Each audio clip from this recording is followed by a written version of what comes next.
In the southern region of the Tianqing continent, within the Yin-Yang sect, a vibrant celebration unfolded. Congratulations to Wang Mian, a male disciple of the falling sunset peak, and Zhang Xiao, a female disciple, for successfully forming a pair. With the elder's proclamation, thunderous applause erupted from the gathered disciples. This annual matchmaking event served to unite eligible single male and female disciples, rewarding those who successfully paired with 10 spirit stones.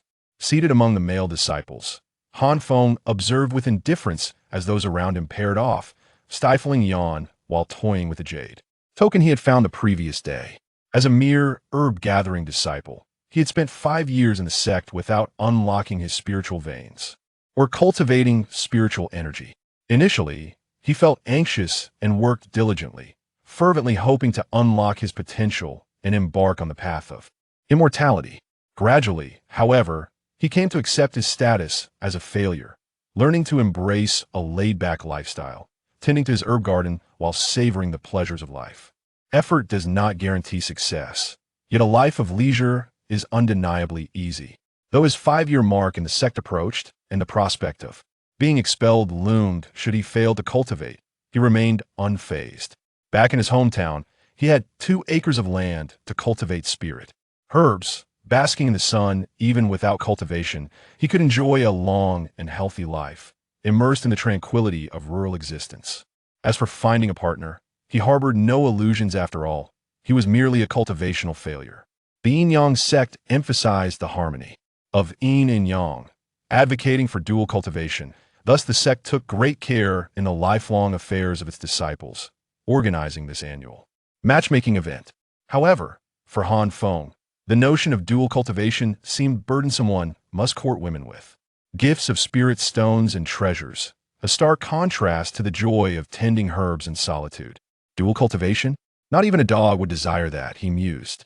Suddenly, a hefty slap struck his head, causing his forehead to collide with the jade token he held. Wincing in pain, Han Feng turned to glare at the culprit, only to be met with the grinning face of Wang Mian, who had just successfully paired. Han Feng, my father has successfully paired. Soon, he'll begin dual cultivation. You should congratulate me. With a roll of his eyes, Han Feng retorted, get lost. Hurry up and go cultivate with my daughter-in-law, and stop disturbing your father here. Onward. With that, Wang Mian and the blushing Zhang Xiao left, leaving Han Feng to turn back, only to realize, hey, where's my jade token? I found it just yesterday. It was so large. Searching his hands and beneath the table yielded nothing. Likely, his so-called friend had swiped it to curry favor with his partner. Unbothered, he resumed watching the proceedings. Before long, all the eligible singles had chosen their partners, leaving only 3 on stage. The renowned beauty Jiang Suru, gifted with celestial roots, the illustrious and exceptionally talented Yi Longyuan, and the unremarkable, untrained Han Feng. Jiang Suru sat alone, her beauty unmatched, yet her demeanor lacked the softness her name suggested. With elegant features and a poised presence, she radiated a celestial grace, appearing like an exquisite piece of art. The indifference in her gaze and the subtle curve of her lips only enhanced her regal allure, rendering her an object of distant admiration, untouchable. In the hearts of many, Jiang Suru and Yi Longyuan were seen as fated partners. And indeed, Yi Longyuan had pursued her for years, though she had never reciprocated. Now, at the age of 18, this was her final opportunity to choose a partner. Should she fail to do so, the sect would assign one to her. The elder had intentionally left Jiang Suru for last, presenting Yi Longyuan with the only viable option, with Han Feng merely serving as a backdrop to ensure fairness.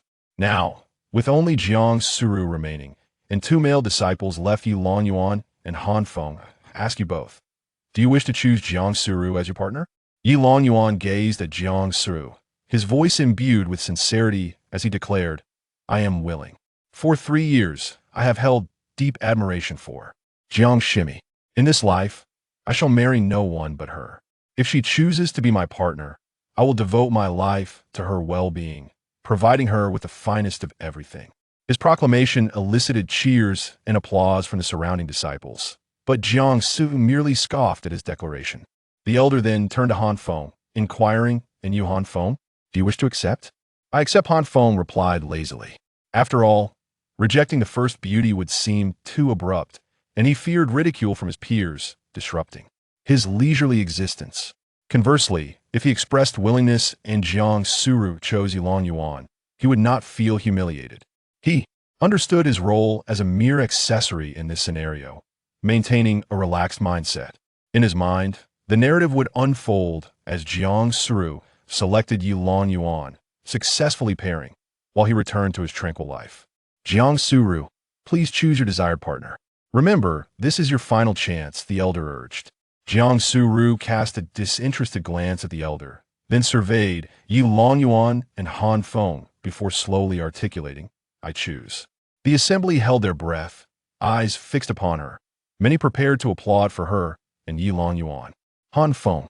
The moment her name fell from her lips, the crowd was left in stunned silence, each disciple frozen in disbelief. Even Han Feng stared wide-eyed, bewildered. Wait, what do you mean? Are you blind? Why would you choose me? I have no interest in you, I simply wish to relax. Yulong Yuan is so exceptional. Having admired you for years, why not choose him? Now he found himself facing Yulong Yuan's expression, one resembling someone who had eaten aged rat droppings for 2 decades, undoubtedly harboring resentment toward him. How could he continue to embrace his carefree lifestyle now? Yet, having already expressed his willingness, he could not retract his statement. At that moment, a melodious voice echoed in his mind, reminiscent of a youthful girl's tone. Congratulations, Han Feng. On your first partnership, you have received the blessing of marital fate, activating a return of your physical constitution. From now on, any cultivation gained by your partner will be returned to you tenfold through the blessing of marital fate.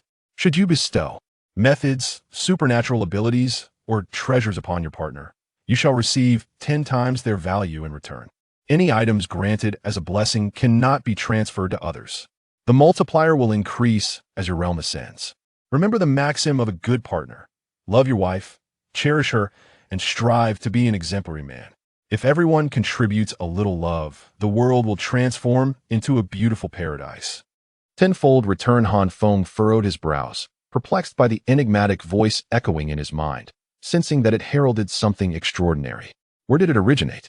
Suddenly, a spark of realization illuminated his thoughts. Was it the jade token? Indeed, he had held the jade token moments ago, only to be patted by Wang Mian, causing his forehead to collide with the token, after which it vanished from sight. But what was this blessing of fate? And what did it mean to love and cherish one's wife? Did it imply that he was to become a sycophant? Furthermore, was the return of his cultivation implying he ought to strive earnestly in his practice? How troublesome. As for a partner, whoever desired one could take it. Those who wished to cultivate could do so, while he found solace in idleness. Suddenly, a loud bang startled Han Feng. He turned to see Yulong Yuan rising, his voice laced with fury. Sister Jiang, what do you mean by this? Witnessing his outburst, the elder darkened his expression and admonished, Yulong Yuan, maintain decorum. No shouting is permitted. Fate is predetermined, and everyone has the right to choose. Mutual respect is imperative. Upon hearing this, Yulong Yuan struggled to suppress his anger, clasping his hands in respect. Elder Feng, I am merely perplexed. For 3 arduous years, I have cherished Sister Jiang. My unwavering affection should have been apparent to her. Yet she chose another. It is not that I cannot accept this, but I seek an explanation, one that Sister Jiang can provide. The elder turned to Jiang Suru and said, Jiang Suru, since Yulong Yuan harbors doubts, why not offer him some clarity? After all, he possesses extraordinary talent, a noble lineage, and commendable looks. It is only natural that others are curious. In response, Jiang Suru cast a cold glance at Yulong Yuan and remarked, You talk too much. The gathering gasped. Indeed, Jiang Suru was renowned for her aloof beauty, rarely speaking. Throughout the assembly, she had uttered merely 8 words, while Han Feng had spoken a mere 3. Unlike Yulong Yuan, whose incessant chatter seemed to fill the air. The elder sighed and advised, Suru, think carefully. Han Feng is a cultivator unable to progress. Even if you were to cultivate together, he may not be able to open his spiritual veins, offering you no assistance. Perhaps reconsider? It is not too late to have me intervene. I have no regrets, Jiang Suru replied indifferently. Faced with the collective gaze, Elder Feng had no choice but to announce, I hereby declare that Han Feng, a servant disciple of the falling sunset peak, and Jiang Suru, an outer disciple of the same peak, have successfully formed a partnership. Upon this declaration, a clamor erupted among the crowd, with many exclaiming that beauty had been wasted on a fool. Han Feng frowned, pondering, "Why do you only inquire of her and not consider my feelings? Am I a mere waste, devoid of rights?" Sighing, he contemplated the upcoming troubles that would accompany having a partner and the blessings that had arrived. The days of idleness seemed to vanish. Yet, could it be that her cultivation would bolster his strength? If so, perhaps he need not exert himself and could continue in his leisurely pursuits. Ultimately, he resolved to leave, intending to return to his blissful life of farming and basking in the sun. "Wait, come back," Elder Feng hastily called after Han Feng. "What is it?" Han Feng replied, his expression one of confusion. "Your partner, the exchange of tokens of affection." Elder Feng exclaimed, astonished. Was this fellow not only a waste, but possibly a fool as well? Reluctantly, Han Feng stepped onto the stage, and Jiang Suru approached, presenting him with a vial of elixir. "Spirit-condensing pill," she stated. After a moment of thought, Han Feng unsheathed a rusty dagger from his waist and offered it to Jiang Suru, saying, "A low-grade spiritual weapon. It is all I possess of worth, unearthed from the medicinal fields." The audience erupted in laughter at his offering of such a meager gift to a celestial beauty like Jiang Suru. Han Feng felt helpless. His only possessions were his clothes, undergarments, and this dagger. The former two were hardly suitable gifts. As he accepted the vial, Jiang Suru took the dagger. In that instant, a voice echoed in Han Feng's mind. Han Feng has gifted a low-grade spiritual weapon to his partner, receiving a tenfold blessing in return. A mid-grade spiritual weapon, ice dagger. Will you accept? Han Feng's heart stirred. It seemed this was indeed genuine. He chose to defer acceptance, placing the spirit-condensing pill in his pocket before bowing to Jiang Suru and turning to depart. As for Yilong Yuan's potential vengeance, judging by his murderous glare, it seemed inevitable. Han Feng had yet to devise a strategy for that. For now, he would simply continue to recline in tranquility. The onlookers watched in disbelief as Han Feng abandoned Jiang Suru on stage, neither linking hands nor engaging in dual cultivation, merely walking away. Yet, to their astonishment, Jiang Suru followed him. In that moment, jealousy surged within the hearts of the male disciples. Once they reached a secluded area, Han Feng turned to Jiang Suru and said, "That will suffice. You may return now." Jiang Suru frowned and coldly retorted, "Aren't you curious as to why I chose you? Are you blind?" "Me?" Han Feng tentatively asked. "I." Jiang Suru's beautiful eyes widened in surprise before she composed herself, casting a disdainful glance at Han Feng. "To be frank, it is because of my exceptional talent. I am a rare celestial root. I can soar to greatness on my own and have no desire to rely on a man. The Yi family's influence is overwhelming, and Yi Longyuan is a man of ambition. Being with him would be too constraining, and I cannot abide that. Furthermore, he desires to be both my cultivation partner and my romantic partner. I shall not so easily surrender myself to any man. Choosing you is merely due to the necessity of pairing male and female energies in the yin-yang sect's practices, as well as your utter incompetence, which would not hinder my freedom." Upon hearing this, Han Feng felt a wave of relief wash over him. This was more like it. If she truly had feelings for him and was passionately eager to engage in dual cultivation, it could only indicate one of two possibilities. Either she had ulterior motives, or she was simply a fool with a deranged mind. Regardless, he needed to flee. As for being labeled a waste, he had grown accustomed to such remarks over the years and was indifferent to it. The foundational techniques of the yin-yang sect were mandatory for all disciples upon entering. Although he had not opened his spiritual veins and could not circulate spiritual energy, he was still familiar with the methodology. Moreover, dual cultivation did not necessitate physical union. Simply placing their palms together and allowing the energy to circulate between them would suffice, though the effects would be enhanced through consummation. One reason Jiang Suru had rejected Yilong Yuan was that he not only wished to cultivate together, but also sought to engage in more intimate activities. She was an exceptionally gifted woman with lofty aspirations, and Yilong Yuan's aggressiveness was off-putting, hence her choice of the weaker Han Feng. Chapter 3. Celestial Wind Spirit Root and the Arrival of Trouble. Therefore, Han Feng inquired, a glimmer of hope in his eyes, "From this day forward, we shall not interfere with each other. You shall be your celestial self, and I shall tend to my medicinal garden, correct? As long as it doesn't affect my desire to remain idle, you are free to do as you please." However, Jiang Suru stated, "it cannot be considered a complete non-interference. I am using you as a shield, which does indeed cause you trouble. Strive to cultivate diligently. Once you have opened your spiritual channels, you may seek me out for dual cultivation once every 10 days, which will benefit both of our cultivation. Furthermore, if Yilong Yuan causes you trouble, you may inform me, and I shall deal with him. These are spirit stones given as a reward by the elders. Here are 10 for each of us, but I will give them all to you. Jiang Suru tossed a storage pouch to Han Feng and then flew away on her sword. Strive? Dual cultivation? These terms sound so troublesome. Han Feng sighed as he held the storage pouch and returned to his medicinal garden to continue tending to the herbs. Upon returning to her residence, Jiang Suru adorned her surroundings with spirit stones, determined to break through to the 7th level of Qi training.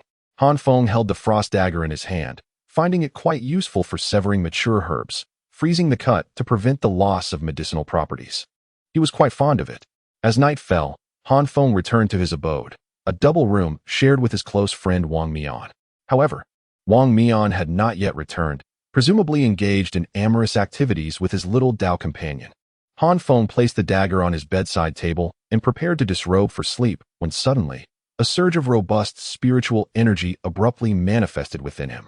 Han Feng's Dao companion, Jiang Suru, has advanced from the 6th to the 7th level of Qi training, bestowing upon her Dao companion a tenfold return of the cultivation gained from the breakthrough.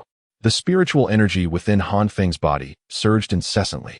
Alarmed, he hastily sat in a meditative posture, circulating the spiritual energy according to the techniques he had previously learned. He had no choice but to cultivate. Otherwise, such a vast amount of spiritual energy would likely cause him to explode.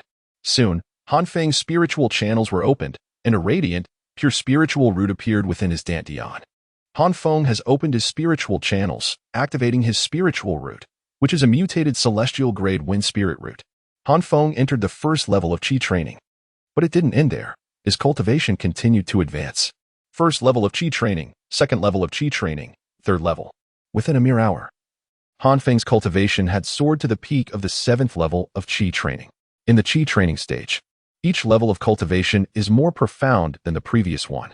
However, Han Feng only received a tenfold increase in the cultivation gained by Jiang Suru from breaking through from the 6th to the 7th level of Qi training, rather than a tenfold increase in the entire cultivation from the 1st to the 7th level.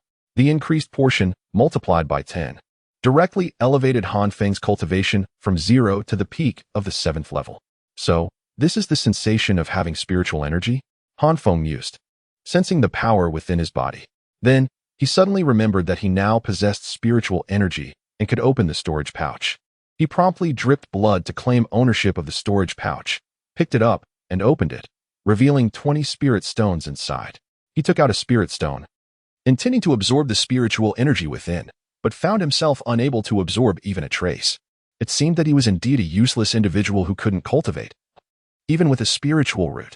At that moment, a voice echoed in his mind once more. You are merely incapable of enhancing your cultivation independently and must rely on your Dao companion for advancement. Currently, your spiritual energy is saturated, preventing you from absorbing more.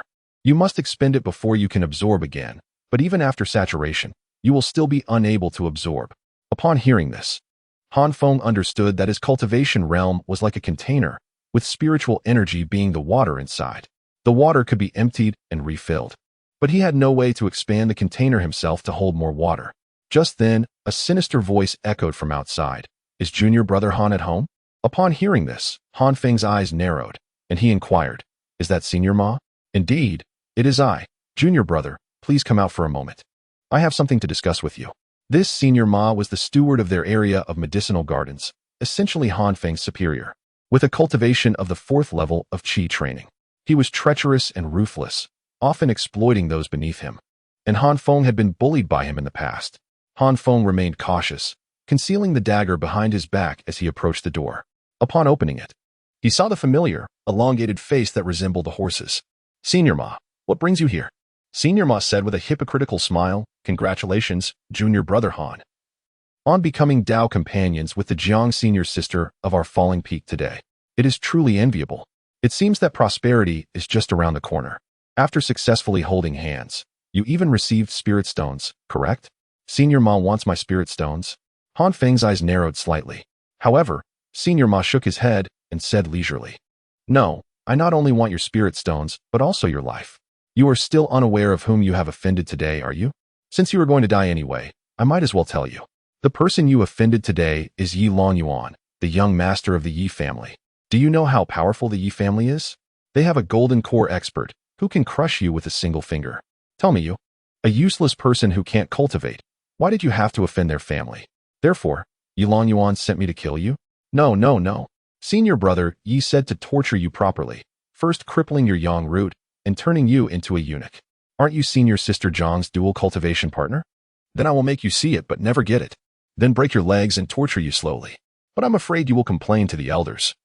And I will be unlucky again. So I can only tell young Master Yi that you struggled violently, and I accidentally beat you to death. Do you understand? Understood.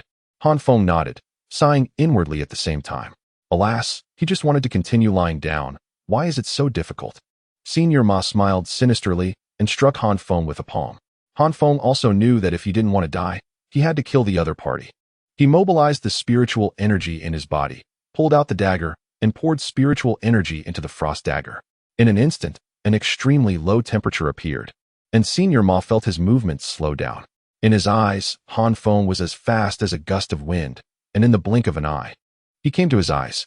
The wind spirit root is good at speed, coupled with Han Feng's strength far exceeding him, he naturally had no time to defend. Then, Senior Ma felt a pain in his chest, looked down, and saw a dagger that had been inserted into his chest.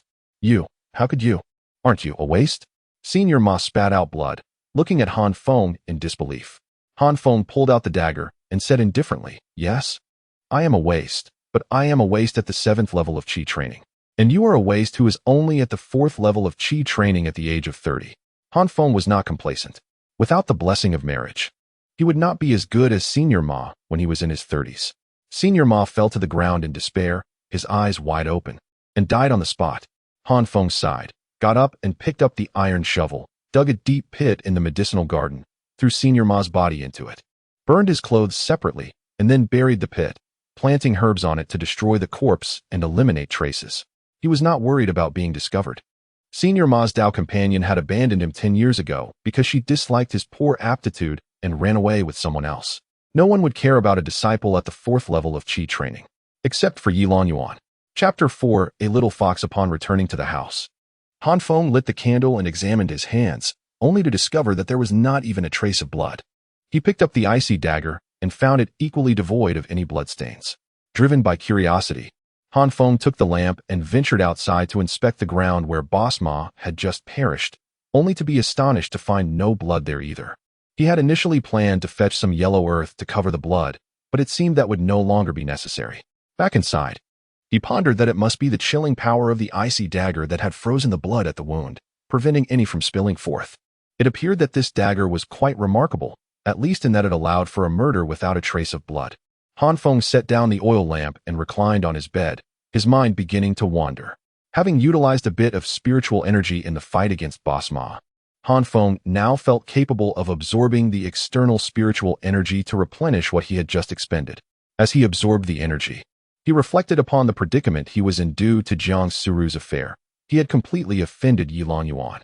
While Yi Longyuan was not particularly fearsome, merely a practitioner at the 8th level of Qi refinement, his family was substantial, boasting formidable golden core cultivators. Yi Longyuan had already sent Boss Ma after him, and since Boss Ma had failed to eliminate him, it was likely that others would soon seek to trouble him as well. Han Feng found himself facing a crisis. But what could he do? Work harder? Nonsense. No amount of effort would allow him to break through his cultivation, as he could not progress without Jiang Suru's advancement. Assist Jiang Suru in her breakthrough? Absurd. He was left with only a dagger. What help could he possibly provide? Thus, he resolved to simply relax, tending to flowers, basking in the sun, and enjoying the simple pleasures of life. As he lay there, deep in thought, he considered the implications of Boss Ma's demise. What if someone came looking for him? Although the body had been buried, he had heard that Foundation establishment experts could scan their surroundings with their divine sense, perceiving everything within several hundred meters, both above and below. Being buried in his medicinal garden would make it painfully obvious that he was the culprit. It seemed he needed to handle this situation. Perhaps he should dig it up and dispose of it further away. As for whether Yi Longyuan might take the opportunity to accuse him of murder, that was laughable. How could Yi Longyuan know that Boss Ma intended to kill Han Feng? only to be slain in return. Did he orchestrate it? Without evidence. He should refrain from making baseless claims. Did he truly believe the sect's law enforcement elders were idle? Han Feng rose, donned his shoes, and, armed with a spade and the lamp, stepped outside. Once outside, he turned and approached the edge of the medicinal garden, standing still in the moonlight. Before him lay a new pit, from which faint rustling sounds emanated. Had someone discovered it already? Stealthily wielding the spade, Han Feng approached, peering into the pit, and was met with a chilling sight. A white, unknown creature squatted atop Boss Ma's body, busy with its task. What kind of creature was this, feasting upon the corpse? After observing for a moment, Han Feng realized it was a little white fox, not consuming the body, but rather absorbing the residual spiritual energy within it. Moments later, the little fox finished absorbing the energy, lifted its small face, and let out a satisfied burp. Their gazes met, and upon seeing Han Feng, the little fox was startled. Its fur bristling. It tilted its head back, bared its fangs, and glared fiercely at Han Feng with eyes that gleamed with a sinister green light. Simultaneously, a massive, indistinct silhouette materialized in the air above the pit, resembling a fox and exuding an aura of terrifying power, its blood-red eyes filled with brutality. As if the vastness of the cosmos resided within them. Behind it, 9 colossal tails swayed gently, seemingly brimming with world-destroying energy.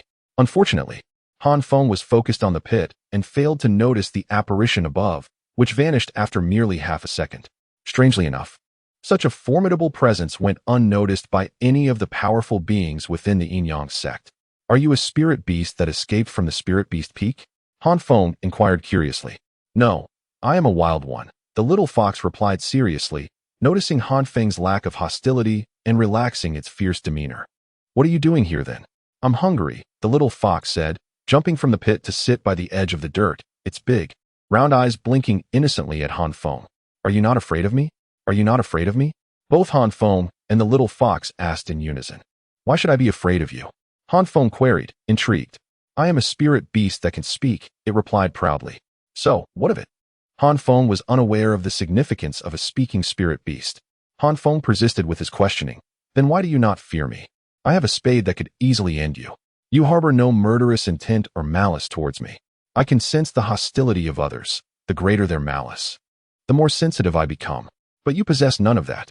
Other humans see me and wish to kill me for my meat or capture me to form a master-servant contract, but you do not. So I am not afraid of you. The little fox's voice was soft and childlike. Han Feng chuckled at this, finding the little fox amusing. Have you had your fill then? Not yet. I saw you just now, consuming spiritual energy. Do you feed on it? Yes, but absorbing the spiritual energy from the heavens and earth is quite slow, which is why I came to absorb the energy from the recently deceased.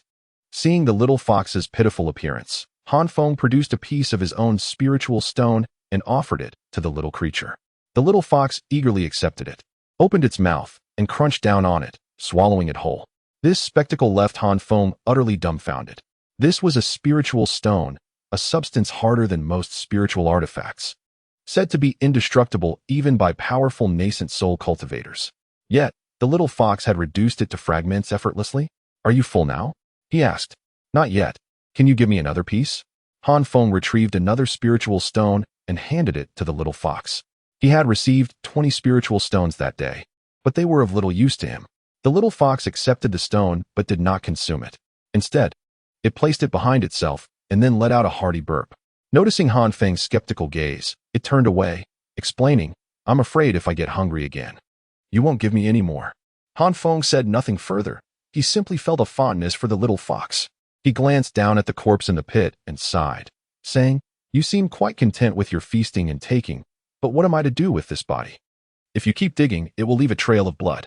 Carrying it away might result in a bloody mess. The little fox surveyed the body and then Han Feng, hesitating for a moment before taking a deep breath and exhaling a puff of white mist. The mist enveloped the corpse, which began to dissolve at an astonishing rate, ultimately transforming into a small red orb. The little fox leaped into the pit to retrieve the orb and presented it to Han Feng. This is the essence of that person's blood energy. You should consume it. It will benefit your cultivation. Han Feng accepted the orb, but the thought of it being composed of Boss Ma's flesh made him feel nauseous. Moreover, as someone with a body that could not cultivate, it would be of no use to him, so he tossed it onto the ground carelessly. The orb rolled beneath a medicinal herb, transforming into specks of energy that the plant absorbed, unbeknownst to Han Feng. He picked up the spade and filled in the pit, replanting the herb. There. Now no one will discover anything. Having completed this task, Han Feng turned to head back, and the little fox chimed in. All right, the trouble is resolved. Let us go rest. Chapter 5. The three-spined flower of mutation. Han Feng came to a halt, turning to glance at the small fox, and slowly spoke. I. Us. Otherwise what? Why are you following me? The expression on Han Feng's face was one of bewilderment. Where am I supposed to go? The small fox replied, equally perplexed. Back home, of course. I have no home. I've always been hiding, fearing being seen and captured as a spirit pet. It's rare to encounter someone without malice, willing to feed me spirit stones, a kind-hearted person. Naturally, I won't leave. Did you just let something slip? Han Feng questioned skeptically. No, you misheard. The small fox insisted with utmost seriousness. Oh, with your impressive abilities, consuming spirit stones and refining corpses, why are you afraid of humans? Because I lack cultivation. If you lack cultivation, why do you consume spiritual energy?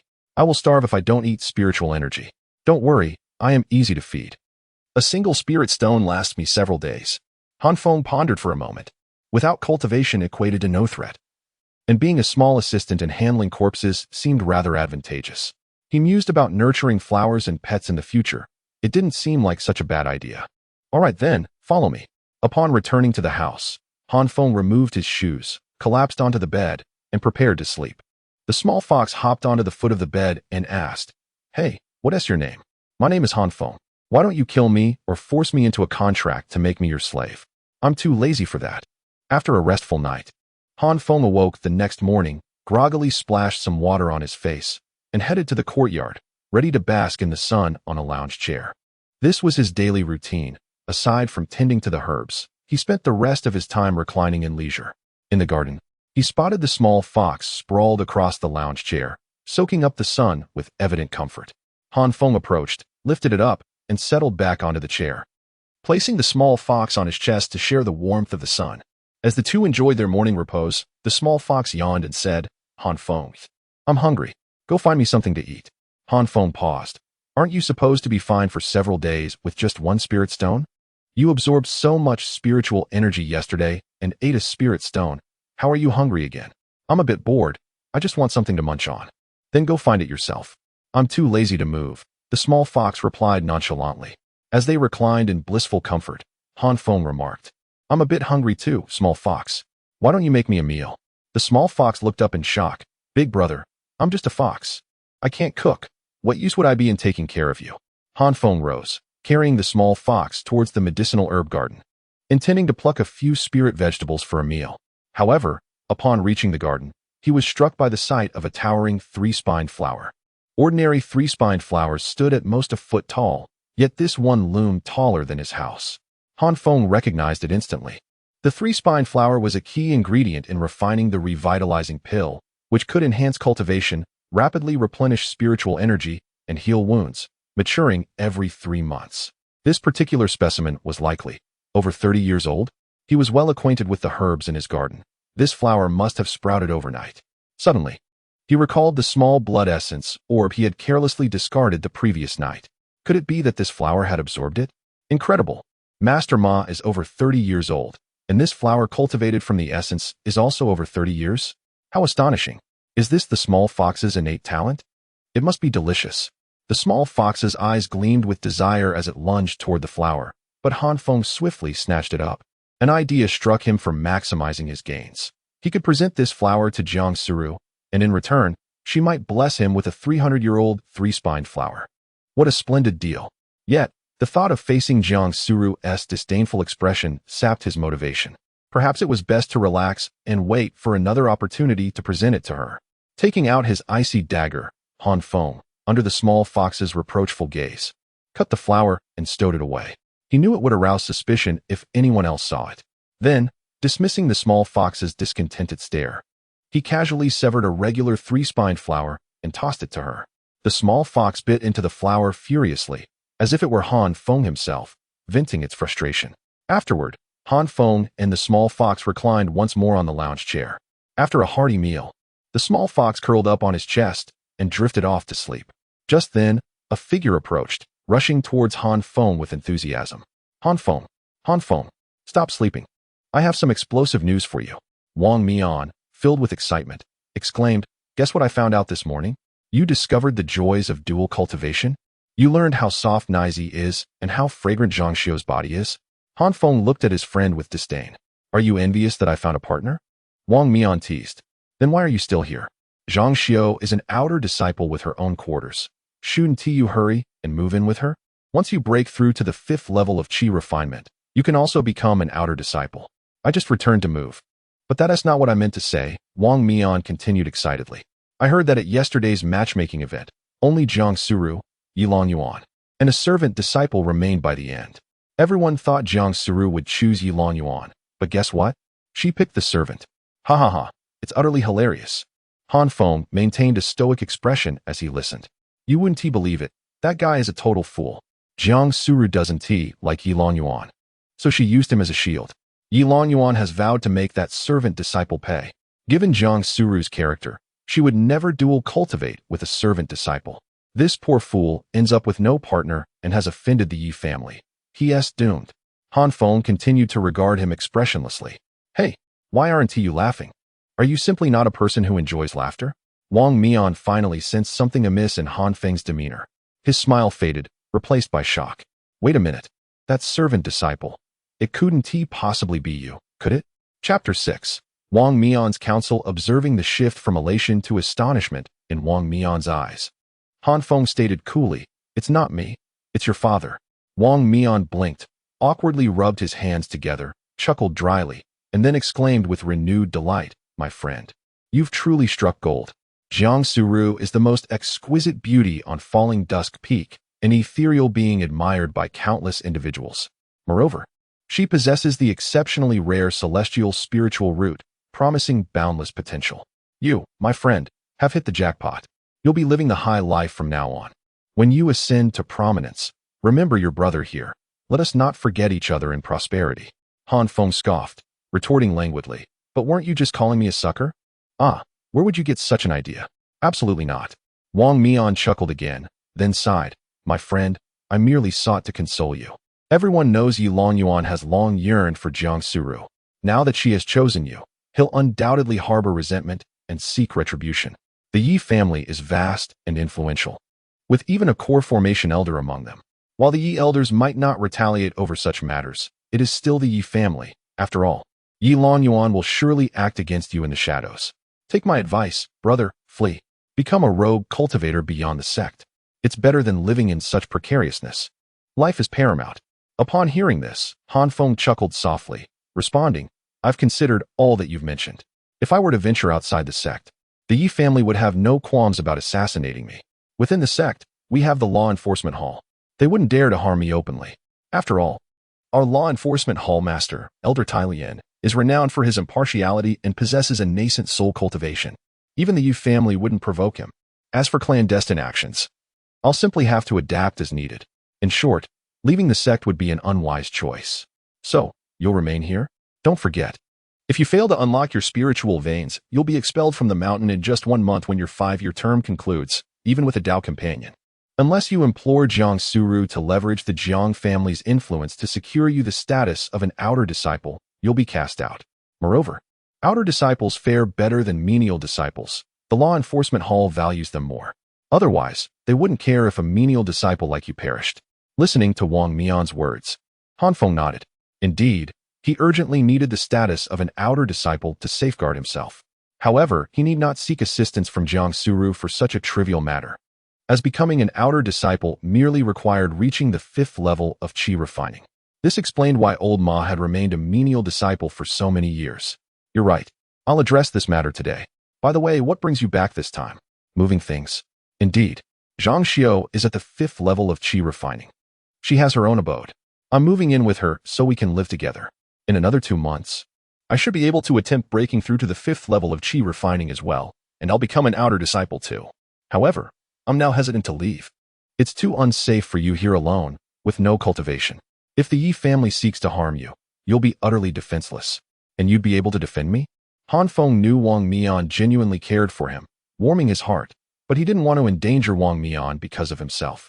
Hurry and move if you're going to. I'd prefer the solitude here. I've long been annoyed by your incessant chatter.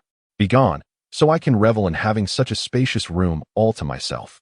Upon hearing this, Wang Mian paused, then chuckled. "You dog. If you ever find yourself in real danger, remember to flee up the mountain. I reside with Zhang Xiao in the outer disciple residential area, first row, third courtyard in Block A. Remember that." Wang Mian patted Han Feng's shoulder, then noticed the small fox on his leg, remarking, "When did you acquire a scarf? It's quite white, but it's prone to getting dirty and not very practical for wiping one's bottom. I am not a scarf, nor is my family, and you are the one fit to wipe bottoms with." The little fox flew into a rage, baring its fangs and claws, ready to strike Wang Mian. But Han Feng seized its tail. Wang Mian was initially startled, then exclaimed in astonishment, "Good heavens, it's a fox. So small and quite adorable. But for a fox to speak is truly extraordinary. Where did you find it?" "I found it." "What's so strange about it speaking? Is it that rare?" "It is indeed rare. Generally, for a spirit beast to speak, it must possess awakened intelligence. Some spirit beasts awaken early, indicating greater potential and making them highly prized. Others awaken late, even reaching the great power realm without gaining the ability to speak. This fox is undoubtedly a treasure, but as you found it, you should return it to its owner. We mustn't steal. Begone. I have no master. I am your master." The little fox declared earnestly, its small face tense. "Are you saying this little fellow is actually a treasure?" Han Feng examined the little fox closely. "Certainly. It could fetch quite a few spirit stones, at least 300. I'd say." Hearing Han Feng's astonished tone, the little fox suddenly became wary, exclaiming, "Han Feng, if you dare sell me, I'll make us both perish." "You? Make us both perish? How much meat do you even have on you? Then I'll reveal what you did last night to everyone. I never considered selling you." "You're my best friend," Han Feng declared righteously. "What did you do last night?" Wang Mian narrowed his eyes, gazing at Han Feng inquisitively. "Mind your own business. It's for your own good." "Fine, if you won't tell, I won't ask. But this little fellow is currently unowned. If it runs off one day and is captured, anyone can do as they please with it. It's my spirit beast. How can others simply do as they please?" Han Feng inquired in surprise. Wang Mian scoffed. "You say it's yours, but is it really? Is your name on it? Then I'll write my name on it. Writing it yourself won't suffice. Take it to the Spirit Beast Peak to register and certify it. Give it a collar so others will know it's an owned spirit beast and won't try to snatch it away. That way, it becomes your private property, and the law enforcement hall will protect your assets." "All right, I understand," Han Feng nodded. Wang Mian patted his shoulder and went inside to pack. The little fox stood on Han Feng's person, frowning.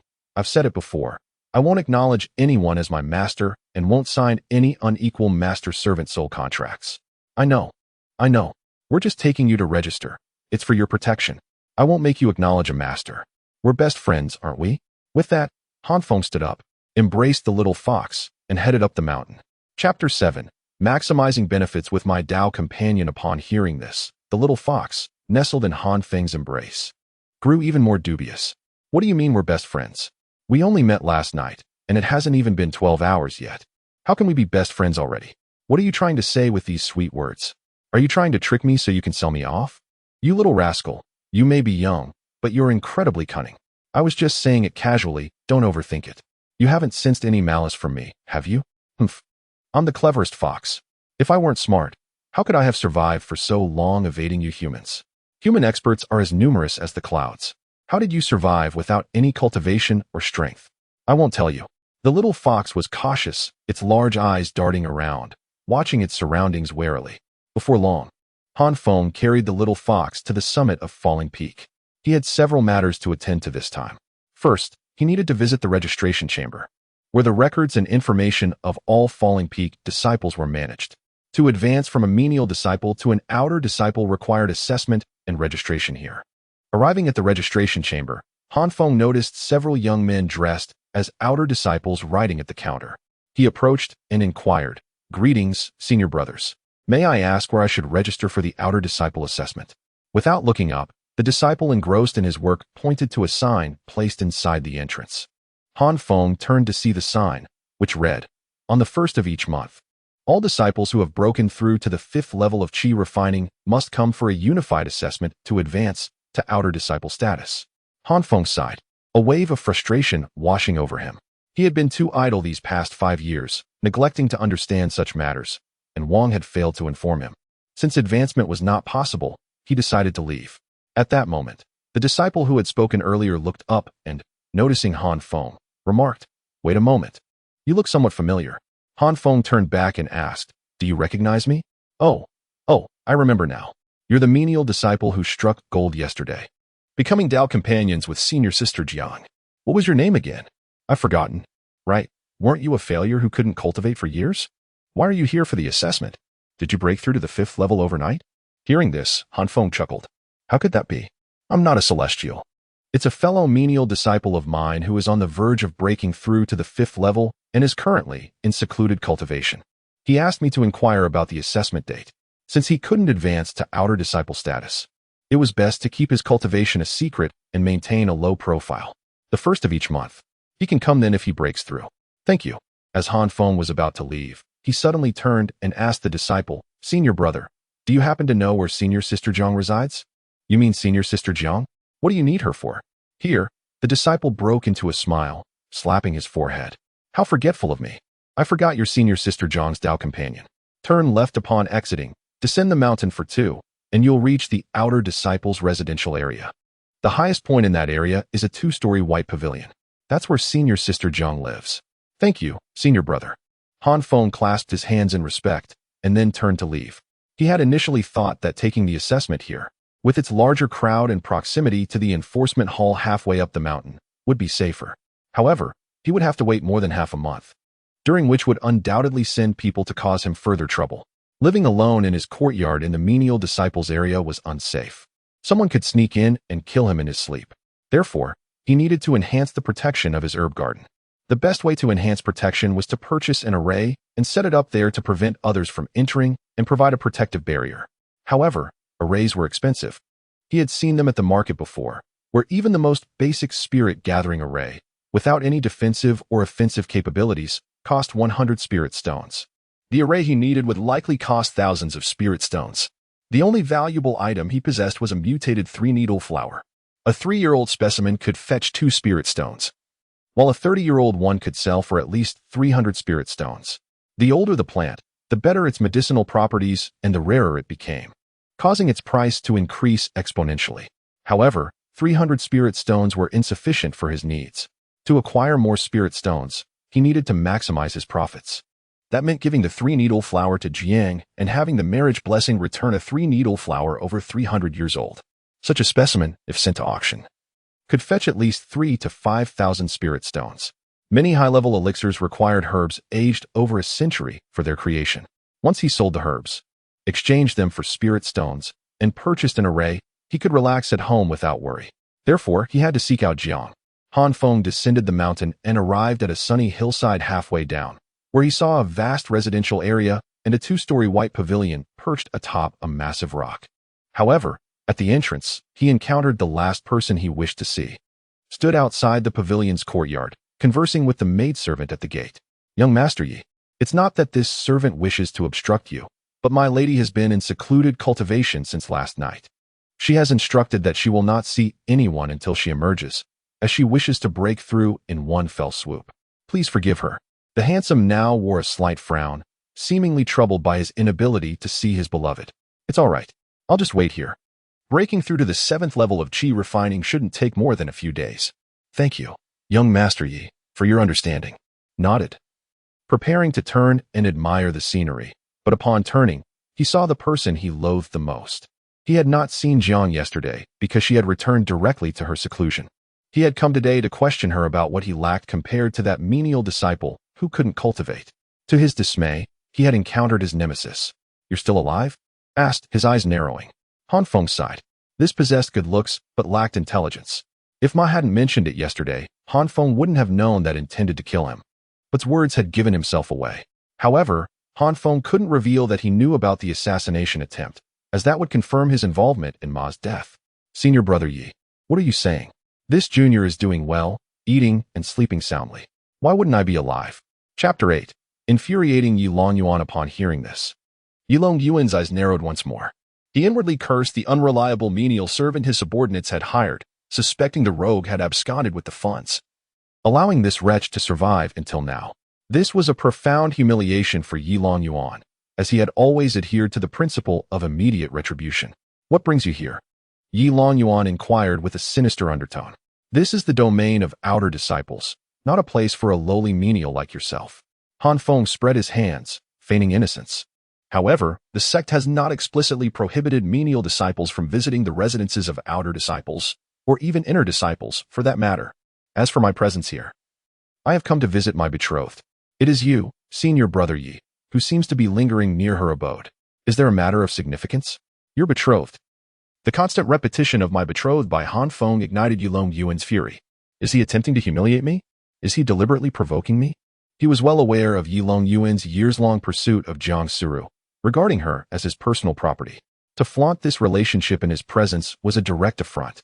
The thought caused Yi Long Yuan to clench his fists, gritting his teeth in suppressed rage, on the verge of losing control. It was a manifestation of jealousy and resentment. Han Feng, however, remained unconcerned, knowing that nothing he could do would quell Yi Long Yuan's murderous intent. From the moment Jiang Suru chose him, Yi Long Yuan had sentenced him to death in his heart. Furthermore, Jiang Suru's exploitation of him had left him with little regard for her. Therefore, he felt no remorse in turning the tables, particularly since his assistance would benefit her as well. Dismissing further conversation with Yi Long Yuan, Han Feng stated, "Does senior brother Yi have any further business? If not, I shall take my leave to visit senior sister Jiang. What is your purpose in seeking her out?" Yi Long Yuan questioned, his voice laced with malice. What purpose would I have in seeking out my betrothed? I have no particular matter to discuss." Han Feng maintained his innocent facade. He would never divulge his true intentions to Yi Long Yuan. However, to Yi Long Yuan, the implication was clear. To seek out a betrothed was to engage in dual cultivation. Despicable. This baseborn, verminous creature dares to engage in dual cultivation with her? My goddess shall not be defiled by the likes of you. Consumed by rage, Yi Long Yuan began to gather spiritual energy in his palm, preparing to strike Han Feng down. Startled, Han Feng pointed skyward and exclaimed, "Senior brother Yi, the law enforcement hall's inner disciples patrol the entire sect. They respond to any cries for help and administer justice impartially. Surely, senior brother Yi would not stoop to bullying a mere menial disciple? The law enforcement hall. Do you think I fear them?" Yi Long Yuan spat through gritted teeth. "Shall we put it to the test, then?" Han Feng raised his voice. "Law enforcement hall. There is someone here." Silence. Yi Long Yuan's expression shifted dramatically, and he immediately hissed, "With your useless, mortal body incapable of cultivation, I could kill you with a single blow. The law enforcement hall cannot possibly patrol the entire sect at all times, nor could they happen upon this location." Upon hearing this, Han Feng once again shouted, "Law enforcement hall. Silence. Law. Silence. Silence. Silence." Yi Long Yuan, exasperated, glanced skyward, relieved to find no patrolling Foundation establishment disciples from the law enforcement hall. Thankfully, Han Feng ceased his cries. Han Feng also looked toward the heavens, inwardly lamenting the unreliability of the law enforcement hall. Despite his repeated calls, they had yet to appear. If this were an assassination, they would arrive just in time for the wake. Yi Long Yuan's face was contorted with gloom as he coldly stated, "Insolent wretch. Do not presume that the Yi family fears the law enforcement hall. I merely wish to avoid causing trouble for senior sister Jiang and refrain from killing you at her doorstep. I shall grant you a temporary reprieve, allowing you to cling to your wretched existence for a few more days." "Oh, senior brother Yi intends to kill me? What is the reason for this?" "I have no grievances with senior brother Yi, nor am I acquainted with him. Why would senior brother Yi seek my demise? Does the Yi family believe that their power and influence grant them the right to slaughter innocent disciples at will? Has this sect become the Yi family's dominion?" Han Feng feigned astonishment, heaping accusations upon the Yi family. "You scoundrel!" Yi Long Yuan muttered through clenched teeth. At that moment, the doors of the courtyard pavilion opened, and Jiang Suru emerged, her gaze fixed upon the scene before her. "Senior sister Jiang has concluded her seclusion? Congratulations on your breakthrough to the 7th rank." Yi Long Yuan instantly adopted a cheerful and amiable demeanor. Jiang Suru's eyes turned to Yi Long Yuan and Han Feng, and she indifferently asked, "What brings you two here?" She spoke as she gradually approached them. Yi Long Yuan smiled and replied, "Senior sister, I came specifically to congratulate you and to exchange a few private words. I did not expect to encounter junior brother Han." We engaged in a pleasant conversation, exchanging insights on cultivation. Upon hearing this, the attending maidservant wore a peculiar expression. Does he truly believe that I, who witnessed the entire affair, am blind and deaf? Jiang Suru turned her gaze to Han Feng and asked, is what he says true? No, he intends to kill me, Han Feng stated matter-of-factly. These words stunned all three individuals present.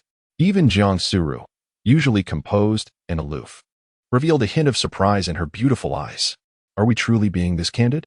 Underhanded tactics are acceptable behind the scenes. But is it not customary to maintain a facade of politeness, offering each other a way out? Is this not the etiquette among prominent clans? However, Han Feng was not a member of any prominent clan. He was merely a menial servant, and he saw no reason to offer Yi Longyuan any leniency. You seek to kill me. Why should I extend you any courtesy? Yi Longyuan narrowed his eyes and coldly stated, Junior brother Han, one must provide evidence when making accusations. Enough, Jiang Suru interjected calmly. Since senior brother Yi has already offered his congratulations, I must ask him to take his leave. I have no private words to share with him. Without waiting for Yi Longyuan to respond, Jiang Suru turned to Han Feng and asked, what is your purpose here? Yi Longyuan, initially angered by Jiang Suru's curtness, found a measure of solace in the fact that she treated Han Feng in a similar manner. It seems she does not hold this betrothed in high regard either. Han Feng clasped his hands respectfully and stated, I have come to congratulate senior sister on her breakthrough and to convey a few words to her. Jiang Suru instinctively wanted to refuse, but upon glancing at Yi Longyuan, she realized that this was an excellent opportunity to vex him. Thus, she relented and said, very well, you may enter. Thank you, senior sister. Han Feng maintained a steady gaze and followed her. Witnessing this, Yi Longyuan was dumbfounded, and his eyes soon blazed with fury. I have waited for so long. Yet senior sister Jiang would not permit me to enter. Yet this mud-crawling peasant utters a single sentence and gains access to her private chambers? This is utterly outrageous. This is an intolerable insult. Chapter 9. A companion's reciprocation upon entering the ground floor of the pavilion. Jiang Suru seated herself on a prayer mat before a low tea table. With a gesture toward the cushion opposite, she invited, please, take a seat, junior brother. Han Feng complied, and Jiang Suru poured a cup of tea, presenting it to him. Thank you, senior sister, Han Feng responded courteously. He then produced his frost dagger, saying, Senior sister, a friend gifted me this dagger last night, but I am uncertain of its quality. I was hoping you might appraise it for me. Han Feng's true motive was to ascertain whether the dagger would function in another's possession. The blessing of affinity had stipulated that any bestowed items were non-transferable. He sought to determine if this meant outright ineligibility for others or simply inoperability in their hands. The former would jeopardize his plan to exchange 30 years' worth of 3-needle flowers for a 300-year variant to sell for profit. An unsaleable item would be of no use. The latter, however, would allow him to devise a scheme to monetize it. Jiang Suru accepted the dagger and attempted to infuse it with spiritual energy. After a moment, finding no response, she remarked, it is merely a piece of mundane iron, incapable of conducting spiritual energy. It is quite useless, inferior even to your rusty, low-grade spiritual weapon from yesterday. However, it is the thought that counts. As it was a gift from a friend, you ought to keep it. With that, she returned the dagger to Han Feng. He received it and stowed it away, realizing that his items were indeed unusable by others. This meant that even if stolen, they would remain inoperable to his adversaries. While spiritual weapons and treasures were generally accessible, artifacts of the Dharma required attunement. Though skilled individuals could forcibly erase the original owner's imprint, this safeguard rendered such attempts futile. The blessing is a boon indeed, he mused. He regretted not having tested it on Wang Mian first for safety, but the thought had only occurred to him upon arriving. Now that he knew the items could be gifted, he could proceed with the exchange for the 300-year 3-needle flower. Han Feng retrieved his storage pouch and, with a gentle tap, conjured a 3-needle flower of immense size. What is that fragrance? It is delightful. The little fox, roused from its slumber around Han Feng's neck, fixed its luminous eyes on the flower. Jiang Suru glanced at the creature, having initially mistaken it for a scarf. Such an adorable spirit beast, she exclaimed. May I hold it? Even the aloof Jiang Suru, a girl of barely more than a dozen years, was susceptible to the allure of such an endearing creature. Han Feng chuckled awkwardly and laid the flower horizontally on the table. Senior sister, what do you think of this 3-needle flower? Jiang Suru examined it and said nonchalantly, This 3-needle flower is a primary ingredient in the rejuvenation elixir, is it not? Judging by its size, it must be several decades old. worth a few hundred spiritual stones. Perhaps, a few hundred spiritual stones were inconsequential to her. She would only be impressed by a century-old specimen. In that case, please accept it as a gift. Han Feng offered. A gift? Jiang Suru regarded him with surprise. A three-needle flower of this age is quite rare, worth several hundred spiritual stones. It is no small sum for you. Why would you give it to me? I am but a humble cultivator, and the flower would be wasted on me. Senior sister, with your brilliance and mastery of alchemy, you would put it to much better use. As a mere gardener, I have little of value to offer. I am deeply grateful for your kindness and implore you to accept it. Jiang Suru, averse to accepting unearned favors, recognized her debt to Han Feng. To refuse his heartfelt offering would be uncharacteristic of a suitable companion, especially considering that she had inadvertently drawn Yi Long Yuan's ire and murderous intent upon him. Very well, she conceded. I do require this herb for my alchemy. I shall accept it, but I cannot simply take it without offering something in return. I will purchase your three-needle flower at 120% of the market value. If it is worth 300 spiritual stones, I will give you 360. No, Han Feng demurred. Between companions, discussing money is inappropriate, and I have no need for spiritual stones. No need for spiritual stones? Jiang Suru thought wryly. He certainly does. However, he could not sell it to Jiang Suru, as the blessing's effects only applied to gifts bestowed upon one's companion. He dared not risk whether a sale would trigger the return. Jiang Suru regarded him quizzically. Could it be that he truly considers me his companion? Very well. A transaction would indeed be unsuitable. Tell you what, I shall reciprocate with a treasure of my own. Jiang Suru retrieved a jade pendant from her storage pouch and presented it to Han Feng. You are now the target of Yi Long Yuan's animosity, which is my fault. I will attempt to resolve this matter through my family as soon as possible. In the meantime, you must protect yourself. This is a protective amulet imbued with the power and enchantments of my elders, capable of withstanding 3 attacks from cultivators below the foundation establishment stage. Simply infuse it with spiritual energy to activate it. You do possess spiritual energy now, do you not? I see you can open your storage pouch. Indeed. Han Feng fabricated. I consumed the qi condensation pill you gave me last night and have gathered enough spiritual energy to begin cultivation. Han Feng was lying. He was still a useless individual, incapable of cultivation. Excellent. However, if you were willing to part with that little spirit beast, I could offer you an even finer spiritual treasure. Jiang Suru's gaze settled upon the little fox, her eyes filled with affection. The fox bristled at the suggestion, glaring at Han Feng. So, you were planning to sell me after all? I swear, I was not going to sell you. Then you would give me away? I would never give you away. If you dare, I will scratch your face and show you my power.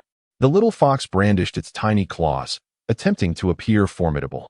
However, the contrast between its childish voice and earnest expression only amplified its charm. Jiang Suru's affection only intensified. Senior sister, I apologize. I have raised this little fox for many years, and our bond is too strong. I cannot bear to part with it. I am truly sorry. It is quite all right. It was impetuous of me. My residence is rather lonely, and a little companion to talk to would be welcome, but it is not essential. Chapter 10. Selling at the auction house. Han Feng smiled softly, remaining silent. While he was indeed curious about the spiritual beast he would receive in return for gifting the little fox to Jiang Suru, he couldn't help but feel a pang of reluctance. The little fox was rather adorable, and its temperament resonated with his own. Both favored a languid and carefree lifestyle. Moreover, what if he exchanged the little fox for a more formidable and fierce spiritual beast that did not recognize him and ended up devouring him instead? Han Feng accepted the jade pendant and fastened it to his waist, while Jiang Suru placed the three-needle flower into her storage pouch. Her acceptance signified the completion of the gift. In Han Feng's mind, a voice emerged. Han Feng has gifted his Tao partner a three-needle flower with 35 years of medicinal age, receiving a tenfold blessing in return. Would you like to claim a three-needle flower with 350 years of medicinal age? The tenfold return pertained to the quality of the item given, not its quantity. Much like the previous incident with the dagger, which returned a mid-grade spiritual artifact of tenfold quality rather than 10 inferior daggers. This time, a 350-year-old three-needle flower would undoubtedly hold greater value than 10 35-year-old flowers. Upon hearing this voice, Han Feng felt a sense of satisfaction. He then rose, clasped his hands in salute, and said, "Senior sister, the matters concerning the junior brother have concluded. I shall take my leave now." Should I come across any rare treasures in the future, I will not hesitate to gift them to you, and I hope you will not decline. Farewell. Take care. And be cautious on your journey, Jiang Sura replied politely, her cold demeanor still devoid of a smile. Observing Han Feng's unhesitant departure, her brows furrowed slightly. She found herself perplexed by Han Feng, having thought he had come to cultivate with her to enhance their abilities. She had been quite averse to the idea of dual cultivation. Even if it didn't involve intimate acts, it still required physical closeness with a man, which she was not fond of. To her surprise, Han Feng had merely come to present her with a flower, saying nothing of dual cultivation. Wait a moment, a flower? Jiang Suru's eyes narrowed slightly. He had just mentioned wanting to send her more gifts in the future. Could it be that this young man was attempting to curry favor with her, ultimately leading to a proposal for dual cultivation? If so, I shall graciously accept your offerings and see how long you can maintain this charade. Han Feng descended the mountain and returned to his dwelling, only to discover that Wang Mian had already left. The sky was darkening, nearing evening. He had 3 tasks to accomplish that day. The first was to become an outer disciple, but the timing was not right, and he could not complete it. The second was to find Jiang Suru to exchange the 3-needle flower for something superior, then sell it in the market below for a formation to ensure his safety. The third was to acquire identification for the little fox. To obtain identification for the little fox, he needed to go to the Spirit Beast Peak, which was separated from the falling Sunset Peak by another mountain. The Yin-Yang sect was nestled among the mountains, with disciples and elders residing atop several peaks. Below the mountains and between them lay numerous towns inhabited by various families allied with the Yin-Yang sect, small factions, and commoners. Where there are people, trade naturally flourishes. Upon arriving at his residence at the foot of the mountain, Han Feng retrieved the 3-needle flower. This flower was nearly twice the length of the previous one and considerably sturdier. As soon as the 3-needle flower appeared, the little fox's eyes sparkled, and it lunged forward, eager to nibble at it. Come here. Han Feng pulled the little fox back with one hand and said, Feel this flower and see if it possesses any medicinal power. Indeed, I can sense the overwhelming spiritual energy and medicinal essence from afar, along with the vitality. The little fox exclaimed. Han Feng was puzzled. How could this flower still possess efficacy even when not in his hands? Then you hold it and give it a try, he suggested. The little fox hurriedly took hold of the 3-needle flower and, seizing the opportunity while Han Feng was distracted, sank its teeth into the flower stem. The stem was thicker than the little fox itself, and it barely managed to bite off a small fragment. Is there any medicinal power? Han Feng inquired. Yes, it melts in the mouth, and the profound medicinal essence fills my entire being. Huh? This large bite should replenish my spiritual energy and medicinal essence. Yet I feel nothing. The little fox expressed its confusion and prepared to take another bite. Han Feng swiftly lifted it, reclaiming the 3-needle flower back into his storage pouch. Now that Han Feng understood the rules, he felt resolute and ready to implement his plan. Nighttime was when mortals rested, but for cultivators, the distinction between day and night was negligible. The night was equally bustling and more conducive to concealment. Wearing a straw hat and a black scarf to obscure his face, Han Feng placed the little fox into a bundle, instructing it not to speak, before making his way outside. During such extraordinary times, it was prudent to exercise caution. What are you planning to do? Are you intending to sell me? The little fox queried from within the bundle. I'm selling the flower. But that flower has no medicinal effect. Selling it would be deceitful. You're a bad person. I'll sell it to exchange for spirit stones to feed you. You are truly a kind soul. Exiting the area designated for servant disciples, Han Feng entered the bustling gathering at the foot of the mountain, where numerous scattered houses thrived. The closer one got to the center, the more prosperous it became. As he walked, he observed his surroundings, initially expecting to stand out in his attire. Yet he encountered many others similarly clad, likely engaged in clandestine dealings. Han Feng had heard that the gathering at the foot of the mountain boasted an auction house, where auctions were held every evening, alongside markets selling various treasures, spiritual artifacts, and formations. He had previously explored the area, but, being financially constrained, had never had the privilege of visiting the auction house, thus was unaware of its location. After some inquiries, Han Feng finally located the Junzi auction house. The name was indeed fitting. Upon reaching the entrance, the attendant took a glance at Han Feng, neither looking down on him for his shabby appearance nor expressing curiosity about his mysterious garb. Such individuals were a common sight. Good sir, do you wish to buy or sell?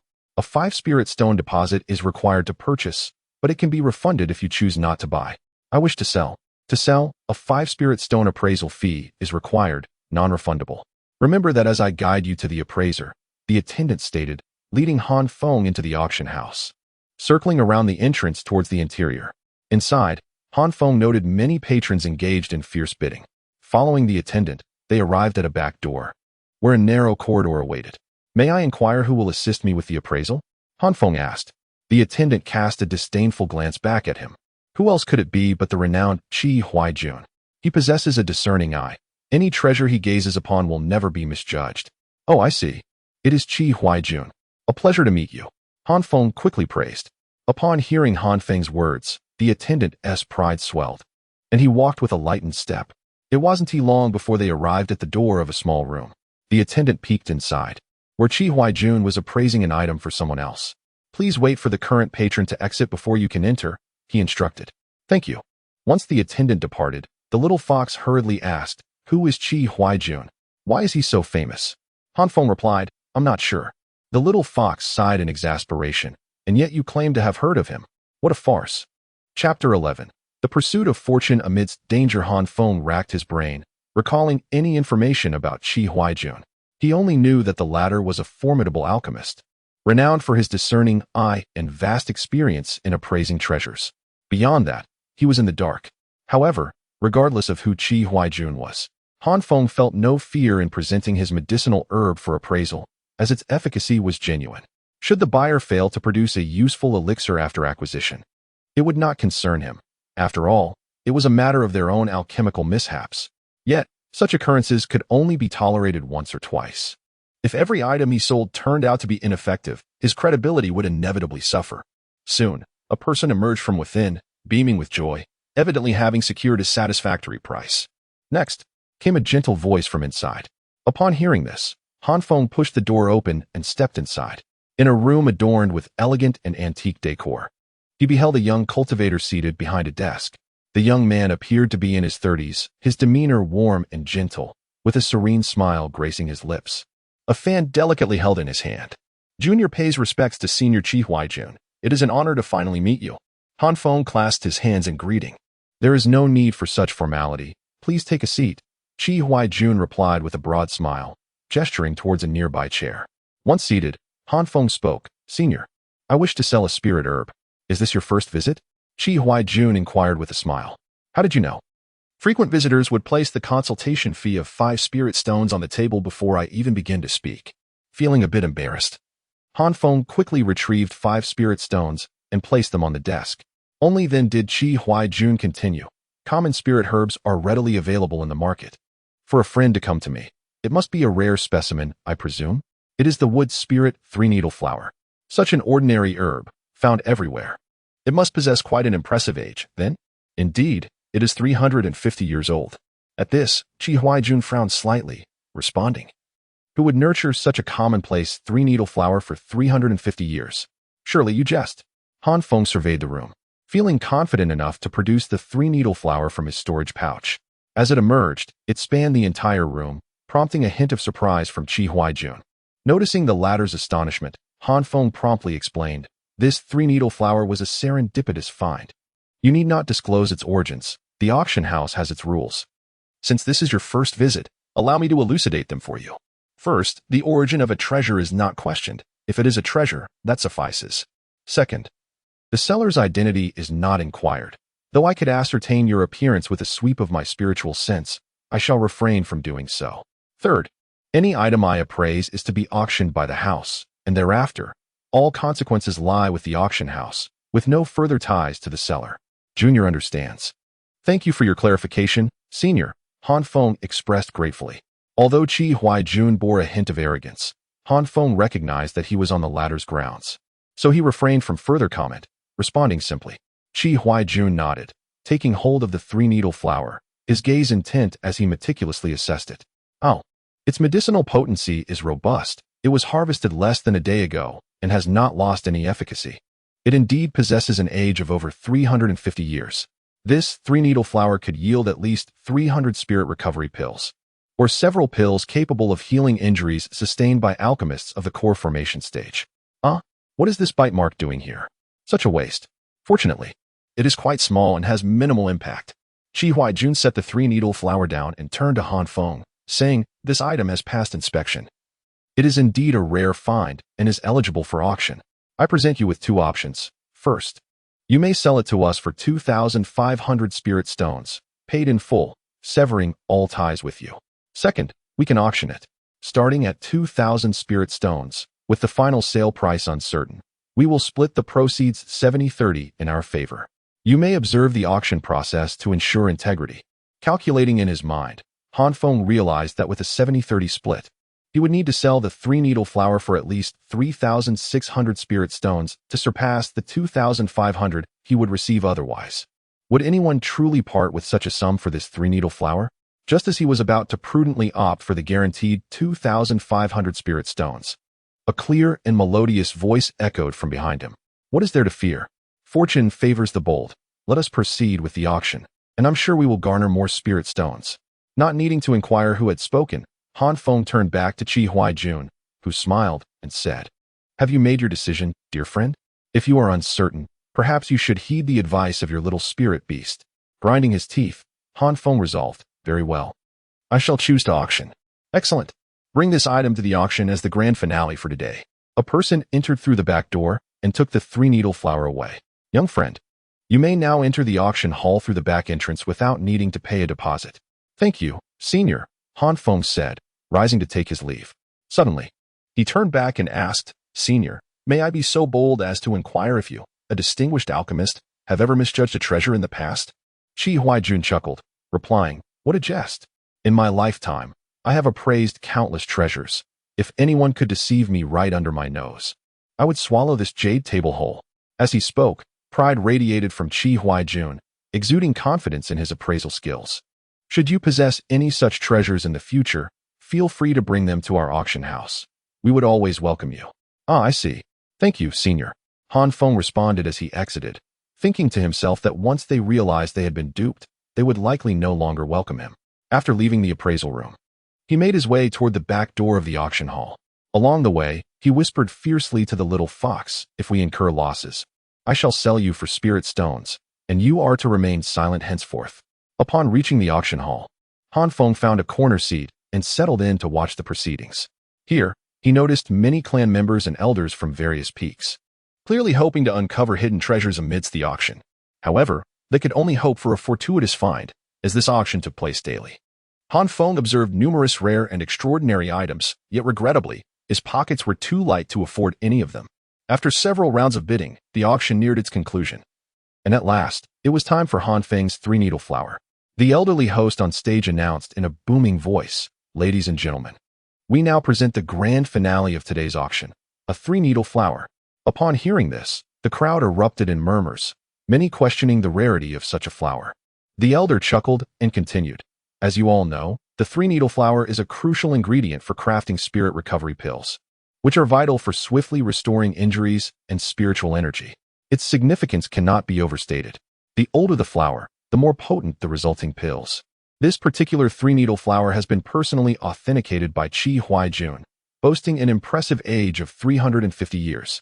One can only imagine the richness of its medicinal power, and as it was harvested less than a day ago, with the cut sealed by Qi Huaijun himself, its potency remains intact. You may bid with confidence." After finishing his words, the elder relished the astonished expressions of the crowd.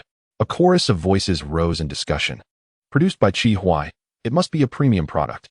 Chapter 12. This flower belongs to the Yi family.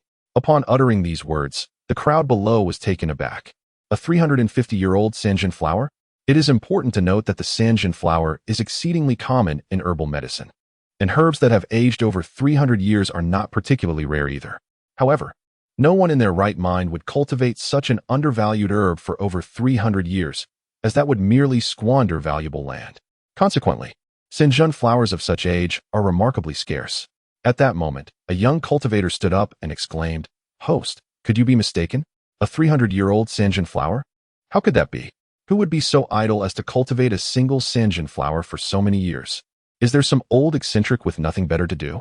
He chuckled. "Perhaps it is a wild specimen, but of course, this has been personally verified by us. If any of you doubt it, you are welcome to supervise." Anyone questioning this can come and conduct their own examination. The elderly man responded with a smile. Then allow me to test it.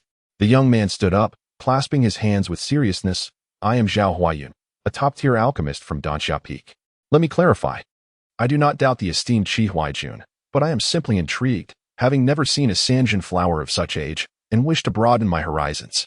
With Qi Huaijun and alchemist Zhao as endorsements, we naturally trust you. Please proceed with your examination, alchemist. Indeed, we all await the results, the crowd clamored. Alchemist Zhao approached, and the host presented the Sanjin flower, placing it on the table. Upon seeing such a large specimen, the crowd gasped in awe. Zhao Huayun examined, sniffed, touched, and finally infused it with spiritual energy to thoroughly sense the medicinal potency within the flower. After a moment, he nodded and declared, indeed, it possesses over 350 years of medicinal age. This is exceedingly rare. Host, what is the starting price for this Sanjin flower? I, Zhao Huayun, will take it. I wish to personally refine it into a revitalizing pill, crafting the most perfect version possible. With this pill, I shall ascend to master-level cultivation. This declaration left the crowd in astonishment. Everyone understood that alchemists were categorized into lower-tier, mid-tier, top-tier, master, and grandmaster levels. And the same classification applied to the pills they produced. Within the entire Yin-Yang sect, there was not a single grandmaster-level alchemist, only 3 masters. Zhao Huayun was hailed as a prodigy among the younger generation, the one most likely to break into master-level cultivation. With this Sanjin flower, he might truly be able to concoct a pill that could unleash its full medicinal potency and achieve mastery. People had high hopes for him. While Han Feng silently pondered whether he had inadvertently ensnared an innocent victim, the host chuckled, Alchemist Zhao, please remain calm and take your seat for bidding. In an auction, it is naturally the highest bidder who prevails. That is indeed the case. I was being presumptuous, Zhao Huayun replied, returning to his position, though his gaze remained fervent. The host announced, I declare the starting price for the Sanjin flower to be 2,000 spirit stones, with each bid requiring a minimum increase of 100. Let the bidding commence. I bid 2,005. Zhao Huayun was the first to raise his bid, clearly determined to secure the prize. However, it was evident that he was not the only one interested, as several others promptly followed suit. Even those who could not refine pills themselves could enlist familiar alchemists to do so. I bid 2006. 2007. The Jiang family bids 2008. The Fu family bids 2009. 3,000. The Yi family bids 3,000. Who dares to contest me? Upon hearing the Yi family's call, Han Feng's spirits lifted, and he turned his gaze toward the individual from the Yi family, likely an elder. After all, the patriarch would not attend the auction daily. I, Zhao Huayun. Bid 3,001? Zhao Huayun seemed clearly anxious, even invoking his own name.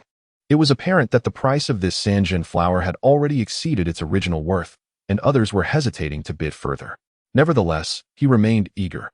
I bid 3,002 from the Yi family. I bid 3,003 from the Jiang family. Now, only these 3 families remained in the bidding.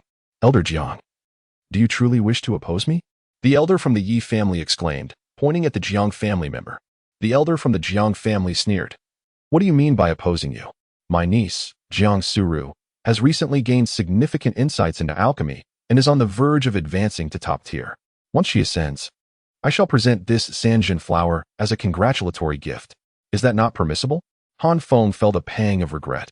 Would this flower ultimately return to Jiang Suru's hands? If she were to learn that her elder had spent thousands of spirit stones on an utterly useless flower, would she not be furious? I bid 3,005 from the Yi family. Then I bid 3,006 from the Jiang family. I, Zhao Huayun, bid 3,008. I bid 3,009 from the Jiang family. I bid 4,000 from the Yi family. I, Zhao Huayun, bid 4,003. Esteemed seniors, grant me a favor. This opportunity is vital for me. The elder of the Jiang family replied with a smile. Since alchemist Zhao has spoken, my Jiang family will grant you this favor. I hope that in the future, alchemist Zhao can offer guidance to my niece. I will certainly do so. Zhao Huayun expressed with joy. Han Feng secretly urged them to continue raising the bid. I bid 4,005 from the Yi family. As expected, the Yi family immediately complied with Han Feng's hope and raised their bid. Humph, your Jiang Suru chose a menial disciple as her partner to avoid selecting a proper mate. It is truly laughable. That little servant will probably be left in the cold every day. The elder of the Jiang family instantly retorted. Our Jiang family's daughters can choose whomever they wish. As long as they are happy, we will not adhere to your family's marriage schemes. True strength lies in self-reliance. Sacrificing the happiness of our children for power and profit is the real disgrace. Since she selected her partner, even if he is a waste, we respect her choice and can still cultivate that waste into an elite. Han Feng felt touched, but realized it was futile, no matter how much he was cultivated. He could not cultivate himself. At this moment, Zhao Huayun sighed, preparing to raise his bid again when the elder from the Yi family smiled. Alchemist Zhao, why don't you allow this herb to belong to our Yi family? I assure you that once we secure the herb, I will hand it over to you for refining.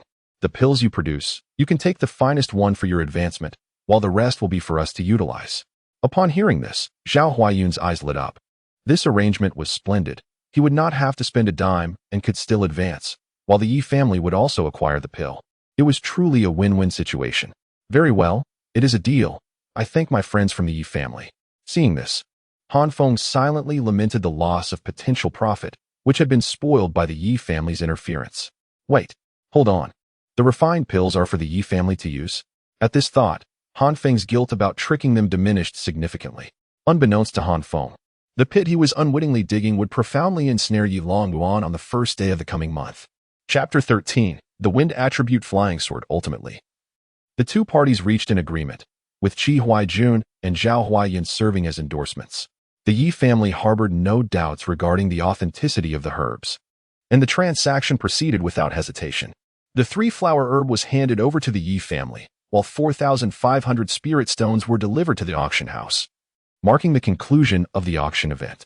Under the guidance of a servant, Han Feng proceeded to the accounting office to settle the spirit stones.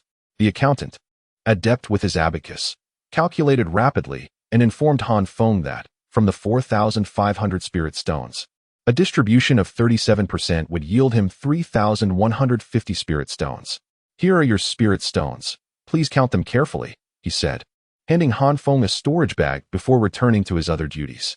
Storage bags are not particularly rare. Typically, an auction house offers one as a complimentary gift for transactions exceeding 1,000 spirit stones.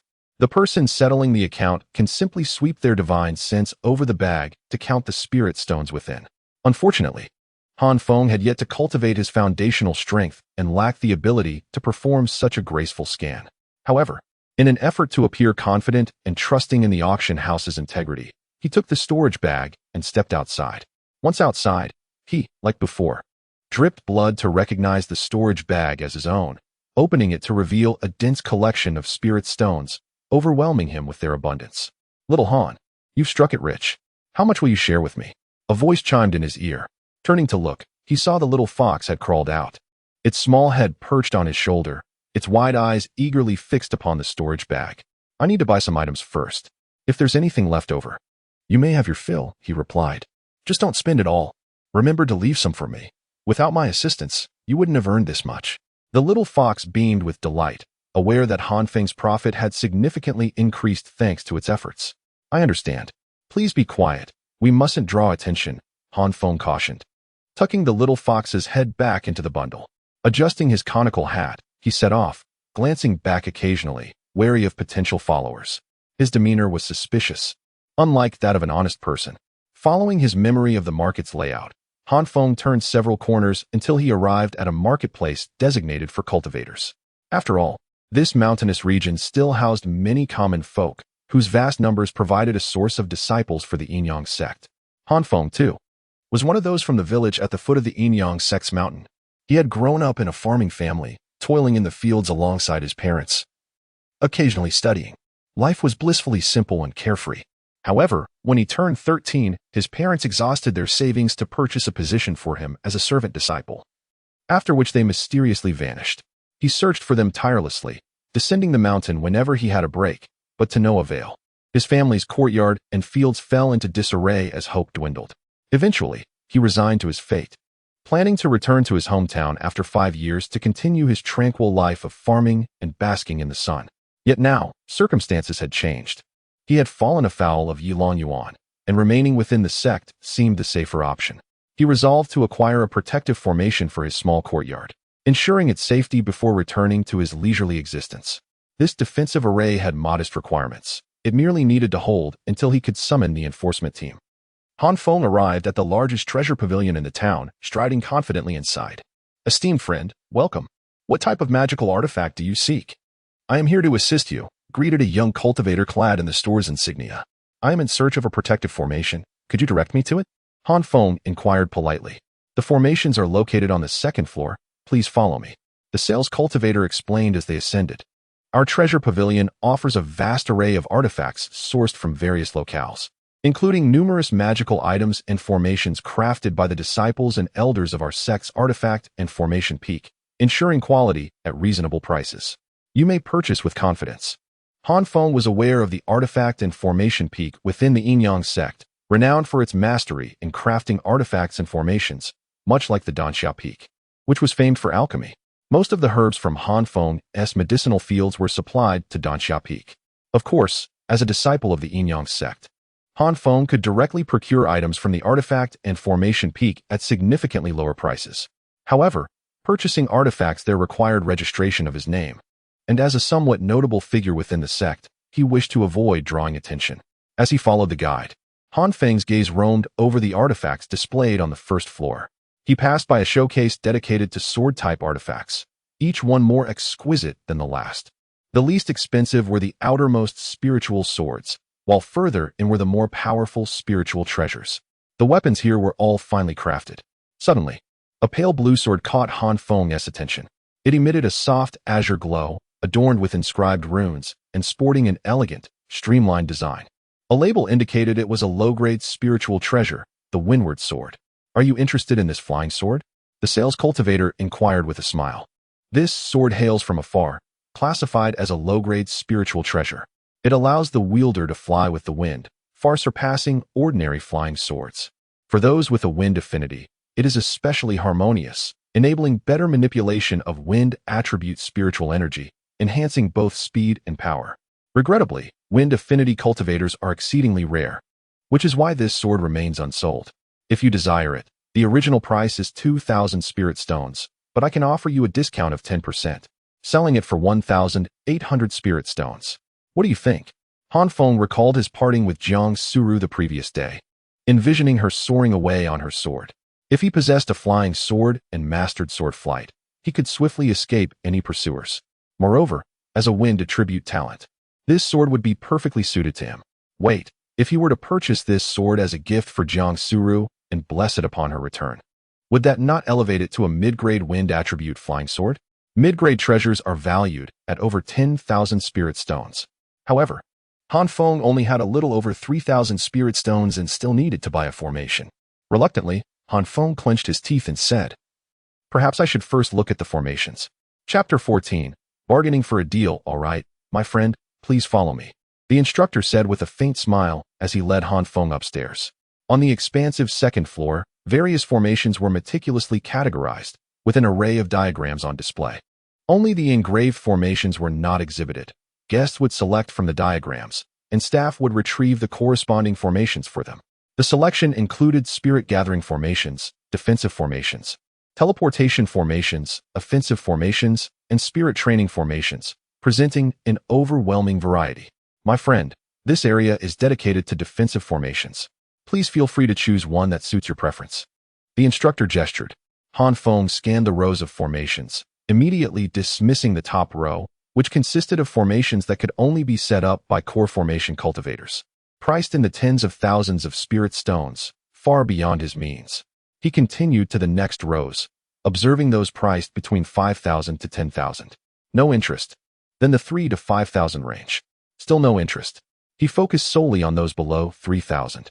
Are you seeking a formation that emphasizes ultimate defensive capability, or one that balances both offense and defense, capable of countering attacks while inflicting some damage back, or perhaps one with additional functionalities such as spirit gathering or teleportation? Additional functionalities? Han Feng inquired. Indeed, the instructor replied. For instance, consider this, the 5-tiger counterattack formation, which harnesses the roaring power of tiger spirits, structured upon the 5 elemental positions, creating an unyielding formation. It can both defend and retaliate. When struck, it absorbs a portion of the attack, while countering with some force back at the assailant. And then there is this, the blood armor teleportation formation, utilizing the blood of foundational spirit beasts combined with teleportation power. Its protective effect is not as formidable as the 5-tiger counterattack formation, but it includes a teleportation feature. Should the formation be breached, it activates during the destruction, allowing for immediate escape. Feng contemplated the two formations, one capable of defense and counterattack, but rendered helpless if breached, while the other allowed for immediate escape, but with uncertain destination. For others, these supplementary abilities might be life-saving skills. For Feng, they represented disadvantages. If he were to be besieged, he would need to feign weakness before the law enforcement hall. If they arrived to find him unscathed while his attackers were battered, he would be the one apprehended. As for the teleportation, who could predict where it would lead? The cultivation world was fraught with chaos. And if he were to end up near a demon cultivator or a beast lair, that would be tantamount to delivering himself as a meal. At that moment, the little fox behind him chimed in. What is there to fear? Wealth lies in risk. Choose the one with teleportation. Worst case, we can flee and become wandering cultivators. Feng felt a wave of frustration. Is that truly how you see it? It's primarily because it's cheaper. Only 1,500 spirit stones. The first one is too expensive at 2,500. The little fox chuckled. After all that discussion, it simply wanted to keep more spirit stones for itself. What level of adversaries can these formations withstand? Feng posed the crucial question. Below foundational level, it depends on time. They wear out eventually. Above foundational level, the former can withstand 3 full-force attacks at least, while the latter 2. If I relocate after setting them up, can they be moved? Of course. The flags and materials are movable. Just pull them out. The materials remain within the formation and cannot be removed by the enemy. Feng stroked his chin. This one is 1,500? Indeed. And the sword below is 1,800? That totals 3,003. Could you perhaps lower the price a bit? How about 2,005 for both? Feng gritted his teeth, determined to negotiate, as he had only 3,100 spirit stones on hand. The instructor was taken aback. This was his first encounter with such a vigorous negotiator. The prices listed were the original rates, but the owner had indicated they could consider circumstances and offer a 10% discount, essentially marking them up in hopes of attracting naive buyers. Yet, encountering someone like Feng, who slashed the price to 75%, was a first for him. My friend, the price I mentioned is already discounted. The Wind Spirit Sword is 1,008 after the discount because it's a hard sell. The Blood Armor Teleportation Formation cannot be discounted further. But considering you are buying both, I can reduce it by 100 spirit stones at most, making it 3,002. What do you think? Look, you mentioned that sword isn't selling well. You're fortunate to find someone interested. Why not sell it to me? If it just sits there, it won't turn into spirit stones. Selling it to me would yield you spirit stones and rid you of an unsellable item. Furthermore, this formation is one-time use. Once I utilize it, I will certainly return to purchase from you again. If you offer me a discount this time, I will come back next time. And you can earn a commission. Wouldn't that be agreeable? 3,001. No further reduction. 2,008. I can't go any lower. I don't have that many spirit stones. 3,001. 2,008. I'm not the shopkeeper. I can't afford to lower it that much. Then you might consult the shopkeeper. Fine, wait for me. The instructor sighed heavily and walked away. He had never encountered such a miserly customer. Feng continued examining other formations. Soon, the instructor returned, stating, My friend, our shopkeeper has agreed to a friendly price of 3,000 spirit stones, not one less. As this price is equivalent to what is charged for weapons at the weapon and formation peak. If you could purchase from the weapon and formation peak, you wouldn't be here at our treasure pavilion. We are merely trying to conduct business without incurring losses. If you doubt this, feel free to verify the prices at the weapon and formation peak. Their business primarily catered to wandering cultivators and families, as well as foreign goods not available at the weapon and formation peak. Ordinary disciples of the Yin-Yang sect rarely needed to shop here. Could you consider 2,009? Feel free to return next time. 3,000 is the final price. Feng reluctantly parted with the 3,150 spirit stones he had just acquired. Chapter 15. Another assassination attempt. He relinquished the spirit stones, and the fellow cultivator bestowed upon him the wind spirit sword and array materials, accompanied by instructions for deployment. Such a rudimentary array could be established even without a dedicated array master. Feng, having secured his treasures, departed from the treasure pavilion and hastened towards Spirit Beast Peak. He resolved to first register the little fox, thereby establishing it as his personal property, ensuring its safety. The following day, He would then dispatch the fox to deliver the sword to Jiangsu Ro. After all, the sword was presently a low-grade spiritual treasure, accessible to anyone.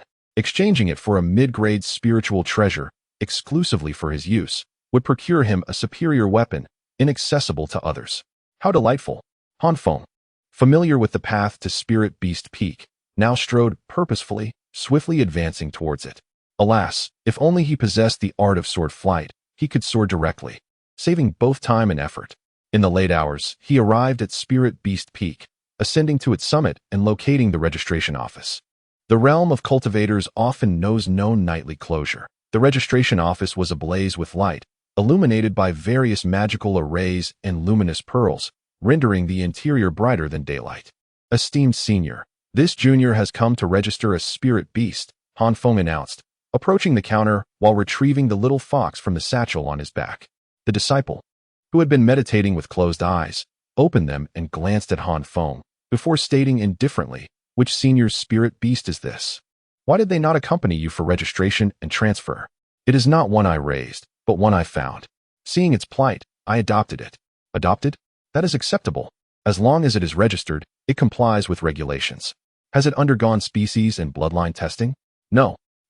State the spirit beast's cultivation level and species. A fox, with no cultivation. Upon hearing this, the disciple regarded the little fox with suspicion, remarking, "A fox with no cultivation is classified as a wild beast, not a spirit beast. Are you jesting? You are the wild beast." Bah! The little fox bared its fangs, contorting its face to demonstrate its prowess. Oh, it can speak. Quite precocious. It resembles a spirit jade fox. It must be one. I shall register it for you. The disciple nodded before continuing, owner's name, identity, and cultivation level. Han Feng, a menial disciple of Falling Cloud Peak, with no cultivation. No cultivation? Heh, a savage paired with a wild beast. The disciple chuckled derisively, having never encountered such an odd pairing. Very well, registration is complete. This spirit jade fox is now yours. Whether you establish a master-servant or life-death contract is beyond my concern. Place this around its neck, imprint it with your soul mark, and only you shall be able to open it. The disciple produced a slender collar, handing it to Han Feng. Han Feng took the collar and fastened it around the little fox's neck, eliciting a displeased pout. Fortunately, Han Feng had not established any contract with it. It remained entirely free and unrestrained, lest it scratch him. Having completed the task, Han Feng departed. The collar merely served as an identification tag, devoid of any binding effect. Once he had left, the disciple crossed his legs and produced a transmission jade slip, remarking leisurely, "Second brother, that Han Feng. The menial disciple who robbed your Tao companion the other day has just registered his spirit beast with me and is heading down the mountain. He is masked, wearing a bamboo hat, and cradling a spirit jade fox. Just find someone to kill him. Do not do it yourself. It is not worth soiling your hands for such trash. You are our family's pride. Do not get excrement on your hands." Having spoken, he put away the transmission jade slip and resumed his cultivation. He considered it sufficient to have mentioned the matter and would not personally assassinate a mere menial disciple. He was, after all, a member of the Yi family. Han Feng, cradling the little fox, descended the mountain under the cover of night. Nearing the foot of the mountain, Han Feng inquired, "Little fox, are you a spirit jade fox?" "No." "Then what spirit beast are you?" I have forgotten. I cannot recall." The little fox responded earnestly, its small face filled with bewilderment. "I do not know who I am, what species I am, what spirit beast I am, or even where I came from, but I can consume spirit stones, feeling satiated afterward and famished when I do not. However, I vaguely sense that I am not a spirit jade fox. I have seen spirit jade foxes, and their bloodlines are far too inferior. My bloodline is far superior to theirs." "Oh, so your bloodline is quite valuable? Why do you use the term valuable instead of noble? What are you planning?" "Nothing. I will not sell you. Do you intend to keep me around to draw blood? Is your blood valuable?" No, it is not valuable. I am merely a wild beast." The little fox turned away guiltily. "By the way, how many spirit stones do we have left?" "You spent 3,000 in one go. You spendthrift. A little over 100, perhaps. How can you afford to feed me when you are so impoverished? Did I ever say I would feed you? Is your starvation my concern? You heartless fiend. During the day, you called me your friend, and now you have become." Suddenly, the little fox's expression changed drastically, and it exclaimed, "Quick, take cover. There is malice. Upon hearing this, Han Feng immediately and unhesitatingly dodged to the side. A flying sword materialized abruptly, passing through the space he had just occupied. Startled and drenched in cold sweat, Han Feng could not help but feel grateful for the little fox's ability to sense malice, which proved invaluable. Suddenly, two dark figures emerged from the bushes, each wielding a sword, and swiftly advanced towards Han Feng with murderous intent. "Little fox, quickly find the law enforcement hall to rescue me." Han Feng's expression changed abruptly as he drew his wind spirit sword, slashing it towards the nearest assailant. He was unaware of their strength, but in this dark and windy night, with no one around, escape from two sword-wielding enemies would be difficult. The little fox immediately leaped from Han Feng's shoulder and darted away. It must be said that the little fox was remarkably swift. Almost in the blink of an eye, it reached a distant boulder. However, it suddenly froze, perched on the boulder, its large eyes watching Han Feng engage in combat. Han Feng slashed out with his sword. The assassin clearly did not take Han Feng seriously. Faced with the attack of a cripple, he neither dodged nor evaded, allowing the sword to pierce him while attempting to strike Han Feng. However, in the next moment, he widened his eyes in shock. Han Feng sidestepped his sword and effortlessly pierced his chest with the wind spirit sword in his hand. How? How is it possible to breach my defense? Chapter 16. My sister's husband? The adversary assassin was taken aback, but Han Feng acted without hesitation, forcefully churning his sword to obliterate the assassin's heart. He understood that cultivators in the chi refining stage possessed a physiology akin to that of mortals, making a strike to the heart lethal. However, for those at the foundation establishment stage or higher, survival hinged on the integrity of their dantian and head. Having swiftly dispatched the assassin, Han Feng turned his gaze towards the other. The remaining assassin, aghast at the spectacle, narrowed his eyes and promptly turned to flee. Yet, Han Feng was unwilling to let him escape. Han Feng was reticent to involve the enforcement squad prematurely, as he wished to conceal his cultivation level. Should Yi Longyuan become aware of his true strength, he would undoubtedly dispatch even more formidable assassins, thereby exacerbating the peril he faced. Of course, should he find himself outmatched, he would still rely on the enforcement squad. Channeling the spiritual energy within his body, Han Feng gave chase. His wind-attributed celestial spirit root proved invaluable. As wind was synonymous with speed, Han Feng's velocity was remarkable, and he swiftly caught up to the assassin, delivering a decisive blow with his sword.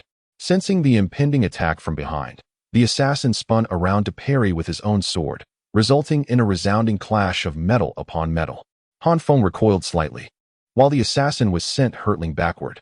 Han Feng surmised that his opponent was, at best, at the 5th level of chi refining. Given his own spiritual root and cultivation level, he could readily vanquish the assassin. However, the assassin had no desire to continue the fight. He cast his sword into the air, where it hovered, and then leaped onto it, preparing to escape via sword flight. Not good, Han Feng exclaimed inwardly. His opponent possessed the ability to fly, whereas he did not. Yet, he could not allow the assassin to escape, lest he be plagued by endless troubles. In this critical moment, the small fox in the distance suddenly leaped into the air, landing before the assassin. Starlight flickered in its eyes as it gazed at the assassin, who immediately felt a powerful wave of dizziness and lost control of his flying sword, plummeting to the ground.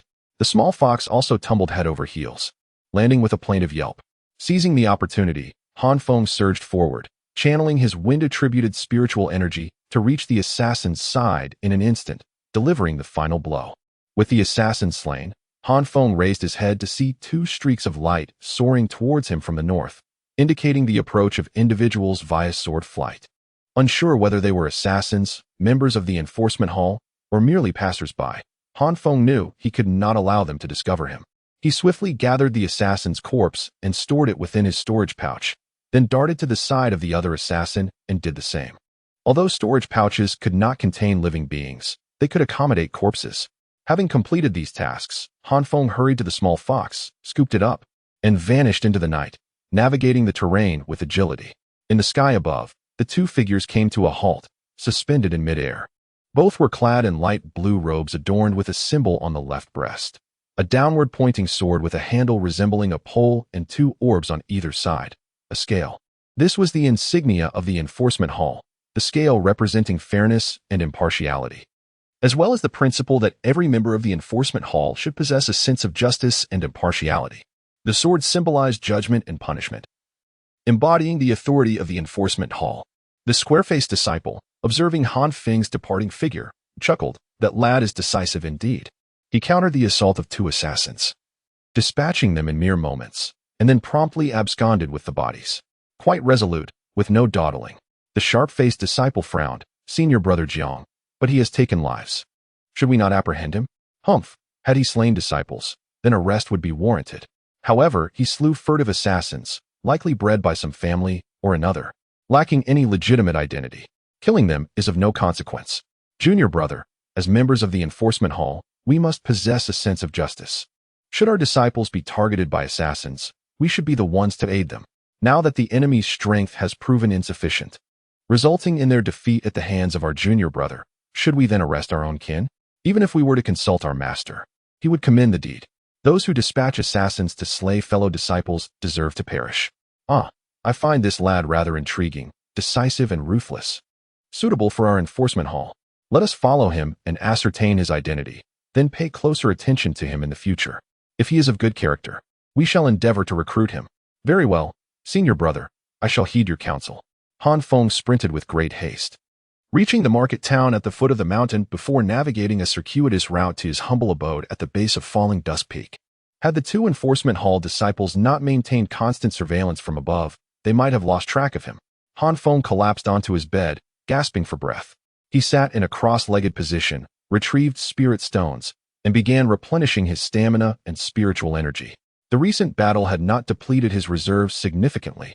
Rather, the arduous journey back had taken its toll. He was in dire need of restoration. The small fox also appeared weary and listless, sitting nearby with its eyes narrowed, gently gnawing on a spirit stone. Outside, in the sky above, the 2 enforcement hall disciples, led by senior brother Jiang, surveyed the unassuming courtyard and the surrounding identical dwellings. Senior brother Jiang frowned. "Are these not the residences of the miscellaneous disciples?" The sharp-faced disciple nodded. "Indeed. They seem to be the dwellings of miscellaneous disciples responsible for cultivating the spiritual fields. Each individual is assigned a plot within their own courtyard. This is the 8th courtyard in the first row. Very well, we shall investigate their identities upon our return." Agreed. The 2 enforcement hall disciples swiftly flew towards the main peak of Falling Dusk Peak, where they approached their fellow disciples at the Falling Dusk Peak Enforcement Hall branch to request the records of the miscellaneous disciples. The 8th courtyard occupied by 2 individuals, Wang Mian and Han Feng. Han Feng. That name sounds familiar, the sharp-faced disciple remarked to senior brother Jiang. A disciple of the Falling Dusk Peak Enforcement Hall interjected with a smile. How could it not be familiar? Is he not Jiang Huayang's brother-in-law? My brother-in-law? How is that possible? I have no brother-in-law, senior brother Jiang exclaimed in surprise. Just the day before yesterday, your younger sister, Jiang Siru, entered into a Taoist partnership with this Han Feng. Were you not aware? I was indeed ignorant of this development. However, this courtyard is currently inhabited by these 2 individuals. Is that correct? Jiang Huayang inquired earnestly. Chapter 17. Some wonderful misunderstandings. After some contemplation, the disciple from the law enforcement hall of Luoxia Peak remarked, "No. It seems that a registration was submitted today from the outer sect disciples, indicating that Wang Mian and his companion Zhang Xiu have moved to the outer sect's residence. Currently, the house is occupied solely by Han Feng. What cultivation level does this Han Feng possess? Cultivation level? He possesses no cultivation at all. He is notorious for being a waste. After 5 years in the sect, he has not cultivated a single trace of spiritual energy, making him the most renowned failure at Luoxia Peak. He was supposed to be expelled from the sect next month, but by sheer luck, he has been chosen as a companion by your sister. You should leverage the Jiang family's influence. He will undoubtedly not be expelled now." After pondering for a moment, Jiang Huayang nodded and inquired, "Is it true that this Han Feng has a white spiritual fox? Who knows? I wouldn't bother to pay attention to a mere servant disciple." "Very well, thank you, senior brother. I shall take my leave now. Farewell." Jiang Huayang and his sharp-featured junior disciple departed Luoxia Peak and flew directly towards Spirit Beast Peak. The sharp-faced junior disciple asked, "Senior brother, is that lad truly a talentless waste? That seems absurd, considering how swiftly he dispatched a 5th-level Qi refining cultivator. He must possess at least a 7th or 8th level of cultivation, and for his age, that is indeed commendable. I also find this matter rather unusual. This young man piques my interest. Let us inquire at Spirit Beast Peak to ascertain the truth. Maintaining a composed demeanor, Jiang Huayang arrived at the registration office of Spirit Beast Peak and entered. Inside sat the same disciple from the Yi family. Oh, a senior brother from the law enforcement hall. What brings you here? The Yi family disciple quickly rose to inquire. Jiang Huayang asked, has any disciple come to register a white fox today or recently? Having witnessed Han Feng being attacked at the foot of Spirit Beast Peak, Jiang Huayang deduced that an Outer Peak disciple would only visit Spirit Beast Peak for the purpose of purchasing or registering a spiritual beast. The Yi family disciple's heart trembled, but he hastily replied, indeed. Just half an hour ago, a disciple came to register a spirit communication jade fox. Oh, what was his name? Let me see. Feigning a casual demeanor, the Yi family disciple opened the ledger, glanced down, and said, his name is Han Feng. Oh, Han Feng. Jiang Huayang responded nonchalantly, showing no surprise. As he turned to leave, he suddenly looked back at the disciple and asked, what is your name? Startled, the disciple replied, I am called Yi Longquan. From the Yi family? Yes. Very well, I understand. Jiang Huayang exited, now certain that the disciple who had just turned the tables on the assassin was indeed Han Feng. 5 years ago, he had entered the sect at the age of 18, and although he had always been a servant, he possessed a cultivation level of 7 or 8 in the Qi refining stage. Furthermore, judging by his speed and control over spiritual energy, he likely had at least a superior spiritual root, possibly even an earth spiritual root. But why did he not become an outer sect disciple? How could a mere servant, skilled only in herb cultivation, be so decisive in killing? Where did that formidable sword of his come from? This young man harbors great secrets. It seems my sister's choice was not made out of impulse, but rather due to her discerning eye. This situation grows increasingly intriguing. Since Su Rou understands him better than I do, I shall refrain from interfering for now and observe closely, as he may become a strong asset for our family in the future. He instructed his junior disciple to keep this matter confidential before returning to the law enforcement hall. After he left, Yi Longguan, the Spirit Beast Peak disciple, became unsettled. Although Jiang Huayang did not recognize him, he was well aware of Jiang Huayang's reputation as a prodigy of the law enforcement hall. He had just sent word to Yi Longyuan to assassinate Han Feng. And now Jiang Huayang had appeared, even inquiring about his affiliation with the Yi family. Ah, so he has onto me, he thought. He summoned a junior disciple to take his shift and quickly employed sword flight to soar towards Luoxia Peak. Upon reaching Yi Longyuan's residence, he entered directly and confronted him. Second brother, have you sent someone to assassinate Han Feng yet? Indeed, what do you ask? Yi Longyuan furrowed his brow. Trouble has arisen. You must quickly contact those dispatched and see if you can still reach them. Upon hearing this, Yi Longyuan promptly took out a communication jade slip, calling out several times without receiving a response. His expression darkened as he turned to Yi Longquan, demanding, what is going on? Speak. After I notified you, not long after, Jiang Huayang from the Jiang family came to find me. Jiang Huayang, the brother of Jiang Shimi? What did he want? He first asked if I knew who registered a fox today. I told him it was Han Feng. He nodded, then inquired my name. I told him I was Yi Longguan, and he acknowledged that I was from the Yi family before leaving. Yi Longyuan's brow furrowed deeply. It seems Jiang Huayang has discovered something. He is warning us. It is likely that the assassin I dispatched has been killed by him, resulting in a failed mission. However, he possesses no evidence linking me to it. He merely hinted at you, signaling a warning for us to temper our ambitions regarding the Jiang family. Absolutely, brother. I believe the Jiang family is now protecting Han Feng. Otherwise, how could Jiang Huayang have arrived so promptly? Han Feng may have already been rescued. Be cautious moving forward. This lad has allied himself with the Jiang family. In response, Yi Longguan snorted. So what if it is the Jiang family? My Yi family fears no one. If they expect me to swallow this grievance, they are sorely mistaken. If a direct approach fails, we shall employ underhanded tactics to ensure he leaves no evidence against us. However, the Jiang family is indeed a nuisance, and I do not wish to tarnish my image in Jiang Shimi's eyes. Let this young man revel for a few more days. Unbeknownst to Han Feng, due to the events of that night, some delightful misunderstandings had inadvertently arisen in the hearts of several individuals. As dawn broke, Han Feng finally completed his meditation, restoring both his spiritual energy and physical strength to their peak condition. Meanwhile, the little fox beside him was contentedly belching. Curious, Han Feng asked. How many spirit stones did you consume? Not many, really, the little fox replied, turning away shyly. Ah, no worries. Eat as much as you like. Since you helped me in battle, it is only fair that I provide you with spirit stones. One cannot expect a horse to run without fodder, can they? Han Feng continued, you were remarkably swift last night. How could you unleash such speed without any cultivation, even surpassing mine? It's merely a talent. And what about when you glanced at that person, causing him to fall to the ground? How did that happen? I do not know. Perhaps it is also a talent. Chapter 18. You are a devoted admirer. Han Feng gazed at the little fox, who looked back at him with her innocent, wide eyes. The two of them shared a silent moment. Although you lack cultivation and combat prowess, you possess numerous innate talents, such as the ability to sense malevolence in your surroundings, which can prevent you from being ambushed. You can also move swiftly, like lightning, and bewilder your foes. Oh, and you have another skill, the ability to absorb the spiritual energy from deceased bodies, transforming them into small spheres of vitality. You can even absorb energy from the living. The little fox chimed in cheerfully. You can absorb energy from the living?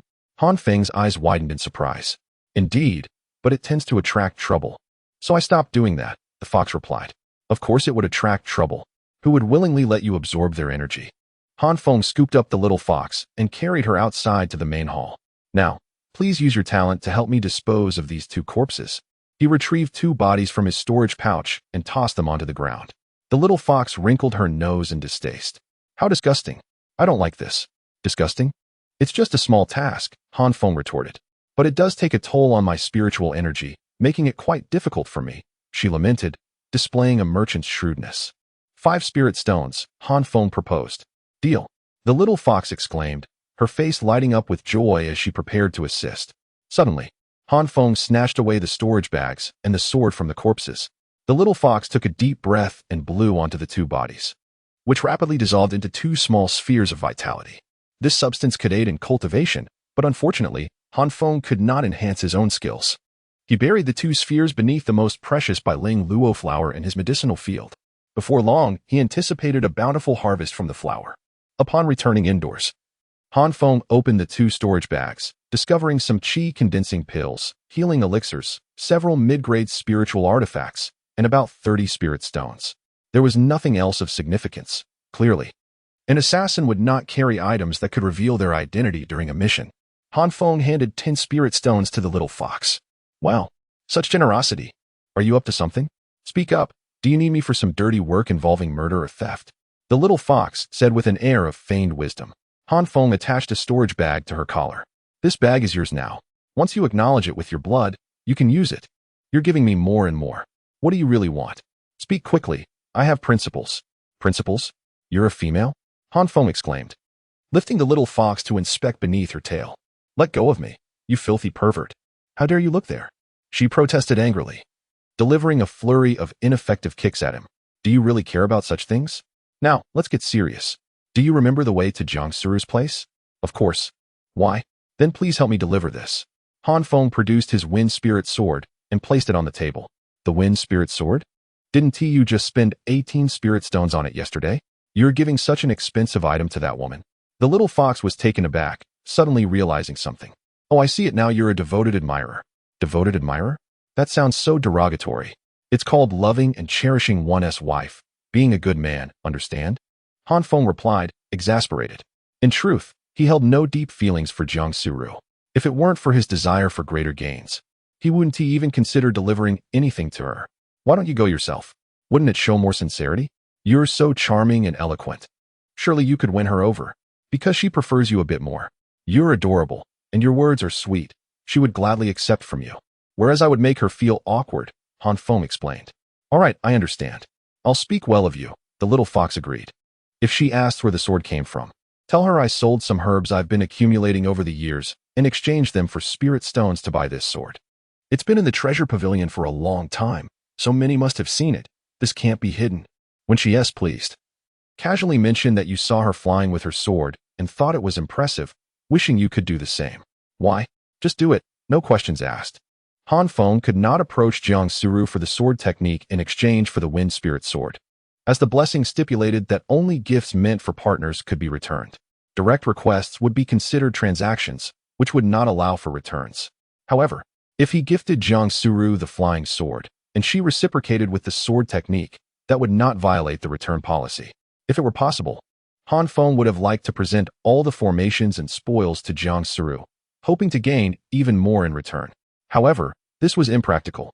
Jiang Suru, being a wealthy heiress, surely lacked such items, and her cool demeanor suggested that excessive gifts would only annoy her. If she began to refuse his offerings in the future, he would have no means to exchange for supplies. Furthermore, explaining the origin of all his possessions was impossible. After listening, the little fox placed the wind spirit sword into her storage bag and skipped away toward the outer disciple area of the mountain. Watching her depart, Han Feng smirked with satisfaction. Humph, does that blessing want me to be a devoted admirer? I see both it and Jiang Suru as mere tools for my benefit. As for Jiang Suru herself, the less interaction, the better. It's more trouble than it's worth. Han Feng retrieved the formation he bought yesterday and set it up around the courtyard according to the instructions. This formation was designed to be hidden, activating only when outsiders entered or attacked.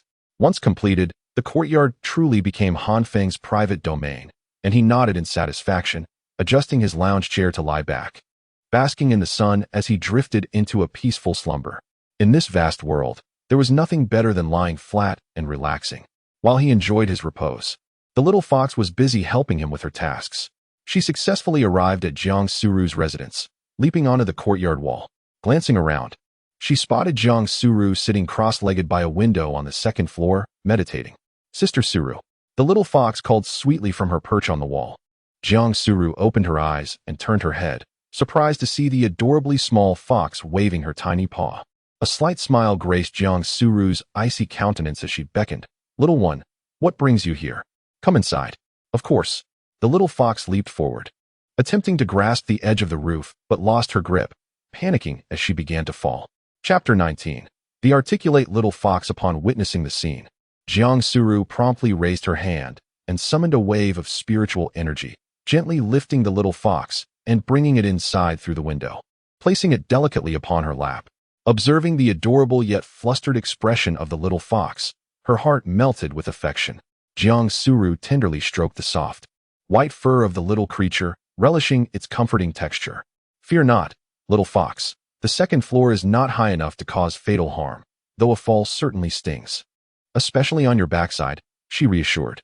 The little fox lifted its face and earnestly replied, It hurts a lot. With a chuckle, Jiang Suru inquired, What brings you here to seek me? A smile graced her lips, a rarity she reserved solely for this charming little creature, unlike her usual demeanor towards others. Dear sister, you look splendid when you smile. You should smile more often. It brings joy to those who see it. The little fox exclaimed. Yet, I am not one to peddle smiles.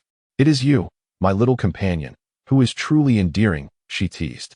The little fox giggled and leaped onto the tea table before her, standing on its hind legs and waving its tiny paws, declaring, I have come to discuss two matters with you today. Taking in the little fox's earnest and adorable expression, Jiang Suru rested her chin on her hand and smiled softly. Pray, tell me what they are. The first matter is that I miss you, dear sister. I wanted to come see you and share some cuddles, the little fox confessed, its sweet words drawing a laugh from Jiang Suru as she affectionately ruffled its head. And what of the second matter? She asked, her curiosity piqued by the little fox's delight. The little fox, feeling quite proud, thought to itself that perhaps it should invite Han Feng, that foolish lad, to learn how to charm women, for he was perpetually foolishly fawning over her, too timid even to deliver gifts in person.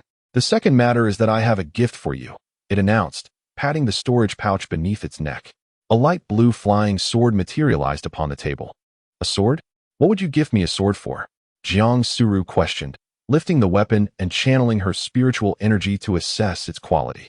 Her eyes widened in mild astonishment as she remarked, This is a spiritual treasure, likely of inferior grade, yet quite valuable.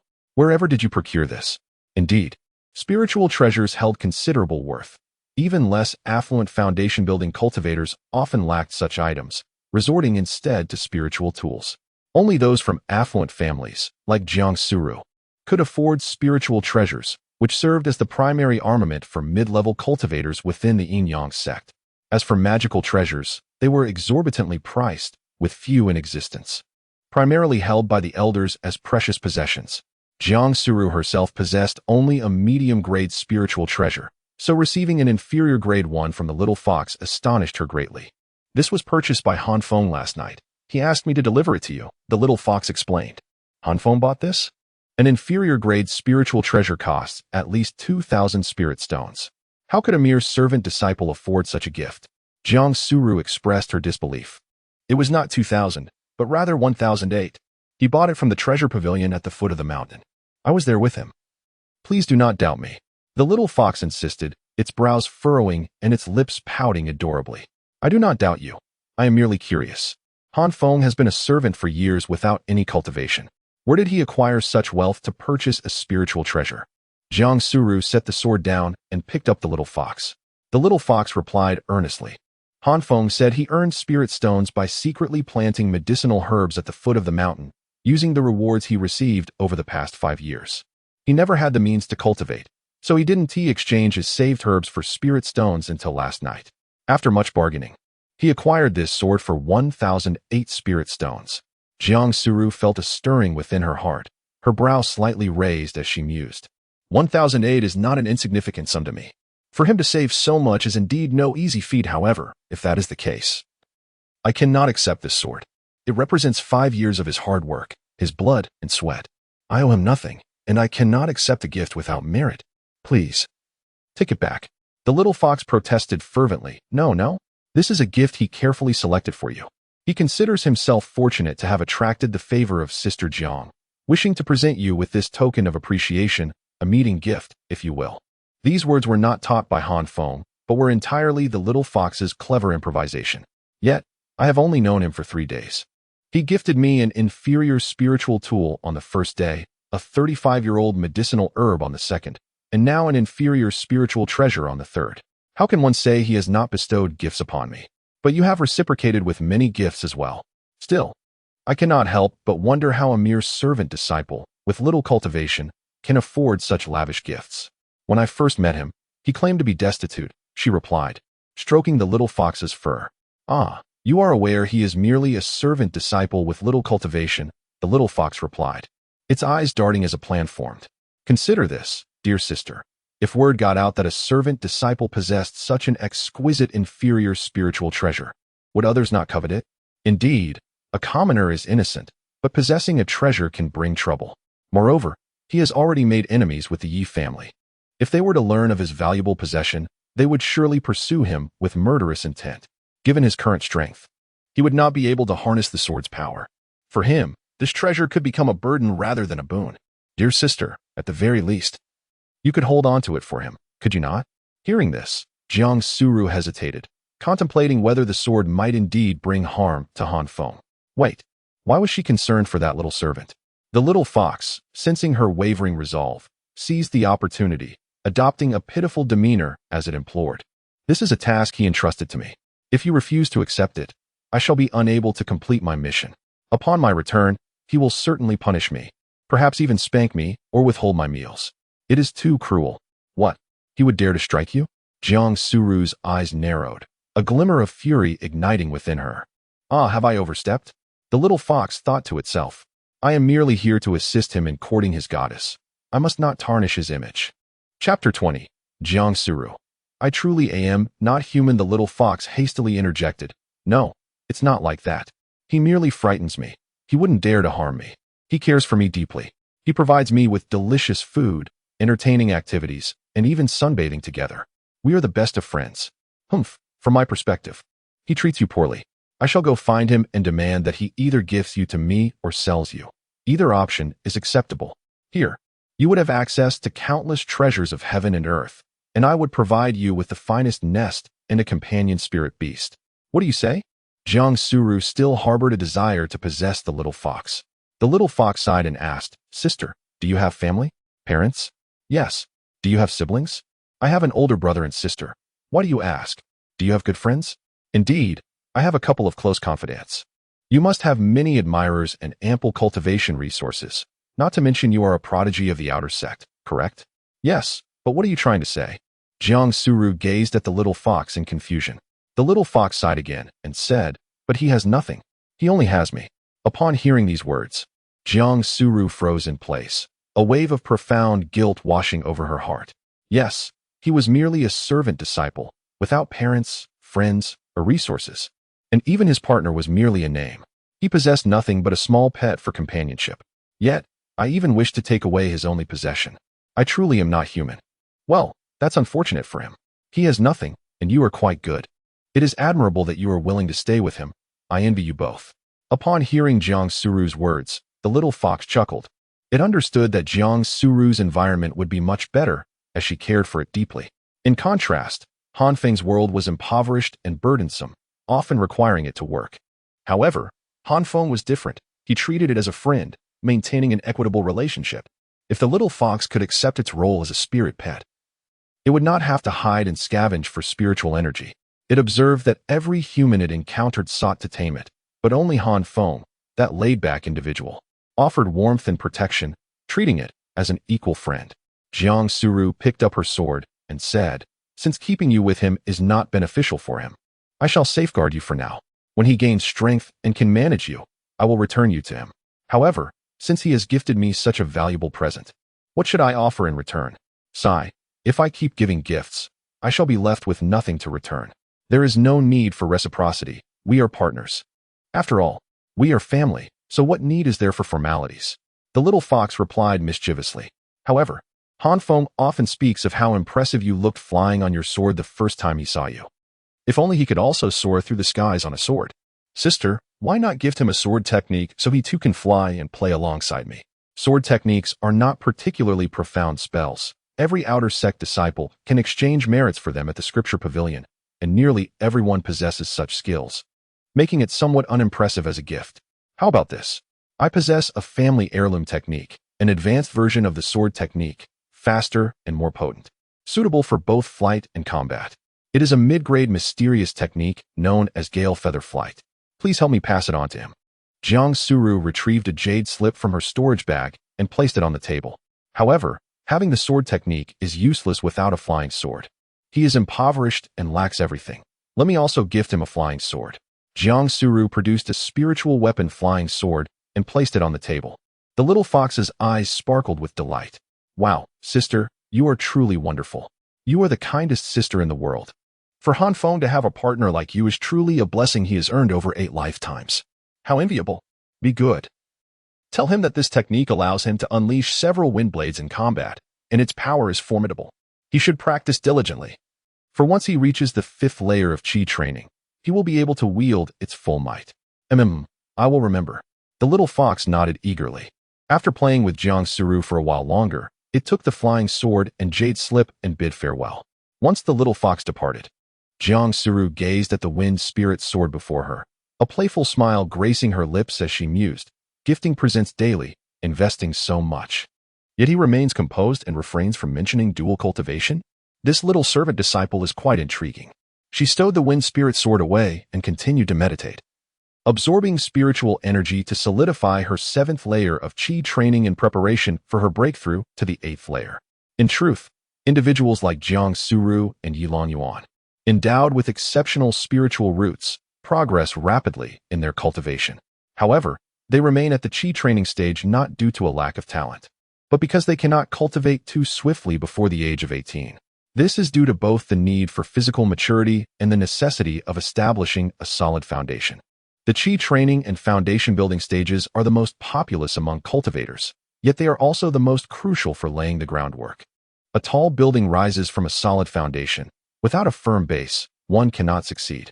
After the age of 18, they may accelerate their pursuit of breakthroughs, as their bodies will have been well prepared.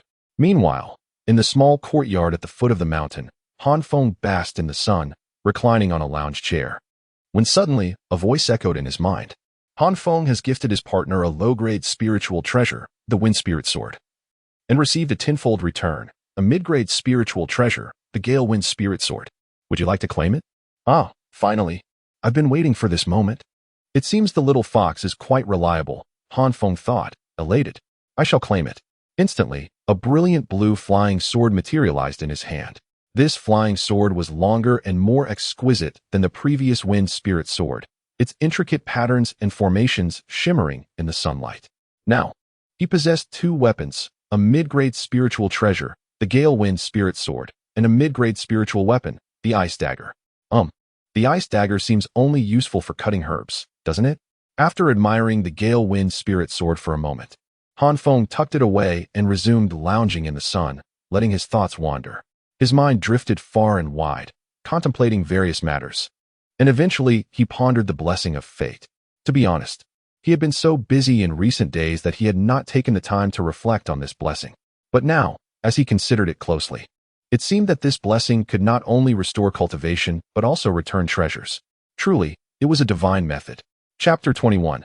Call me Shinju. Previously, Han Feng had heard tales of families where the elders possessed great power, capable of enhancing the cultivation of their descendants through the forceful application of the enlightenment technique. While this method bore its drawbacks, it nonetheless facilitated advancement. However, such assistance necessitated the presence of a formidable being. As for Han Feng, he had nothing but a singular entity residing in his mind. This entity not only possessed the ability to elevate his cultivation seemingly out of thin air, but could also conjure treasures for him. This was exceedingly bizarre. What exactly was this phenomenon? From whence did it originate? Why was it nestled within my mind? What was its purpose in aiding me? Han Feng vaguely recalled that this auspicious entity could engage in dialogue. He cleared his throat and inquired mentally, "Great benefactor, are you present? Please speak plainly." The voice responded.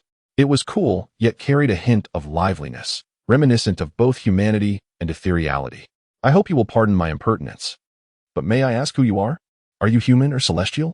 "I am both human and celestial, divine yet also a manifestation of will. I exist merely as a presence. I can take on any form." Han Feng was perplexed. What did that mean? Could it not articulate in a manner comprehensible to him? "You may understand that I am here to assist you, as you are unable to cultivate or elevate your own prowess independently. Thus, you require the auspicious blessing to aid your advancement." "Very well. It seems you are indeed a powerful entity. If I may be so bold, I am but a humble servant, with no connections to you. Why do you choose to aid me?" After a moment of silence, the voice replied, "Because you are utterly inept." Han Feng, "Well, if you are to assist me, surely you must have a motive. What must I do in return for your guidance?" "That cannot be disclosed." "Then, I have a rather personal request. Given your vast capabilities, do you perchance know the whereabouts of my parents?" Han Feng straightened in earnestness. He was a person devoid of desires, with only two things in this world that he truly cherished: his life and the fate of his parents. He had hoped that this formidable being could help him find them, yet the response was, "That cannot be disclosed." Feeling deflated, Han Feng reclined back onto his chair. Since he could not extract any useful information, he might as well resign himself to inaction. "May I ask you one final question? How should I address you?" After a brief pause, the voice replied, "Call me Shinju." "Shinju?" The Lexian denotes warmth, and Ju refers to ancestor. Han Feng nodded, refraining from further inquiry. As long as he understood that this entity was capable of communicating with some semblance of humanity, he felt a measure of reassurance. The only fear was that it might be some peculiar entity that would attempt to usurp him, which would be quite undesirable. As he began to drift into slumber, Han Feng was suddenly roused by an exclamation. Upon opening his eyes, he saw his friend Wang Mian standing at the entrance, curiously examining the grand formation before him, a small fox dangling from his grip by its scruff. With a wave of his hand, Han Feng activated the formation, granting Wang Mian entry. "Hey, you've made quite the progress. Did you create this enormous formation?" Wang Mian exclaimed as he stumbled forward. "It was given to me by Jiang Suru for my protection." Han Feng casually fabricated a story. "She truly treats you well. It's enviable. If I had such a companion, I'd wake up smiling in my dreams. I came to see you and happened upon this little fox, so I brought it along." The small fox leaped from Wang Mian's grasp and bounded on a Han Feng, basking in the sunlight beside him. "What's the matter? Why did you seek me out?" Han Feng inquired. Wang Mian took a seat on a nearby stone bench, produced a sky-blue robe from his storage pouch, and tossed it onto Han Feng, inadvertently covering the little fox beneath it. The fox kicked in frustration, indignant that its sunbathing had been interrupted. "What's this for?" Han Feng asked, lifting the robe. "I'm gifting you a new outfit. Look at the one you've been wearing. It's practically worn to tatters, a relic from your days as a servant. Isn't it embarrassing?" At this, Han Feng chuckled. "Ah, the one who feasts on soft rice speaks boldly. You just tossed a robe worth several taels of silver my way. Please, it's not even worth a spirit stone. With a single spirit stone, you could purchase half a shop's worth of goods.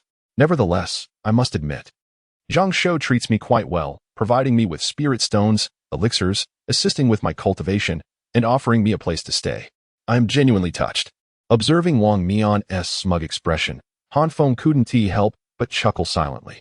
The little fox, fueled by competitive spirit, produced a jade slip and a flying sword from its pouch and placed them on the table triumphantly, declaring, "We have gifts too." These were all given to Han Feng by Sister Suru. "We are not inferior to you." Wang Mian gaped at the items on the table, exclaiming, "Is that a spiritual weapon flying sword? What is this? A divine ability? Goodness, receiving treasures and divine abilities, and now formations. Truly, one's circumstances can be infuriatingly contrasting. Your Jiangsuru is remarkably generous towards you, no doubt." Jiangsuru? Han Feng's expression turned peculiar. "What? Don't you think Suru and Suro sound quite alike?" "Indeed, I also find little Suro to be quite charming." Han Feng was at a loss whether to laugh or cry. "Ah, you've even added the diminutive. Anyway, I came to present you with this robe. The grand ancestral ceremony is on the first day of next month, while it occurs once a year for the sect. For us, it is a once-in-a-lifetime event. One must dress appropriately. Wearing this old robe would bring shame not just upon you, but upon Sister Jiang as well." The grand ancestral ceremony? Han Feng furrowed his brows before recalling the significance. The grand ancestral ceremony is a grand event held to honor the celestial path ancestors. Occurring each year on the first day of May, the birthday of the celestial path ancestors. The sect organizes the 18-year-old disciples to participate in this ceremony, marking their coming of age. Each individual has only one chance in their lifetime to partake in this event, where they may receive blessings from the ancestors, ranging from formidable divine abilities, the awakening of bloodlines, or substantial cultivation advancements. Even those of lesser fortune might cleanse their essence and enhance their cultivation. This year, both Han Feng and Wang Mian were turning 18, and both were expected to attend. However, Han Feng pondered, what did it matter to him? He simply wished to lie flat. Chapter 22. Gale Feather, how is it? Are you really going to the ancestral ceremony? Han Feng inquired. Wang Mian looked at Han Feng in astonishment. Brother, are you feeling all right? That is the ancestral ceremony, a once-in-a-lifetime opportunity. The chance to obtain treasures hinges solely on that moment. Who would ever consider skipping it? Moreover, we are honoring our ancestors, the immortal forebears, the revered sages of our lineage. To neglect attending the ancestral ceremony is to display a grave disrespect to our forefathers.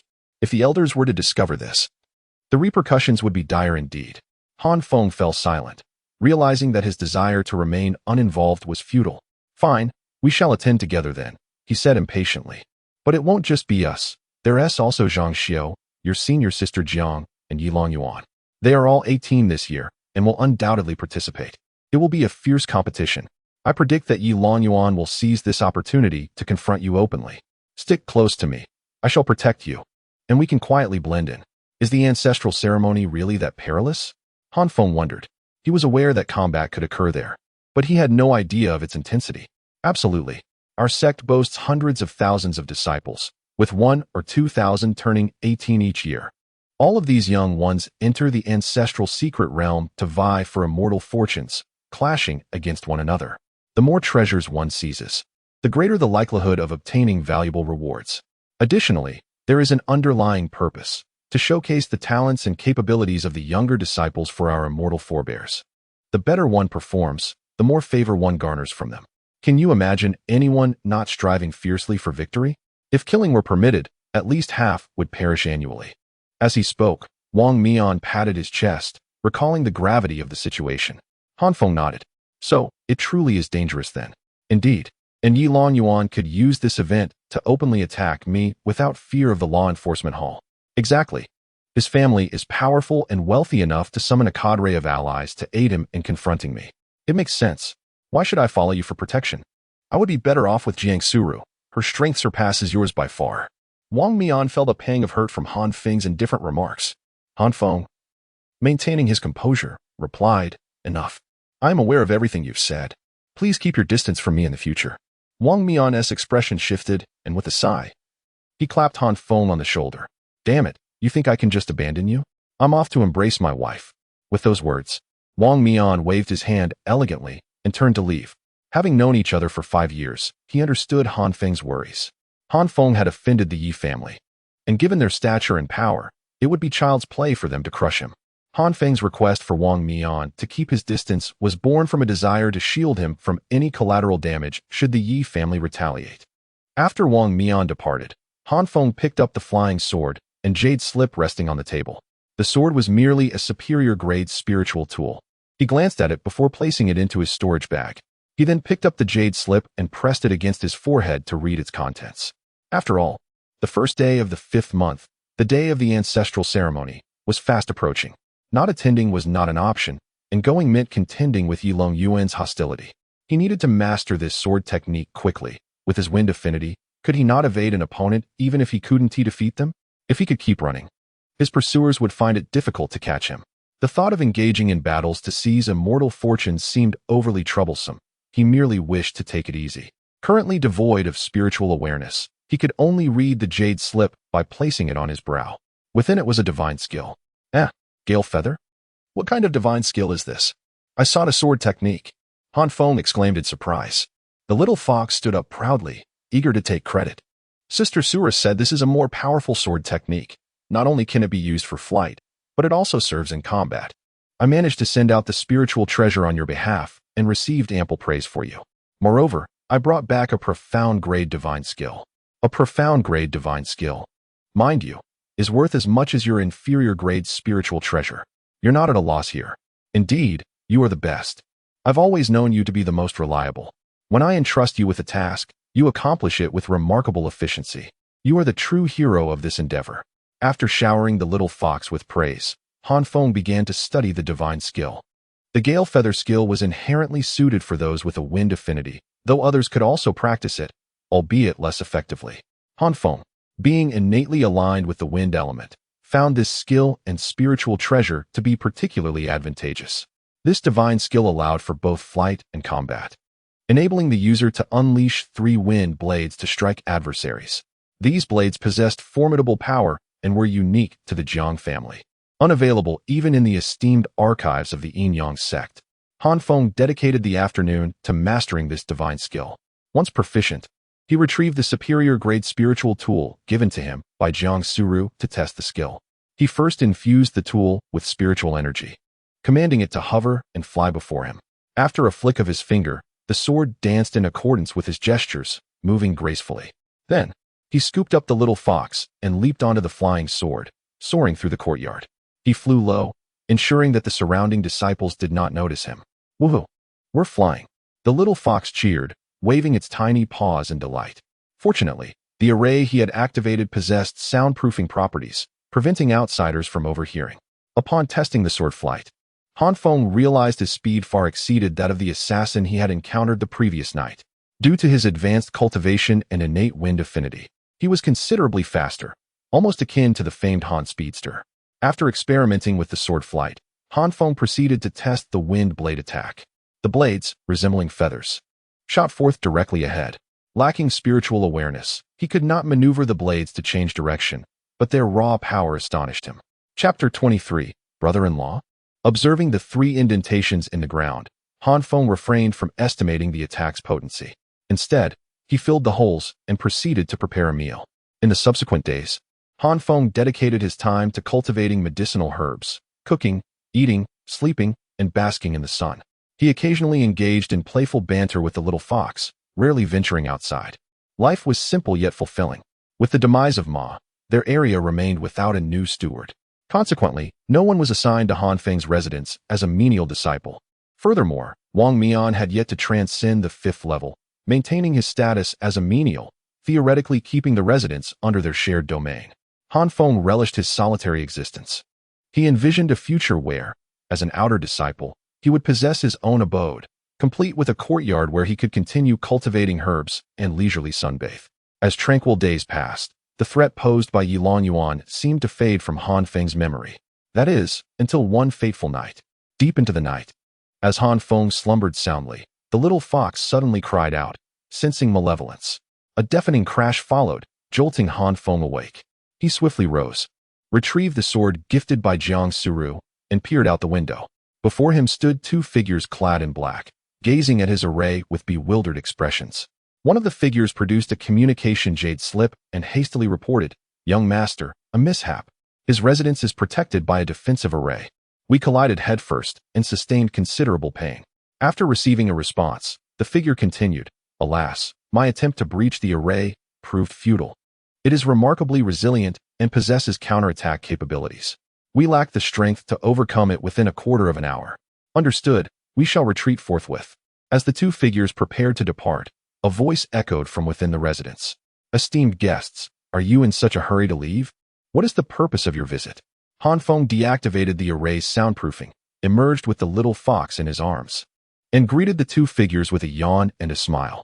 It was evident that these individuals were once again assassins dispatched by Yilong Yuan.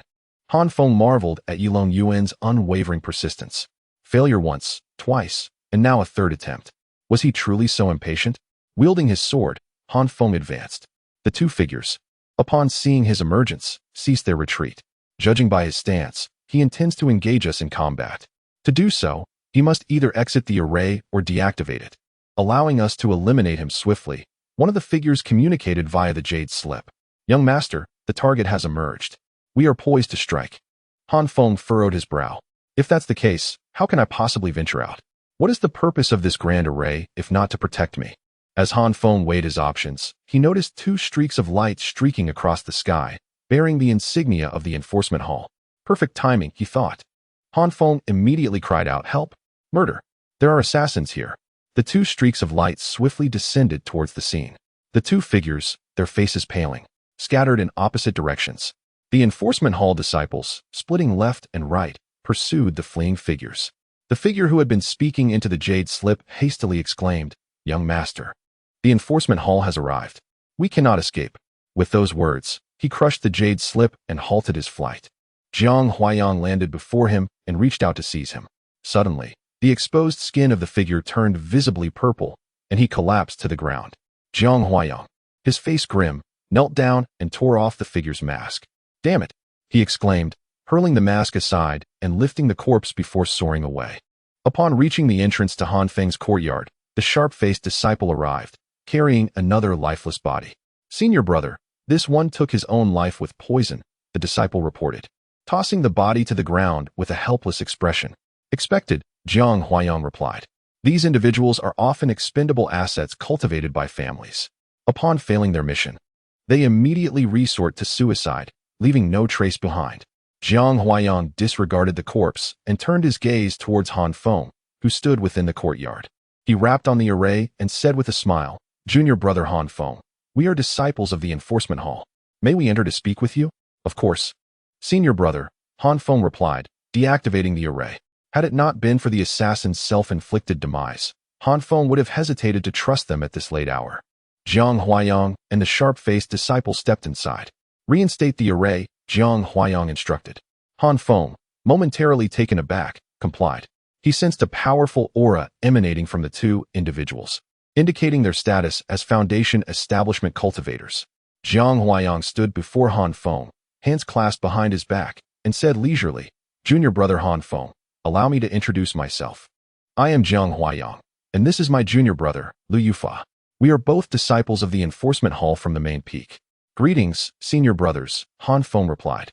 "Please, let us speak inside." Han Feng led the two into his residence, a single room with 2 beds, a table, and a few stools. The most valuable item in the room was undoubtedly the reclining chair outside. Jiang Huayang surveyed the room and remarked with a smile, "Even thieves would weep upon leaving this place, forced to leave behind rice." Han Feng scratched the back of his head and replied awkwardly, "My humble abode is rather simple. I apologize for the underwhelming sight." "Simple indeed," Jiang Huayang replied. "You lack even the means to brew tea for your guests." As the two settled onto the stools, Han Feng inquired, "How did you come to know my name, senior brothers?" Lu Yufa chuckled. "Your reputation precedes you, junior brother Han Feng." "Who is unaware?" Jiang Huayang interrupted him and said leisurely, "I am Jiang Suru's elder brother, her biological brother." "Ah?" Han Feng exclaimed, blurting out, "Brother-in-law?" Jiang Huayang's face darkened. "You are quite adept at claiming kinship, aren't you?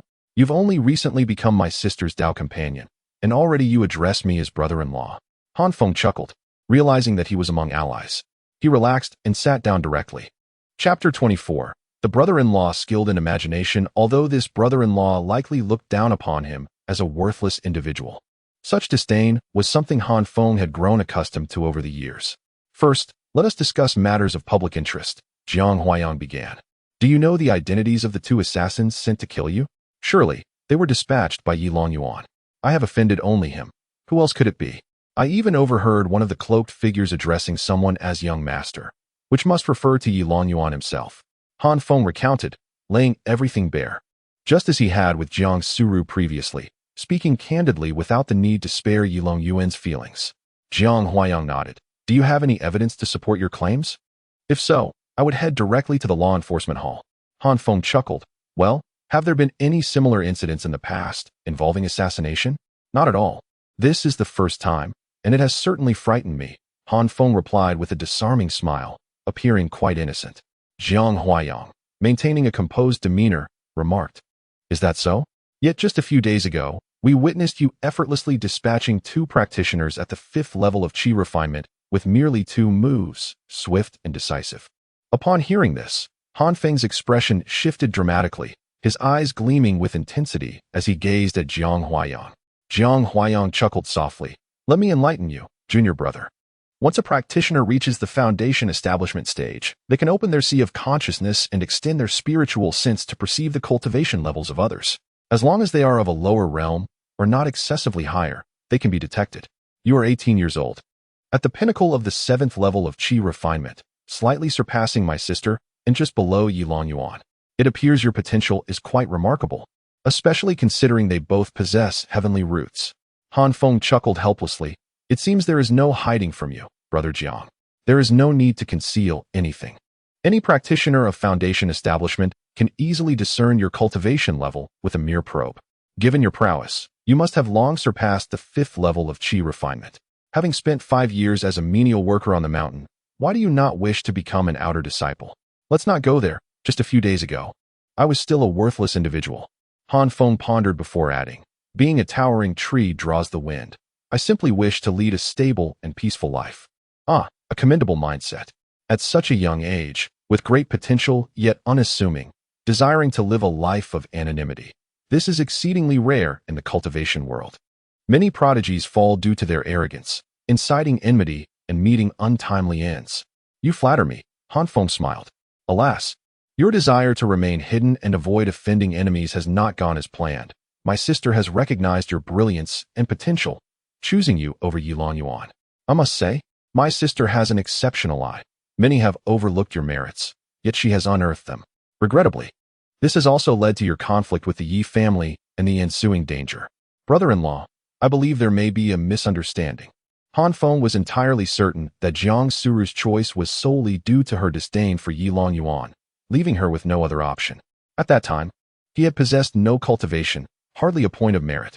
However, Jiang Huayang held a different opinion. The more he observed Han Feng, the more he appreciated him. With good potential, a commendable mindset, and a calm demeanor, if nurtured well, the Jiang family could gain another prodigy. Is Suru aware that you were nearly assassinated a few days ago? No, I did not inform her. Good, a true man taking responsibility for his own affairs, sparing the woman from worry. I appreciate that. Jiang Huayang regarded him with newfound respect. You flatter me, Han Feng replied, feeling the misunderstanding grow. Since you and my sister have become partners, you are family now. You have your plans, and I shall not interfere. After all, life is lived by yourselves, and eventually, daughters must marry. I shall keep today's events from her to prevent unnecessary worry. Thank you for your understanding, brother. Where did you acquire this grand array? Jiang Huayang suddenly inquired. Han Feng smiled. I purchased it from the treasure pavilion at the foot of the mountain. Given the enemies I have made, I needed some protection, especially since an assassination attempt occurred tonight. This array must have cost a considerable amount of spirit stones. As a menial disciple, how could you afford such an expense? I have quietly saved up over the years and invested it all here. After all, my life is paramount. Then why not join the Jiang family? Their defenses would surely surpass your own, Jiang Huayang questioned, observing Han Feng's embarrassed expression. Realization dawned on him, and he chuckled. Oh, I see. You wish to avoid being seen as living off others, to evade the gossip, am I right? That makes sense. You are indeed a man of integrity. However, this matter remains known only to me. Should my father or other elders in the Jiang family discover your potential, they would undoubtedly provide resources for your cultivation. After all, you are my sister's partner, hence a part of our family. But I respect your choices. As I said, your affairs are your own. Thank you for your understanding, brother. Han Feng found Jiang Huayang's imaginative reasoning quite amusing. Jiang Huayang then glanced at the sword in Han Feng's hand, stating, "This Qian Shou sword. I recall giving it to my sister on her 15th birthday. Oh, Jiang's sister gifted it to me a few days ago. If you wish to reclaim it, feel free to take it." Han Feng placed the sword on the table. "Do you think so little of me? If she bestowed it upon you, it is yours to keep. Her gifting signifies her affection. I would not go against her wishes. My younger sister differs from my elder sister. She possesses a cool demeanor, speaks little, concealing her thoughts while fiercely competitive and unwilling to be outdone. In short, she is strong-willed and difficult to communicate with. As her brother, I hope you can be more accommodating toward her." "Certainly. I share a similar disposition with Jiang's sister. Both of us prefer tranquility, rarely intruding upon each other's cultivation, which is quite agreeable." Jiang Huayang nodded.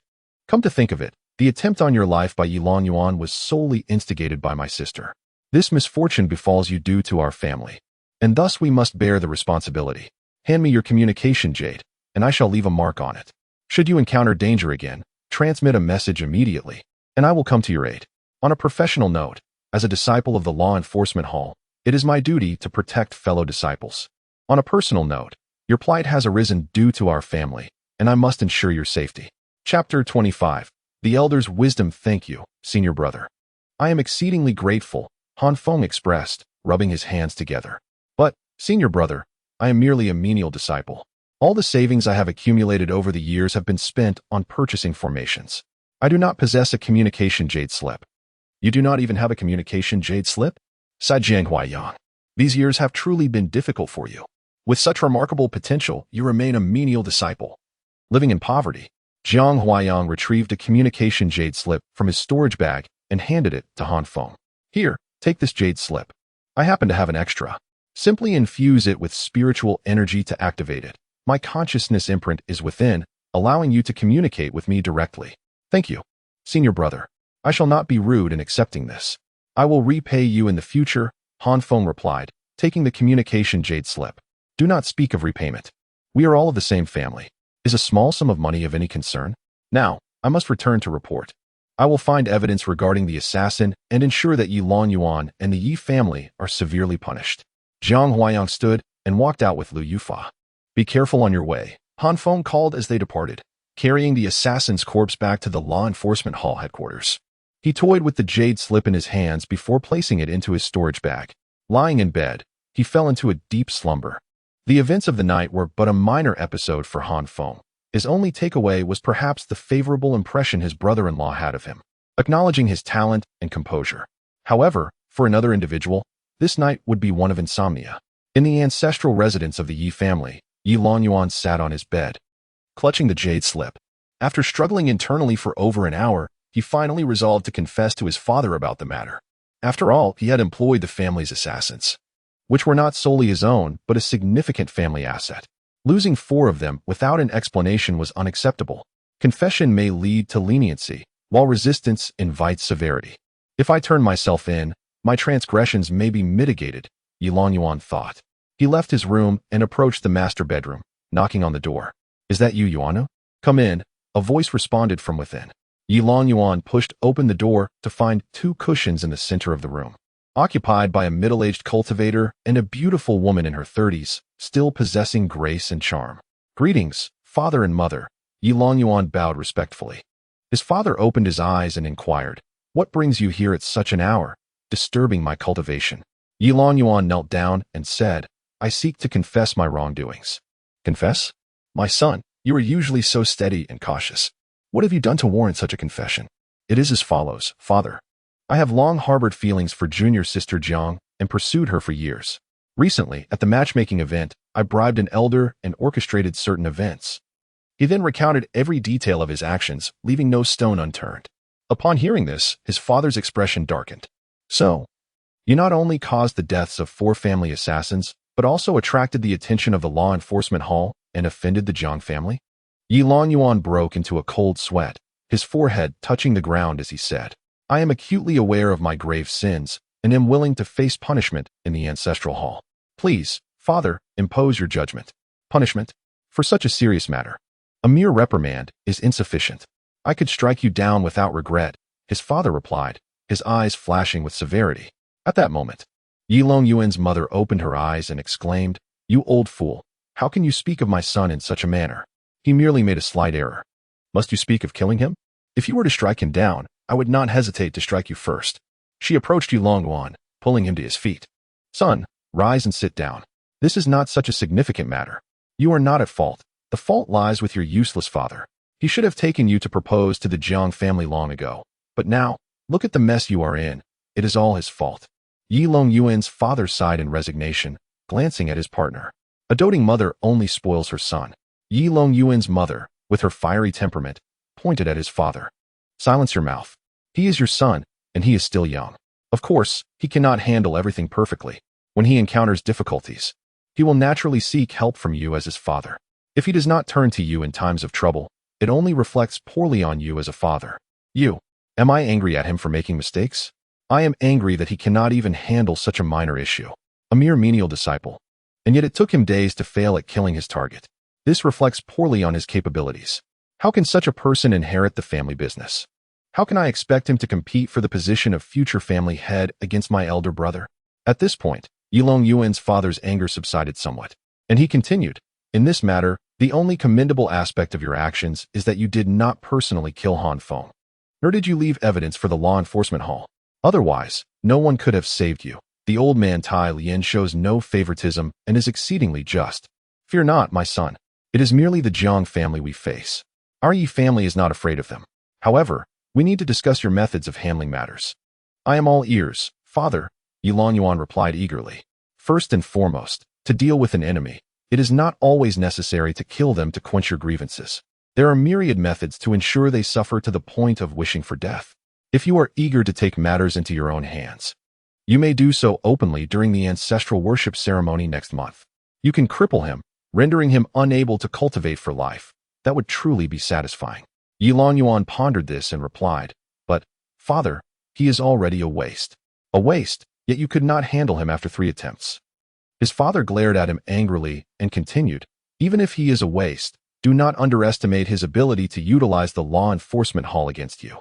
Can you not turn the law enforcement hall to your advantage against him? What is his position? Cannot you think of a way to leverage that? There are indeed people in the law enforcement hall who are on our side. If he refuses to confess, cannot we apply some pressure? Inflict some severe injuries. Render him crippled and expel him from the sect? Outside, is he not at our mercy?" Upon hearing this, Yilong Yuan's eyes lit up with understanding. "Father, your strategy is truly brilliant.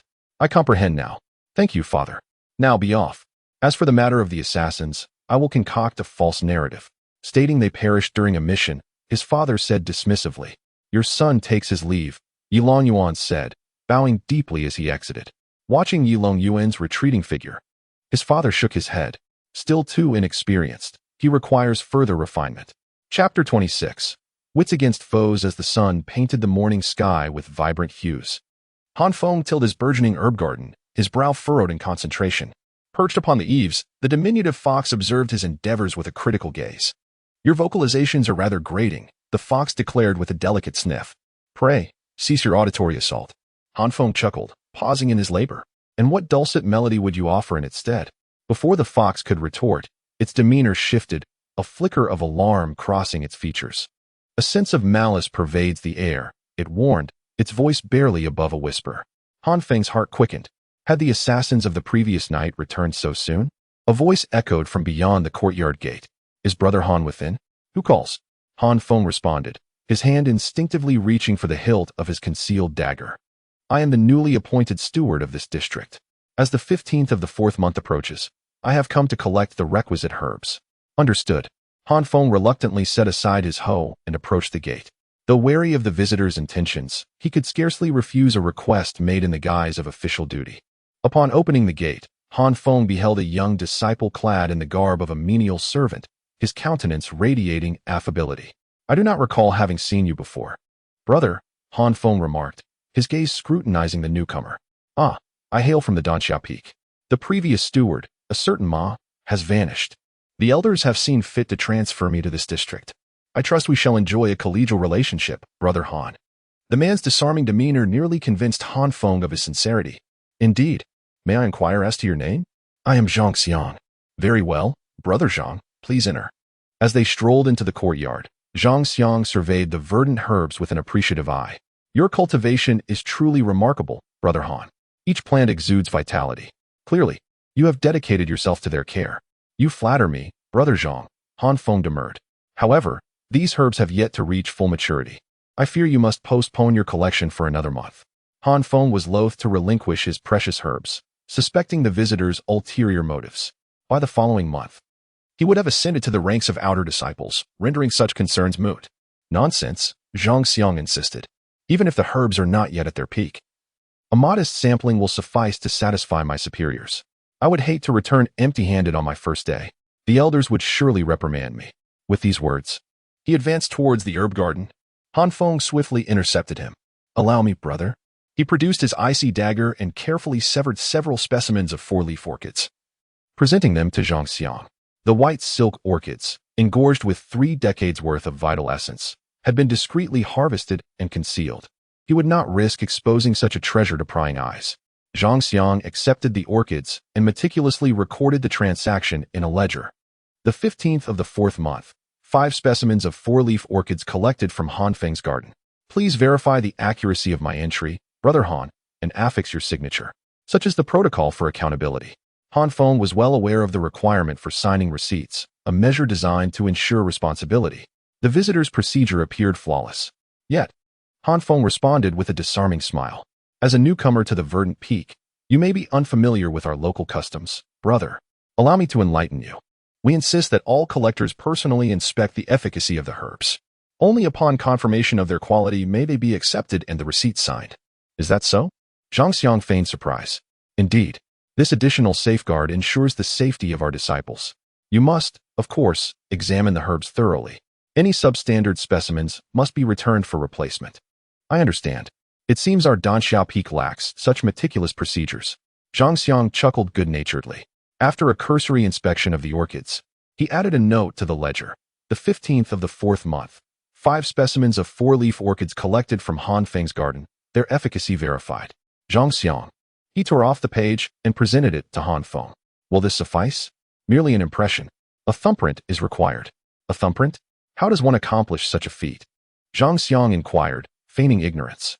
By piercing your finger and applying the blood to the page. Alas, I possess neither ink nor a seal. Han Feng replied with an innocent smile.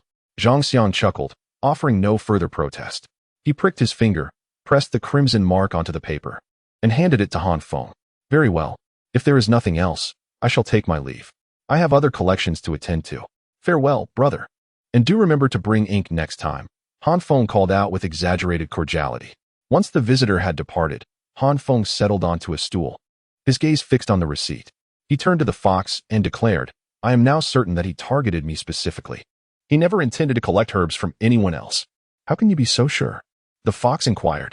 Because our district has no such requirement for written receipts and thumbprints. Had he visited other gardens, he would have remarked on the absence of such a formality. The fox's eyes widened in alarm. Does that mean he is an impostor, seeking to pilfer your herbs? Those 5 specimens could fetch a tidy sum. How could you be so foolish? Han Feng cast a pitying glance at the fox. Firstly, his identity badge is genuine. He is, in fact, a menial steward. Secondly, if his sole purpose were to steal a few herbs, I would be relieved. I fear his intentions are far more insidious. He may use my herbs for some nefarious purpose, such as, perhaps he will concoct a potion, then claim that my herbs were substandard or even poisonous, thus implicating me in some catastrophe. I have offended none save the Yi family. They alone would seek to harm me. That is why I insisted on the written receipt, confirming the herb's efficacy. If Zhang Xiang is not the newly appointed steward, he lacks the authority to collect my herbs, and my signature is invalid. I can simply claim that the herbs were not mine. If he is indeed a steward dispatched by the Yi family, I can present the receipt as evidence that he tampered with the herbs, since he personally verified their quality. The fox's eyes sparkled with admiration. You are far more cunning than I imagined, little lickspittle. I am not a lickspittle. Han Feng's eyes lit up.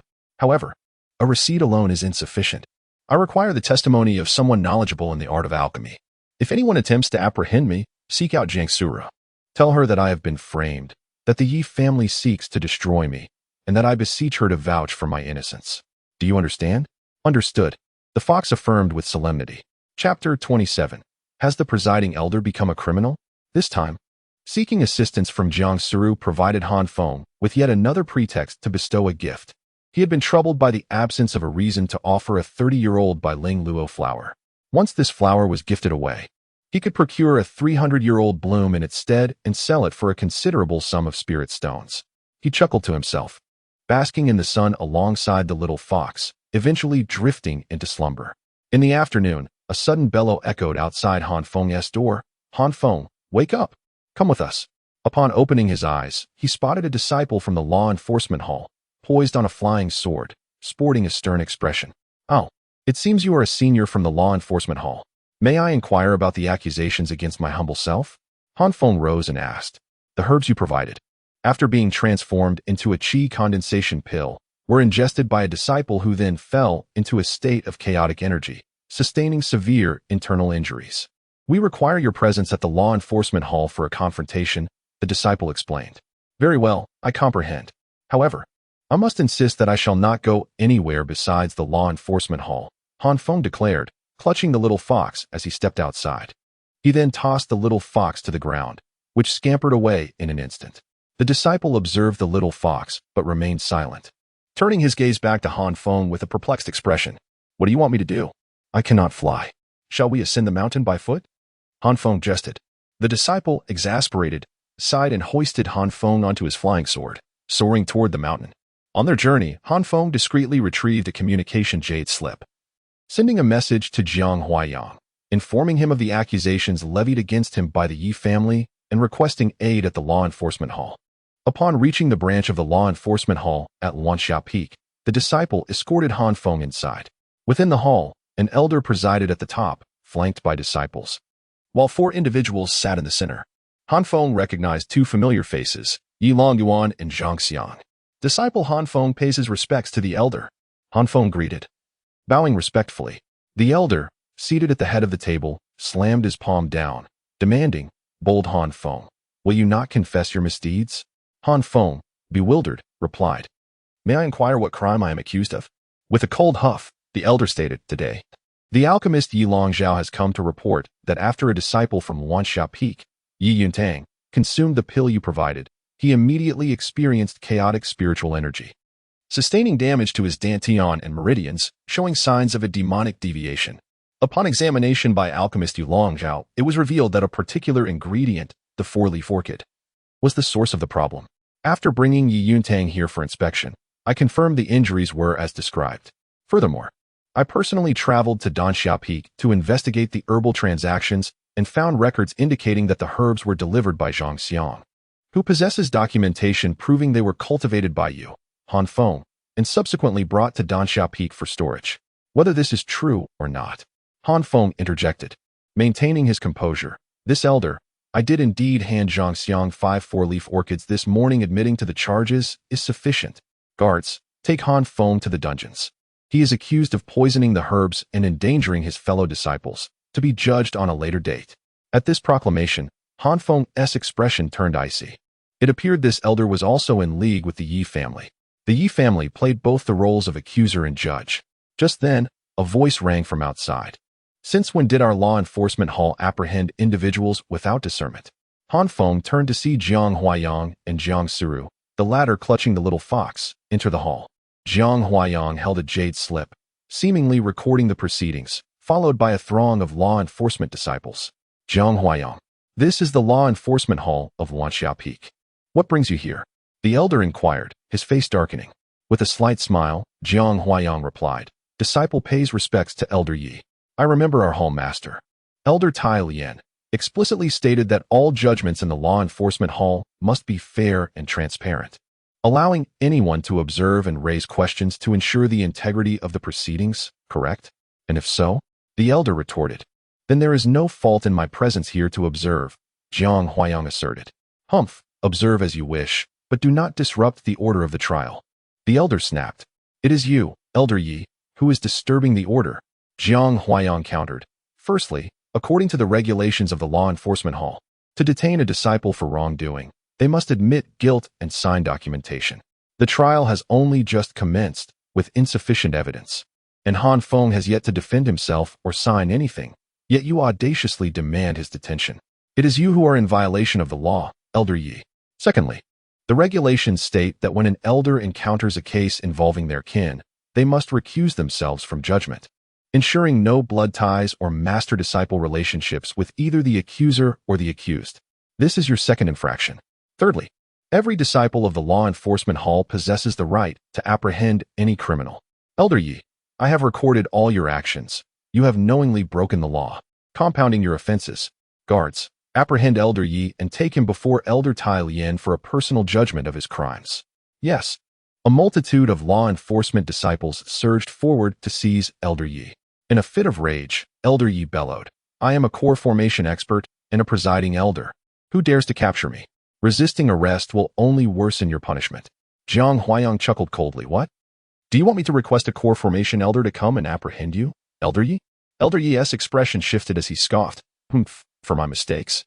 The worst consequence will be a fine. You all shall pay for this, and you, Jiang Huayang, have no right to participate in the trial as you are related to Han Feng. Fear not, Elder Yi. I am merely a spectator.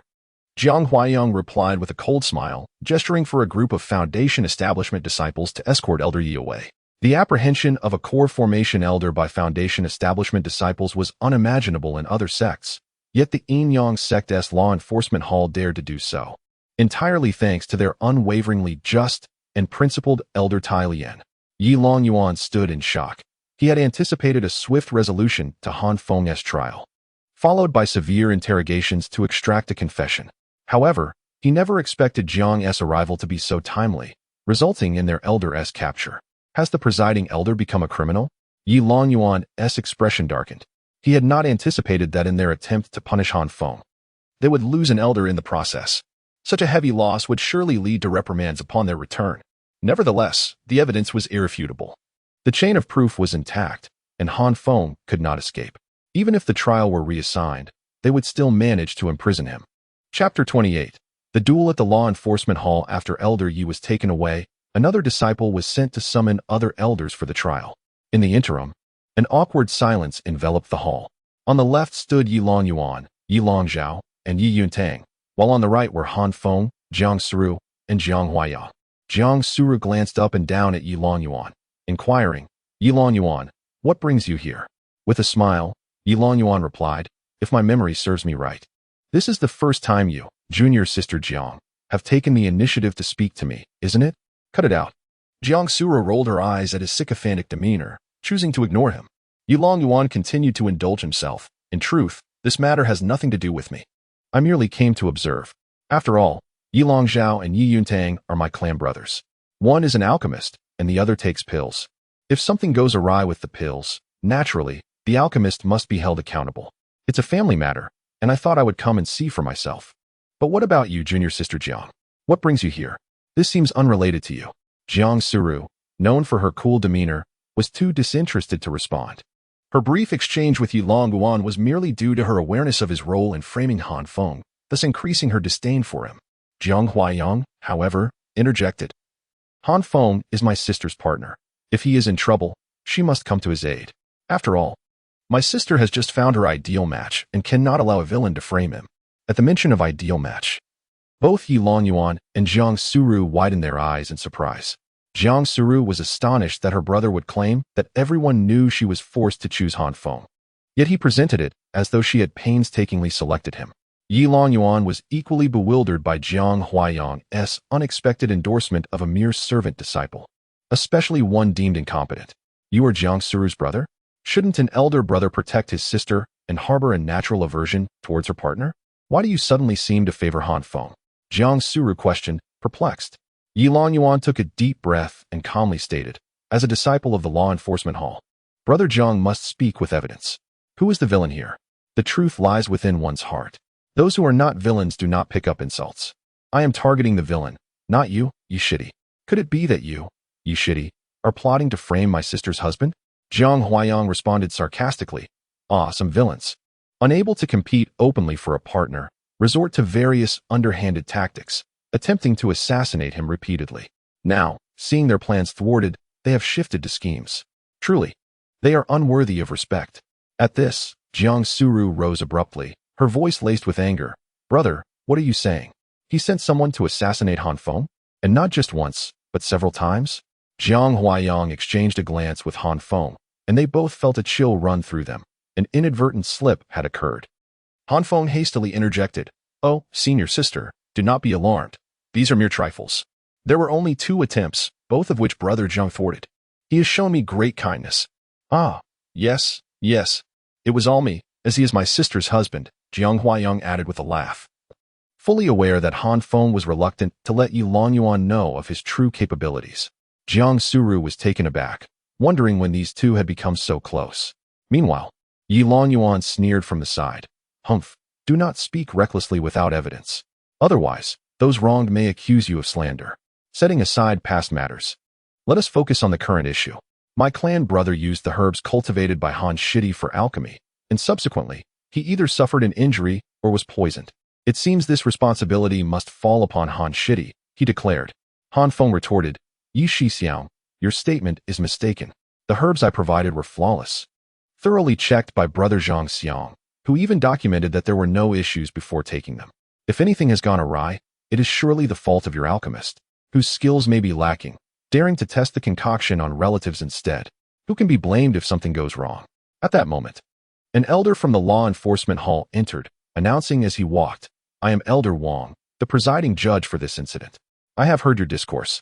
Now, present your evidence for my review." He took his seat at the head of the table. Yi Longzhao immediately stepped forward, placing 3 documents and a vial of pills on the table, stating, "Elder, please take a look. This document is the receipt from Zhang Xiang for the herbs taken from Han Feng, bearing his signature.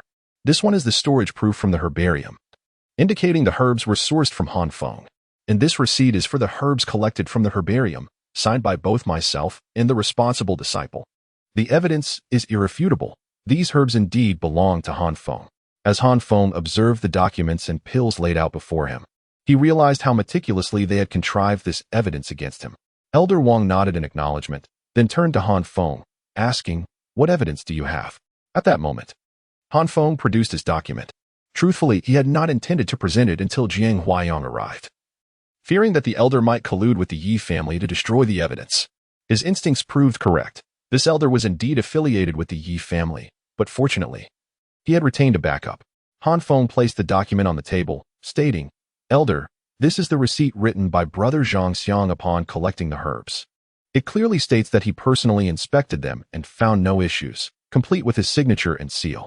Elder Wang nodded and then looked at Zhang Xiang, asking, "Zhang Xiang, did you write this document?" Zhang Xiang promptly stood and replied, "Yes, Elder, I did write the document, and I also collected and delivered the herbs to Danxia Peak." Elder Wang nodded again, saying, "So it can be proven that Han Feng's herbs were indeed without issue, having been inspected." "Wait, Elder, I did not actually inspect the efficacy of the herbs," Zhang Xiang suddenly interjected loudly. Han Feng's eyes narrowed instinctively. Chapter 29. The clever and resourceful Jiang Suru. Good heavens.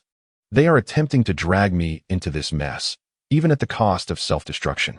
Indeed, Zhang Xiang continued, "Elder, when I was at Danxia Peak, I also collected herbs.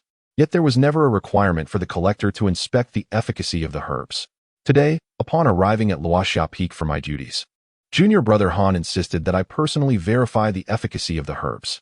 However, I am merely a manager of the miscellaneous tasks, utterly ignorant of herbal inspections. On my first day at Luoxia Peak, my task was to collect herbs. If I failed to do so, I would face punishment, and if I did not inspect them, Junior Brother Han would not provide me with the herbs. Thus, I had no choice but to feign an inspection and write a receipt. Subsequently, I inquired with other miscellaneous workers, and it turns out there is no requirement for collectors to inspect the efficacy of the herbs at Luoxia Peak. Junior Brother Han is clearly trying to shirk responsibility, taking advantage of my naivety as a newcomer and placing the blame upon me. Elder, I am wronged. Junior Brother Han is extorting me." Elder Wang's expression darkened as he replied, "Since there was no inspection, you should not have written a receipt claiming otherwise. This constitutes deceit and dereliction of duty." Yes, I accept my punishment," Zhang Xiang hastily acknowledged. Han Feng, with hands clasped, interjected, "Elder, every time I am tasked with collecting herbs, the collector is required to inspect and write a receipt. Previously, it was always done by Master Ma, but after his disappearance, it has fallen to this senior brother. Elder, I believe inspecting the efficacy is an essential duty that the collector must assume. After all, if I hand him the herbs and he substitutes good ones for inferior ones, or if he sells the good herbs for profit, what then? Or worse, if he poisons the herbs after taking them, intending to frame me? Once the herbs are taken, their fate is no longer in the hands of us cultivators. Just like this instance, after he takes them, he could poison them, or perhaps the alchemist himself lacks skill and seeks to blame me. I refuse to accept such guilt. I have evidence proving I personally inspected them and wrote a receipt. Zhang Xiang scoffed.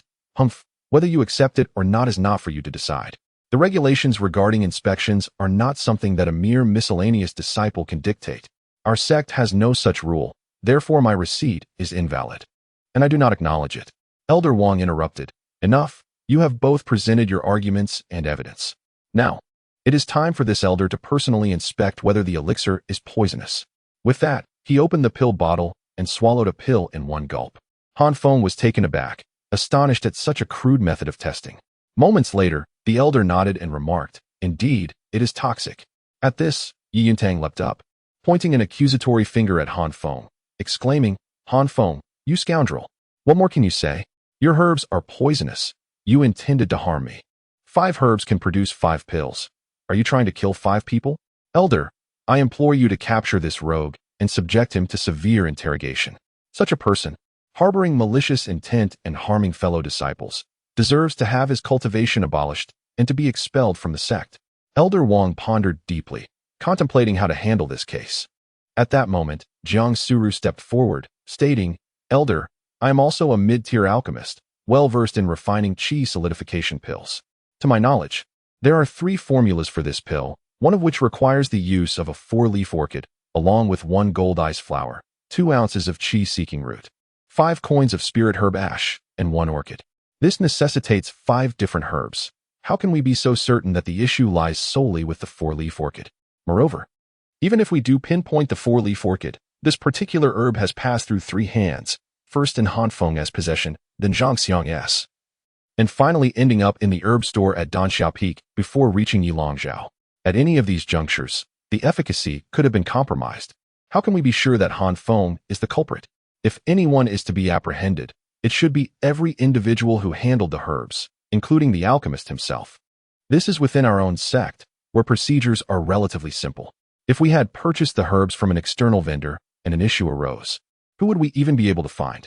I believe that in matters of alchemy, we should only hold the end supplier accountable, namely the alchemist. As alchemists, we carry the responsibility of ensuring the efficacy of each elixir we produce.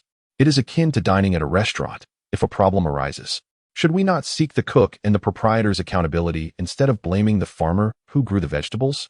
Once the farmer sells the produce to the restaurant, the transaction is complete, and any issues with the dish should not involve the farmer further. If the elixirs produced by Yilongzhou are problematic, to seek out the herbal suppliers rather than holding him accountable is utterly ludicrous. If we were to punish Feng this time, should we not then have every disciple who cultivates herbs monitor each plant from their homes all the way to the herb store, and ensure that the alchemist observes each person consuming the elixirs to confirm there are no issues before they leave? Each participant in this process would have to keep watch personally. If that were the case, how much manpower and resources would be wasted? Should we all cease our duties and merely watch those purchasing elixirs? If one consumes them over a month, we should stand guard for a month, or for 10 years. We should watch for 10 years. Is that the logic at play?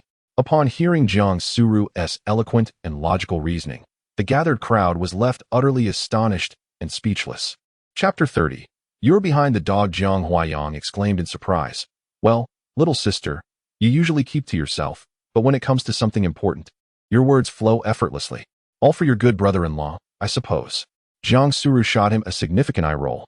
Elder Wang pondered for a moment before speaking earnestly. Disciple, your points are quite valid. This case is indeed a classic, unprecedented in our experience. I must report it to Elder Tai Lien and discuss it with the master of Danxia Peak to revise our regulations. I believe that every link in this supply chain must bear responsibility to prevent implicating others. If the supplier is held accountable, then the miscellaneous disciples should bear no responsibility. Avoiding this troublesome situation, when a problem arises, we should address it at the source.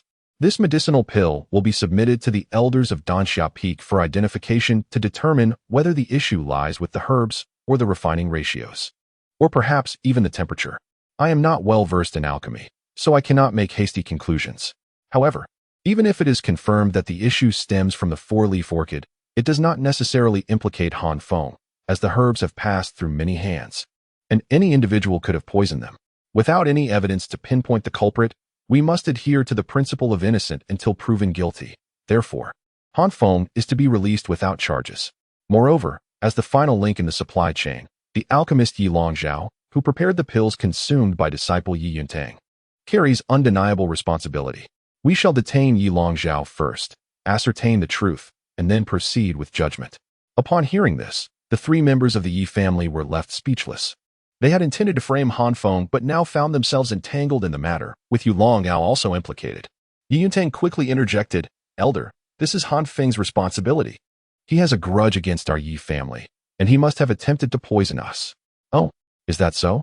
How would Han Feng know that these herbs would be delivered to Danxia Peak, that they would be refined by your family, and ultimately consumed by your kin? Or do you claim that your family had control over these 5 herbs from the beginning, allowing Han Feng's herbs to conveniently fall into your hands, thus framing him?" Elder Wang narrowed his eyes, questioning with a sinister tone. In response, Yi Yuntang hurriedly clarified, No. I was merely speculating, just wild conjecture without evidence. Is it appropriate to make baseless accusations when you lack evidence? You appear quite lively, not resembling someone severely injured." Meanwhile, Yi Longyuan kept casting glances at Yi Yuntang, urging him, Yes. The disciple is unharmed and not poisoned. Do not detain Yi Longzhao. He is innocent." Yi Longyuan pressed his forehead in exasperation, wishing he could kick some sense into his foolish cousin. Yi Longzhao felt similarly. This foolish, illegitimate child is simply not bright enough. Indeed, Elder Wang slammed the table, declaring, "If you are unscathed, why did you raise a complaint? What is your true intention behind framing Han Feng?" Yi Yuntang was left speechless, momentarily at a loss for words. Elder Wang continued, "Furthermore, I personally consumed this medicinal pill, and it is indeed toxic. Although the poison poses no threat to my cultivation level, Yi Longzhao's alchemy has a problem, and you, with your erratic behavior, making false accusations, providing fabricated evidence, and speaking recklessly without proof, raise significant suspicion.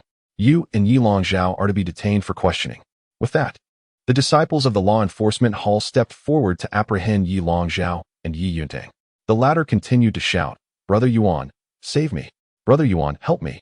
Yi Longzhao remained silent, aware that the issue lay with the herbs, not the refining method.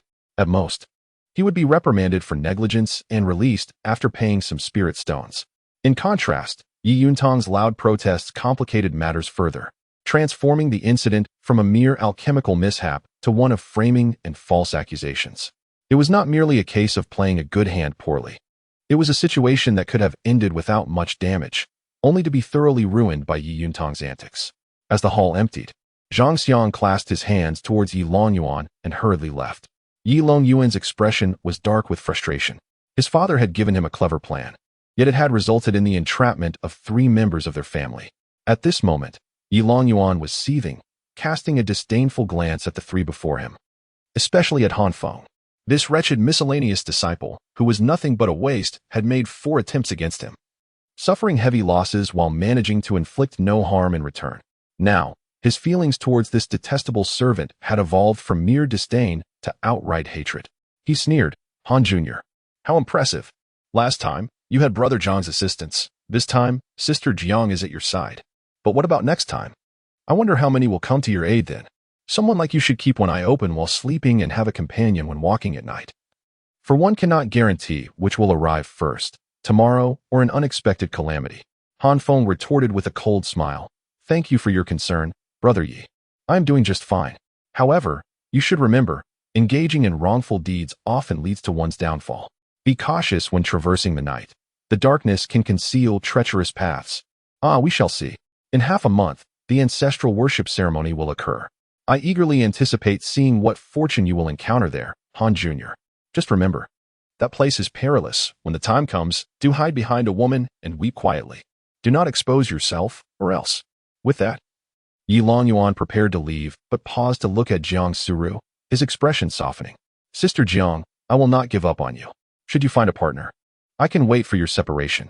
Even if you marry, I shall wait for your divorce. The life of a cultivator is long. I have time. One day, you will recognize my sincerity. I, Yilong Yuan, am your best match. Jiang Suru rolled her eyes, retorting, you're behind the dog. Yilong Yuan's expression darkened. But he suppressed his anger, snorting coldly before turning to leave. After his departure, Jiang Huayang and Han Feng burst into laughter. Jiang Suru shot them both an exasperated look. What is so funny? Yilong Yuan clearly has his sights set on you. We must find a way to deal with him. Chapter 31. The failed attempt to steal the little fox. Jiang Huayang chuckled. Rectify? How do we rectify that? Just as Han Feng suggested. Shall we find someone to assassinate him? That is utterly unrealistic. Firstly, Yilong Yuan is at the 8th level of qi refinement. Secondly, as a direct descendant of the Yi family, he undoubtedly possesses numerous defensive treasures. He is likely protected by elite cultivators nurtured by the Yi family in secret. If we were to attempt an assassination, it would necessitate a swift kill, and to eliminate a fully armored 8th level qi refinement cultivator would require a 9th level cultivator, or even a foundation establishment practitioner. However, if a foundation establishment cultivator were to intervene, the fluctuation of spiritual energy would be too conspicuous, and the elders of the law enforcement hall would swiftly detect it. An assassination involving foundation establishment would inevitably attract the attention of a core formation expert, and our assassin would undoubtedly perish. The family would never consent to sacrificing a precious foundation establishment cultivator for the sake of Yilong Yuan, especially considering the uncertainty of success. Jiang Suru smirked. So it is you who would not agree to such actions, right? The righteous disciple of the law enforcement hall. Jiang Huayang grinned and replied, indeed. I would also not consent to such actions. I will not permit any illegal activities. As for our current predicament, if we seek revenge, our only opportunity lies in the ancestral worship ceremony, where we can confront him openly. The Yi family will undoubtedly unite, and within the sect, there exist various factions, one from each family, one from each master, one from each peak, and so forth. Rarely do they engage in solitary battles. At that time, the 18-year-olds from the Jiang family will also gather, and we shall unite our strength, perhaps even garnering support from other small groups to confront the Yi family. Jiang Suru remarked, if what you say is true, then rather than dealing with the Yi family, it would be a miracle if they do not annihilate us altogether. Would they not seek assistance from other factions? That will not happen. If it escalates into a brawl involving hundreds, the sect would intervene. Furthermore, the Yi family would not risk a rift with the Jiang family over a few younger generations. The best-case scenario is a skirmish between the younger members of the Jiang and Yi families, or perhaps it may not even come to blows. After all, Yilong Yuan's target is Han Feng, not us. After listening to Jiang Huayang, Jiang Suru contemplated and addressed Han Feng. Han Feng, you will accompany me. Wherever I go, you shall follow. I wish to see if Yilong Yuan dares to strike against me. Thank you, senior sister, for your protection. I shall rely heavily on you during the upcoming ancestral worship ceremony. Han Feng replied with a smile. There's no need for excessive gratitude. All the tribulations you face stem from my actions, and I shall bear full responsibility. In the meantime, focus on your cultivation. After all, strength is paramount for the ancestral worship ceremony. I too must return and intensify my training, striving to break through to the 8th level of qi refinement within the next half-month, so that I may face Yilong Yuan with greater confidence. Having concluded their conversation, Jiang Suru prepared to depart when Han Feng quickly interjected, Senior sister, I have 2 matters to discuss. What is it? Jiang Suru inquired. Han Feng retrieved a 30-year-old Bailing Luo flower from his storage pouch and presented it to Jiang Suru, saying, This is a 30-year-old Bailing Luo flower. As I lack knowledge in alchemy, I thought it best to gift it to you, senior sister, as it could enhance your cultivation. You are gifting me herbs again? I cannot accept this. You have already given me enough. If I take more, I will have nothing left to reciprocate. Jiang Suru shook her head resolutely. Senior sister, you lack expertise in alchemy. Such a fine herb, if left in my possession, would be wasted, akin to a cow chewing peonies. Please refine it into a potion and consume it, Han Feng insisted.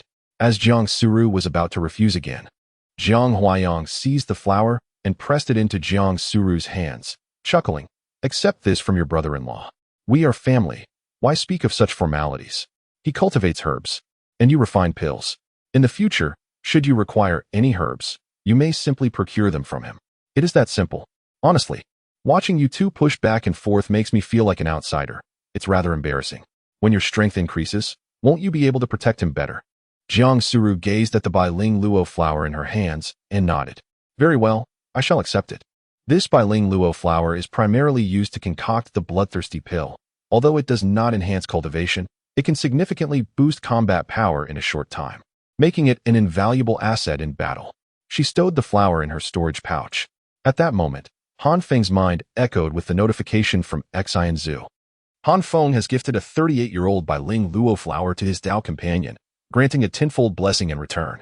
Would you like to accept a 380-year-old Bailing Luo flower? Not at this time, Han Feng replied mentally. As Jiang Suru prepared to leave once more, Han Feng called out to her again. Senior sister, please wait. What is it now? She asked. My second matter concerns my little fox. Shouldn't it be returned to me?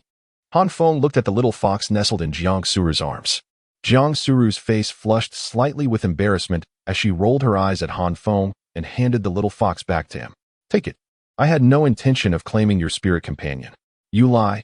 You wish to possess it, the little fox retorted, sticking out its tiny tongue playfully. You mischievous creature. Jiang Suru shot a glare at it, shaking her fist. Fear not. I am not afraid of you. The little fox laughed joyfully. Jiang Suru smiled softly and turning, soared away on her sword. The plot to steal the little fox had once again failed. Han Feng understood that Jiang Suru held a fondness for the little fox and wished to take it for herself. He recognized that bestowing the little fox upon Jiang Suru might yield him an even better spirit beast as a blessing in return. However, to him, the little fox was a friend, not a pet. It was a sentient being with emotions, not merely a possession. He respected the little fox's autonomy and would never treat it as a bargaining chip. Zhang Huayang observed Han Feng with a smile. Young man, have you made up your mind? Would you care to reveal your strength and train with us in the Jiang family? No one would dare to assassinate you there. Perhaps not. I am accustomed to my freedom. Han Feng politely declined, shaking his head. Though he was a rare wind, a tribute spiritual root, the Jiang family would undoubtedly provide resources for his cultivation. Yet, such offerings would be futile. Han Feng's advancement in cultivation depended entirely on his Dao companion. No amount of resources could change that. Moreover, the thought of training felt exhausting. He preferred to take it easy. Should he join the Jiang family, he would not only be provided with resources but also become bound to them, creating a debt of gratitude he was reluctant to incur. After all, he sought to live a life free of entanglements. Following Jiang Huayang's departure, Han Feng returned to his own dwelling. Chapter 32. The Flaw of Blessing returns Little Fox. Do you think it would be better to sell this 380-year-old Bailing Luo flower for spirit stones? Or should I seek out an alchemist to refine it into pills for the ancestral worship ceremony? Han Feng inquired. The little fox gazed at the nearly overflowing Bailing Luo flowers in the room, pondering for a moment before replying. First, tell me, where did you acquire a herb that is over 300 years old? Han Feng responded, At present, I do not require spirit stones, as they serve little purpose for me. If I can refine it into pills, it would provide some assurance for my upcoming ancestral worship ceremony in half a month, at least allowing me to defend myself against Yilong Yuan. The little fox retorted, I understand your reasoning. But the key issue remains, from where did you procure such a rare herb? I was already perplexed when you suddenly presented me with a 300-year-old Sanjin flower last time. Han Feng continued, if I were to seek an alchemist, I would have to go to Danxia Peak, but they may not assist me, and I certainly cannot afford the costs of alchemy or the necessary supplementary herbs. The little fox exclaimed, this is a herb that is over 300 years old. Such rarity is unheard of in this small locale. You are merely 18 years old this year. Did you perhaps begin cultivating it in a past life and retain memories from that time? Han Feng replied, I heard there are alchemy chambers down the mountain that allow one to provide their own materials to alchemists without requiring payment. But any pills produced would need to be shared with the alchemist. The little fox countered, but where did this herb with such age come from? Can you please answer my question directly? Han Feng lamented, however, I do not even know the recipe. Should I ask senior sister Jiang? She must understand this. Or perhaps I should directly send this to her for refinement. But how would I explain the origin of this herb? The little fox interjected. You realize you cannot explain its origin? First, clarify for me where this herb came from. You are merely a lowly disciple, a pauper. How could you possess such an exceptional herb? Han Feng sighed. If I do not consult Jiang Suru, I will be unable to determine what herbs are needed for the recipe, and I have no idea which herbs to gather. Seeing Han Feng's evasiveness and his tendency to avoid the question, the little fox grew increasingly frustrated and opened her mouth to bite the herb. Quick as a flash, Han Feng lifted it away and asked, "What are you doing? What do you mean? Are you even listening to what I am saying?" The little fox exclaimed, her claws flailing as she attempted to strike Han Feng, but her short legs failed to reach him. Han Feng chuckled and said, "Let us not delve into that. I have my secrets. I certainly know you possess secrets. Otherwise, why have you been concealing your cultivation for so many years?" The little fox leaped onto the table, her small face filled with suspicion, yet her eyes sparkled with wisdom as she analyzed. "Last time, you gifted Sister Jiang a 30-year-old Sanjin flower, and that night, you magically produced a 300-year-old one to sell for formations and swords. Today, you present her with a 30-year-old Bai Ling Luo flower, and suddenly, another 300-year-old one appears. I understand now." Observing the little fox's smug demeanor, Han Feng sighed. "All right, I knew I couldn't keep this from you. You are quite clever. To speak frankly, you only give Sister Jiang inferior gifts, keeping the good ones for yourself. You don't truly care for her, do you?" The little fox beamed with pride. Feeling like a detective, Han Feng, however, felt a wave of exasperation wash over him. "After all your analysis, this is what you deduced?" Han Feng mused. Recognizing that he would likely need the little fox's assistance to deliver items to Jiang Suru, and living together, he could not hide good things from her. So it was better to be honest. "Little fox, did you not realize last time that the 300-year-old Sanjin flower had no medicinal effect?" "Yes, it seems that way. This one lacks efficacy as well." The little fox gasped in astonishment, immediately taking a bite and swallowing, only to confirm its lack of effect. "How is this possible?" "Because it is not that it lacks efficacy. It only works for me." Han Feng hesitated before explaining.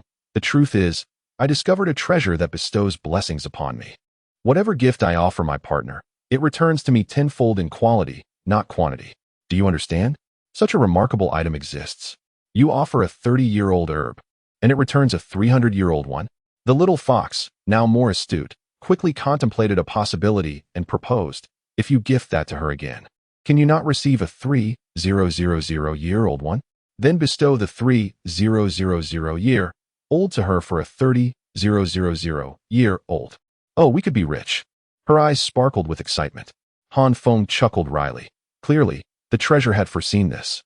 "Which is why there is a rule. Whatever it returns to me cannot be gifted to anyone, including my partner. If I give it to her, it will not return anything to me. The returned items can only be utilized by me. No one else can benefit. So the herb is not without effect. It only works for you." "I understand now. It seems we cannot infinitely exploit this," the little fox said, her voice tinged with disappointment. "There is still a way." Han Feng continued, "I could sell this herb for spirit stones, then use those stones to acquire something of equivalent value to gift her. When it returns tenfold, I could sell that, and then buy something even better for Jiang Suru, and repeat. Indeed, that is a potential method, though it is somewhat cumbersome. It is a viable plan. However, it is not a sound strategy," Han Feng elaborated. "As the value of the items I sell increases, people will inevitably scrutinize them closely, and eventually they will discover that what I sell is unusable. At that point, I would incite widespread ire and be pursued by numerous powerful factions. Engaging in such actions once or twice is manageable, but over time, even a fool would recognize the anomaly. The treasure has its limits. If I shamelessly exploit spirit stones and gifts, I may exhaust its capacity. We must proceed cautiously and accumulate gradually. After 5 years of being powerless, I have finally discovered a method to elevate myself and possess the means to safeguard myself in this chaotic realm of cultivation. I do not wish to lose it again. Therefore, we cannot take risks in this manner. Do you understand?" Chapter 33. Seeking an alchemist, the little fox pondered for a moment before speaking. "So, you mean to say that your so-called magical treasure, which bestows fortune, actually possesses a personal will and emotions? It is not merely a set of rules, but a formidable entity that exerts control. Is that correct?" "That should be the case," came the reply. "But why does it assist you?" "I am uncertain," he admitted. "Perhaps it is because I am deemed a worthless individual. The purpose of this blessing is to empower me, rather than to simply allow me to amass wealth. After all, such a being is certainly not in need of money. I must discern its true intentions to ensure that I do not offend it and can continue to utilize its gifts." "Understood. I also comprehend why you choose not to sell this herbal remedy for spirit stones, opting instead to exchange it for alchemical pills. Indeed, if you were to revisit that auction house, they would surely grow suspicious. After all, who could consistently produce herbs aged for centuries, yet find them ineffective?" Han Feng nodded. Yes, the most prudent approach would be to concoct the pills myself. I could purchase the recipe to give to Jiang Suru, and in exchange, acquire a superior formula for crafting. However, I lack a foundational knowledge of alchemy. It is not something one can master in a short span. With the ancestral rites fast approaching, I must first devise a means to transform this flower into medicinal pills. The little fox considered this before declaring, "No, I believe you are merely lazy, seeking to take the easy path, unwilling to learn alchemy." "No, I am not lazy. Indeed, you are quite lazy.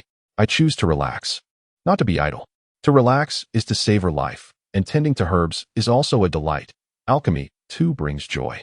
If one can derive pleasure from it, that suffices.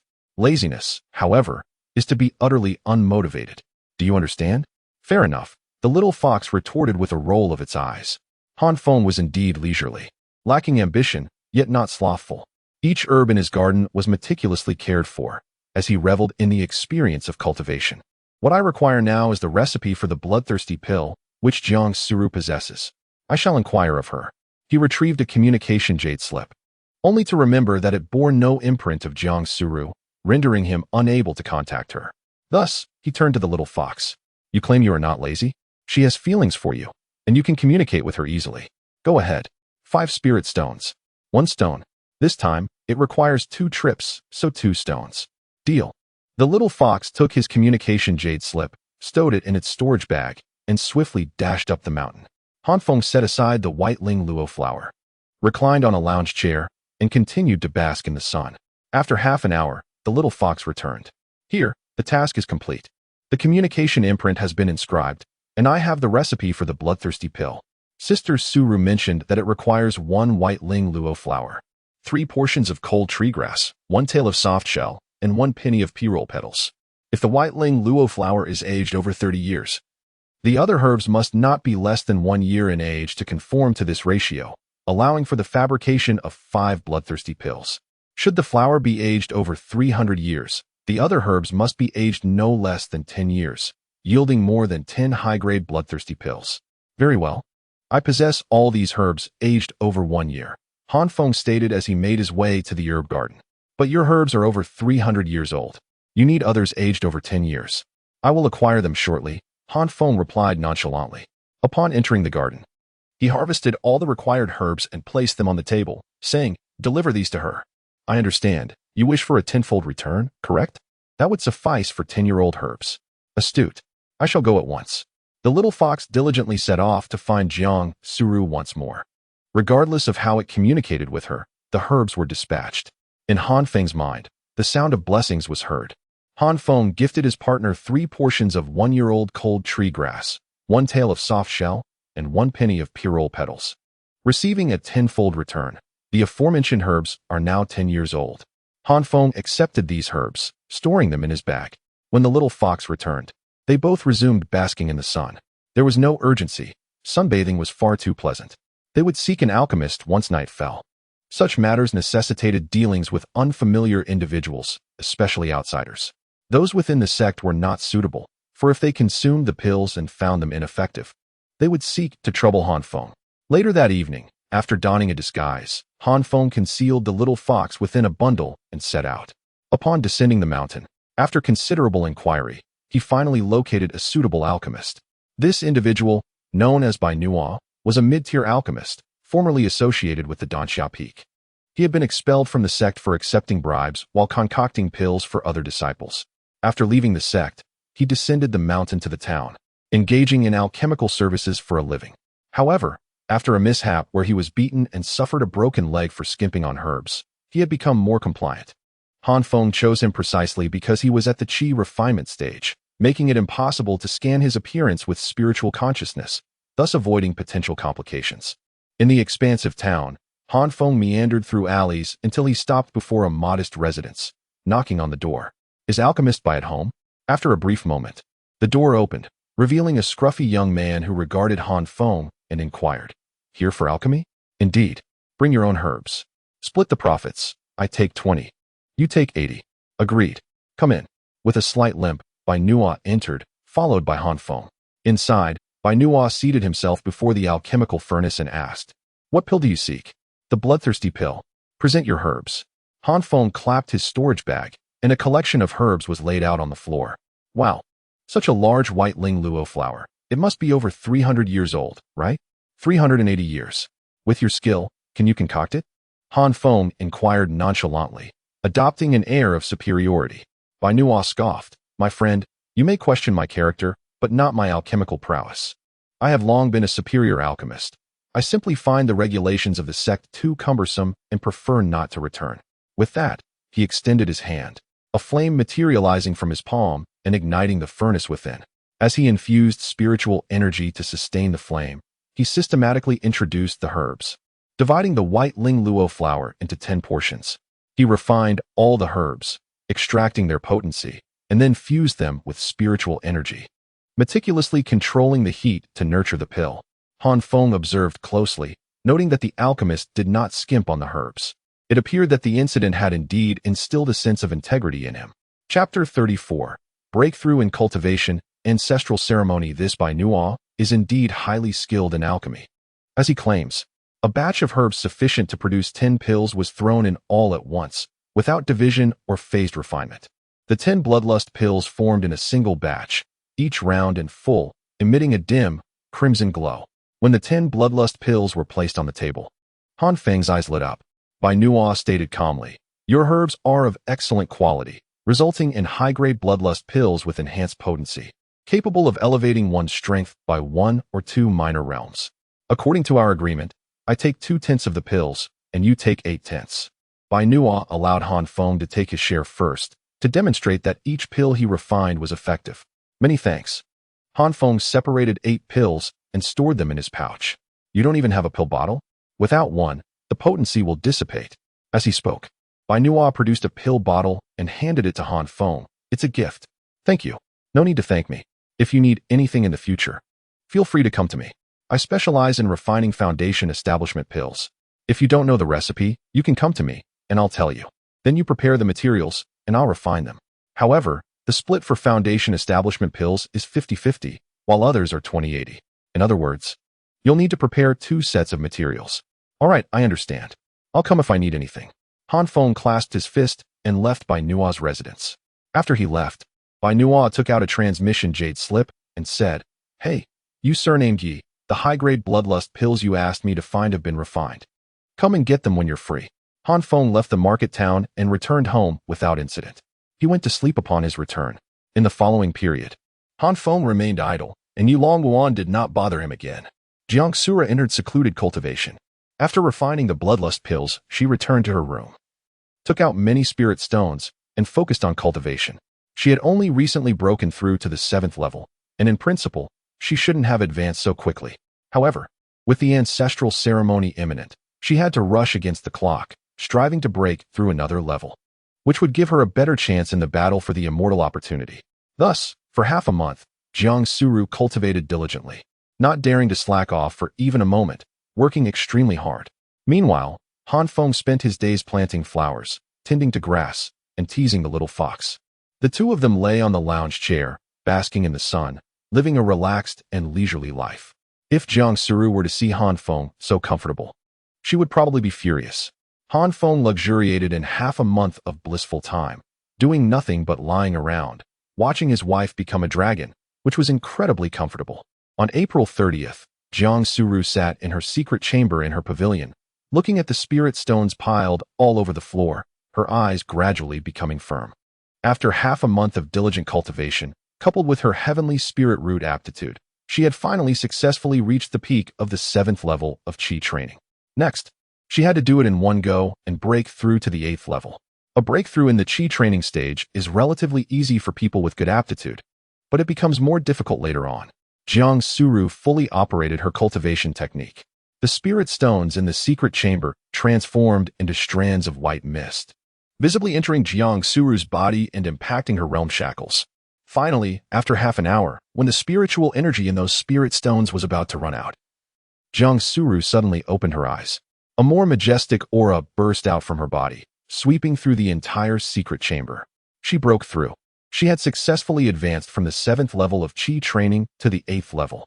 Jiang Suru looked at a ball of spiritual energy condensed in her hand and muttered to herself, "Not bad. I finally broke through on this day. I wonder if that Han Feng has been working hard in his cultivation and broken through to the second level of Qi training. I heard that he will be 5 years old next month. Although he has opened his spiritual veins, it will be difficult for him to achieve anything in the future if he has not become an outer disciple by the age of 18. If it really doesn't work, I'll ask the family for some resources to help him grow by force. Jiang Suru, the Tao companion of Han Feng, has broken through from the 7th level of Qi training to the 8th level, granting a tenfold return of the Tao companion's breakthrough to increase cultivation. As soon as the voice in Han Feng's mind fell silent, a majestic spiritual energy appeared in Han Feng's body.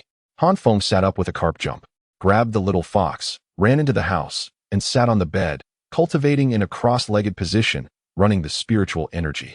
If he didn't run the cultivation technique to guide so much spiritual energy, he would really explode and die. Han Feng ran the spiritual energy, and soon, his realm broke through from the 7th level of Qi training to the 8th level, but this was not over yet. His cultivation was still growing rapidly. At this time, his dantian was like a vessel, constantly growing, and being able to accommodate more and more spiritual energy, and his realm was getting higher and higher. Soon, he broke through again and came to the 9th level of Qi training. The improvement in this realm began to gradually slow down, and it was stabilized until it was raised to the peak of the 9th level of Qi training. The cultivation that Jiang Suru improved after 10 times can only allow Han Feng to improve from the peak of the 7th level of Qi training to the peak of the 9th level. Congratulations to Han Feng for a successful breakthrough. Current cultivation realm, 9th level of Qi training. There are a total of 9 levels of Qi training. The next step is to condense Qi and build the foundation, condensing the gaseous spiritual energy in the dantian into a solid foundation. At that time, the cultivation combat power will skyrocket, and you will also be able to fly in the air and open up your spiritual consciousness. There are simply too many benefits. Han Feng was happy in his heart, looking forward to the scene when Jiang Suru broke through to the 9th level of Qi training, and he built his foundation. Feeling Han Feng's majestic aura, the little fox was surprised and said, "Oh, you've broken through. What level have you broken through to?" A small peak of the 9th level of Qi training is not worth mentioning. Han Feng hugged the little fox and walked outside, continuing to bask in the sun. "Sure enough, you're so powerful. I said that I felt that your whole temperament was different. It turns out that you're not as wretched as before." "Shut up. I'm not called wretched. At most I wasn't so confident before, and I didn't want to communicate with people." Han Feng lay down on the lounge chair and continued to bask in the sun. "Bah, you're wretched. You don't dare to give gifts to your Tao companion in person. And you don't dare to find your Tao companion for dual cultivation. What is it if it's not wretched? Shut up. I'll kick you out if you talk nonsense again." Speaking of which, after Qi training, it's foundation building. You don't have a foundation establishment pill, and you can't cultivate on your own. So can you still build a foundation? Of course I can. I don't even need to cultivate. As long as my Tao companion breaks through, I can break through. It's a natural thing. As long as Jiang Suru breaks through to the 9th level of Qi training again, I can directly build a foundation. Han Feng was full of confidence, and his heart was happy. Chapter 35. The Celestial Master Han Xianzuan on the first day of May. This day marked the most festive occasion within the Yin-Yang sect, more grand than the New Year celebrations. It was the birthday of the Celestial Master, and on this day, the statue of the Celestial Master, revered by the sect, would unlock the ancestral worship secret realm, allowing disciples over the age of 18 to enter and vie for celestial fortune. Han Feng, cradling a small fox, awaited at the foot of the mountain, soon spotting Wang Mian descending. "Look at Zhang Xiao, she can fly with her sword now.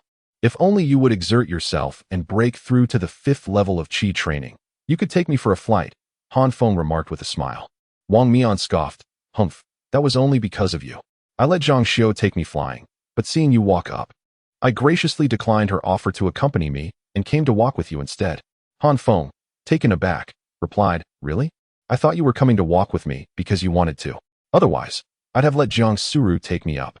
The two exchanged a moment of silence, then simultaneously uttered an expletive before heading towards Yin-Yang Peak together. Yin-Yang Peak, centrally located among the 12 peaks of the Yin-Yang sect, lay neither too far nor too close to the distant Luoxia Peak. As the ancestral ceremony commenced at noon, they had ample time to make their way. The small fox perched comfortably on Han Feng's shoulder, oblivious to the potential strain on Han Feng's shoulder. As they walked, the two engaged in light conversation, making the journey pleasurable. Wang Mian inquired, "Han Feng, How much do you know about the celestial master? Me? I know next to nothing. I hardly venture out, unlike you, who is always gallivanting around, Han Feng replied. Wang Mian seized the opportunity, his eyes gleaming with pride. Well, I have quite the knowledge. This great figure has an illustrious background. According to ancient texts, what have you read? That's mere hearsay, Han Feng interjected, unimpressed. Wang Mian continued undeterred. According to records, 100 million years ago, there were no cultivators in this world.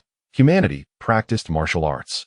Yet, even martial prowess, when perfected, allowed one to soar through the skies and command the elements. This celestial master, who is said to share the surname Han, is revered as Han Xianzuan, the foremost in the ancient path of immortality. He singularly established the way of cultivation, becoming the first immortal, reshaping the martial world into a realm of cultivation. After his ascension, he unified the martial realm, disseminating celestial techniques, thus transforming a world of martial artists into one of cultivators. All current practitioners trace their lineage back to him. With his efforts, he restructured the very fabric of the world, enabling all to pursue longevity and cultivation. Thus, he is honored as the celestial master, the most revered teacher, respected by all cultivators. Every practitioner may choose to disregard their elders or ancestors, but they must never show disrespect to Han Xianzuan. Those who dare to disrespect him would face the wrath of all cultivators, for he is the common ancestor of all. Upon hearing this, Han Feng nodded thoughtfully. Ah, so Han Xianzuan is my distant relative. Shut up. You dare to say such things?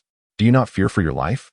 Wang Mian quickly glanced around, ensuring no one overheard, then continued.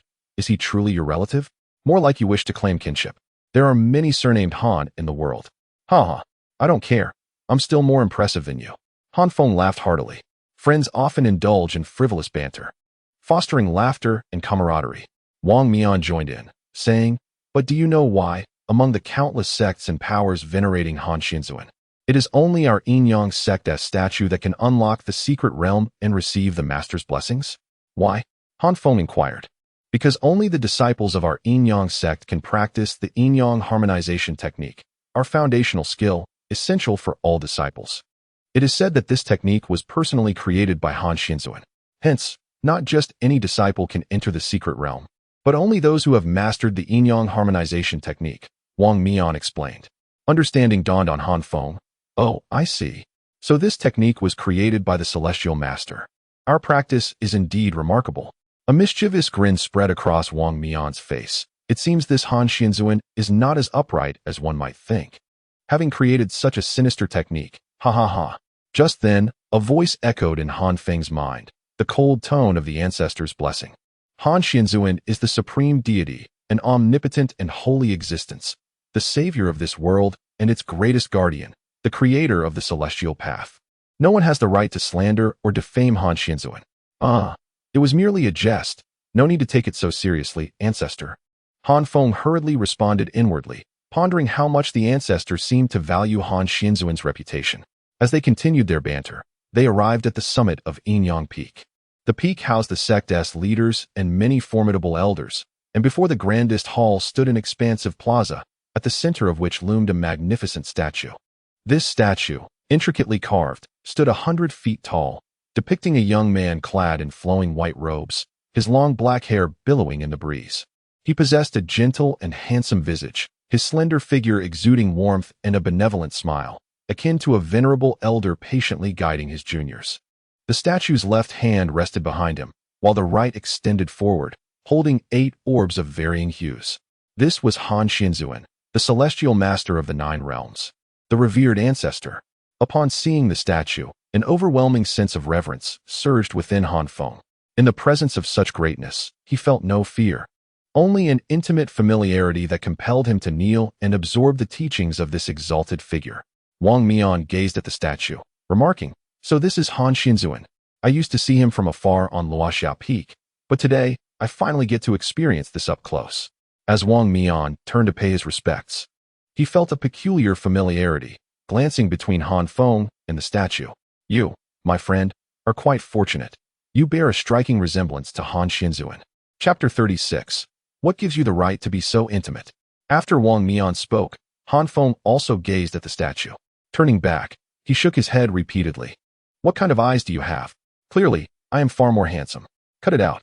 You're just puffing up because I called you fat. Not wanting to engage further, Han Feng advised, keep your distance from me. There are too many people here. Go find Zhang Xiao.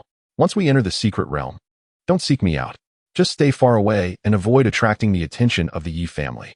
Having offended the Yi family, they would target him in the secret realm, and he did not wish to implicate Wang Mian.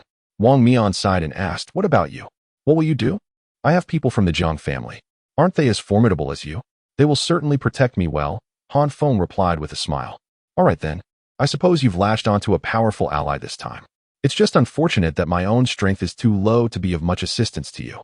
Just take care of yourself. That is the greatest help you can provide me. Han Feng patted Wang Mian on the shoulder and turned to walk into the crowd.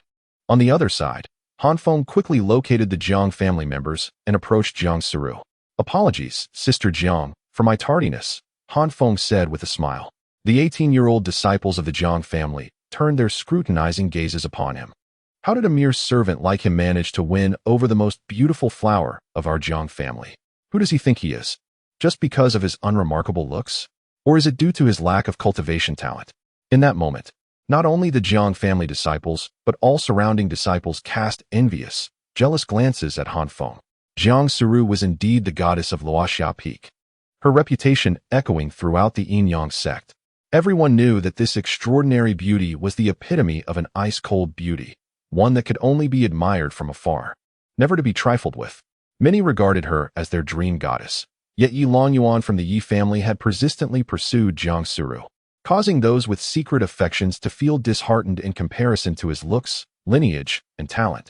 Though Jiang Suru was indeed beautiful, the pursuit of a partner should not solely hinge on appearance. One must also consider their own merits. Both Yi Longyuan and Jiang Suru were enough to induce a profound sense of inferiority in others and to outsiders. They appeared to be a match made in heaven, perfectly paired in both beauty and pedigree. It was widely believed that they would surely become partners in the future. However, nobody expected that at the matchmaking conference last month, Jiang Suru would ultimately choose the unremarkable Han Feng. It was truly unfathomable. One could only wonder if fate had turned a blind eye, allowing such a waste of a servant to seize such an opportunity. Their dream goddess had been claimed. Truthfully, losing to Yi Longyuan was not shameful, given his impressive circumstances. But losing to Han Feng? Who could accept that? Any man, even a spirit beast from Spirit Beast Peak, would surely surpass this fellow. Jiang Suru effortlessly lifted the small fox from Han Feng's shoulder and cradled it in her arms, as if accustomed to it. While stroking the fox's fur, she calmly inquired, "Why did you take so long to arrive? The ceremony is about to begin. Climbing takes time. I can't fly on a sword like you," Han Feng replied cheerfully. "You could have just told me, and I would have brought you along," Jiang Suru responded. "Better not. Look at those gazes around us. They're practically ready to tear me apart. If I were to fly over on a sword with you, they'd surely rip me to shreds," Han Feng remarked. At his words, Jiang Suru chuckled lightly, not even glancing at the onlookers, continuing to play with the little fox. Han Feng patted the fox's small head and asked, "Can it enter the secret realm too?" "Of course. Otherwise, how could the disciples from Spirit Beast Peak participate?" This revelation left the surrounding disciples astounded, their minds reeling. Sister Jiang had actually smiled, a rarity for the typically frosty Jiang Suru, who had been amused by this waste.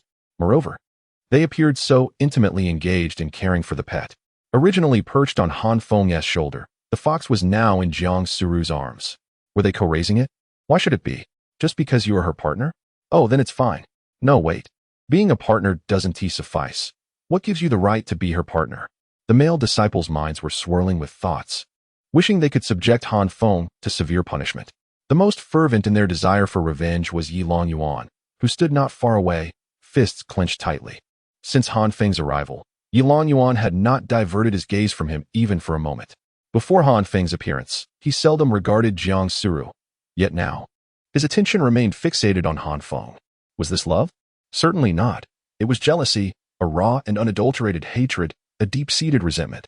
Yi Longyuan's emotions towards Han Feng had transitioned from jealousy and disdain to an overwhelming desire for vengeance, as he faced repeated failures against Han Feng, leading to his family's loss and his subsequent punishment. He attributed all his suffering to Han Feng, believing that had it not been for him, he would not be so unfortunate and humiliated within his family. His animosity towards Han Feng had eclipsed his affection for Jiang Suru. His desire to eliminate Han Feng was no longer about reclaiming Jiang Suru, but rather an act of revenge. At this moment, however, he refrained from verbally mocking Han Feng. Even as the disciples' scornful glances occasionally grazed him, he chose to feign ignorance. Having endured a series of events, he had grown considerably more composed. He understood that to taunt Han Feng now would serve no purpose. It would only make him appear foolish. It would be far more satisfying to defeat Han Feng openly in the secret realm, to cripple him, and to deliver a thorough beating, allowing all the watching disciples to witness it. The events within the secret realm would be projected outside, marking the grandest occasion of the year. With only a select few participants and a multitude of spectators from the sect, when the time came, he would triumph over Han Feng and redeem his pride. The thought alone ignited a fervor within him. Han Feng did not glance at Yilong Yuan, but instead continued to play with the little fox alongside Jiang Suru, neglecting to greet the Jiang family members. He was aware of their contempt for him, so why should he seek their approval? Nonetheless, his actions only fueled the Jiang family's disdain, perceiving him as an arrogant upstart who, despite being a waste, refused to lower himself. Their dislike for him grew stronger. Finally, with the toll of a bell, the disciples fell silent, their attention directed toward the main hall. The leader of the Yin-Yang sect had made his appearance. Chapter 37. Entering the ancestral realm, the master of the Yin-Yang sect appeared to be in his prime, resembling a slender middle-aged cultivator clad in a Taoist robe, exuding an ethereal charm.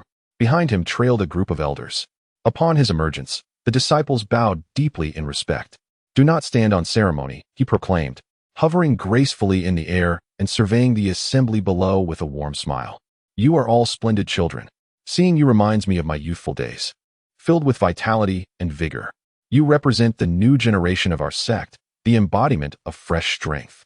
It is because of you that our lineage can continue to thrive through the ages. Today marks the birthday of our ancestral master and the opening of the ancestral realm, a day of utmost significance for the Yin-Yang sect. Upon entering, you will encounter a statue of our revered ancestor, identical to the one before me. Within the realm, ethereal spirit crystals will manifest randomly for you to seize. Additionally, numerous illusory spirit beasts will emerge, varying in strength. Most will be below the foundational level, though some may be at the lower foundational tier. This will be your moment to unite as one. Slaying these spirit beasts will also yield spirit crystals. These spirit crystals bear no intrinsic value for cultivation, as everything within is but an illusion. However, the struggles between you and the assaults from the illusory beast will be very real. After entering, you may kneel before the statue of our ancestor to pray based on the number of spirit crystals you have collected. Blessings will be bestowed upon you. The nature of these blessings is entirely unpredictable. It could be a divine ability, a technique, a bloodline, an enhancement of your cultivation, or even a secret treasure.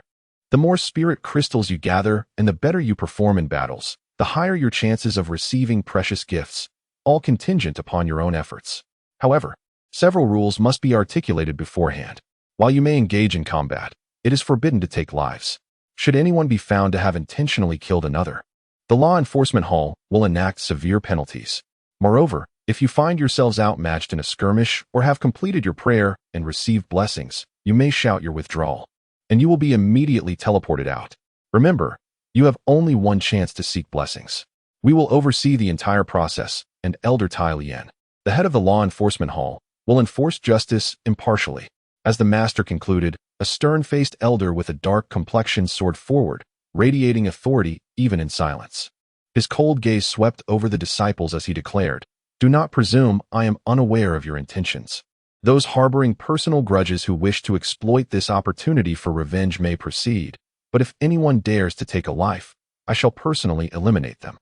This is a critical moment, and we must enforce strict discipline to deter further transgressions. In the event of a fatality, we shall not inquire into the reasons and will directly slay the perpetrator. Therefore, I advise you all to behave yourselves. The entire sect is aware of my temperament. It matters not whether you are from a prominent family or a disciple of a powerful being. I shall not show leniency." Elder Tai Lian, true to his iron-willed reputation, instilled trepidation among the disciples below. The overall atmosphere of the Yin-Yang sect was commendable, as there were no overt displays of bullying or violence against newcomers. Thanks to this very elder, Han Feng, having offended the formidable Yi family yet remaining in the sect, owed his safety to Elder Tai Lian. In other sects, he would have perished countless times. The master continued, I hereby declare the ancestral ceremony officially commenced. All disciples, kneel and pay homage to our ancestors.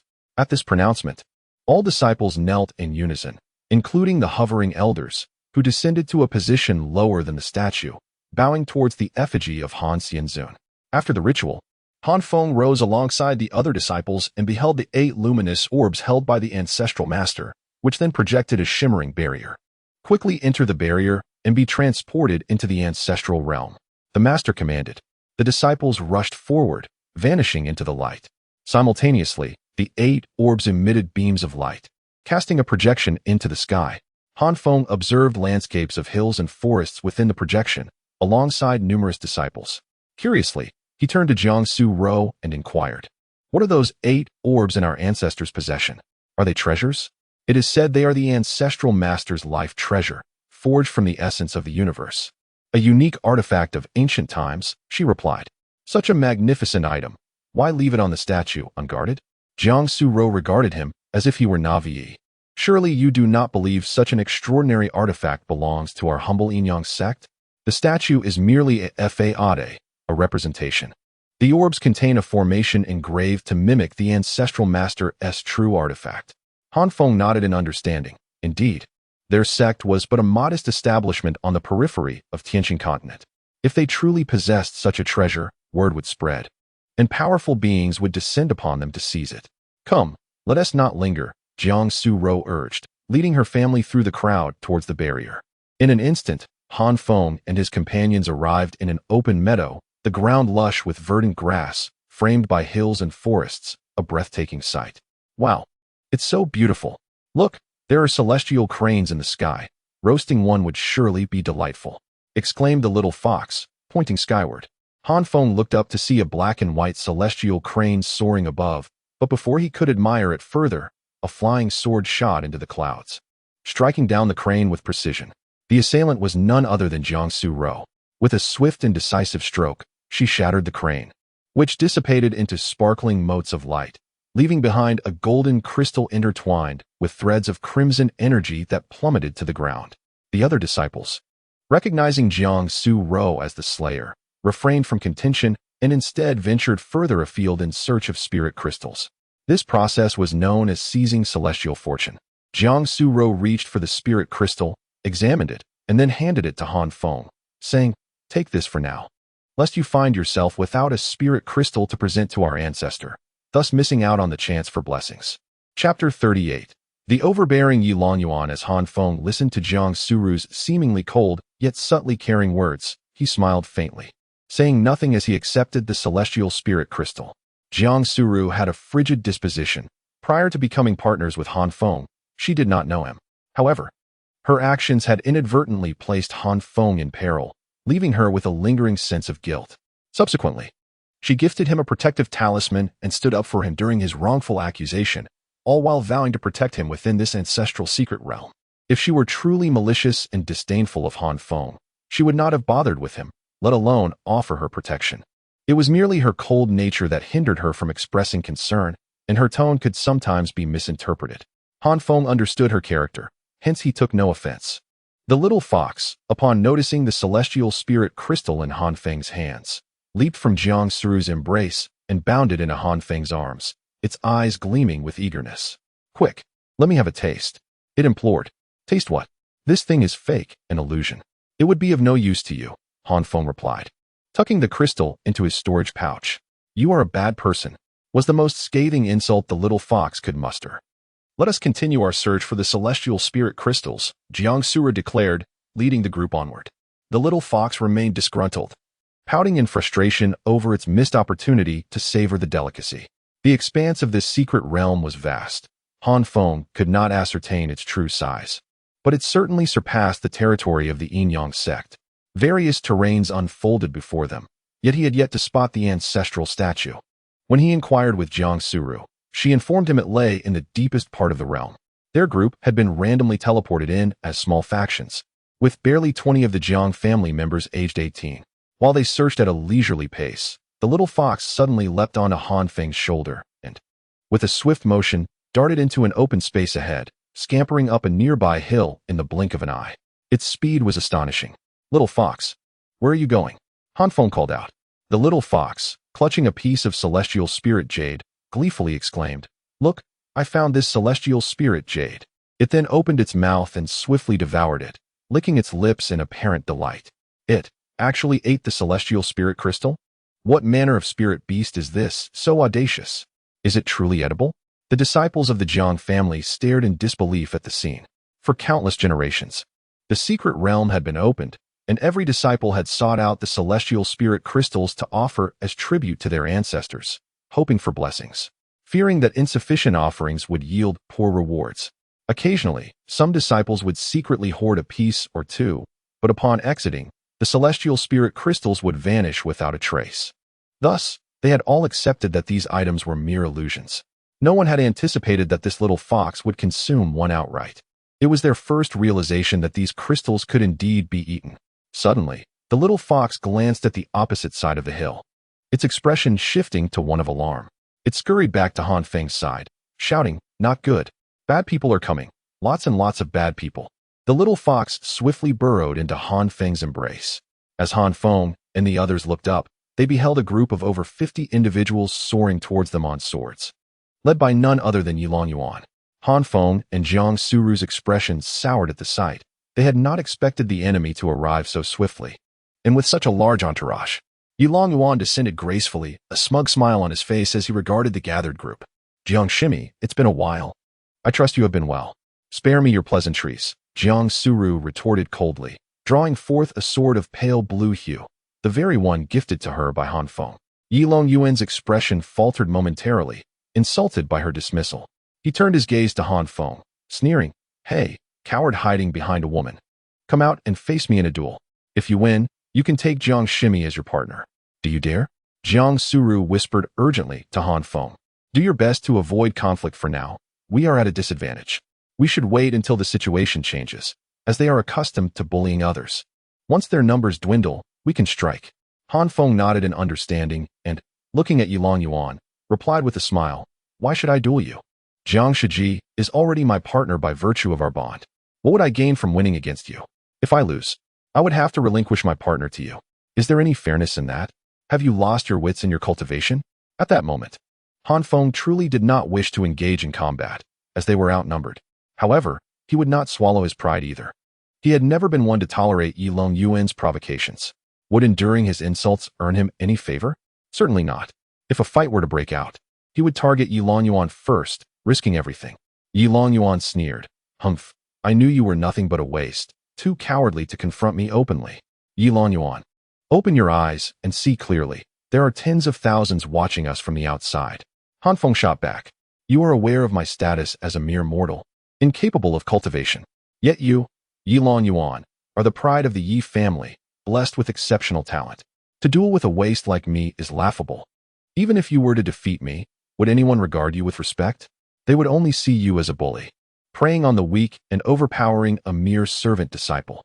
Furthermore, you would be the third wheel, intruding upon a relationship already established, attempting to claim a partner who belongs to another.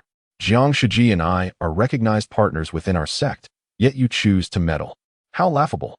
Is this how the Yi family raises its disciples? To abuse their power and bully their fellow disciples while seeking to undermine established relationships? You are not only disgracing yourself, but bringing shame upon the entire Yi family." Han Feng's scathing remarks left Yilong Yuan enraged. His face flushed with fury as he prepared to retaliate. Chapter 39. The despicable and shameless scoundrel, however. Yilong Quan beside him grasped his arm and spoke coldly, "Second brother, do not be deceived. Our aim is to provoke this brat into a one-on-one duel with you, not to engage in a reckless brawl with the Jiang family. This is merely the beginning. A fight now would serve no purpose. The Jiang family's strength remains intact. Even if we were to annihilate them, our own side would inevitably suffer losses. How then shall we contend with the other families for the celestial spirit crystals? First, let us gather the crystals, and at the end, corner that brat by the ancestral statue, then deliver him a proper beating." Yi Longshuan's analysis was remarkably composed. The secret realm was not merely occupied by their two factions, A multitude of various forces and independent disciples were also present, all vying for the celestial spirit crystals. Engaging in a mutually destructive conflict with the Jiang family would be unwise. Yi Longyuan's expression darkened as he nodded and addressed Han Feng. Han Feng, my target has always been you alone, not the Jiang family. I harbor no grievances against them. I merely wish to challenge you. Jiang Su-ro may wish to protect you, but that does not signify that the entire Jiang family will do the same. If you still possess the spirit of a man, do not endanger the Jiang family. Come forth and duel with me. This way, you will not jeopardize the other disciples of the Jiang family who have entered this secret realm. Before Han Feng could respond, Jiang Su-ro interjected, firstly, Han Feng is my partner, hence he is half a member of the Jiang family. We, the Jiang family, have always valued unity. If we do not assist him today, how can we expect to offer help to other Jiang family members in distress tomorrow? Do not attempt to sow discord. Our solidarity is not something you can undermine. Secondly, even if we were to lose to you, it would be your Yi family that defeated us. Do not shift the blame. We do not harbor animosity towards you aggressors. Should we then despise fellow victims like ourselves? Finally, even in the absence of Han Feng, would you not strike against us in the future over the celestial spirit crystals? The outcome remains unchanged. You merely wish to shift the conflict onto Han Feng, inciting our animosity towards him. What a cunning and treacherous villain. Did he truly believe that the Jiang family would fall for the ploys of such a despicable wretch? Jiang Su-ro's words instantly awakened the Jiang family members, making them realize how close they had come to falling into the enemy's trap. Even if they found Han Feng displeasing, he was still one of their own. If they were to relinquish him to their adversaries, how could the Jiang family maintain their standing within the sect?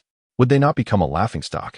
Outside the secret realm, in the sect's plaza, most onlookers were fixated on the confrontation between the Jiang and Yi families. Both clans were prominent and well-regarded within the sect, and their initial clash drew significant attention. Coupled with last month's sensational events, the Jiang goddess's choice of a servant and Yi Tianjiao's tragic loss of a partner, this spectacle was enough to captivate the crowd. After all, who does not relish a good piece of gossip? They all eagerly anticipated how the situation would unfold. At the Jiang family seating, Jiang Su-ro's parents sat together, flanked by her siblings.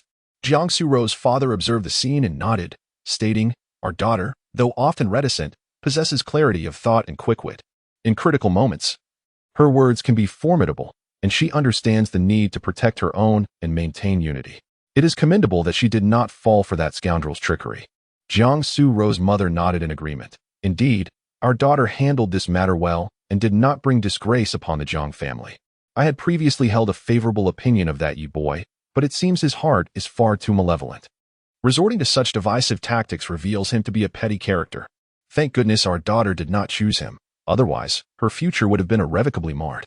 Jiang Su-ro's sister scoffed. So choosing a servant disciple was the right decision? A waste of a person who cannot cultivate, hiding behind his partner to boast. What future could he possibly have? Upon hearing this, Jiang Su-ro's father snorted. As long as my daughter is happy, that is all that matters. I did not interfere when you chose your partner. I allowed you to select your own ideal match. Jiang Su-ro's sister smiled sweetly. Naturally, father is the best in the world. However, my choice of partner is a superior alchemist with a top-tier spiritual root, far better than this servant.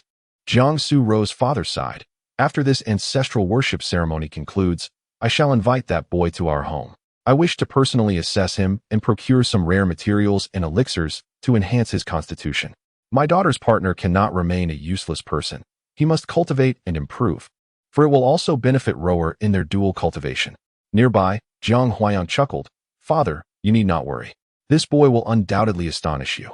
Oh, does this boy possess hidden merits that I have yet to discover? Fear not, just continue to observe. There is no need to rush. Jiang Huayang smiled enigmatically, leaving an air of suspense.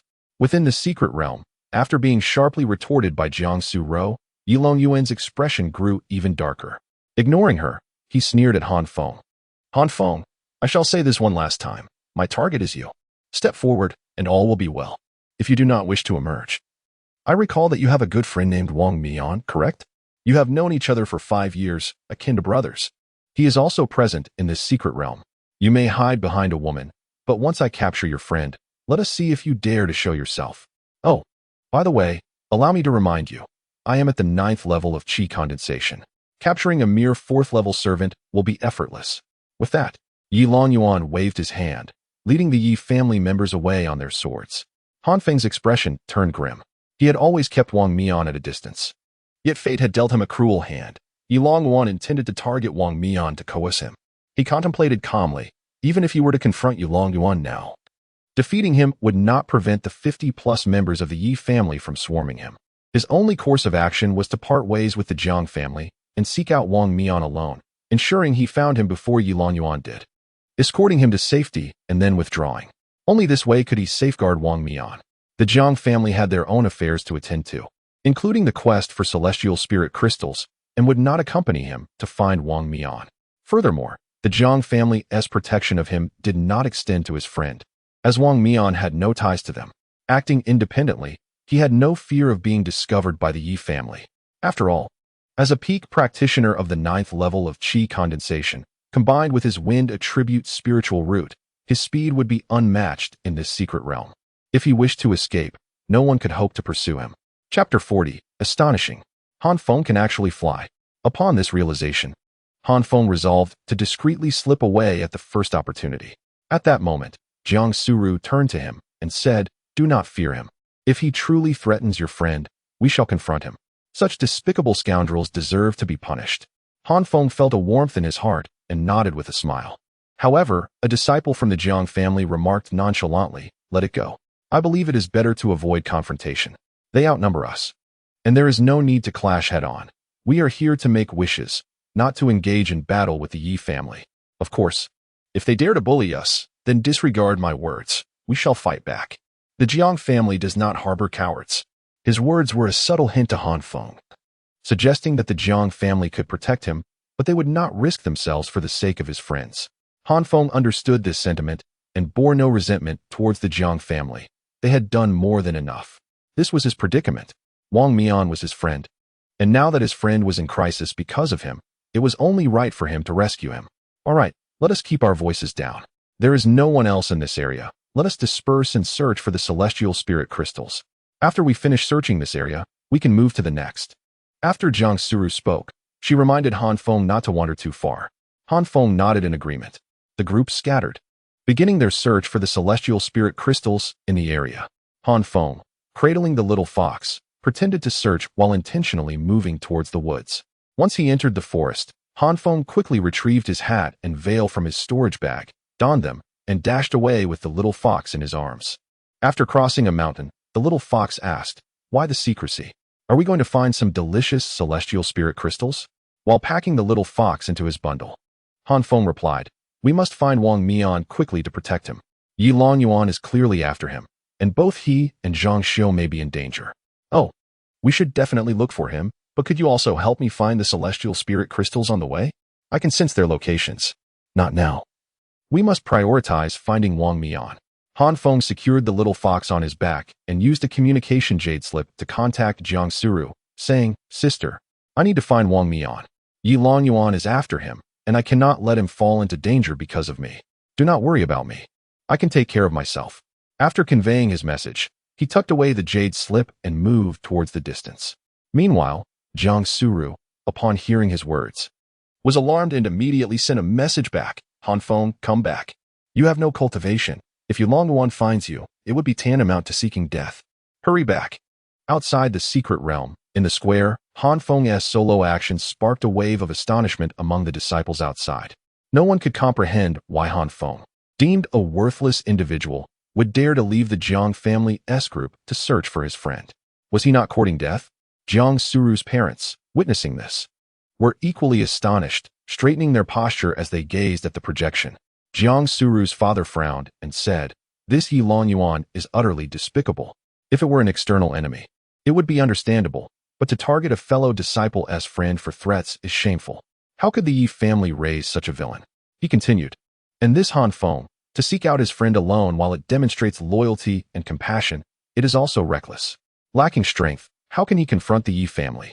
This boy has a good heart, but is far too impulsive. Such behavior could lead to his demise." Beside him, Jiang Suru's sister, a captivating woman with an alluring presence, chimed in, "See, I told you he was unworthy of my sister." Jiang Huayang chuckled, "Sister, that judgment may be premature. Let us watch and see." Jiang Suru's father sighed. Let it be. This boy has a conscience. He does not wish to implicate the Jiang family or his friends. He made this decision out of necessity. Ultimately, it is because Roer chose him that he has become a target for Yilong Yuan. Yet, he bears no resentment, nor does he wish to sever ties with Roer. He is a man who takes responsibility. No one will die here. In the face of danger, he can simply call for a retreat and exit safely. Once outside, we, the Jiang family, can nurture him. Though his aptitude may be lacking, at least his character is commendable. Wait, is he flying on a sword? How can he fly so swiftly? In the projection, Han Feng, with his hat on and his face veiled, rode a brilliant blue flying sword, zipping away into the distance. This sight sent shockwaves through the tens of thousands of disciples below. No one had anticipated that the individual they deemed incapable of cultivation could actually fly on a sword, and at such an astonishing speed. Jiang Suru's father, a formidable foundation-building expert with a keen eye, scrutinized the projection and quickly analyzed. Sword flight techniques can only be practiced at the 5th level of Qi refinement. His speed suggests he is at least at the 7th or 8th level of Qi refinement. It is difficult to gauge his specific strength without seeing him in action, but for an 18-year-old to achieve such cultivation is remarkable, placing him above at least 80% of those in the secret realm. He is not a waste. We have misjudged him. Zhang Huayang smiled. Thus, I said we should wait and see. Previously, he dispatched those 2 assassins sent by Yilong Yuan with remarkable efficiency, slaying them with a single stroke. Oh, he is so formidable? Then why did others consider him a waste? Has he been concealing his abilities? One must be cautious when lacking a background. If he had not offended the Yi family this time, he might have continued to disguise himself and easily navigated through the secret realm. Upon hearing this, Jiang Suru's father nodded in agreement, saying, I misunderstood him. He is not impulsive. He likely possesses genuine strength, which is why he acted this way. This boy has good character, sound disposition, talent, strength, and the ability to conceal his true self, qualities essential for survival in the cultivation world. Such a promising candidate must not be overlooked by the Jiang family. It seems Roer has a keen eye, recognizing his potential where we did not. But why does Roer call him a waste, claiming he lacks cultivation? Could it be that she is unaware of his true strength? Zhang Huayang initially thought Jiang Suru had chosen Han Feng for his cultivation and talents. But now he began to suspect there might be some misunderstanding. Due to Han Feng's sword flight, the disciples outside were left in awe, their attention entirely fixed upon him. Chapter 41. The overbearing indulgence of Han Feng, carrying the little fox on his back. Han Feng soared through the air on his wind spirit sword. Neither particularly fast nor high, for he was in search of Wang Mian. Having disguised himself, he knew that there were no foundation establishment disciples within the secret realm who could recognize him. He traversed a considerable distance. Yet the vastness of the secret realm made his search slow. Without a communication jade slip from Wang Mian, Han Feng was at a loss regarding where to find him. While Han Feng was searching, 2 disciples nearby were engaged in a fierce battle with an ethereal spirit beast. Combining their efforts, they managed to slay the beast, which dropped a piece of celestial spirit crystal.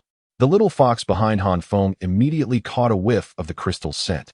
In an instant, it leapt from his back, transforming into a blur, and arrived before the 2 disciples, snatching the celestial spirit crystal. Who dares to be so audacious before me? The disciples, infuriated, raised their hands to strike at the little fox. What are you doing, little fox? Han Feng exclaimed in alarm, diving down with extraordinary speed. Just before the disciples' attacks reached the little fox, he wrapped his arms around it, shielding it with his own body. Seeing this, the 2 disciples sneered, Humph. So it has an owner. Daring to steal my celestial spirit crystal, you have certainly bitten off more than you can chew. In response, Han Feng turned and unleashed a sword strike, releasing a blade of sword light that struck the 2 disciples. They attempted to defend themselves, but it was futile. The sword light hit them squarely, sending them hurtling backward, spitting blood as they crashed to the ground, incapacitated for some time. What have you bitten off? Cotton. My spirit beast shall not be trifled with by the likes of you. Han Feng snorted coldly, clutching the little fox and taking off at breakneck speed. He was indeed fond of the little fox and would not allow others to bully it. Yet that did not mean he would indulge its every whim. Once they reached an uninhabited area, Han Feng seized the little fox, who, startled at first, thought he might take its celestial spirit crystal. It quickly stuffed the crystal into its mouth, crunching it greedily. What on earth are you doing? I told you we must rescue Wang Mian. Why do you keep seeking trouble by provoking others for spirit crystals? Do you not think we have enough enemies already? Han Feng glared at the little fox. With a downcast expression, the little fox murmured apologetically, I'm sorry, but this is the first time I've encountered something that can enhance me. I simply couldn't resist. This celestial spirit crystal, while it does not grant me any combat power, can increase my speed, perception, and physical strength, allowing me to run faster, detect danger sooner, and endure more blows. These are all vital for survival, especially since the world of humans is fraught with peril. I am truly terrified of being beaten. Please don't be angry. I won't steal again. I promise I won't cause you any more trouble. Seeing the little fox's pitiful demeanor, Han Feng's heart softened, and his anger dissipated. It was so small and vulnerable, always pursued by humans who sought to capture or kill it. After years of evasion, its fear of humans was ingrained. Eating spirit stones merely sustained its existence. And now that it had finally found something to help it grow stronger, it naturally desired more. Realizing he was being unkind, Han Feng sighed and said, All right, since we have no particular destination, we might as well search for celestial spirit crystals while looking for Wang Mian. Once we find him, we can wish and leave promptly. Along the way, use your perception to locate the crystals. If you find them, take them. If not, then take them from those disciples. Really? Is that all right? Aren't you afraid they will hunt you down? The little fox looked up with tear-filled eyes, eagerly asking. Han Feng ruffled its little head, saying, As long as you like. Go ahead and take from them. What is there to fear? Besides, if they can't catch me, what is the worry? I am a wind attribute celestial root. At the peak of the chi refinement stage, unmatched in speed within this entire secret realm. All right, let us go, let us take from them. The little fox was invigorated, filled with spirit as it leaped onto Han Feng's shoulder. Observing the little fox's exuberance, Han Feng felt a twinge of doubt, wondering if it had merely feigned its pitiful act. Get back into my bag. With you on my shoulder, they'll recognize who I am before I even get close. Understood. The little fox promptly returned to Han Feng's bag. Outside the secret realm, in the plaza, all the disciples were in an uproar. They had just witnessed the astonishing speed of that little fox stealing Feng Yu's celestial spirit crystal, followed by Han Feng defeating 2 disciples with a single sword strike. Wait a moment, did I just see what I think I saw? Is that not Feng Yu? He is our only disciple with a celestial root at the chi refinement stage, boasting an 8th level of cultivation, revered like the moon among stars. How could he be defeated by a single strike? An 8th level chi refinement practitioner? And Lu Shidi, beside him, is at the 6th level. Together, they could not withstand Han Feng's sword strike. This is astonishing. Who claimed he was useless? If he were truly useless, then we would all be the dregs of society. How can we call him that without feeling shame? Wait, look at his speed. He vanished in the blink of an eye. What kind of speed is this? Is this even achievable at the chi refinement stage? Could he possibly be at the foundation establishment stage? His speed is beyond comprehension. Keep quiet. He asks, speaking to his spirit beast. Let us listen to what he says. Such dominance. Just as simple, if you like it. Let us take it from them. As if dismissing thousands of disciples. How could one not admire such affection? Just a mere sentiment of indulgence for his spirit beast. And he is willing to oppose all the disciples in the secret realm. If he were to have a partner, how cherished would she be? I used to envy this fellow for finding a companion like Sister Jiang, but now I envy Sister Jiang for having such a domineering yet caring man. I ship this couple. Are you shipping Han Feng with Jiang Suro, or with the little fox? The disciples buzzed with excitement. However, as Han Feng uttered his final words, an eerie silence fell over them.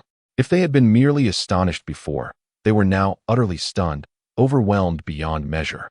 Amidst the collective astonishment, a disciple exclaimed, What? Am I hearing correctly? He possesses a celestial spiritual root, a rare mutated wind spiritual root, and has reached the pinnacle of the chi training stage? Is it plausible that such a prodigy exists? Wind spiritual roots are scarce within our entire sect, and a celestial wind spiritual root is unheard of. Moreover, he has attained the 9th level of the chi training stage, the most formidable within the entire secret realm. And he is merely 18 years of age. How can it be that a menial disciple, devoid of cultivation resources and unable to even procure spiritual stones, has, through his own respiration of spiritual energy, cultivated to the pinnacle of chi training in a mere 5 years? What a remarkable genius! That incompetent Yulong Yuan dares to mock Han Feng as a useless individual, deriding his feebleness? He has only recently broken through to the 9th level of the Qi training stage, and with the vast resources at his disposal. Han Feng, on the other hand, is but a menial laborer. Yulong Yuan sought to exploit a pushover, but instead encountered an insurmountable obstacle. I eagerly anticipate a confrontation between Yulong Yuan and Han Feng, to witness which of them is superior. The disciples, in their shock, reveled in the misfortune of others. Upon witnessing this spectacle, the Yin-Yang sect leader immediately addressed the head of Falling Glow Peak. "See you, how have you discharged your duties as the head? A wind-attributed celestial spiritual root. Such a promising prospect appears but once in a millennium. How could he be relegated to the position of a menial disciple under your purview?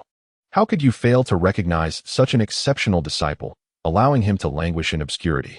The head of Falling Glow Peak, a lithe and graceful beauty, adorned in a flowing gown, accentuated her mature and alluring figure as the wind caressed her. However, her visage remained concealed behind a perpetual white veil, revealing only a pair of captivating peach blossom eyes. Some speculate that Siyu's physique and eyes are alluring, but her facial features are flawed, necessitating concealment. Others suggest that her beauty is so immaculate that it attracts unwanted attention, hence the veil. Notably, Siyu joined the Yin-Yang sect mid-career, already a nascent soul stage expert upon arrival, thus exempting her from the compulsory selection of a Taoist partner at the age of 18. Upon hearing the sect leader's words, Siyu inclined her head slightly and replied, "Sect leader, I have never heard of Han Feng before. He has always been a menial disciple, adept at concealing his abilities. No one was aware of his cultivation level or aptitude, hence my ignorance. Falling Glow Peak has tens of thousands of disciples, and I cannot personally inspect each and every one of them. Negligence is negligence." Such a diamond in the rough was nearly lost, the sect leader lamented. Hearing this, Siyu's beautiful eyes widened as she retorted, "Gold always glitters. He is merely at the Qi training stage now, and cultivation is not too late. Old codger, if you continue to drone on, do not blame me for striking you." The sect leader's expression turned awkward as he hastily whispered, all right, I will say no more. There are so many people present, spare me some dignity. Look at you. After this ancestral ceremony, accept him as your disciple, for he is a promising talent from Falling Glow Peak. If you decline, the heads of the other peaks will covet him, so be wary of others snatching him away. Let them try to snatch him. What is mine is mine. Once he emerges, I will personally assess his aptitude. If he truly possesses a wind-attributed celestial spiritual root, I will naturally accept him as an outer disciple. Once he establishes his foundation through his own efforts, I will then accept him as an inner disciple. Furthermore, the affairs of Falling Glow Peak are not for you to meddle in. Siyu's domineering words, brimming with arrogance, did not incite resentment from the other peak leaders, for her strength was undeniable. Within the Yi family's domain, Yilong Yuan's father's countenance had grown exceedingly somber. "We have been deceived. This lad is feigning weakness to prey on the unsuspecting. He intends to ensnare Yuan heir.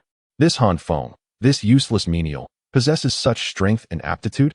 His unveiling has garnered the attention of all the sect's experts, and the sect will undoubtedly invest heavily in his cultivation. It will be exceedingly difficult to contend with him in the future." A beautiful woman beside him anxiously inquired, "Why are you concerned with the future?" "Hasten to inform Yuan heir. This lad is formidable, and Yuan heir must not suffer any harm." Yilong Yuan's father helplessly replied, "What nonsense are you spouting? This is an ancestral ceremony, attended by the sect leader and peak leaders, and the participants are in separate spaces. How can I transmit a message? No one can enter at this time. Moreover, I have bestowed upon Yuan heir numerous protective treasures, capable of withstanding a full-force attack from a foundation establishment expert. How many attacks would a Qi training cultivator need to breach that defense? Surely that would provide Yuan heir with ample time to retaliate and eliminate this impoverished wretch. We need not fret in the future. Although this lad possesses aptitude, many geniuses perish prematurely. A genius is merely a genius. Until they mature into a powerhouse, they remain vulnerable. Within the Jiang family's domain, the Jiang family members were invigorated by Han Feng's aptitude, scrutinizing him intently. Jiang Su-Ro's father gazed at the projection and mused, "I have misjudged, utterly misjudged. The 9th level of the Qi training stage, wind attribute, celestial spiritual root, and 18 years of age. The convergence of these traits is exceedingly rare within the entire sect. Moreover, he seems to have been aware of his aptitude all along. Everyone deemed this lad useless, subjecting him to ridicule and insult. Yet, he never retorted, never argued, never engaged in valorous struggles, and remained humble despite his youth and concealed his abilities amidst the mundane. If he had provoked a formidable external adversary, it would be understandable, but his lineage is pure, and he has always resided within the sect. His temperament is truly commendable. To remain composed at such a young age is a rare virtue. He does not soar, but when he does, he ascends to the heavens. He does not cry out, but when he does, he astounds the world. He chose to unveil his aptitude and talent during the ancestral ceremony, a momentous occasion, to garner greater attention. Jiang Huaiyang interjected, "Father, I still believe that had it not been for the Yi family, this lad would have continued to conceal his abilities. Why reveal his strength after years of concealment? Is it not because his friends are in peril? Is it not to avoid implicating the Jiang family? He concealed his abilities for years, but for the sake of his friends and loyalty, he abandoned his efforts. I admire such a person and wish to be his brother." Jiang Suro's father smiled and said, "My child, it is my fault for not having given this son-in-law a proper look. Had I met him in person, I would surely have recognized his strength and aptitude. He is worthy of Ro'er. Ro'er has not been wronged." Chapter 43. Do not be a fool. Han Feng remained oblivious to the tumult he had incited in the outside world, under the impression that the projection merely displayed images without transmitting sound. Who could have anticipated that such a sophisticated device could broadcast the actions and words of thousands within it? Thus, while conversing with the little fox, he instinctively assumed that they were alone and that no one outside could overhear them. It can only be said that poverty and weakness constrained Han Feng's perspective, as well as his complacency. Had he ventured forth to learn more about the ancestral ceremony, he would have avoided such an oversight. At that moment, Han Feng was aimlessly wandering through the mystic realm with the little fox perched upon his back, in search of the whereabouts of the Wang Mian. "Look, it's a celestial spirit crystal," exclaimed the little fox, leaping down and swiftly snatching a piece from the ground, eagerly gnawing on it. However, just as it was relishing its treat, the little fox suddenly dashed towards Han Feng, half a crystal in its grasp, shouting, "There's malice, there's malice." No sooner had it uttered those words than a scorpion-like phantom beast erupted from beneath the ground. The creature, larger than a man, approached Han Feng with fierce claws brandishing threateningly. The little fox leaped onto Han Feng's shoulder and quickly advised, "Eliminated, and we shall have more celestial spirit crystals." Yet, Han Feng replied, "We must conserve our spiritual energy. We still need to fly, seek out Wang Mian, and seize the celestial spirit crystals. Defeating this beast would deplete far too much energy." "Oh, very well then. Let us be off," said the little fox. "Where are we going?" "I have a plan," Han Feng asserted, cradling the little fox as he flew low, luring the scorpion beast towards 3 disciples in the distance. "Friends, help me," Han Feng cried out. The 3 disciples, noticing someone being pursued by a spirit beast, lit up with excitement. The leading disciple scoffed, "Useless trash, can't even handle a spirit beast, get lost."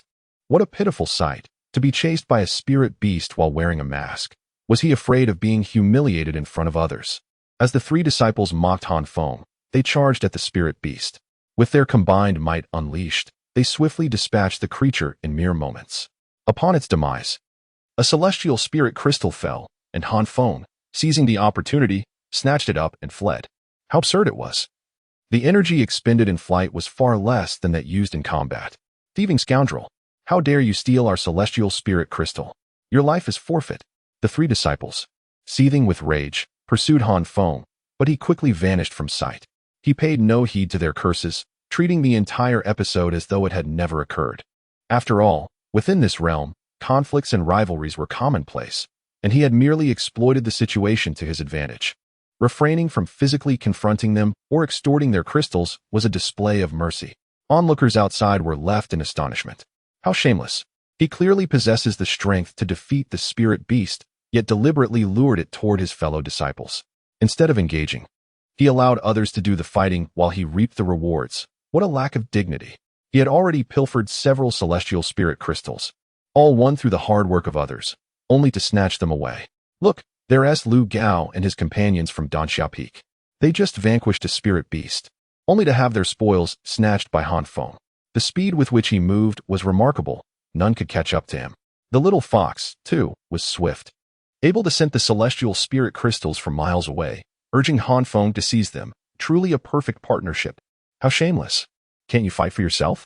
What kind of hero resorts to stealing from others? Though everyone engaged in conflict and rivalry, to defeat an opponent and claim their prize was one thing. To refrain from fighting altogether and simply snatch the spoils was another. Han Feng, do not be a fool. Do not be a fool. The disciples outside were incensed, chanting their disdain for Han Feng. Though few were genuinely angry, most were merely joining in the jest. After all, such antics were undeniably amusing. The true ire was felt by those who had their celestial spirit crystals stolen. Sister Jiang Sura looked at Jiang Huaiyang with a mixture of suspicion and disdain. As if to say, is this truly the person of such noble character you speak of?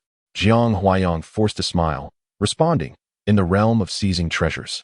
It is only fair to rely on one's own abilities. Han Feng, alone, ought not to engage directly with so many opponents, but rather maximize his advantages, using his speed to snatch and flee. To leverage one's strengths while avoiding weaknesses is the path to victory. Moreover, he is not hoarding the spoils for himself. All the celestial spirit crystals he claims go to his little pet, which also speaks to loyalty. Do not be a fool. Everything he does is excusable in your eyes, she retorted. Within the mystic realm, Han Feng had just pilfered 2 more celestial spirit crystals from 5 disciples before turning to flee. One disciple, employing some treasure, relentlessly pursued Han Feng, matching his speed with only a slight deficit, trailing him for 2 miles. Shameless scoundrel. Return my celestial spirit crystals. Return them. The disciple bellowed, filled with rage. Who understands? My friends and I worked hard to slay a Chi refinement level 8 spirit beast, and just as we were celebrating the rare drop of 2 celestial spirit crystals, a robber comes and snatches them away. I have never endured such humiliation. Han Feng turned back to the disciple and shouted, Brother, do not pursue. One must understand the principles of life. If I intended to return them, why would I have taken them in the first place? Shut your mouth, you wretched bastard. Return my celestial spirit crystals. As Han Feng flew ahead, the disciple continued his frantic chase for another 2 miles, shouting and drawing the attention of other disciples below, severely disrupting Han Feng's plan to steal the celestial spirit crystals, which became a source of annoyance. Wait, just one person? Han Feng suddenly ceased his flight, turned, and with a swift stroke of his sword, struck the disciple, sending him crashing to the ground, bloodied and dazed. Han Feng then sauntered away. The audacity to chase me alone, truly foolish. Sighing in annoyance, Han Feng continued to fly forward with the little fox in his arms. Oh dear little fox, you've consumed nearly 20 crystals now. How do you feel? Have you grown stronger? Yes, indeed. I can now sense malicious intent more quickly and acutely. The little fox replied adorably, nodding. Can you discern the location of Wang Mian? Alas, no. I can only sense malice, not scan for spiritual consciousness. Chapter 44. The counterattack. Han Feng, lacking the foundational cultivation necessary for spiritual perception, found himself unable to scan his surroundings, while the little fox fared even worse, possessing no cultivation whatsoever. Thus, Han Feng was left with no choice but to continue his search. He wandered aimlessly throughout this area for a full day, feeling as though he had traversed the entire secret realm. He even located the statue of the ancestral master, yet still could not find Wang Mian. This was hardly surprising. Although the space here was limited, everyone was active, be it the Yi family, the Jiang family, or Wang Mian, all were in motion. It was only natural that Han Feng could not find Wang Mian. Perhaps just as he left, someone he knew arrived at that very spot. Throughout the day, aside from pilfering several hundred disciple spirit crystals, he had achieved little else. Reluctantly, Han Feng pressed on in his search. He distanced himself from the ancestral statue and continued his quest for a considerable portion of the day. Suddenly, the little fox exclaimed, There's a spirit crystal on the ground in the woods below. I saw it. Excellent. Let us retrieve it. You hide in my satchel and remain still while I collect it for you. All right. The little fox obediently complied. Descending into the woods, Han Feng spotted the spirit crystal on the ground and bent to pick it up. Suddenly, the little fox warned from behind. Not good. There's malice. Such strong malice. Startled, Han Feng turned to see a figure leap down from a nearby tree, accompanied by 5 white spiritual beasts.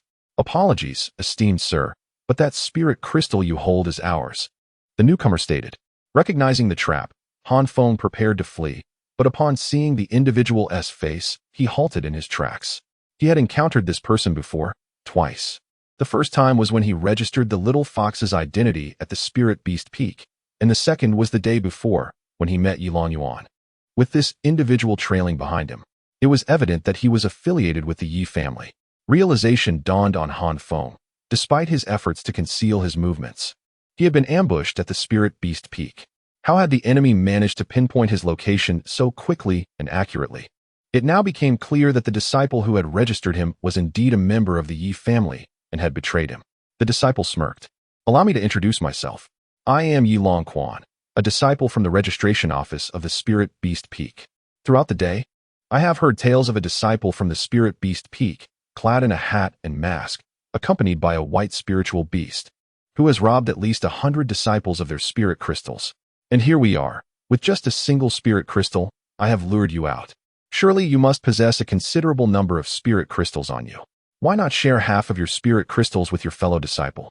After all, we are both from the Spirit Beast Peak. We can journey together to the ancestral statue to make our wishes. Once our desires are fulfilled, I shall not inquire about your identity, and we can act as though we have never met, erasing any grievances. Should you wish to disclose your identity in the future, I will prepare a jug of fine wine to toast our brotherhood. If you prefer not to reveal your identity, then let us treat this as if it never happened. What say you?" Han Feng, hearing this, understood that the other party had not recognized him. With a sardonic laugh, he rasped, "So, it seems you intend to rob me? Robbery is hardly the case. I merely wish to guide you along a clearer path. You have offended many disciples, who are now banding together to find you. The secret realm is not vast.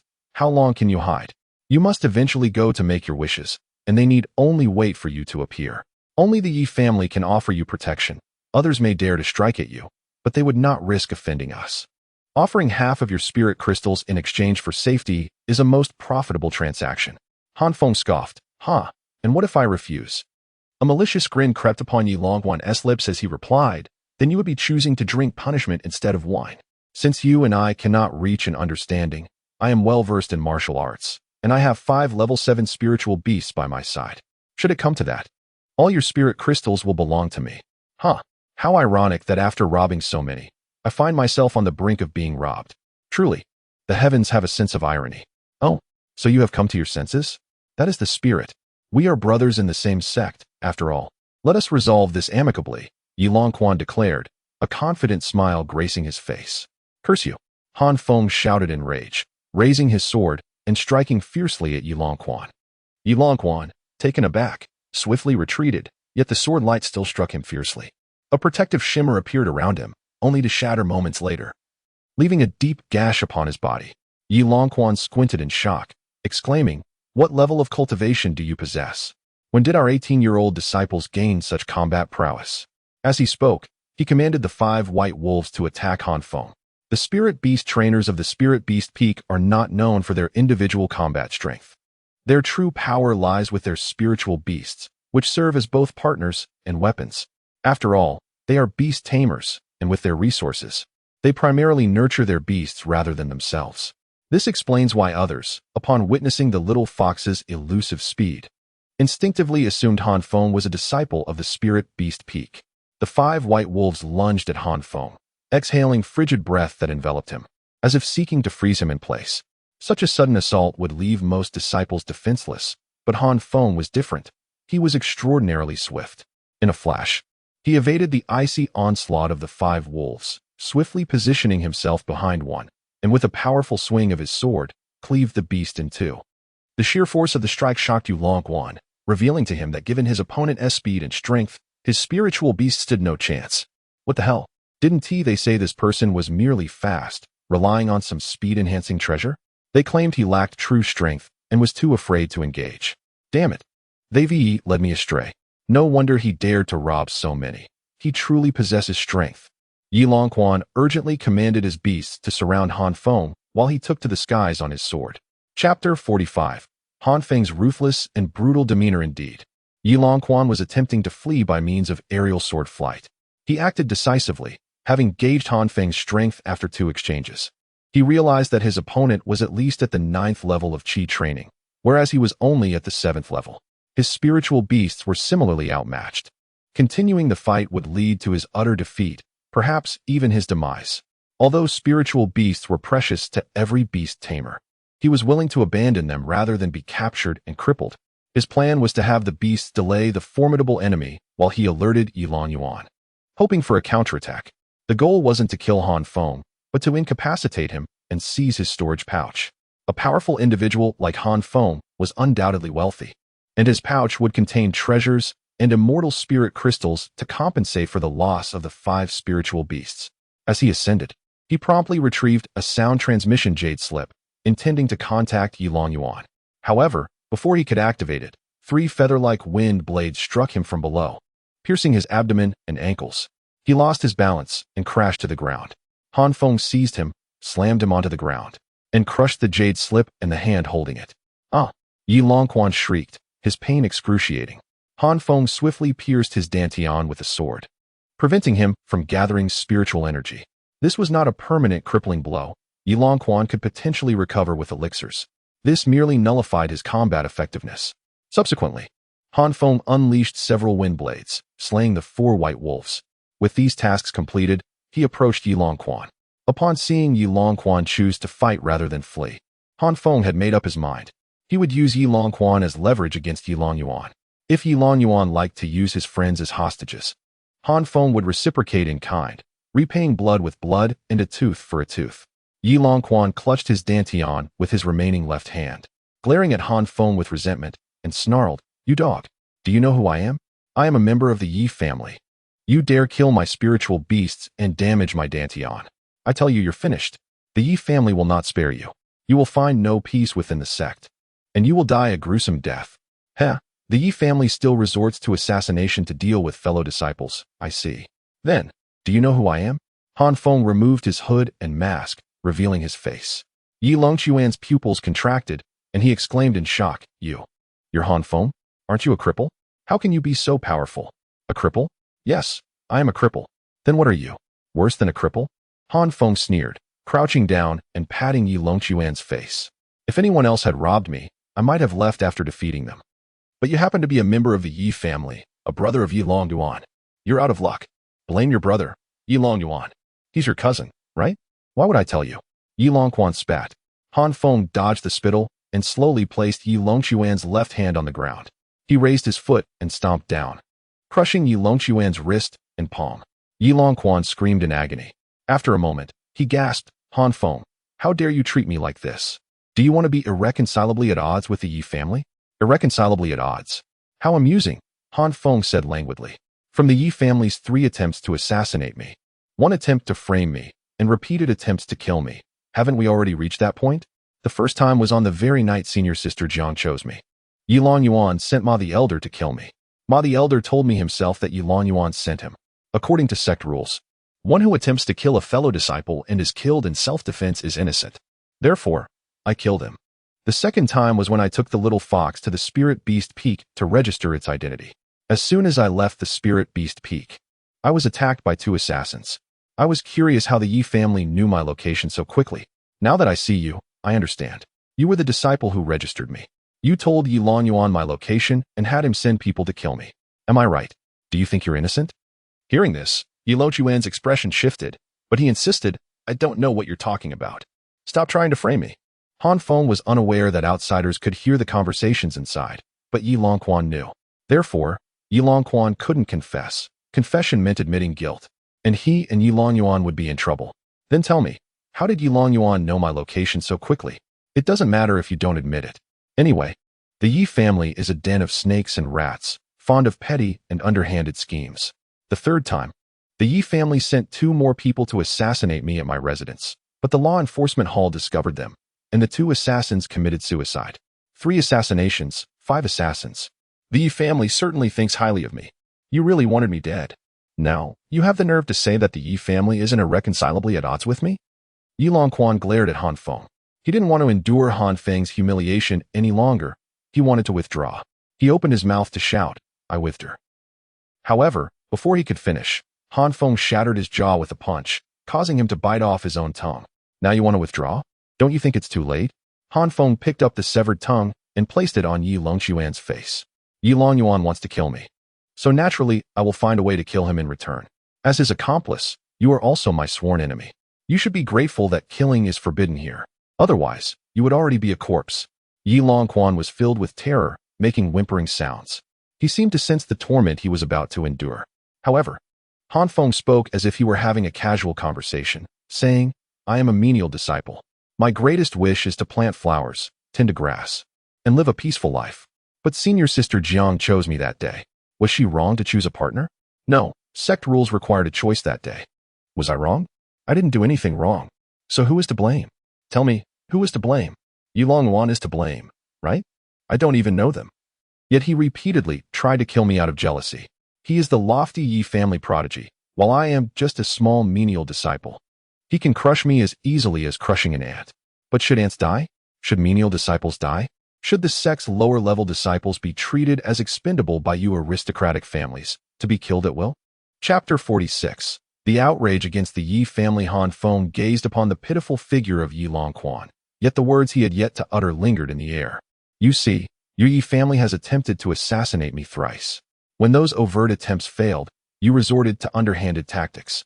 As a humble disciple of herbalism, you dispatched a multitude of individuals to orchestrate a conspiracy, claiming that my herbs were flawed. From the gatherers of herbs to the alchemists, and even the elder judges, they were all part of your clan. Your family acts as both the accuser and the judge, setting in motion a series of events aimed at imprisoning me unjustly. Were it not for the timely intervention of my senior from the law enforcement hall, who exposed your corruption and summoned other elder judges to reveal the flaws in your herbal system, I would likely be languishing in despair now, wrongfully condemned to death. This marks the fourth attempt. The fifth, here in this very place, where you sought to take my life once more, assembling over 50 individuals to confront me, even threatening my friends. 5 times, in a mere month, you have sought to bring about my demise. Yes, I concede that I am not as formidable as your Yi family. You possess wealth, strength, and resources. But as a prominent clan, should you not bear the responsibility of safeguarding the sect and upholding justice? Why, then, do you repeatedly target a mere servant disciple? I have committed no wrong. Yet my weakness seems to justify your relentless pursuit of my demise. Han Feng's impassioned speech stirred profound contemplation among the disciples present. Initially, they may have been astonished by his ruthless demeanor, perceiving his actions as excessive towards a fellow sect member. However, after hearing his words, sympathy began to blossom within them. After all, within this sect of hundreds of thousands, the offspring of noble families were indeed numerous, yet the majority were ordinary disciples, lacking connections or exceptional qualifications. It was precisely this vast demographic that sustained the Yin sect, allowing it to continuously produce prodigies and formidable individuals, passing down through generations. They were all, like Han Feng, individuals of no power or influence.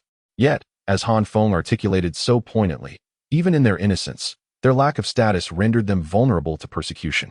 Should they, simply for their weakness, be condemned to death? This is our Yin sect, not the Yi family's dominion. A fervent disciple stood, shouting, Shameless Yi family, leave our sect. His words ignited a fervor among the disciples, a chorus soon following suit, Shameless Yi family, get out of the Yin sect. This is our sect, not yours.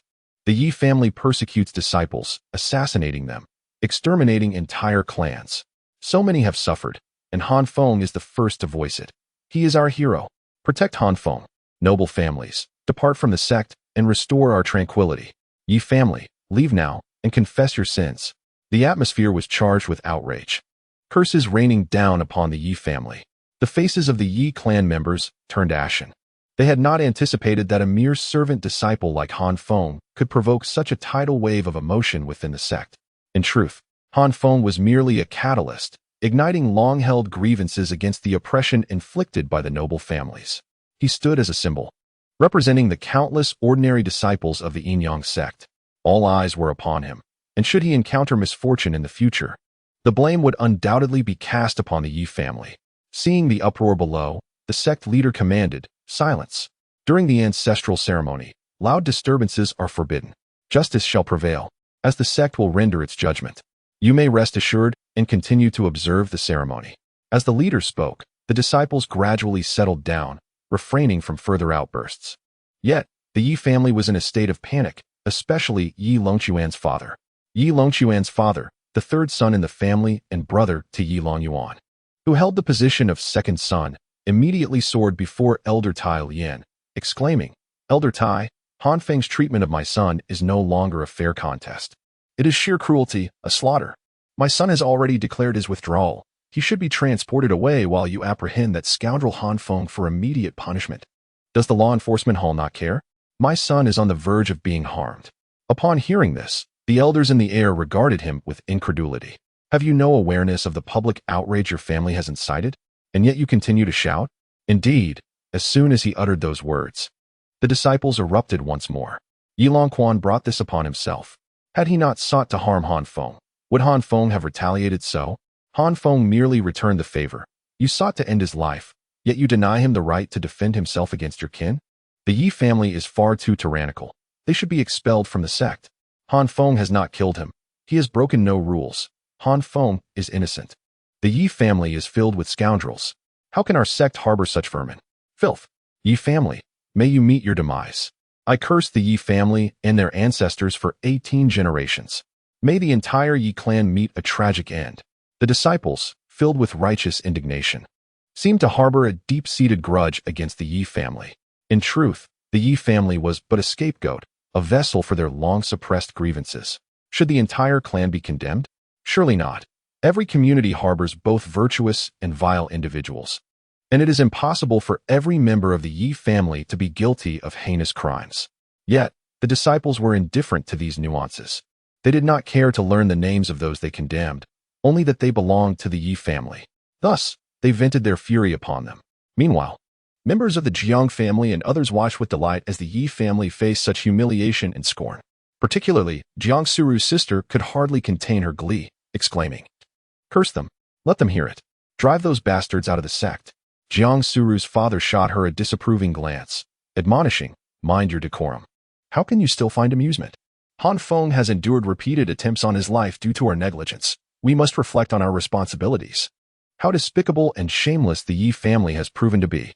This malice is not solely the fault of Yilong Yuan, but reflects upon the entire clan.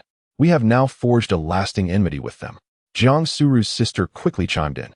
"Indeed, our Jiang family has no fear of them. Those who dare to bully us shall meet their doom." Okay, here's the refined and improved version of the text you provided. Focusing on elegance and advanced vocabulary. Chapter 47. Han Feng's unbridled fury. Elder Tai Lian cast a scrutinizing gaze upon Yi Longquan's progenitor before addressing the assembled disciples.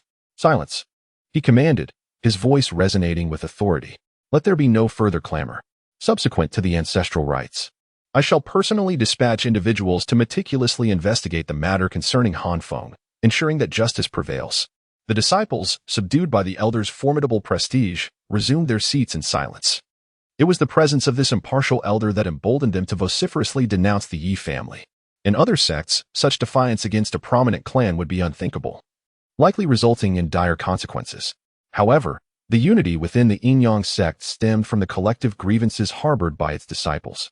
Turning his attention to Yi Longquan's father, Elder Tai Lian stated, "Firstly, Yilongquan did not utter the words 'I withdraw.' Had he done so, the mystic realm would have inevitably transported him out, a process beyond my control. Secondly, Han Feng did not slay Yilongquan. Therefore, no transgression occurred. Had Han Feng committed murder, I would have personally executed him without leniency. Conversely, should the Yi family dare to engage in such barbarity, I shall retaliate in kind. Han Feng has not violated any regulations. Withdraw immediately, or risk imprisonment for disrupting the sanctity of this ceremony." Upon hearing these pronouncements, Yi Longquan's father, his countenance shifting with a mixture of frustration and resignation, reluctantly returned to his seat. The influence of the Yi family, however substantial, paled in comparison to the authority wielded by the 12 peak lords, let alone the esteemed head of the Hall of Law Enforcement. Within the confines of the mystic realm, Han Feng had finally unburdened himself, expressing his sentiments with an outward composure that belied the seething rage and resentment within. His words served as a cathartic release, a means to alleviate the pent-up emotions that threatened to consume him. Having spoken his piece to Yilongquan, Han Feng resolved to refrain from engaging with Yilong Yuan. His immediate priority lay in locating Wang Mian, ensuring his safety, and then facilitating his withdrawal from the realm after offering a prayer. Han Feng would attempt to confront Yilong Yuan, delivering a beating if feasible, but if not, he would simply withdraw. The paramount concern was the well-being of Wang Mian.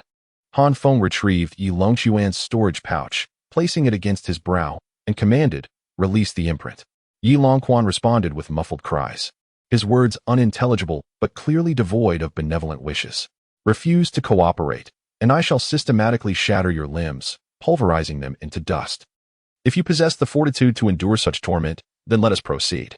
Yi Longquan's eyes widened with terror, and after a moment of agonizing contemplation, he nodded in acquiescence.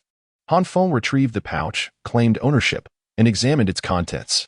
Yi Longquan, it appeared, was quite affluent, possessing a plethora of elixirs, mystical treasures, spiritual energy, beast feed, over 2,000 spiritual stones, and more than 20 celestial spiritual crystals. Han Feng emptied the celestial spiritual crystals, offering them to the diminutive fox. Consume these, he instructed. I only require one for Wang Mian, who may not have even found a single one. Very well, take them, the fox chirped gleefully, embracing the crystals and devouring them with gusto. Once the fox had finished its repast, Han Feng returned it to the pouch, preparing to depart with Yi Longquan in tow. However, as Han Feng prepared to resume his search for Wang Mian, the communication jade within his storage pouch suddenly emitted a signal. Retrieving it, he heard the voice of Jiang Suru. Han Feng, where are you? Yi Longquan has captured your friend and is now blocking us near the ancestral statue. Do not come here. Do not approach the statue. We will attempt to rescue your friend, but if that proves impossible, you must withdraw. Remember, do not come here. Han Feng's countenance darkened ominously. His worst fears had materialized. Wang Mian had been captured. Fortunately, he also held a hostage of his own. Han Feng stowed the jade, donned his hat, veiled his face, seized Yi Longquan, and soared into the sky. Little fox, it seems that confrontation is unavoidable. Nonsense. Fortune favors the bold. Let us engage them and seize further spoils. Very well, let us engage them, Han Feng declared, his gaze hardening with resolve. His objective was singular, the ancestral statue in the far north. His speed was formidable, and with a clear destination in mind. He arrived at the statue within a quarter of an hour. There, a fierce battle was raging. Han Feng observed that the Jiang family was under siege by the Yi family, forming a defensive circle to withstand the relentless onslaught. He witnessed Jiang Suru enduring a barrage of attacks from Yi Longquan. He also saw Wang Mian lying prostrate, two individuals holding swords to his neck, his life hanging by a thread. Han Feng swiftly assessed the situation. Jiang Suru's group could still hold their ground, but Wang Mian required immediate medical attention. Han Feng secured Yi Longquan to his flying sword, circled the area, and then stealthily approached the Yi family disciples from behind the ancestral statue, targeting the two individuals holding Wang Mian captive. With remarkable alacrity, Han Feng unleashed two gusts of wind blades, striking the two disciples in their backs.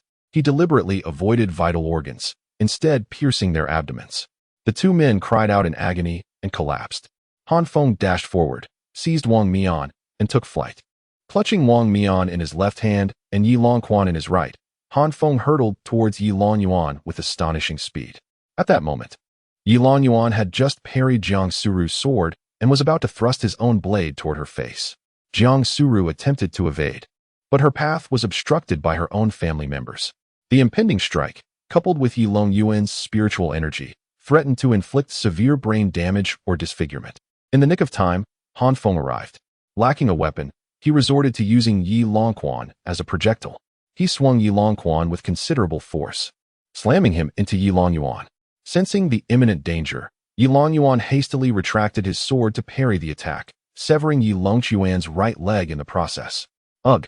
Yi Longquan groaned in agony, unable to scream due to his mouth being filled with blood. Han Feng followed up with a kick, sending Yi Longquan sprawling. He then landed in front of Jiang Suru, releasing the two captives. Jiang Suru was taken aback, unsure of the identity of her rescuer and the motives behind his actions. Yi Longquan rose to his feet, glaring at Han Feng, and roared, "Who are you? How dare you interfere in the affairs of the Yi family? Are you courting death? Heh, your Yi family is accustomed to domineering behavior, isn't it? Always eager to resort to violence," Han Feng retorted with a disdainful sneer. Suddenly, a disciple in the distance shouted, "I recognize him. He is the formidable disciple from the Spirit Beast Peak who plundered our celestial spiritual crystals. Yes, that's him. Damn him. How dare he show his face here?" Chapter 48. Retribution in Blood. Vengeance in Kind. The disciples were in an uproar, having all offered prayers before the ancestral statues, only to encounter Han Feng here. Incensed, Hundreds of them prepared to descend upon Han Feng en masse. Seeing the crowd converging, Han Feng brandished Yi Longquan, exclaiming, "Let those who scorn death come forth. I shall see who wishes to share this man's fate." These imperious words stunned the entire assembly. The sight of Yi Longquan, mouth agape in agony, tongue excised, body riddled with wounds, dantian hemorrhaging blood, hands shattered, and a leg missing, filled them with dismay. Undoubtedly, they could collectively defeat the robber. As many hands make light work. However, the robber was formidable. If he could not overcome them all, could he not dispatch the first few to attack? Who would willingly be the first to suffer? For a mere 1 or 2 spirit crystals, with no deep-seated animosity, it was hardly worth risking life and limb. Who among them had not been robbed or robbed another? The disciples wavered, retreating gradually. Jiang Sura gazed at Han Feng, taken aback. Despite his brutality, she found herself not repulsed, but rather impressed by his strength and the commanding presence that deterred hundreds of disciples with a single pronouncement.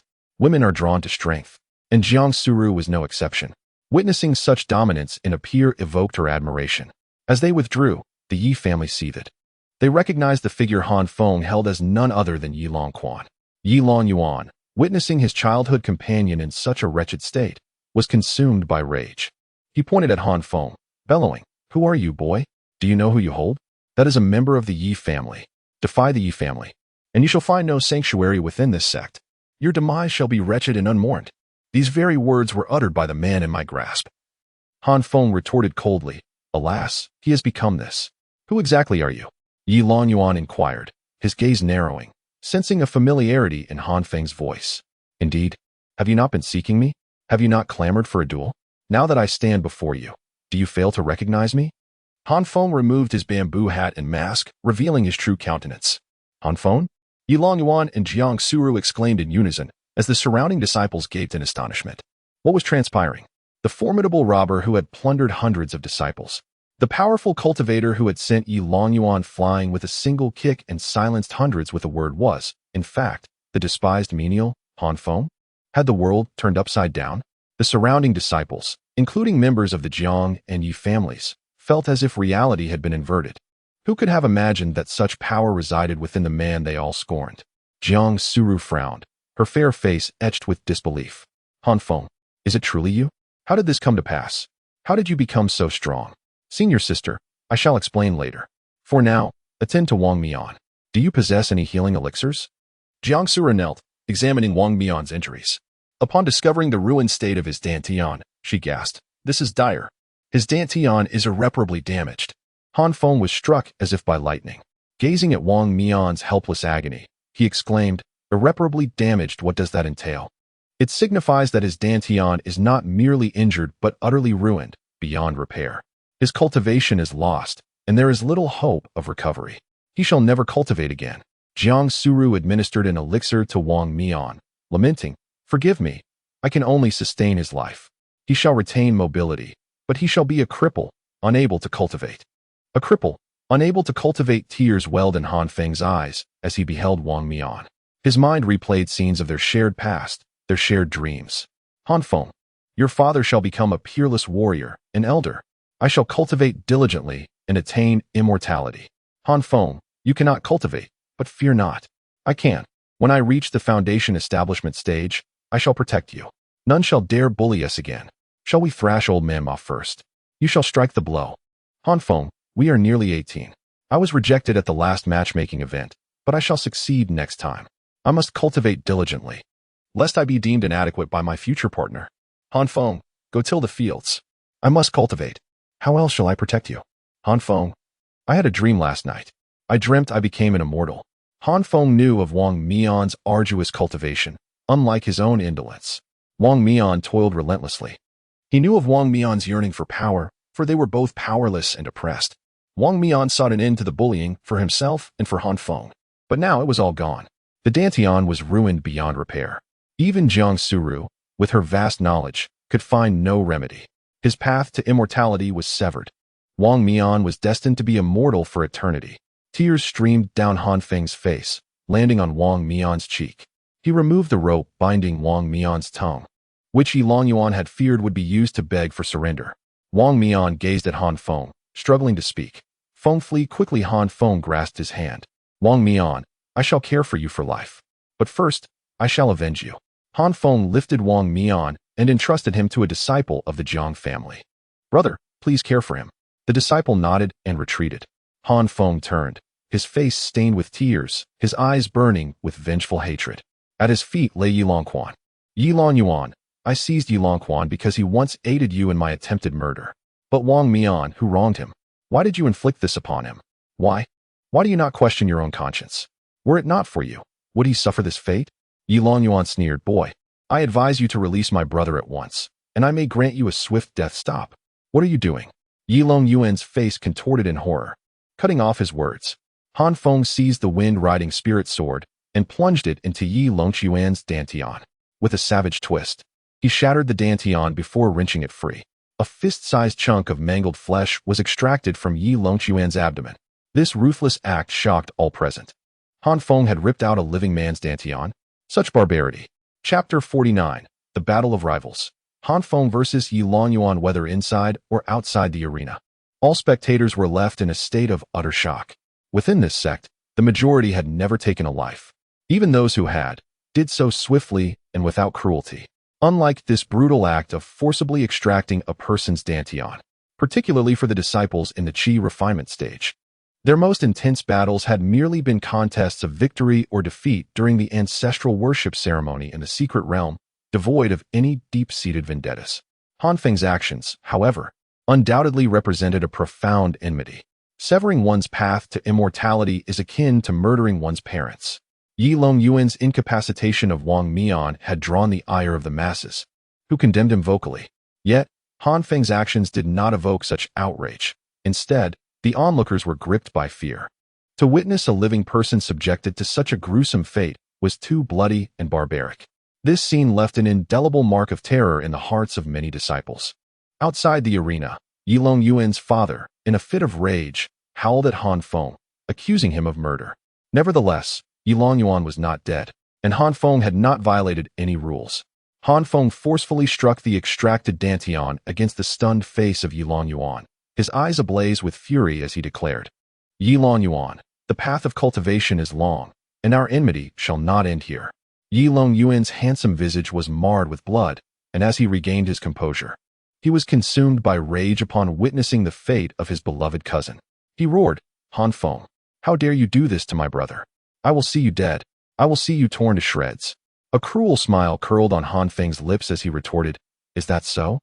Did you ever consider the consequences when you treated Wang Mian in such a manner? You just claimed that Wang Mian's fate was my doing. Thus, Yilong Yuan's condition is on your head. With that, Han Feng kicked Yilong Yuan, sending him crashing towards Yilong Yuan. In a swift motion, he soared into the air, striking at Yilong Yuan with his sword. Yilong Yuan caught Yilong Yuan in his arms, and as Han Feng's blade descended, he instinctively turned to shield his cousin with his own back, absorbing the brunt of the attack. A resounding crash echoed as Yilong Yuan's protective barrier flared to life, mitigating much of Han Feng's assault. Staggering slightly, he entrusted Yilong Yuan to a fellow disciple, instructing, Hold on to Long Yuan tightly and shout for a retreat. Let the teleportation array take you both away. Understood. The disciple, cradling Yilong Yuan, shouted to the heavens, I withdraw. No sooner had the words left his lips than a beam of light enveloped them, whisking them away. Once they had departed, Yilong Yuan's father rushed to receive his son. Upon seeing Yilong Yuan's severed tongue, the loss of his dantian, and that only one leg remained unscathed, he was overcome with grief, cursing Han Feng as he hurried home to tend to his son's injuries. Within the secret realm, Han Feng and Yilong Yuan were locked in combat. Jiang Suru, witnessing Han Feng's prowess, had no time to inquire about the source of his strength. It was evident that Han Feng was the mightiest among them, facing the strongest adversary in Yilong Yuan. Thus, they needed to hold back the other disciples of the Yi family, allowing Han Feng to engage Yilong Yuan fully. However, their numbers were insufficient, and the surrounding spectators were merely there to watch, unwilling to offend the Yi family. Thus, while it appeared that Han Feng was battling Yilong Yuan, he was, in fact, being besieged. Initially, Han Feng had no intention of fighting. He sought only to find Wang Mian and escape, aware that engaging the numerous Yi family members would lead to his disadvantage. At that moment, he was still rational, prioritizing his own safety. Yet, upon witnessing Wang Mian's tragic state, his fury ignited. He could no longer refrain from fighting. He had to avenge Wang Mian, as well as himself. With Jiang Suru's gifted flying sword beneath his feet and the wind spirit sword in hand, he launched a ferocious assault on Yi Longyuan. After exchanging blows for dozens of rounds, Han Feng flicked his sword, sending 3 feather-like sword energies toward Yi Longyuan. The protective talisman on Yi Longyuan glowed brightly, successfully deflecting Han Feng's onslaught. In contrast, Han Feng possessed only a single protective talisman bestowed by Jiang Suru, which had already shattered under Yi Longyuan's previous strikes. Now, he was forced to confront Yi Longyuan's attacks with his own flesh and blood. The 3 feather-like sword energies failed to harm Yi Longyuan, merely diminishing the strength of his protective talisman. Yi Longyuan smirked coldly before raising his sword once more, determined to defeat Han Feng in a single strike. Han Feng, undeterred, raised his wind spirit sword high, channeling the wind attribute's spiritual energy within him, exuding an overwhelming and fierce momentum as he slashed at Yi Longyuan. The clash produced a deafening sound that resonated through the air, causing all present to instinctively cover their ears. Both Han Feng and Yi Longyuan were propelled backward, crashing heavily to the ground. Han Feng landed on his feet, sliding back 2 meters before coming to a halt, while Yi Longyuan fell awkwardly, crashing to the ground as his protective talisman flickered and ultimately shattered. Struggling to rise, Yi Longyuan appeared disheveled. Han Feng mocked, "Yi Longyuan, your protective talisman is gone. Let's see how you can contend with me now." Yet, Yi Longyuan remained unfazed. He patted his storage bag, retrieving another protective talisman. Placing it against his chest as he languidly said, "Han Feng, you poor wretch, did you think I possessed only one protective talisman? True, I can see that you are formidable. In a contest of raw strength and speed, I cannot match you. But do not forget, I am of the Yi family, while you are merely a pauper, a country bumpkin.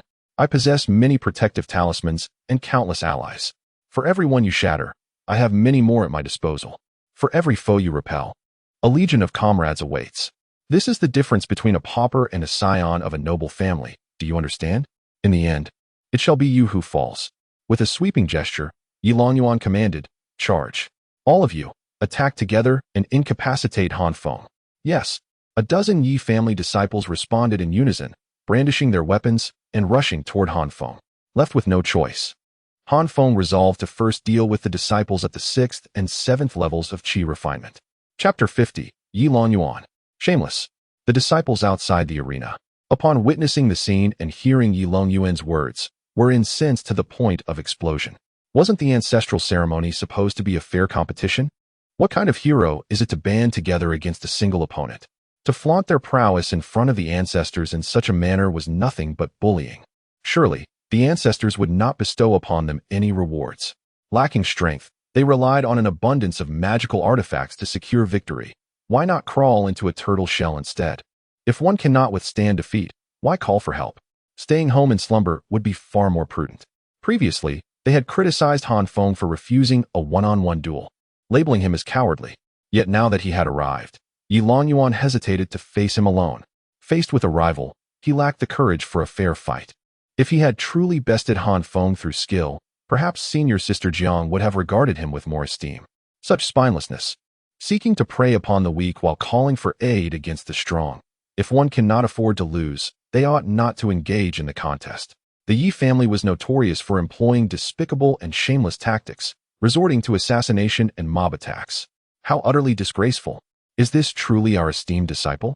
Is this what it means to possess a heavenly spiritual root? It is embarrassing. I am ashamed to share a sect with him. I declare that I shall sever all ties with Yi Longyuan and deny any acquaintance with him. Yi Longyuan, shameless. A leader among the crowd bellowed, prompting all to join in the uproar. Yi Longyuan, shameless. Yi Longyuan, shameless. The thunderous chorus soon echoed through the skies. This uproar stemmed from the disdain for Yi Longyuan's duplicitous and cowardly behavior, inciting the collective wrath of the disciples. Furthermore, the chant was rhythmically pleasing and easily shouted with vigor. Above, the sect leader watched the scene unfold, a throbbing headache accompanying his gaze. Having presided over numerous ancestral ceremonies for over a century, he had witnessed cheers for remarkable performances. But never had he seen such widespread anger directed at a single individual or family. This unprecedented situation was truly alarming. Silence. Silence. If this disorder continues, I shall turn off the projection and deny you the spectacle. Even the sect leader, faced with the outraged crowd, hesitated to utter harsh words. The law does not punish the masses, and it is difficult to oppose the will of the people. While the disciples outside condemned Yilong Yuan, Han Feng found himself in a dire predicament, surrounded by a dozen disciples. With Yilong Yuan occasionally launching surprise attacks from afar, he quickly sustained injuries. Han Feng gritted his teeth in frustration. It was evident that he could not confront Yilong Yuan until he dealt with these pests. Seizing an opportunity, he targeted a nearby Yi family disciple, lunging forward to grasp the youth's collar with his left hand while piercing his dantian with his sword. Hoisting the disciple with his blade, Han Feng roared, "My opponent is Yilong Yuan. Whoever dares to charge forward again shall find their cultivation crippled, rendered a mere shell of their former self. I will fight tooth and nail to incapacitate you all. I shall withdraw only after defeating you. Let's see who is more ruthless." The Yi family disciples, witnessing their comrade's grievous injury, were visibly shaken, a sense of dread creeping in. They might overwhelm Han Feng collectively, but he had clearly lost all restraint, striking mercilessly with the intent to incapacitate. Whoever advanced would risk their own cultivation, and none wished to face such a fate. At that moment, a Yi family disciple stepped forward, stating, "Han Feng, return him to us. We shall not interfere in your conflict with Yilong Yuan. He can still be saved. If you cripple him, you will force us to retaliate against you together. Should you seek vengeance on Yilong Yuan afterward, it will be impossible. Hand him over, and we shall not engage with you. Settle your matters with Yilong Yuan alone." "Yuan, what nonsense are you spouting?" Yilong Yuan's expression darkened as he bellowed in anger. "Silence! You scoundrel, have you not harmed enough of the Yi family disciples already?" After reprimanding Yilong Yuan, Yuan turned to Han Feng, extending his hand. "Han Feng, give him to me." After a moment's contemplation, Han Feng withdrew his sword, tossing the injured Yi family disciple toward Yuan. However, as Yuan caught the disciple, he carelessly flung him aside, declaring, "Withdraw on your own." He then advanced with lightning speed, aiming a strike at Han Feng's dantian. Han Feng, taken aback, realized that despite his speed, the opponent's sword had already reached him. He could only attempt to dodge to the right, narrowly avoiding a direct hit. The sword pierced the left side of his dantian, causing excruciating pain that forced a grunt from him. Yilong Yuan, witnessing this, brightened with delight. "Yuan, well done. Together, let us vanquish him." With that, he rallied the surrounding disciples to charge at Han Feng. The disciples gathered in the square outside the mystic realm had been holding their breath, intently observing the duel projected before them. When Han Feng chose to exchange the injured disciple for the other's non-interference, they refrained from labeling him a coward, for it was the wisest decision. Han Feng's desire was for an honorable duel with Yilong Yuan, undisturbed by external distractions, yet the possibility of defeat loomed large. They had anticipated a smooth exchange, only to be shocked by Yuan's treachery, launching a surprise attack on Han Feng. This ignited the crowd's fury anew. "Damn it! Yuan, that bastard, resorted to deceit to ambush Han Feng. What a treacherous scoundrel! Such a cowardly act. Attacking one while outnumbering him, was this the nature of the Yi family? My earlier words ring true. The Yi family is filled with despicable and shameless individuals, none innocent. A den of snakes and rats. How could a family so vile and disgraceful exist? Is treachery woven into their very blood? Truly, they are all cut from the same cloth. Henceforth, I shall sever ties with the entire Yi family. I would not dare consume the pills they concoct, fearing they may be laced with poison. In this contest among brethren, to overwhelm the few with numbers, while resorting to deceit and ambush, how could they live with themselves?" As the collective outrage swelled, the sect leader chose to disregard the chaos. Let them do as they please. The Yi family's disgraceful antics had marred their reputation, reducing them to the status of pariahs, reviled by all. Chapter 51. The moment of hunt belonging to Han Feng. Beside him, Jiang Suru's father gritted his teeth, expressing his disbelief that after so many years of collaboration with the Yi family, they turned out to be such a den of snakes and rats. Han Feng was in serious trouble, facing a potential beating from so many opponents. How could he withstand such an onslaught alone? He should retreat at once. Jiang Huaiyang shook his head, saying, "Father, to be fair, if your friend were harmed by an enemy to such an extent, you would not retreat until you avenged him." "Would you?" Han Feng was consumed with rage. He would not retreat, at least not until he had defeated Yilong Yuan. Alas, what a good child he was. It was my fault for not recognizing his talent sooner and failing to provide him with the necessary resources and treasures. Now, his opponents wielded protective artifacts, healing elixirs, and offensive weapons, while he had nothing at all. Even Rower had barely any of those items. How could he possibly possess more? If he had such resources, he would not be facing such an unfair battle. After hearing his father's words, Jiang Huayang sighed. It is also my fault. I have long known of his exceptional talent. Yet I failed to speak up. Upon returning, I shall kneel in the ancestral hall for 3 days as penance. What? Me? Han Feng was racked with pain as dozens of swords suddenly lunged toward him, their blades slicing through the air. With no time to hesitate, he swiftly retreated, yanking a sword from his body and evading with utmost speed. Yet, the sword rays were alarmingly swift and soon reached him. Suddenly, from behind, a small fox sprang forth, positioning itself in front of Han Feng. The onslaught of sword rays struck the little fox instead. With a pained cry, it spat blood and was sent crashing into Han Feng's embrace. Holding the small fox, Han Feng quickly flew away to create distance while gazing at it. Seeing the little fox injured and weak, his heart ached profoundly.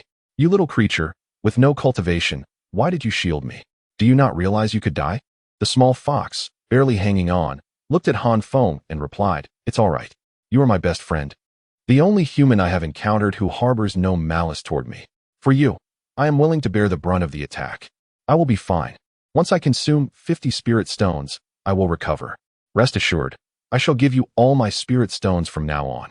Han Feng felt an overwhelming sense of sorrow. All right, it's a promise. No backing out. The little fox nimbly leaped onto Han Feng's shoulder, and he marveled at its seemingly vibrant disposition, which belied its injuries. Oh, such a skilled actor.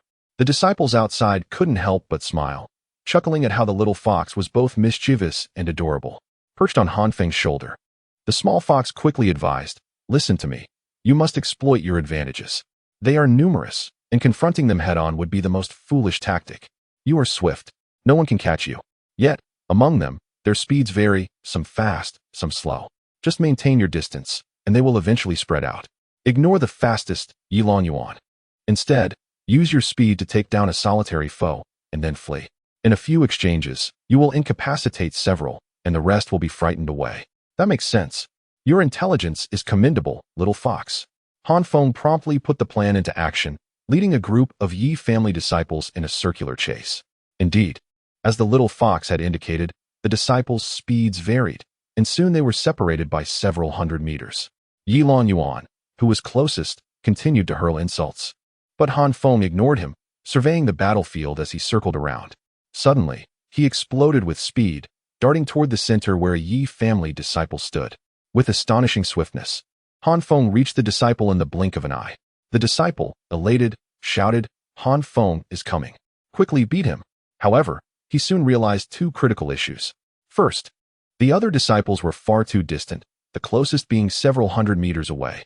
Second, he was merely at the 6th layer of qi refinement. Like a thunderous storm, Han Feng charged and collided with the disciple, sending him reeling and spitting blood. Yet, he did not fly away because Han Feng had seized him. With his left hand gripping the disciple's neck and his right hand wielding a sword, Han Feng pierced through the disciple's dantian and viciously twisted, shattering it into pieces. One down. The disciple, terrified, shouted, I withdraw. Above, a teleportation array materialized, descending swiftly. Han Feng immediately released the disciple and retreated, not wishing to be transported along with him. The array whisked the disciple away, while the Yi family members rushed to assist him. Observing the battlefield, Han Feng noted that the surrounding disciples were converging on him, but they still needed a moment to reach him, giving him time to eliminate another enemy. He swiftly flew toward a Yi family disciple on his right, both of them charging at each other with incredible speed until they collided. Han Feng employed the same tactic, grasping the disciple and aiming his sword at the dantian. However, a shimmering barrier appeared around the disciple, deflecting his sword. Did you think I lacked a protective artifact? The disciple sneered, raising his sword to strike at Han Feng. Fury ignited within Han Feng. He first sent the disciple's sword flying with a powerful swing, then raised his sword and delivered 3 mighty blows, shattering the protective artifact before the disciple could retrieve it. With a swift thrust, he aimed for the disciple's dantian once more. The disciple, realizing the imminent danger, screamed, I withdraw. Suddenly, A light curtain descended from the sky. Yet Han Feng was swifter. He pierced the disciple's dantian, and, before the curtain enveloped him, twisted fiercely, channeling spirit energy to obliterate it. The curtain took the disciple away, accompanied by his anguished cries. Vanishing from sight, this scene horrified the pursuing Yi family disciples. They understood Han Feng's ruthlessness and were taken aback by his brutal tactics. Han Feng regarded them with a cold smile. Still pursuing? I warned you. Those who do not wish to be crippled should keep their distance. Yet, you remain obstinate and unrepentant. Do not blame me for being merciless. Continue to chase, and whoever pursues shall be discarded. Your fates are sealed. Chapter 52. Yi Longyuan in distress. Upon finishing his words, Han Feng immediately turned to leave, relying on his agility to outmaneuver the enemy. Yi Longyuan was on the verge of madness. He had come to the secret realm fully prepared. He had learned that the Jiang family had only a little over 20 individuals, and aside from relying on the Jiang family, Han Feng had no other support. He summoned over 20 members of the Yi family. Both clans were prestigious, with numerous branches and countless members, including many legitimate and illegitimate children. Each year, they could easily find a dozen or so eligible youths turning 18. To ensure success, Yi Longyuan even leveraged family connections, calling upon elders who had disciples, gathering all suitable disciples capable of entering the secret realm, totaling over 50 individuals. Victory against the Jiang family seemed almost assured. However, to his dismay, he faced continuous losses. For members of the Yi family had already perished. Among the 50-plus gathered, not all were from the Yi family. While the additional disciples could assist in combat, they would not risk their lives for him. After all, the opportunity to enter the secret realm and receive ancestral blessings was a once-in-a-lifetime chance, something everyone would cherish. Hoping for valuable rewards, or at the very least, an increase in cultivation or improvement in aptitude, they had no reason to engage in a life-and-death struggle against the madman Han Feng. Consequently, only members of the Yi family suffered losses. The thought of so many from the Yi family losing their chance for blessings made Yi Longyuan shudder at the punishment awaiting him upon his return. At the very least, his uncle, Yi Longyuan's father, would harbor a profound hatred for him. If he could defeat Han Feng and make him pay a similar price, he could offer some justification to his brothers upon returning. However, should he be defeated again, he would face even greater retribution. Unbeknownst to him, outside, public sentiment was boiling over. The Yi family had become a pariah, and the elders were already deliberating on how to punish him. As for his father, because of his reckless behavior, his hopes of becoming the family head were utterly dashed. What a predicament! Just as Yi Longyuan was about to lead his men in pursuit of Han Feng, a direct disciple of the Yi family spoke up. Yi Longyuan, we have already lent you enough assistance, and the family has incurred significant losses. The rest is up to you. This is ultimately your affair, best handled by you. We are all fellow disciples. Let it be a fair duel. With that, he turned and soared away. Don't go. Come back. Yi Longyuan cried out anxiously. Watching them depart, one departure led to another, and soon, a group followed suit, leaving only a distant cousin who grinned at Yi Longyuan, saying, Brother Yuan, it's fine. I'll still help you. He intended to pledge his loyalty at this moment, hoping to climb the ranks by associating with Yi Longyuan, as he was merely a distant relative with far fewer resources than someone of Yi Longyuan's stature. My good brother, though I do not know your name, from this day forth, you shall be my true brother. Yi Longyuan was deeply moved.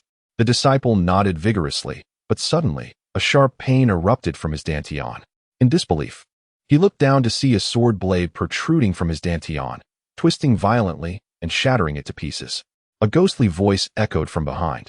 Do you enjoy playing the hero? You should be grateful that killing is prohibited here.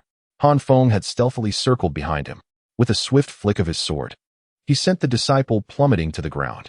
Yi Longyuan, you have been abandoned by all. Your comrades are incapacitated. Now it is your turn.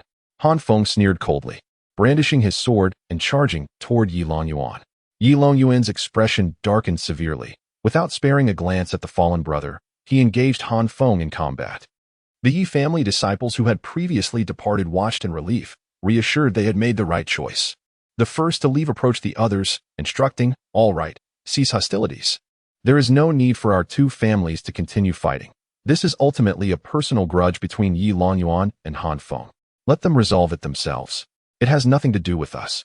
Now, if the Jiang family wishes to seek blessings or withdraw, we will not obstruct them. However, you must not assist Han Feng. Likewise, in exchange, we will not aid Yi Longyuan. Yet, if you choose to attack again, we are more than willing to retaliate. We will treat your family as Han Feng has treated ours. Indeed, after the recent fierce battle, the Jiang family, who had been at a numerical disadvantage, found themselves in a perilous position, each member bearing injuries that made further combat unwise. Moreover, since the conflict had escalated to the point where the stakes included the complete ruin of one's cultivation, the potential for permanent enmity between the two families loomed large. Both sides understood the grave consequences of such actions. With the battle having reached this point, ceasing hostilities would yield the best outcome. After contemplating, Jiang Suru instructed her companions, "Let us take turns seeking blessings while others remain vigilant. Once we complete our prayers, do not leave immediately. Return and maintain watch." Jiang Suru did not trust the Yi family, fearing a potential ambush. Understood. Everyone nodded in agreement. However, Jiang Suru also harbored doubts about Han Feng. As he battled Yi Longyuan, Han Feng was unarmed, while Yi Longyuan possessed numerous elixirs and protective artifacts. This imbalance left Han Feng at a significant disadvantage. After pondering, Jiang Suru returned to the Yi family disciple and said, "Would you dare to wager with me?" "What kind of bet?" He replied, "If I win, I will assist Han Feng. If you win, you may help Yi Longyuan. How does that sound?" Upon hearing this, the Yi family disciple chuckled. "Jiang Jr. sister, do you not realize that we fear Han Feng?" "What?" Jiang Suru exclaimed, her eyes wide with surprise. "Han Feng's tactics are shameless. He is swift and powerful, constantly evading while picking off our members one by one, preventing us from leveraging our numerical advantage." Chapter 53. The pitfall laid in the past that trapped Yi Longyuan thus. "Even if I were to vanquish you, I would not extend a hand to aid Yi Longyuan. Given this, why should I engage in combat with you?" The disciple from the Yi family articulated his thoughts with clarity and precision. After a moment of contemplation, Jiang Suru replied, "Are you not concerned that Han Feng might seek retribution against you after defeating Yi Longyuan?" "Of course not. The foundation upon which Han Feng can defeat us lies in our pursuit of him. If he were to confront us, we would merely defend ourselves, and he would be swiftly overwhelmed. Han Feng is no fool. He harbors animosity solely towards Yi Longyuan. Therefore, let the matter between them be resolved by them alone. As a disciple of the Yi family, my only role is to restrain your Jiang family members. We bear no profound enmity. There is no need to further damage our relationship. However, should junior sister Jiang insist on conflict, the Yi family would not shy away from employing ruthless means. The other members of your Jiang family would surely face misfortune as well. Then why not use us as leverage against Han Feng, if your capabilities are so formidable?" Jiang Suru retorted with a cold smile.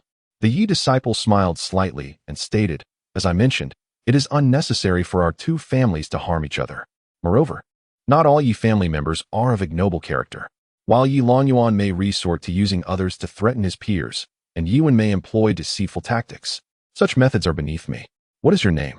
"Yi Wulong, disciple of the Yin Yang Peak." "Very well, I shall remember you."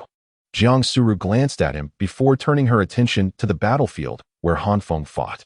At this moment, she could only silently pray for Han Feng to triumph over Yi Longyuan. She could no longer lead the Jiang family disciples to confront the Yi family directly. Han Feng stood alone, while she had her family to consider. Though she longed to assist him, she had exhausted all her options.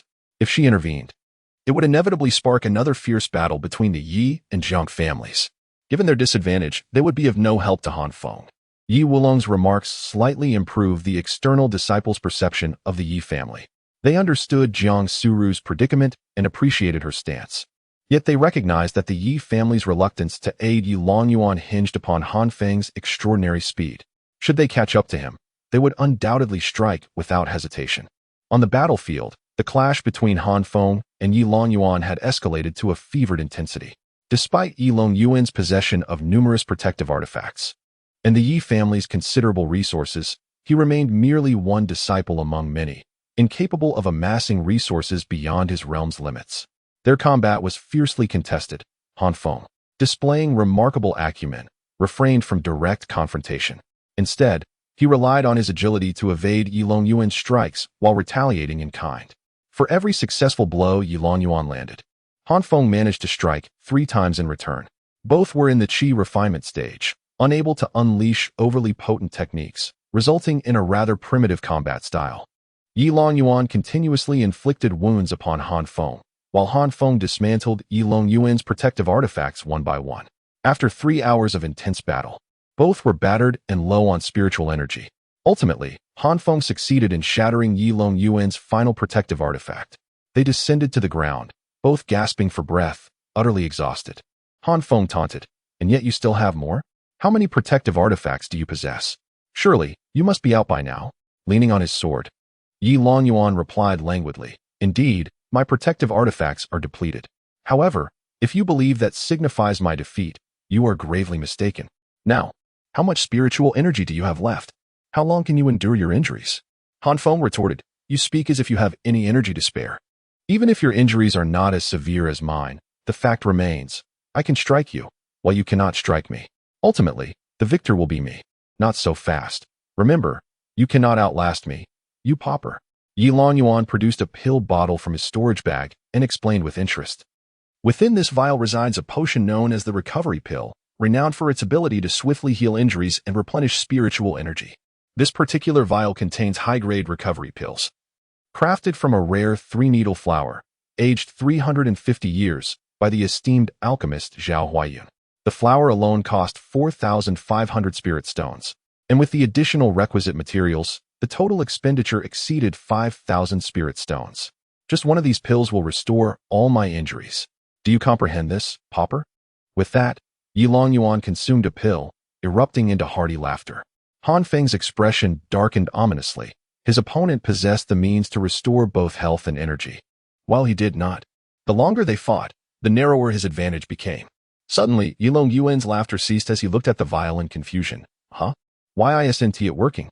He skeptically consumed another pill, yet it yielded no effect. At that moment, Han Feng recalled a crucial detail. Last month, he had brought a 3-needle flower, aged 350 years, to the auction house, which was bought by the Yi family for 4,500 spirit stones and subsequently entrusted to Zhao Huayun for refinement. The very recovery pill Yi Longyuan held was the one Han Feng had unwittingly set a trap for. Han Feng's heart raced with excitement as he observed Yi Longyuan's predicament. While his opponent found the pill ineffective, it would serve him well. Without hesitation, Han Feng unleashed a swift strike, the blade of his sword slicing through the air and injuring Yi Longyuan's right hand, shattering the vial in his grip. The remaining 5 recovery pills fell to the ground. Enraged, Yi Longyuan disregarded the fallen pills, recognizing their futility, and lunged at Han Feng. In a swift motion, Han Feng produced the little fox and tossed it beside the scattered pills, while he engaged Yi Longyuan. Initially bewildered, the clever little fox recalled Han Feng's previous words, realizing that only he could utilize the returned items. With a quick understanding, the little fox seized the fallen recovery pills, leaping to Han Feng's chest and discreetly placing the pills into his embrace. This subtle maneuver went unnoticed, shielded by its own body and the intensity of the battle. "Well done, my little fox." Han Feng rejoiced inwardly, swiftly storing the pills in his bag. He then, with great aplomb, retrieved a recovery pill from his storage bag and consumed it amidst the ongoing fight. Chapter 54. Yi Longyuan's Defeat. To onlookers, it would appear that Han Feng had produced the medicinal pill from his own pouch, rather than recognizing it as Yi Longyuan's. After ingesting the pill, a surge of potent medicinal energy coursed through Han Feng's body, revitalizing his injuries and replenishing his spiritual energy. The efficacy of a high-grade pill crafted by a grandmaster alchemist was undeniable. Han Feng's wounds visibly mended. With renewed spiritual energy, Han Feng's spirits soared. He assailed Yi Longyuan with greater vigor, relentlessly pressing his advantage. Yi Longyuan struggled increasingly while Han Feng grew ever more relentless. Finally, Yi Longyuan, at his wit's end, mustered all his strength and launched a desperate sword strike, forcing Han Feng to retreat. Seizing the moment, he retrieved another pill from his pouch, exclaiming through gritted teeth, "Han Feng, did you think I had no recourse after losing the spirit recovery pill? Behold the bloodlust pill, capable of rapidly augmenting combat prowess in a short span. This is a high-grade bloodlust pill, concocted from herbs aged for centuries. This is my last resort. Either you perish, or I do." With that, Yi Longyuan swallowed the bloodlust pill. Below, Jiang Suru's countenance paled. She was acutely aware of the bloodlust pill's effects. While Han Feng currently held a tenuous advantage, Yi Longyuan's combat strength and speed would skyrocket upon ingesting the pill, leading to Han Feng's swift defeat due to his depleted spiritual energy. She had crafted several bloodlust pills herself using the white silk rosettes Han Feng had given her, but she had not offered them to Han Feng. As she had never anticipated his involvement in combat, she immediately retrieved a bloodlust pill and hurled it toward Han Feng, shouting, "Han Feng, catch!" However, her pill was instantly shattered by a sword beam, courtesy of Yi Wulong. "Senior Sister Jiang, I advised against interference," Yi Wulong remarked. "But Yi Longyuan has pills, while Han Feng does not." Jiang Suru retorted angrily. "That is of no concern to me. I will not provide Yi Longyuan with any assistance either. Let us maintain fairness," Yi Wulong said calmly. "Despicable. The entire Yi family is filled with insidious characters." Jiang Suru cursed through clenched teeth. Meanwhile, Yi Longyuan erupted in boisterous laughter, convinced of his impending victory. But his laughter soon faded. "Huh? Why is it not working again? These charlatans. These alchemists deceive me with counterfeit goods. They deserve to die." Yi Longyuan's expression turned ghastly. He had hoped to reverse the tide of battle by consuming the pills, only to be twice humiliated. Han Feng's expression turned peculiar. Could it be such a coincidence? Could the bloodlust pill Yi Longyuan consumed be one of the 10 crafted by Bai Nua? He seemed to recall possessing 8 of them. Had he inadvertently sabotaged Yi Longyuan twice? He should refrain from such actions in the future, as repeated exposure to danger would eventually lead to misfortune. However, considering his opponent was Yi Longyuan, Han Feng felt no remorse, only gratitude for his prescient actions the previous month. With a sneer, Han Feng retrieved a vial from his pouch and poured a bloodlust pill directly into his mouth, concealing the pill's identity from onlookers. After stowing the vial, Han Feng roared, "Yi Longyuan, do not underestimate me. Did you think you were the only one with pills? I have them too, though mine may not be as good as yours, but I earned them through hard work. Unlike a wastrel like you who relies on his family for everything, I acknowledge taking pills. Unlike a despicable character like you who pretends they have no effect and then berates the alchemists, you are biting the hand that feeds you." Is the entire Yi family filled with such shameless individuals? After this diversion, Han Feng charged forward, launching a fierce assault on Yi Longyuan. Yi Longyuan, aghast, immediately parried with his sword.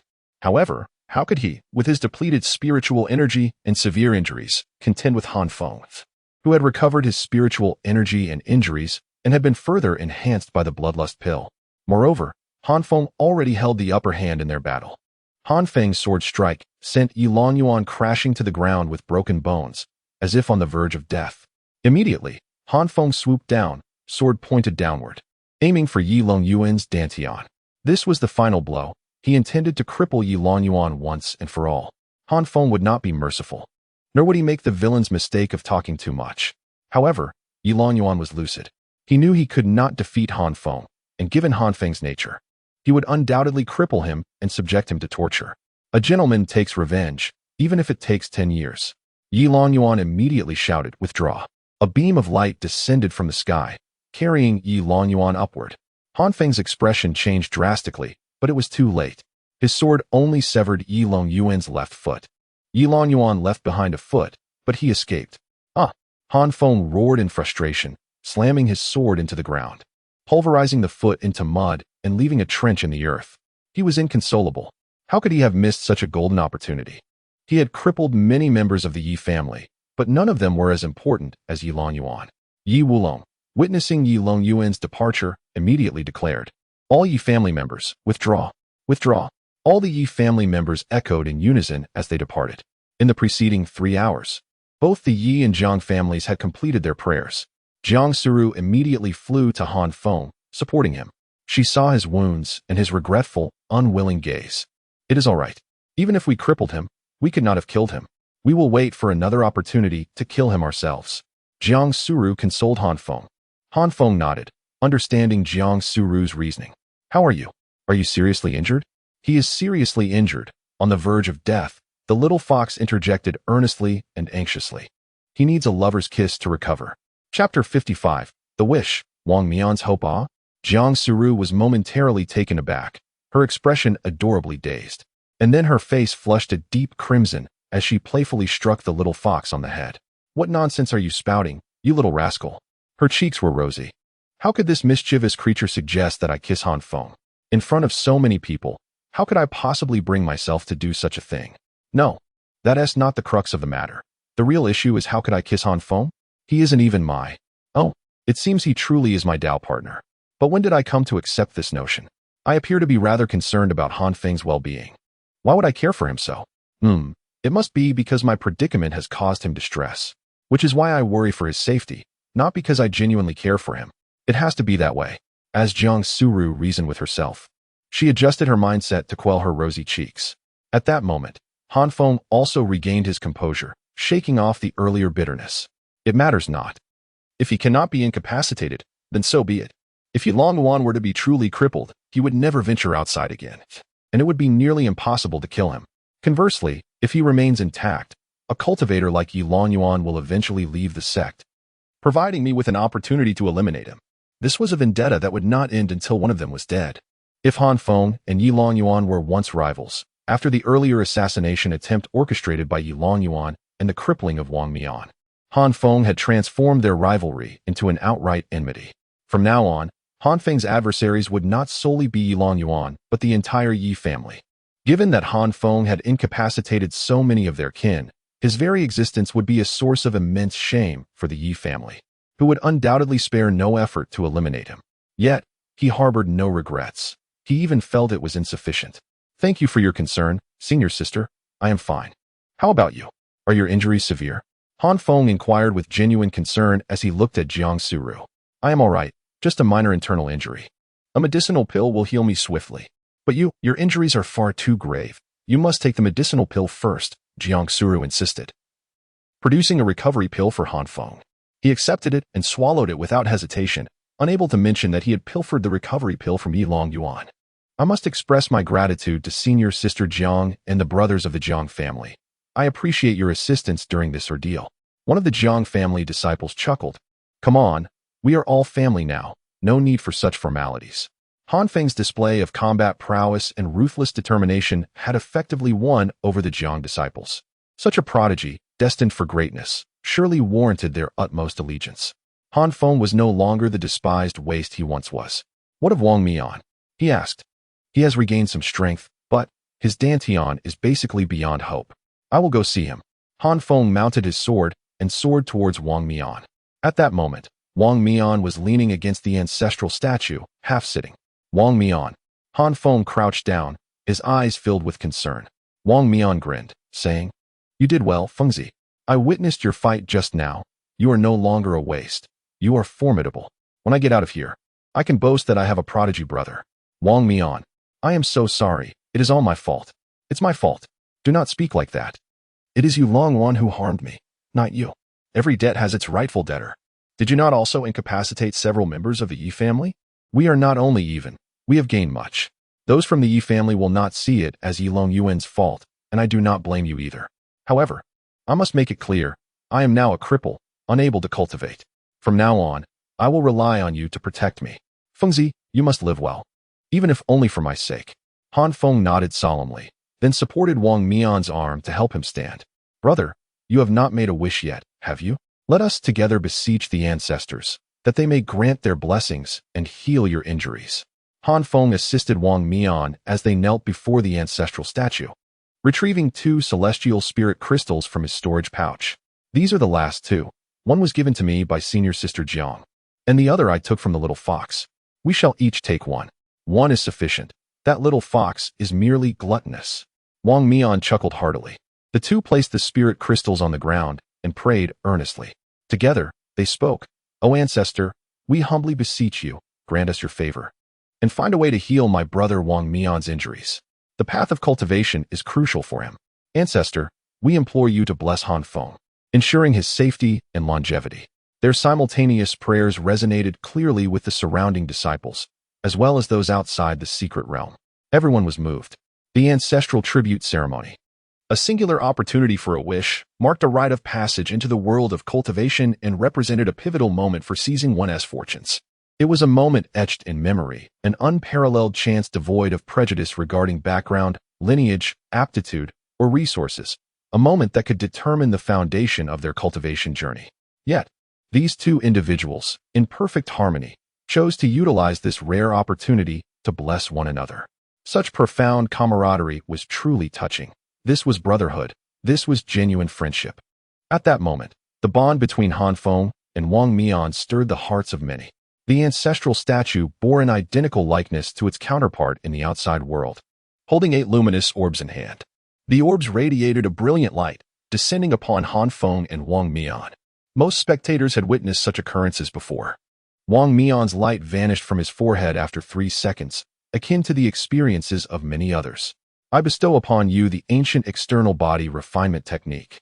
The indestructible Diamond Sutra. No need for a dantian. Refine the body to absorb spiritual energy within the meridians and blood, transforming it into innate power, strengthening bones and sinews, allowing for the ultimate development of the physical form, rendering it indestructible and immortal. Wang Mian opened his eyes, though his wounds remained unhealed. His gaze was filled with astonishment and a hint of joy. He recalled a legend that before the Taoist ancestor established the path of cultivation, this universe was a realm of martial arts, where achieving the pinnacle of martial prowess could lead to sanctification of the body. Could this ancient body refinement method be a technique deliberately passed down by the Taoist ancestor from that era?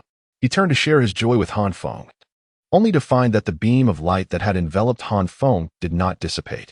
Instead, Han Feng stood with his eyes closed, seemingly oblivious, as the light gently enveloped him, lifting him into the air.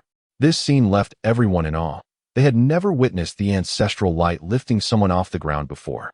Chapter 56, Supreme Technique. The Sun character formula. As Han Feng's body gradually lifted into the air, he became oblivious to the sounds and scenes of the outside world, as if he resided in a realm solely of his own. A voice, both majestic and gentle, resonated through the void. Observing your innate wind spirit root, which aligns with the wind attribute magical techniques, I bestow upon you the foundational text of the Sun character formula. An intricate and profound technique instantly flooded Han Feng's mind. Was this what one called a wish? It was said that wishes could yield magical techniques or enhance one's cultivation. Indeed, it seemed true. Yet, what exactly was this Sun character formula? Was it a magical technique or merely a practice? Techniques were means of cultivation, while magical abilities could serve defensive, offensive, or supportive roles. They were not one and the same, O esteemed ancestor. Of course, Han Feng would not dare to question the wisdom of his ancestor with his limited understanding. However, the voice continued, "You possess the bloodline of your esteemed ancestor. As a direct descendant, I awaken your lineage and grant you the innate wind body. Child, diligently cultivate and strive to master the way of the wind to its utmost." The ancestral voice was succinct, concluding with a note of admonition.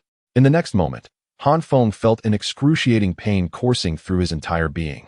Every inch of flesh and skin crying out in agony, as if he were being torn apart. This is the awakening of the bloodline? But why did the ancestor mention that I bore his blood? Xingzu, blessed Xingzu, are you there? I have matters I do not comprehend. At this moment, Han Feng remained unable to control his body, filled with confusion and seeking the guidance of the one who had bestowed him blessings. Finally, that familiar voice echoed in his mind, reminiscent of a girl of 15 or 16. I am here. The voice of Xingzu remained melodious, though its tone was still frosty. Did you witness all that just now? Were you able to hear what the ancestor said to me? I did. What troubles you? 2 matters. What exactly is this Sun character formula? It does not sound particularly formidable. The simpler the name, the more profound its essence. Thus, it is often the most powerful. You may not know that Han Xianzi comprehended the supreme laws of the universe through the 8 trigrams. The 8 positions of the trigrams represent the 8 fundamental sources of the cosmos, embodying the mightiest techniques from which all magical abilities stem. The Sun character formula is one of the supreme rules of the universe. Upon cultivating it, you will gain the foundational magical abilities it encompasses, leading to further advancement. However, you have only received the initial text, the chapters beneath the celestial path. Perhaps Han Xianzi believes you are not yet worthy of the complete Sun character formula. What if I were to bestow this Sun character formula upon my Tao partner? Would I receive a tenfold return? Would it be the complete Sun character formula? Han Feng quickly seized upon this loophole.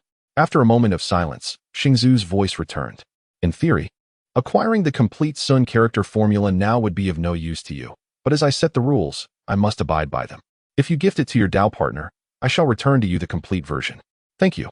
Han Feng, suppressing the agony that coursed through him, continued with his inquiries. The second question, the ancestor mentioned that I possess his bloodline. What does that entail? Because you are a descendant of Han Xianzi. He bears the surname Han, and so do you. What is strange about that? But with such an illustrious ancestor, why am I still a child of peasant origins? Do you not realize that Han Xianzi lived over 1 billion years ago? Over such an expanse of time, his descendants have proliferated endlessly, spreading throughout the 9 realms. Any member of the Han family could be a descendant of Han Xianzi. The distinction lies in whether one can awaken the bloodline of Han Xianzi. So, I have awakened it now, right? After all, it was the blessing of the ancestor that awakened it in me. Indeed, after awakening the bloodline of Han Xianzi, the benefits are immense. Your combat power will soar, your noble bloodline will suppress all others, and your cultivation speed will quicken, among other advantages.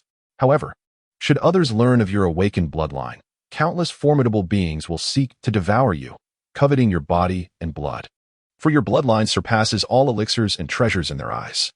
Thus, I am in great danger. I must ensure that no one learns of my bloodline. Indeed, and now that you have awakened your bloodline, can I cultivate on my own? You cannot. You have merely acquired the innate wind body and awakened the bloodline of your ancestor. This does not grant you the ability to cultivate independently. You remain incapable of advancing your realm, still a waste. The final 2 words were entirely unnecessary. Han Feng pondered that he would likely continue to remain idle. After all, without the ability to cultivate, what else could he do but lounge about? Perhaps he would tend to flowers, bask in the sun, and gaze at the dragon abyss. How delightful! He could once again relax. As Han Feng mused, a sudden thought illuminated his mind, causing his heart to race. Xingzhu, I previously inquired why you assist me. You mentioned I bear the visage and bloodline of an old acquaintance. Now that I have awakened the bloodline of Han Xianzi, does that mean your old acquaintance is indeed Han Xianzi? His heart raced. If Xingzhu truly knew Han Xianzi, it indicated she had existed in the same era, living for over 1 billion years. Indeed, a formidable figure. Yet Xingzhu remained silent for a considerable time, and just as Han Feng thought she might have disconnected, she spoke again. At your current level, there is no need for you to know so much. Matters of our caliber are not for you to comprehend yet. Such knowledge would only bring you calamity. Enemies lurk everywhere. We must tread carefully. Remember, do not speak of your bloodline to anyone. Do not mention me to anyone. Let the little fox know, but do not allow anyone else to learn of it. Otherwise, should you perish, do not blame anyone. Also, treat the little fox kindly. Once Xingzhu finished speaking, her voice vanished without a trace. Han Feng understood that she had truly disconnected. He ceased to speak further, silently accepting the awakening of his bloodline and the transformation of his body. Meanwhile, the outside world had already erupted in commotion. What on earth? I've been waiting for so long. How much longer must I endure? What's happening? Others receive blessings in mere seconds, and Han Feng has already taken 3 hours. This is unusual. Could something have gone awry with the blessing? Previously, the longest it took was just a stick of incense. The person who received it later became an unrivaled genius. Is it possible that Han Feng's blessing surpasses that of anyone else? By what right? He only offered a piece of celestial crystal. Could it be that Han Feng's performance was simply extraordinary? Defeating a group single-handedly, achieving a resounding victory. Furthermore, perhaps his bond with Wang Mian moved Han Xianzi as well. Chapter 57. The journey in the secret realm concludes outside. The disciples speculated fervently about the reasons behind Han Feng's extended blessing. Various theories emerged. Some claimed it was due to Han Feng's solitary battle against a multitude of adversaries, earning him the favor of the celestial ancestors. Others suggested that his bond with Wang Mian had moved the ancestral spirit. There were even whispers that since both he and the ancestor bore the surname Han, the ancestor had shown him special consideration. This last conjecture elicited scoffs. As the surname Han was far from rare, many bore it within the Yin-Yang sect, yet none had received such preferential treatment before. Little did they know that this seemingly absurd explanation was the closest to the truth. Regardless of the conjectures, it was unanimously agreed that Han Feng had encountered a momentous opportunity. Anticipation buzzed among the disciples, eager for Han Feng to reveal the nature of his newfound fortune. At long last, after an hour had elapsed, the piercing sensations that had plagued Han Feng began to fade, replaced by an exquisite comfort. It was not an overwhelming ease, merely a return to a normal state. Yet for Han Feng, who had endured for harrowing hours, this ordinary state felt like sheer bliss. He sensed a newfound lightness in his body and a deeper connection to the elemental winds of the world. Even the faintest breezes created by nearby conversations were now palpable to him. Furthermore, he discovered he could manipulate the forces of wind. Was this the innate wind body? Truly remarkable. As Han Feng awakened, the radiant barrier dissipated, and he descended freely towards the ground, landing gracefully just before impact. Han Feng, you have finally emerged. We were all quite worried about you, remarked Jiang Suru, her brow furrowed in concern. Nearby, a disciple from the Jiang family interjected, "Ah, let us not exaggerate. Only you seemed worried." Laughter erupted amongst the crowd, causing Jiang Suru to blush anew. Wang Mian, supported by others, approached Han Feng and inquired, "So, Fengzi, what did you gain?" "I must tell you." Be quiet. We will discuss it after we exit." Han Feng interjected firmly. Wang Mian nodded in understanding, recognizing the need for discretion in their present company. "By the way, where is Zhang Xiao?" Han Feng suddenly questioned. Recalling that Wang Mian had been with her before entering the realm, Wang Mian shook his head, frowning. "I don't know. We were searching for the celestial spirit crystals. But when Yi Long Yuan and his men appeared, they captured me. I didn't have a communication jade slip with Zhang Xiao, so she is likely still looking for me." As if summoned by fate, a figure on a flying sword approached, calling out for Wang Mian. The crowd turned to see Zhang Xiao, her face etched with urgency. Slowly soaring towards them. "I'm here." Wang Mian waved to her. Upon reaching them, Zhang Xiao's eyes filled with tears at the sight of Wang Mian's battered form. "How did it come to this? Did those scoundrels from the Yi family injure you? Your dantian is ruined. Come, we must leave and tend to your wounds." Wang Mian managed a pained smile. "Unfortunately, there is little hope for recovery. I'm sorry, Zhang Xiao. The promises I made about cultivating together and growing old have become impossible. I have let you down." "What nonsense. As a married couple, we share a bond that transcends time. Though we have known each other for less than a month, we are recognized as partners by the sect. Even if you are rendered incapacitated, I will care for you. Fear not, I will protect and support you," Zhang Xiao declared with unwavering resolve. Wang Mian was deeply moved. The onlookers envied their profound connection, recognizing that true love often shines brightest in times of adversity. At only 18, they had forged a bond that many would envy. "I failed to protect you. After you were captured, I searched tirelessly. In the southern mountains, I encountered a senior sister who informed me that Yi Long Yuan was battling Han Feng near the ancestral statue. I hurried here. But my slow flight meant I arrived too late," Zhang Xiao lamented, tears streaming down her cheeks. Wang Mian gently wiped her tears away, smiling reassuringly. "It's all right. Han Feng has avenged me, taking down several members of the Yi family. Now, go and make your wish. After that, we shall leave this place. No matter how splendid it is, it cannot compare to the comfort of our own home." "All right, wait for me." Zhang Xiao nodded, producing 2 celestial spirit crystals she had found and kneeling in worship and offering. A radiant light enveloped her, entering her brow, and vanished moments later. "So swift?" Han Feng marveled. Wang Mian rolled his eyes. "Brother, throughout history, you are the only one who has received a blessing for 4 hours. Very well, let us depart," Han Feng declared, shouldering Wang Mian. The disciples from the Jiang family, and the 3 of them chorused their exit, and the transport barrier enveloped them all. As their surroundings blurred and shifted, Han Feng beheld the throngs of disciples and elders gathered outside, alongside the sect leader and masters of each peak observing from above. "Han Feng! Han Feng! Han Feng!" The disciples erupted in a unified cheer, rallying for Han Feng.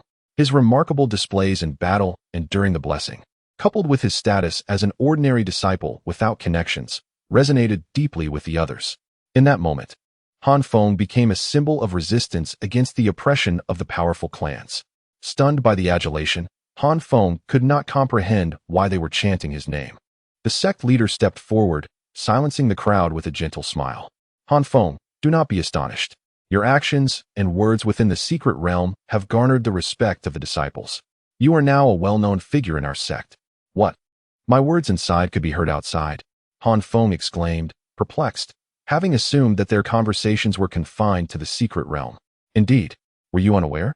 The sect leader responded with surprise. "I had no idea. You never mentioned it," replied Han Feng, prompting a wave of laughter from the disciples below. Han Feng quickly reviewed his words from the secret realm, relieved that he had not uttered anything overly embarrassing or juvenile. Otherwise, he would have faced immense humiliation. What a disgrace it would have been. Chapter 58. The Overbearing Beauty. Master Siyu, the sect leader, gestured, proclaiming, "Enough of this aerial display. Follow me to the main hall." He then led the assembled masters toward the Yin Yang sect's main hall, situated behind the statue. Obeying the sect leader's command, Han Feng, bearing Wang Mian on his back, accompanied Zhang Xiu and Jiang Sura toward the hall, while the Jiang family disciples sought out their clan's designated area. The Yin sect's main hall, a venue for crucial discussions and the reception of visitors, was constructed with immense grandeur, surpassing even the imperial palace in scale. Or so it seemed to Han Feng, who had never actually witnessed the latter. Upon entering the hall, the masters took their seats. The sect leader beckoned. "Provide a chair for disciple Wang Mian." A servant promptly brought forth a chair, upon which Han Feng seated Wang Mian before inquiring, "Sect leader, might you assess Wang Mian's injuries? Is there any prospect of recovery?" The sect leader demurred, stating, "If there were a remedy, why would you, Han Feng, have resorted to crippling other disciples Dantian?" The implication was clear. Han Feng's actions stemmed from the understanding that a destroyed Dantian was irreparable. Han Feng grasped the underlying message. Wang Mian's condition was indeed beyond salvation. Perhaps elixirs capable of resurrecting the dead and unconditionally restoring any injury existed, but they were beyond Han Feng's reach, and likely beyond the Yin sects as well. Iron Refinement Elder, the hall master of the disciplinary hall, interjected sternly, "Henceforth, the ancestral ceremony shall include a provision prohibiting not only killing but also crippling. Such ruthless acts were previously unheard of, hence the absence of such a rule. While Yi Longyuan and Han Feng have set a regrettable precedent, their actions did not violate existing regulations, thus precluding punishment. However, such conduct must cease. Were everyone to emulate their actions, the number of promising disciples crippled annually would be intolerable." The masters nodded in agreement, endorsing the proposed amendment. Subsequently, Iron Refinement Elder turned his gaze upon Han Feng, announcing, "As for you, Han Feng, I have two matters to address. Firstly, the assassination attempt orchestrated by the Yi family will be thoroughly investigated by the disciplinary hall to ensure justice prevails. Should future attempts arise, you may seek assistance from the disciplinary hall. If you possess the means to prevail independently, refrain from killing the assailants. Instead, deliver them to the disciplinary hall for interrogation. I shall personally extract evidence to ensure the Yi family is held accountable, without leniency." Han Feng felt a surge of warmth, expressing, "Iron Refinement Elder's reputation for impartiality precedes him. I hold him in the highest esteem and trust that he will deliver justice." Secondly, the elder continued, "I perceive in you a blend of ruthlessness and profound loyalty, coupled with righteousness and remarkable talent. I wish to accept you as my disciple, inducting you into the disciplinary hall to uphold justice and enforce the law with unwavering integrity."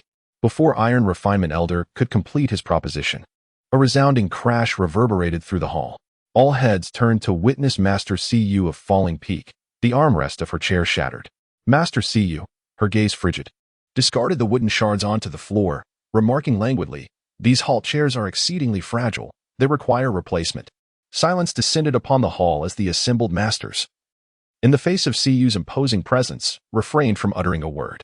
The sect leader offered an awkward chuckle, addressing Iron Refinement Elder, "Elder Iron, Han Feng is, after all, a disciple of Falling Peak. Surely, you must seek Master Cu's consent before poaching him, no?" Iron Refinement Elder rose to his feet, retorting, "Why should I seek her permission? Every disciple possesses the right to choose their master, and every master possesses the right to choose their disciple.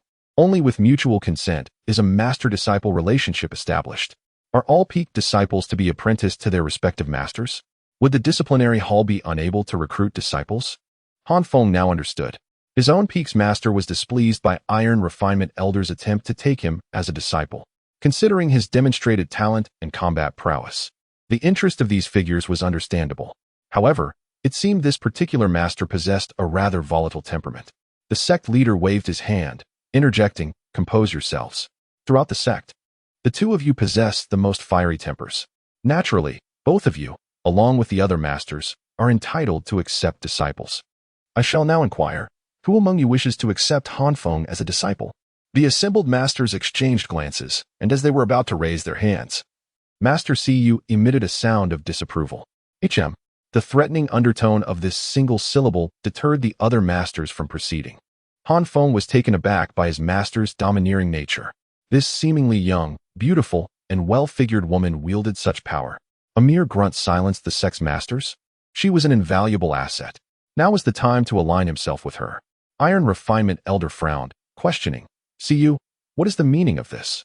Do you intend to neither accept him yourself nor permit others to do so? Master See You, her crimson lips barely visible beneath her veil, responded icily. Did I say I would not accept him? Nor did I forbid you from vying for him. With such behavior, who would dare compete? Is that my fault? You.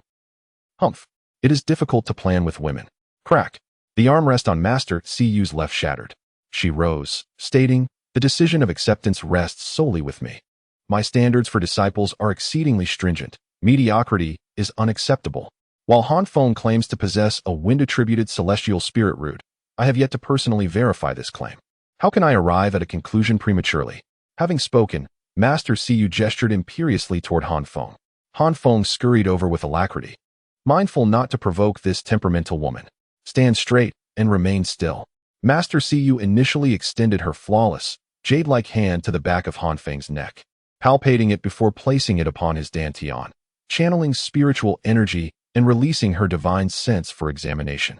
Presently, Master See You declared, indeed, he possesses a wind-attributed celestial spirit root, coupled with exceptional physical fortitude, abundant vitality, and traces of a dormant, unique spiritual essence within his bloodline.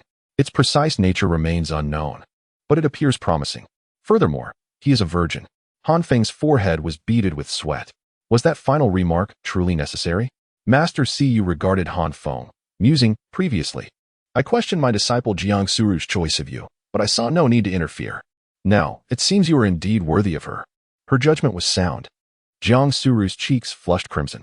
Her judgment was hardly discerning. She had merely been left with limited options. Between a dog and Feng, she could hardly have chosen the former. However, it now appeared she had indeed stumbled upon a treasure. This Feng had demonstrated considerable potential. Strangely, while he, like Yilan Yuan, possessed exceptional talent that exerted pressure upon her, she did not find him repulsive. Chapter 59. The enlightened Jiang Qingzuan, the sect leader, inquired. Since Feng possesses commendable aptitude, would you be willing to accept him as your disciple? Master See You turned her gaze towards Feng and coldly asked, Feng, do you wish to take me as your master? However, before Feng could respond, Elder Tai Lian interjected, Feng, I too am willing to take you as my apprentice. Consider this, within our law enforcement hall, there are numerous opportunities to earn merit. And you can undertake missions to gain contributions. Within the sect, these contributions can be exchanged for resources. Following me will yield benefits far surpassing those offered by Master See You. At these words, Feng looked towards Master See You. Since a proposal had been made, would she not also present her virtues for him to consider? This feeling of having a choice was delightful, unlike the matchmaking event last month, where the elder merely repeated the question to Jiang Su Ro without affording him a second chance to respond. See You cast a cold glance at Feng and remarked, what do you expect from me? Are you waiting for me to raise the stakes? Aside from occasional guidance and cultivation, there is little else to occupy your time with me. Given your Enroas talents, it won't be long before you both break through to the foundation establishment stage, at which point you two, as disciples with heavenly spiritual roots, could become my personal disciples. Besides the rare guidance, the vast majority of your training will be self-directed. There is not much else to do. Not much else to do? That sounds splendid, a chance to relax, Feng mused. As for the resources Elder Tylian mentioned, what use were they to him if he couldn't cultivate on his own? His advancement relied entirely on Jiang Su Ro, who, backed by the Jiang family, was not in need of additional resources. Feng's eyes brightened, and he found Master See You increasingly agreeable. Yet, it would be unwise to outright refuse Elder Tai Lian, as it might offend him. Thus, Feng posed a question, Elder Tai Lian, may I inquire if joining the law enforcement hall requires daily labor? Naturally. Every disciple of the law enforcement hall must frequently patrol outside, curbing brawls and other unlawful activities. This responsibility is an obligation for all disciples of the hall.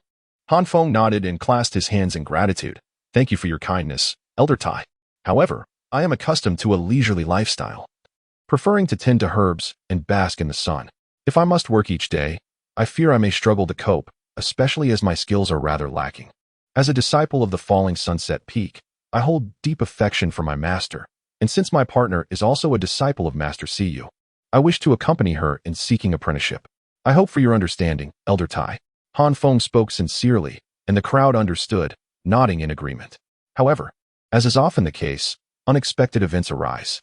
Suddenly, The little fox perched on Han Feng's shoulder raised its small face and earnestly declared, "He.s. lying. He chose Sister Siyu simply because she is beautiful." The crowd stared in shock, taken aback by Han Feng's revelation. Even Jiang Su Ro, standing nearby, narrowed her eyes at him, a dangerous glint flickering within. Enraged, Han Feng hastily stuffed the little fox into his bag, gritting his teeth. "You're everywhere. Be quiet and stop spreading rumors.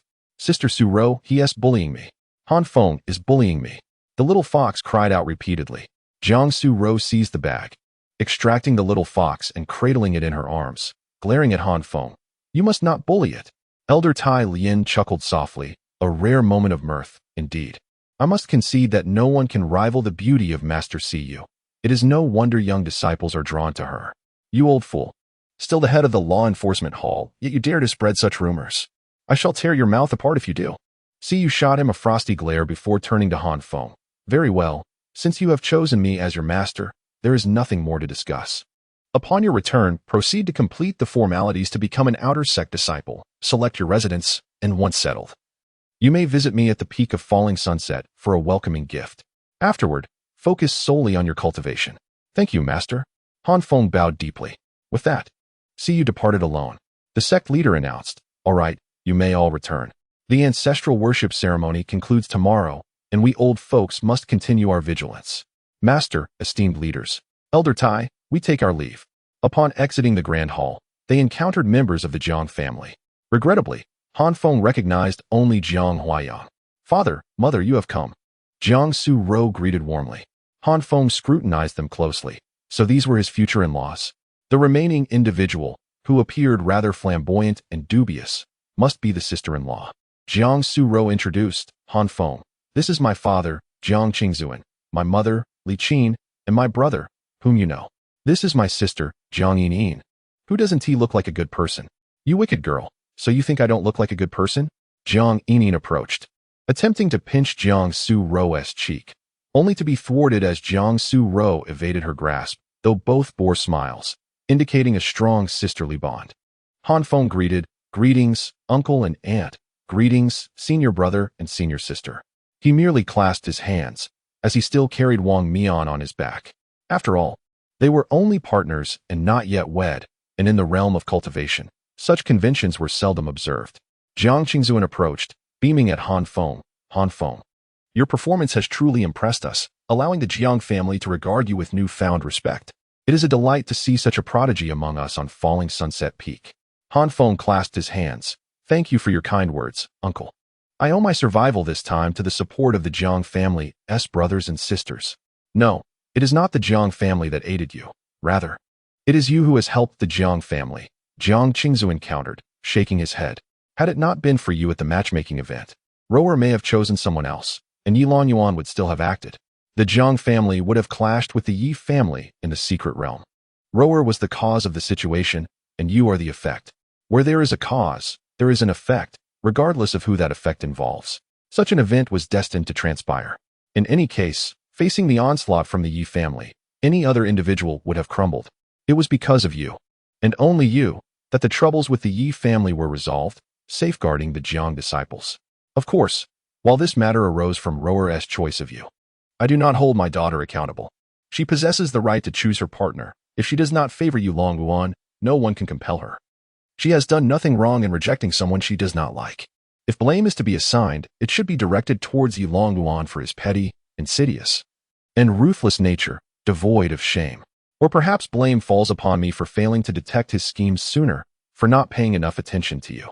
Had I met you personally even once, I would have recognized your talents and devised appropriate strategies accordingly." Chapter 60. Ancient Body Refining Techniques. Upon observing Jiang Suru's father display such open-mindedness, refusing to place blame on either himself or Jiang Suru, Han Feng felt a sense of surprise. He perceived the elder as both discerning and protective, capable of distinguishing right from wrong, while also cherishing his daughter. Jiang Qingzuan continued, "Last month, I was preoccupied with matters concerning our sect and returned only the day before the ancestral rites, at which point I became aware of your relationship with Rower. I initially intended to meet you after the ancestral ceremony, but now I ponder whether, had I encountered you prior to the event, I might have recognized your innate talent and based on your combat prowess, equipped you with adequate spiritual treasures and elixirs, thus sparing you the hardships faced during your battle with Yi Long Yuan. He possessed elixirs, protective artifacts, and a considerable entourage. The Jiang family managed to restrain only a portion of the adversaries, leaving many disciples for you to confront alone. This is entirely my fault for not adequately preparing you. Underestimating both the significance of the ancestral rites and the ruthlessness of the Yi family. Uncle, please do not say that, Han Feng interjected. These events were unforeseen. After all, no one could have anticipated the Yi family's severity. From the outset, I had no intention of clashing with them. I merely wished to leave after the ceremony. He continued, not just us, but anyone in our position would have been blindsided by the Yi family's actions. Jiang Qingzuan nodded in agreement. I am pleased to hear you express this. I was concerned that you might harbor grievances. It is best to clarify matters openly. As Rower's partner, I should have assessed your qualifications and character in person, but your performance in the secret realm has convinced me that such an assessment is unnecessary. You are quite exceptional. Due to Rower, you have faced some inconvenience, and the Jiang family owes you a significant favor. In the future, should you require assistance, feel free to return home. Do not treat us as outsiders. At this point, Jiang Suru's mother shot her husband an exasperated glance and remarked, what are you saying? Shouldn't he be able to visit home whenever he wishes? The Jiang family will always welcome Han Feng. Han Feng smiled broadly, feeling a warmth within. Thank you, uncle and aunt. Jiang Qingzuan then glanced at Wang Mian, who was resting on Han Feng's back, and sighed. This child is also a good one, but it is unfortunate that he has suffered thus. Upon returning home, I shall prepare a modest gift for this young friend as an expression of my regret. Wang Mian chuckled. It's nothing, really. There's no need for uncle to worry. Jiang Suru added, Mother, Father, if there's nothing more, we should take our leave. There are still many matters to attend to, and Han Feng must pay his respects to his master. Very well, you two should return promptly and rest well. Jiang Qingzuan replied. With that, the quartet soared toward Luoxia Peak. As they flew, Wang Mian grumbled, You dog of a Han Feng. Why didn't you mention you could fly earlier? You made me climb the mountain with you all the way here. Han Feng merely smiled, offering no response. They arrived at Zhang Shou's small courtyard, located in the outer disciples' area, where most accommodations were modestly built, with regular disciples residing in simple houses. Those with better conditions, like Jiang Suru, had their families construct small buildings. Once inside Zhang Shou's quarters, Han Feng laid Wang Mian down on the bed to rest. Now that we are alone, we can speak freely, Han Feng stated. I'll go first, Jiang Suru said, cradling a small fox, her gaze fixed coldly on Han Feng. Shouldn't you explain the state of your cultivation? What do you mean? He replied, feigning ignorance. Aren't you aware that I'm a waste? Indeed. Wang Mian chimed in. I've been with you for 5 years, sharing meals and living quarters, yet I've never witnessed you practicing earnestly. How did you reach the pinnacle of qi refinement? Han Feng chuckled. I possess extraordinary talent. Then why the pretense of being a waste? Jiang Suru pressed. Han Feng looked her in the eye earnestly. Because I'm not like you. You possess a heavenly spirit root and excellent qualifications, supported by a powerful family that shields you from harm. I, however, do not have such backing. I must remain low-key to protect myself. A tall tree attracts the wind. He repeated his familiar reasoning. Yet revealing your talents would draw the attention of the sect leader and grant you better resources and protection. I do not desire such resources. I merely wish to live peacefully and survive. It is as simple as that. Power and wealth hold no allure for me. I only want to cultivate flowers, nurture plants, bask in the sun, and lead a carefree life. Had I desired resources, I could have approached your father and expressed my wish to join the Jiang family, where my talents would certainly be nurtured. But I do not want that. Upon hearing this, Jiang Suru regarded him thoughtfully and finally said, had this incident not occurred, would you have continued to pretend? In truth, when I secretly left to find Wang Mian, I had no intention of revealing my strength, he confessed. I only aimed to bring Wang Mian back after making a wish and then continue my tranquil existence. It was only when the little fox expressed a desire for a celestial spirit crystal that I unveiled my abilities. You are truly kind to me. The small fox exclaimed gleefully. I simply cannot fathom your thoughts. You lack ambition. Jiang Suru retorted, rolling her eyes. Be it a yearning for comfort or a lack of aspiration, I merely wish for a stable life. I do not wish to offend anyone. My recent actions were entirely compelled by Yi Long Yuan's provocation. Han Feng glanced at Jiang Suru, smiling. If I were to shine too brightly, wouldn't that eclipse your brilliance? My esteemed senior sister? Huh, do you think I care? Jiang Suru scoffed, turning her head away haughtily. Alas, I feel sorry for Wang Mian. Han Feng sighed from his seat. However, Wang Mian chuckled and said, Fengzi, do you believe I can still cultivate? Still cultivate. The trio gasped in astonishment, with Jiang Suru immediately exclaiming, That's impossible. Your Dantian is ruined. Where would you store spiritual energy? Wang Mian grinned smugly. Well, guess what blessing I received during my wish. If you keep this a secret, I swear I'll crush your eggs. Han Feng growled through gritted teeth. Haha, I won't tease you any longer. You all should be aware that our world was once a martial realm before the founding of the immortal path by our patriarch. Correct? In that ancient era, martial arts reached their zenith. It is said that the strongest could shatter the void with their physical forms, rivaling the saints. The blessing bestowed upon me by our patriarch is an ancient body refining technique known as the indestructible Vajra art. It requires no dantian, solely refining the physical body. When perfected, the body becomes immortal and indestructible, incredibly formidable. Chapter 61. What does little crispy meat mean? Upon Wang Mian's utterance, the three individuals present were momentarily taken aback. After a brief silence, Han Feng finally spoke. Are you referring to an ancient body refining technique? Does it imply abandoning the path of cultivation in favor of mastering martial arts that have long since been deemed obsolete? Or perhaps even those arts that have been forgotten for millions of years? Jiang Suro interjected sharply. Wang Mian let out a bitter laugh, saying, Do I possess any other options at this point? My Dantian is ruined, leaving me incapable of pursuing cultivation. Perhaps my ancestors, moved by my plight, have bestowed upon me a technique that allows me to begin anew. In truth, I believe that practicing martial arts is not without merit. Before the arrival of the esteemed Han Xianzun, this world was indeed a realm where martial prowess reigned supreme. At that time, the concept of cultivation was non-existent. Everyone trained in martial arts, and there were formidable beings capable of soaring through the skies and manipulating the elements, truly extraordinary individuals. Moreover, I feel that should I excel in martial arts, I could also become formidable. For instance, without any cultivation, if I were to engage in combat, my opponent might perceive me as a mere waste. Yet, I could catch them off guard and deliver a single blow that would end their life. Ha ha ha. They would never see it coming. Here I am, a martial artist. Wang Mian laughed heartily, showing no signs of distress over his inability to cultivate, instead striving to uplift those around him. Jiang Suro, cradling a small fox, spoke thoughtfully. However, practitioners of martial arts are as rare as phoenix feathers and unicorn horns. Lacking any foundational skills or a mentor to guide you, how can you possibly navigate the path of training? She continued, speaking of mentors. I recall my father mentioning an elder in our Yin-Yang sect who, during his foundation establishment phase, was defeated in battle and left with a ruined Dantian, rendering his cultivation entirely spent. Everyone believed his life was over and ceased to pay him any mind. Yet, he secluded himself in the back mountains, dedicating himself to martial practice. Decades later, when our sect was invaded by external foes, the Yunxiao sect launched a fierce assault against us. That elder intervened, single-handedly incapacitating a nascent soul cultivator with a single punch and managing to hold his ground against three powerful foes, ultimately driving them back. His reputation soared following that encounter. Later, our sect allied with others to launch a counteroffensive, successfully annihilating the Yunxiao sect. The sect leader invited him to serve as an elder, but he declined.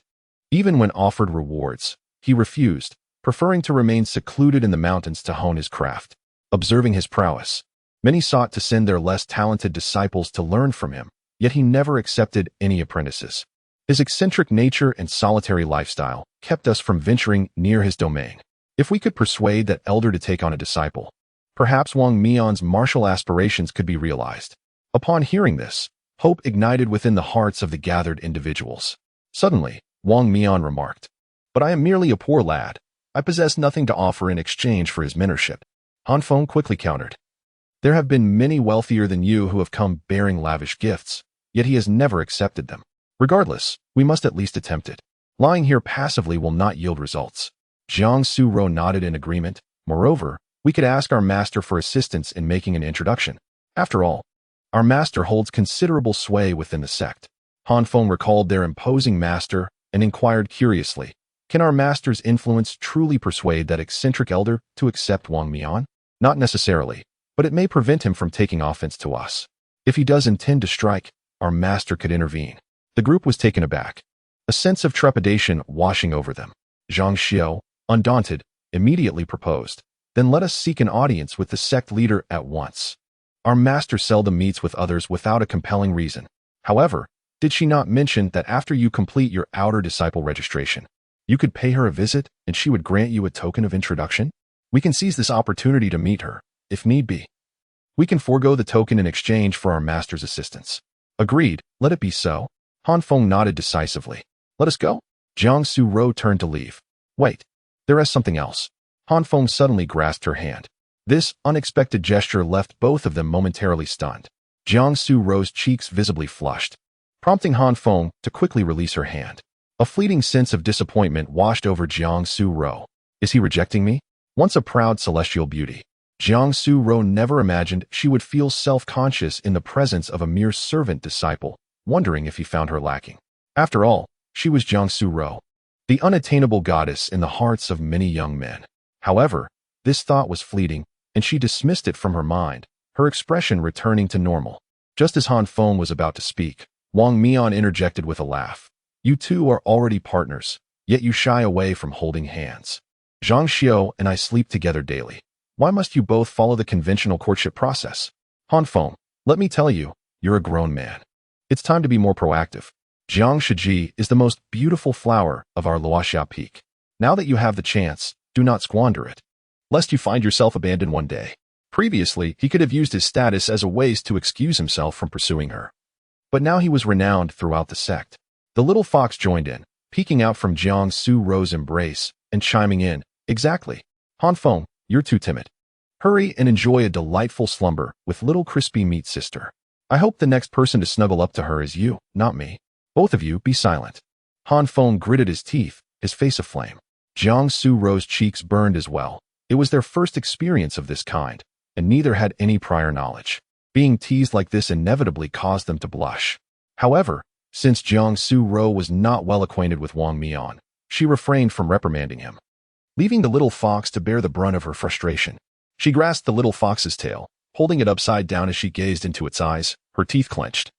"Now explain to me, what does little crispy meat mean?" "Little crispy meat is a delightful dish.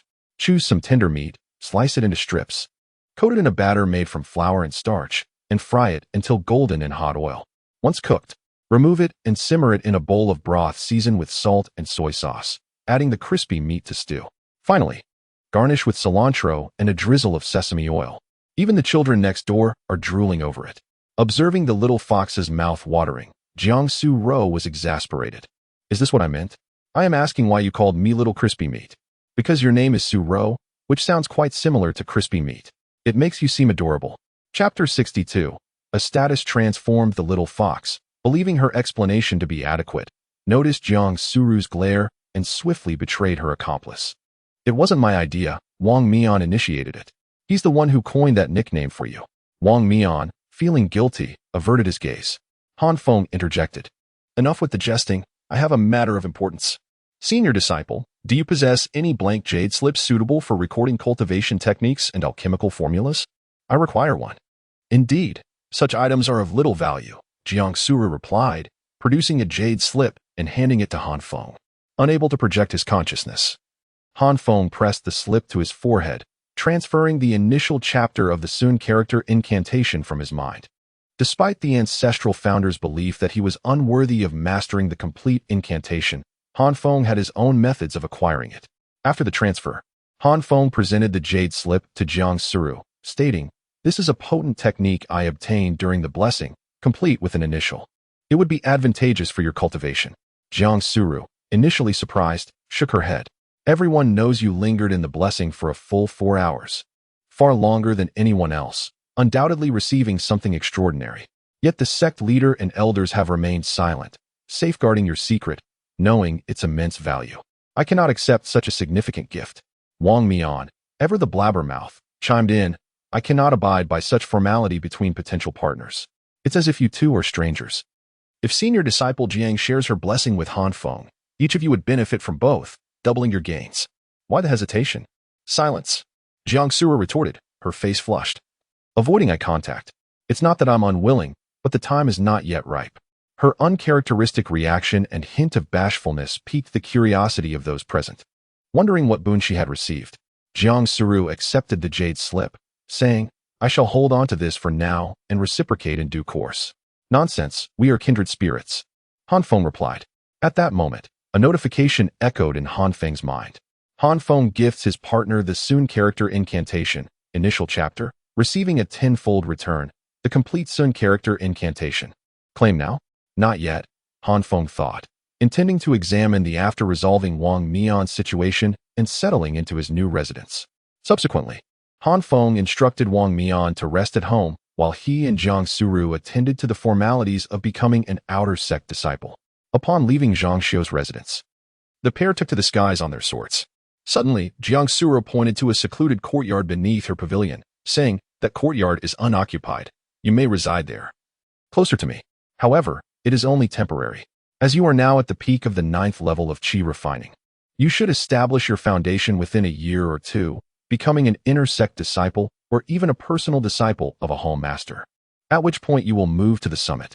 Very well, thank you, senior disciple, Han Feng replied. He preferred not to reside in Jiang Suru's pavilion, as it was her private property, and living in the female's home felt uncomfortable. Moreover, her courtyard was too small, with a foundation of large stones, unsuitable for cultivating herbs. The courtyard below, with its single-story structure, 3 rooms, and ample space, was far more appealing. It was situated beneath the massive rock upon which the pavilion stood. Han Feng and Jiang Suru arrived at the outer sect registration office, encountering the same disciple as before. However, this time, the reception was markedly different. Ah! Senior brother Han and senior sister Jiang, what an unexpected pleasure. Please, have a seat and some tea, the disciple exclaimed, hastily offering chairs and pouring tea. During their previous visit, the disciple had been sarcastic and dismissive, but now he was eager to please. There is no need for such ceremony, senior brother, Han Feng replied. The disciple was clearly older, but in the world of cultivation, strength reigns supreme. Just because many addressed Jiang Suru as senior sister did not necessarily mean she was older than everyone else. Given Han Feng's cultivation and accomplishments, he was qualified to be the senior brother of most qi refining disciples in the Yin-Yang sect. May I inquire as to the purpose of senior brother Han's visit? The disciple asked. It pertains to the matter from last month, regarding my application to become an outer sect disciple.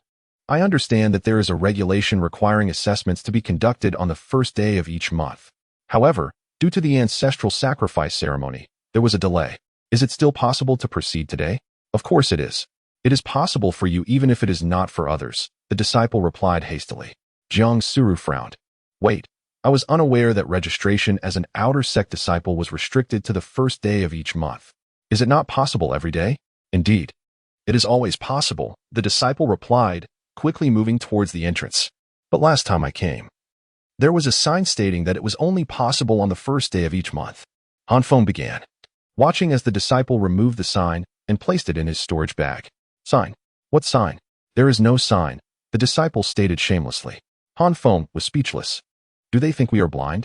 Jiang Suru scoffed. They are simply being lazy. The disciple responsible for assessing cultivation is a foundation establishment cultivator who wishes to dedicate his time to cultivation, so he concentrates all registrations on the first of the month. Senior sister Jiang, please forgive us. It is our fault, the disciple said. They could only bully ordinary disciples like Han Feng. They would not dare to disregard the date for disciples from prominent families. The disciple produced some spirit stones, pills, and 2 sets of Taoist robes. Placing them on the table, this is senior brother Han's monthly allowance. The quota for outer sect disciples is 5 spirit stones and 10 qi condensation pills per month. We are giving you 3 months' worth this time. Please forgive us. Han Feng did not feel particularly aggrieved.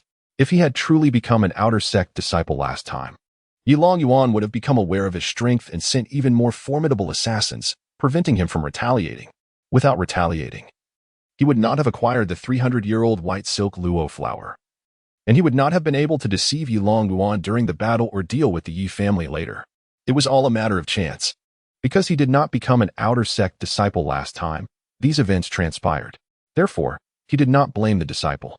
After collecting the items, Han Feng and Jiang Suru went to take Wang Mian to see his master, Hall Master Siyu. Chapter 63, The Gift from the Master, the wings of the flowing wind. As for the process of verifying cultivation aptitude before registration, it was a mere jest.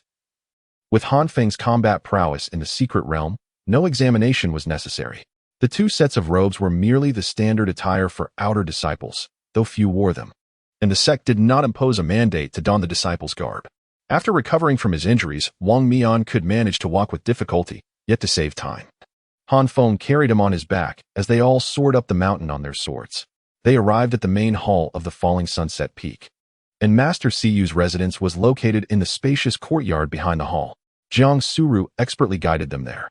Disciple Jiang Suru, accompanied by disciples Han Feng, Wang Mian, and Zhang Xiao, seeks an audience with the master. She announced loudly in the courtyard. "Come in," the maid said as she opened the door, allowing the 4 of them to enter. Han Feng beheld the expansive living room, elegantly decorated, where Master Siyu sat comfortably in a chair, crossing her legs. One leg, revealed at the slit of her robe, was smooth, straight, and devoid of any excess flesh, an alluring sight that captivated both Han Feng and Wang Mian. "Do you wish to relinquish your eyes?" Master Siyu inquired, her gaze unperturbed. The others quickly lowered their heads in respect.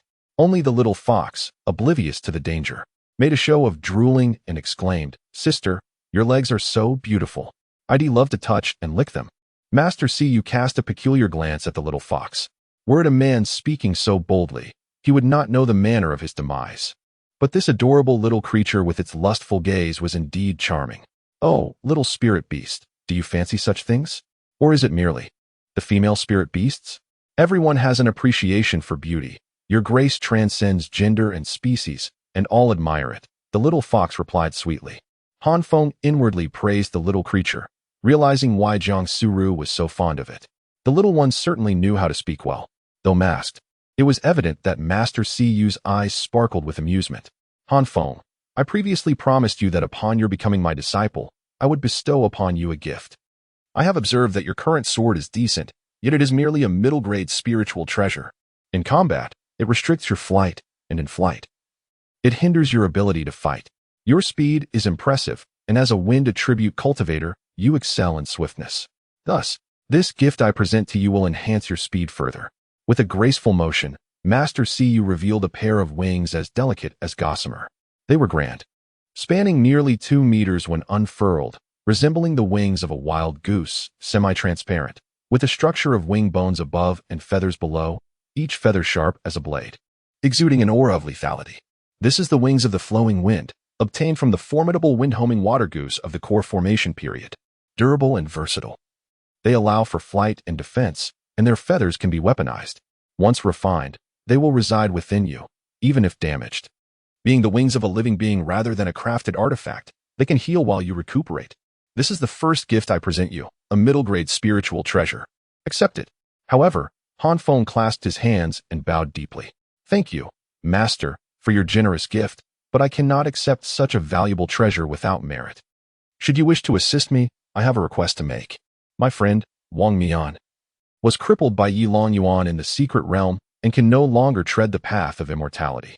Yet he yearns to cultivate, seeking to learn the ancient martial ways of your. I have heard that an elder resides on the back mountain, whose martial prowess rivals that of a nascent soul expert. I humbly request your assistance in introducing us to this elder, to see if he might take on Wang Mian as a disciple. If he consents, my friend could resume his cultivation, fulfilling a wish of mine, allowing him to focus on his training henceforth." Master Siyu regarded Wang Mian, then turned her gaze to Han Feng, a cold smile gracing her lips. "So, you wish to barter my gift for terms? Do you believe I owe you anything?" Han Feng promptly replied, "I would never presume such, Master.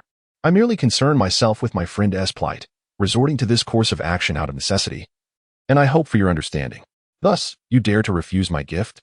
Master Siyu's tone was sharp. Jiang Suru, understanding her master's temperament all too well, immediately nudged Han Feng forward. She was acutely aware of her master's capricious nature. When she decided to bestow a gift, none dared to decline. Realizing the gravity of the situation, Han Feng stepped forward and accepted the wings of the flowing wind with both hands. "Thank you, Master.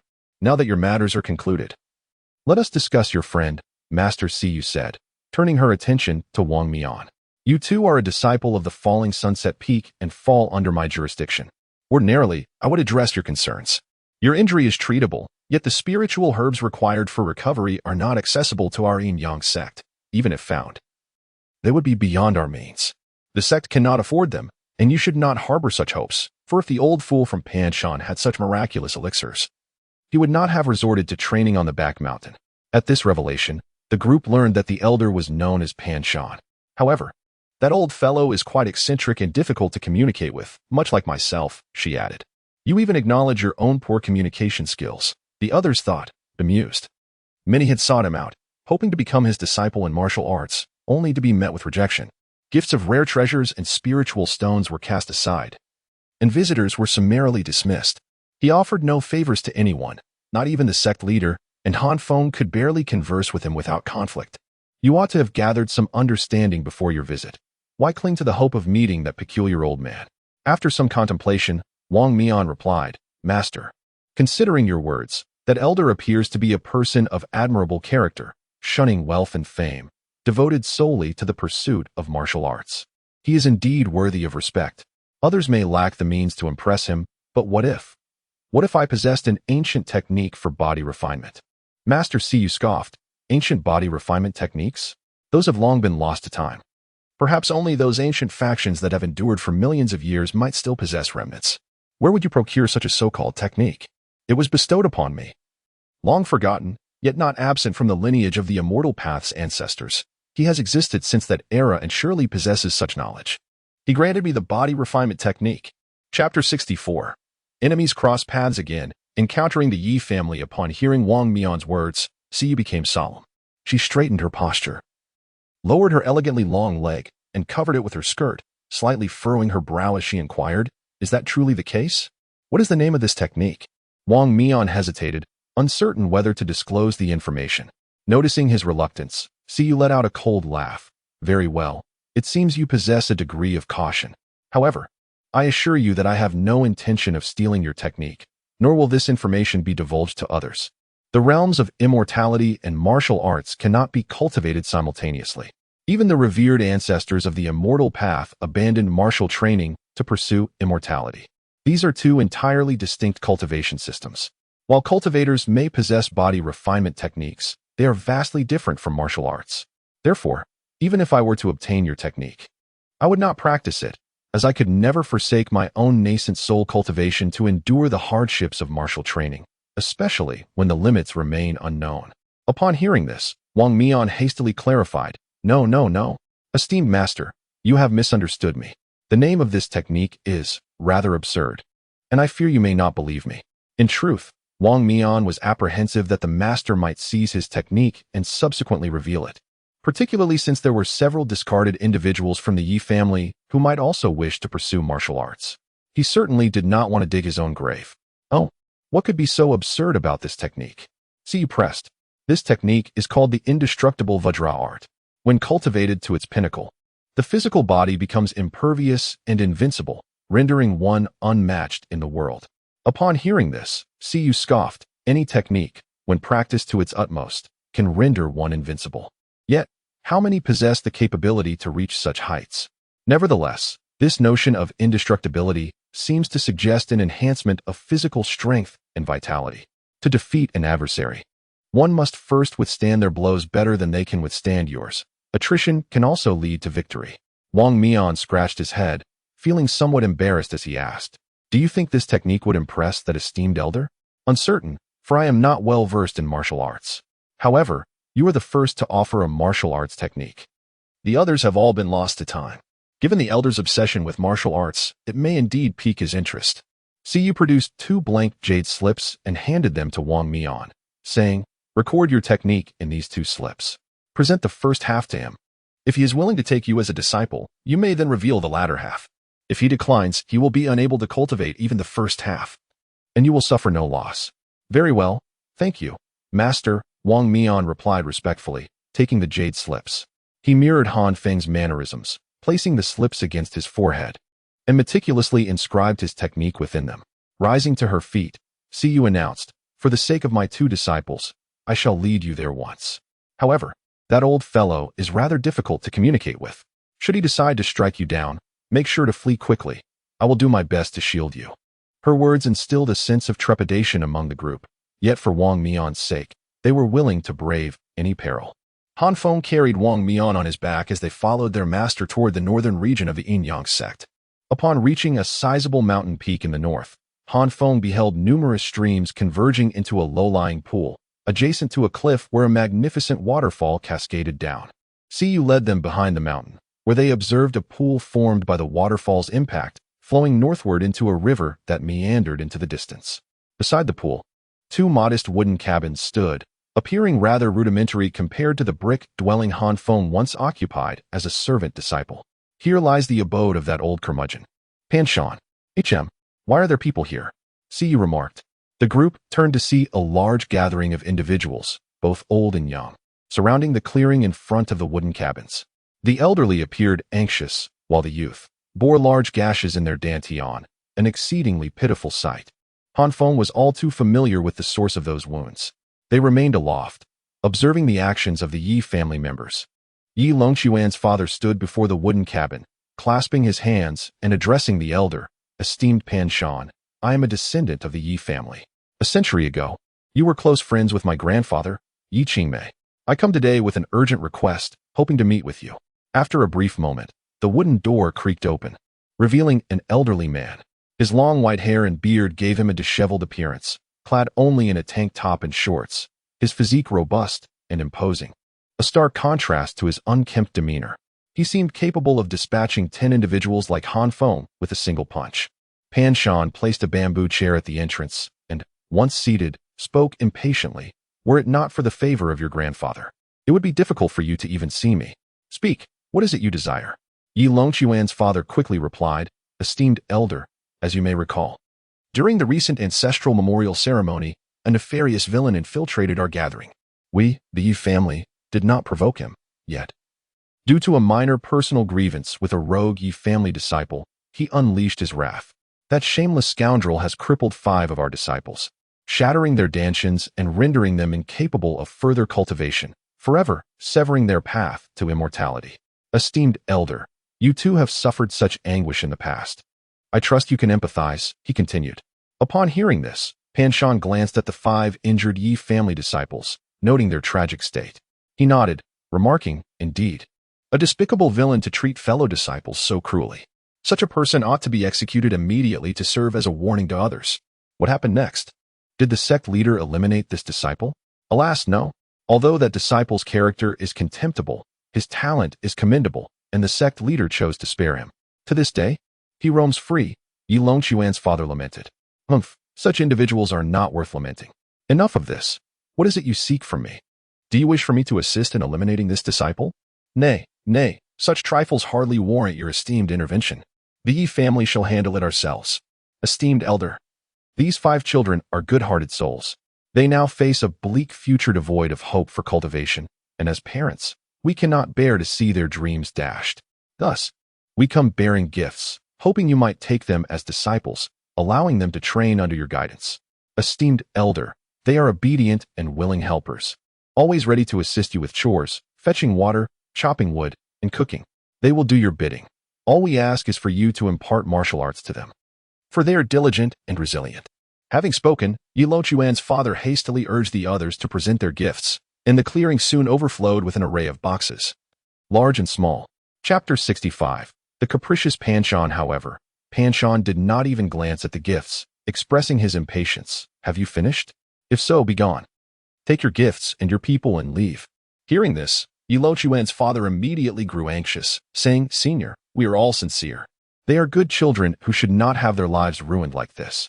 I implore you to show some leniency, even if it's for the sake of our ancestors. Just offer a bit of guidance. If it weren't for the sake of the deceased Yi Qingmei, you wouldn't even have the chance to see me, Pan Shan replied. Every year, there are dozens, if not hundreds, of disciples seeking me as a master, and have you seen me except even one? Leave now, and do not disturb me again, or I will show no mercy.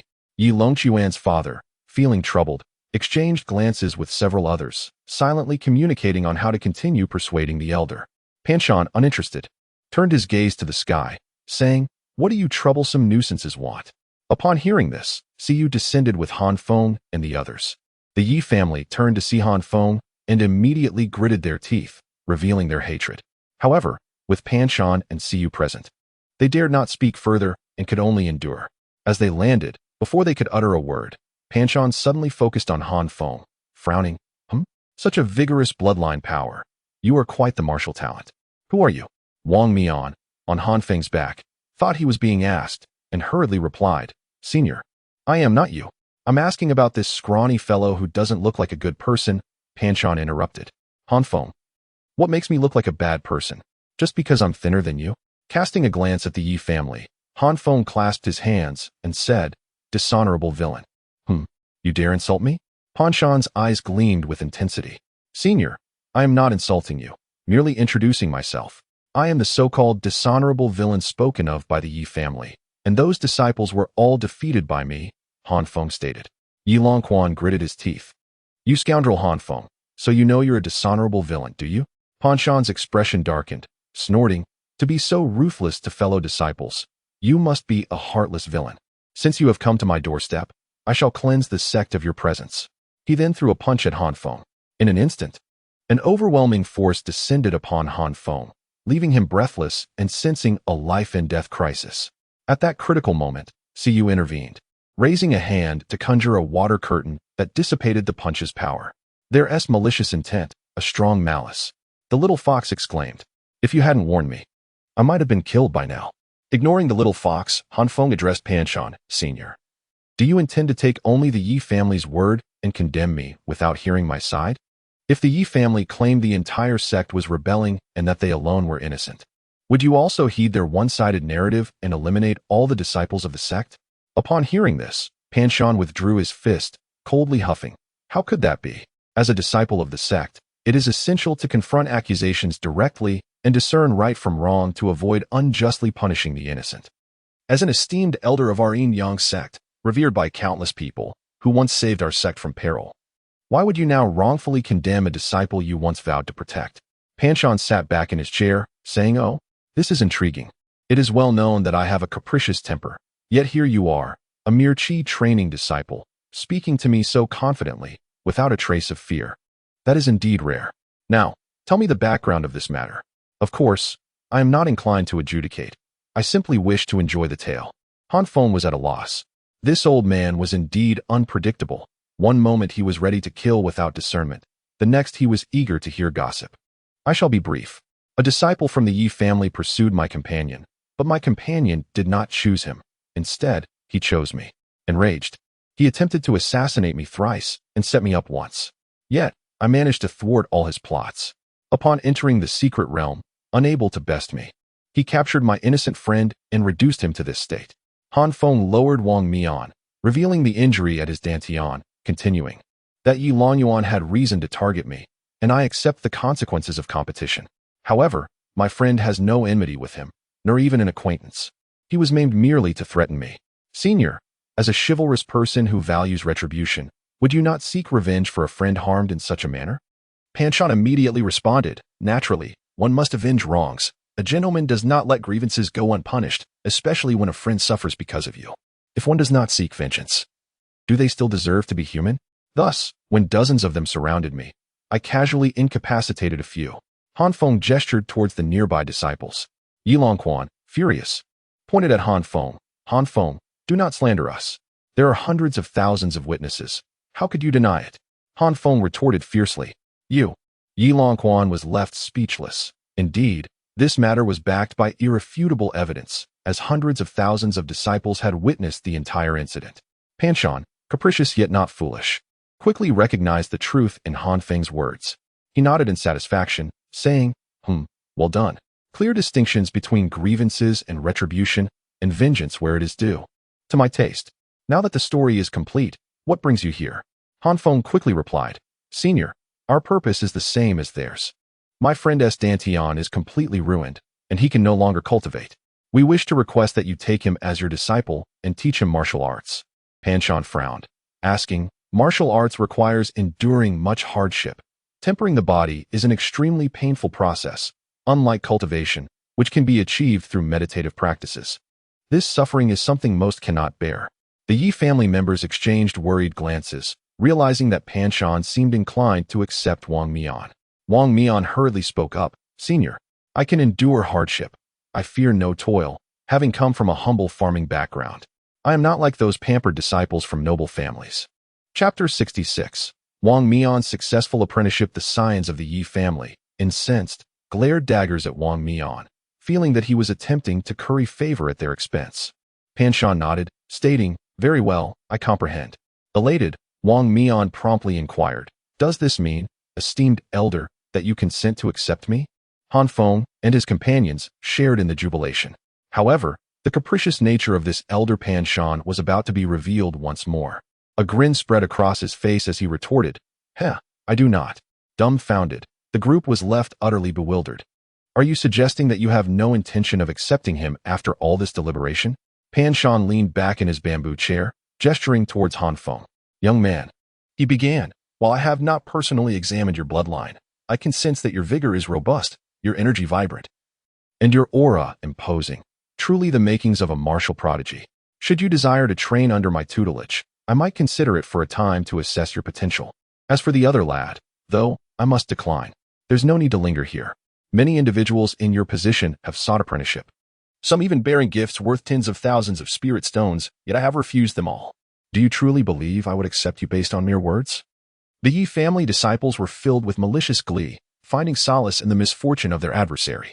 In haste, Wang Mian declared, esteemed elder, what if I were to present you with a gift that you could not possibly refuse? Oh, and what manner of gift could that be? I have lived for centuries, progressing from chi training to core formation, then from core formation to becoming a cripple, and finally, I have returned to martial cultivation, reaching a realm comparable to the nascent soul stage. What rare treasures have I not beheld? Wang Mian glanced at the Yi family members before continuing, esteemed elder, this is not a matter to be discussed openly. I implore you to allow us to speak privately within your abode. See you, the sect leader, added, venerable elder. Indulge me this once and take a glance. If it does not meet your approval, we shall depart. After a moment's hesitation, Pan Shan rose and proceeded towards the house. If you attempt to deceive me, you shall face my wrath. See you turned to Wang Mian, saying, come, I shall accompany you. The two followed him inside, leaving Han Feng, Jiang Suru, and Zhang Xiu alone. The Yi family members, their expressions turning menacing, glared at Han Feng with undisguised hostility. Han Feng chuckled, remarking, what? Do you intend to bite me? Consider this. Who do you believe will act more swiftly, you or my nascent soul stage master? Upon hearing this, the Yi family cast apprehensive glances towards the house, their demeanor becoming docile. Yi Longquan scoffed, a pathetic creature relying on the influence of others. Without the backing of the Jiang family and sect leader Siyu, you are nothing. Similarly, without the Yi family, I could crush you with a single hand. What is the purpose of your incessant barking? Han Feng retorted without reservation. Inside the house, Siyu swiftly erected a soundproof barrier, capable of thwarting even divine sense detection. Pan Shan questioned, Siyu, where is this gift? Produce it. Wang Mian retrieved a jade scroll from his bosom and presented it to Elder Pan Shan. Taking the scroll, Pan Shan scanned it with his divine sense. Although his immortal cultivation was utterly ruined, the power of divine sense he had cultivated over the years remained.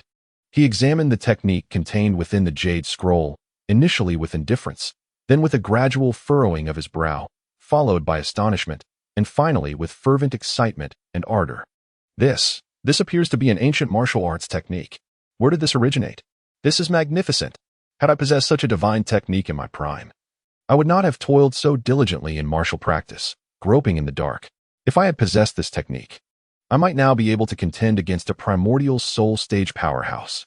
But wait, why is it only half complete? Where's the other half? Where has it gone? Pan Shan, overcome with excitement, reached out to seize Wang Mian, intending to demand the latter half of the technique. Swiftly intervening, Siyu blocked his path, sneering, well, old codger, are you satisfied with this gift? I ask you, does the latter half exist? If not, this technique cannot unleash even a tenth of its true power. Pan Shan had lost all semblance of his former composure. He resembled a ravenous ghost who had not tasted feminine allure for 3 centuries, suddenly beholding a peerless beauty, yet only able to gaze upon her without satisfaction. The latter half does indeed exist, but you must pledge to accept him as your disciple and impart your knowledge to him wholeheartedly and without reservation before he will surrender it to you. Otherwise, Why should we freely bestow upon you an ancient martial arts technique? You speak justly. It is only fitting. By accepting a disciple and obtaining an ancient martial arts technique, I stand to gain immensely. Young man, where did you obtain this technique? Who bestowed it upon you? To my knowledge, such techniques have long been lost. Wang Mian hastily replied, I received it as a blessing from the immortal ancestor within the ancestral secret realm.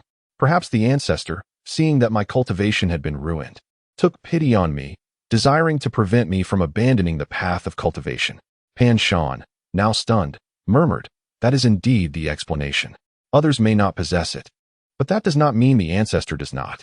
The ancestor is omniscient and all-seeing, so bestowing this upon you is not beyond reason.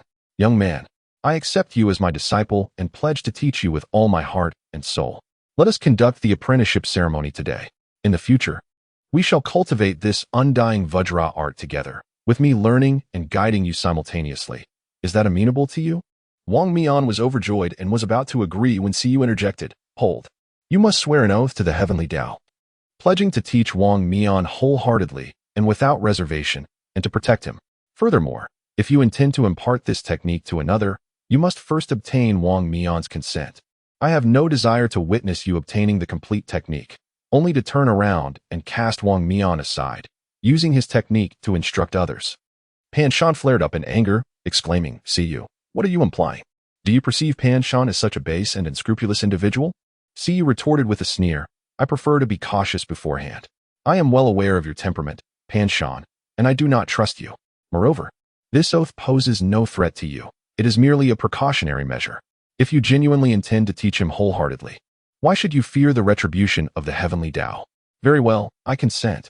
Pan Shan extracted a wisp of divine sense from his brow and declared, I, Pan Shan, swear to the heavenly Tao that after Wang Mian bestows upon me the complete technique, I shall cultivate it together with him, teach him wholeheartedly, protect him, and not impart this technique to others without his consent.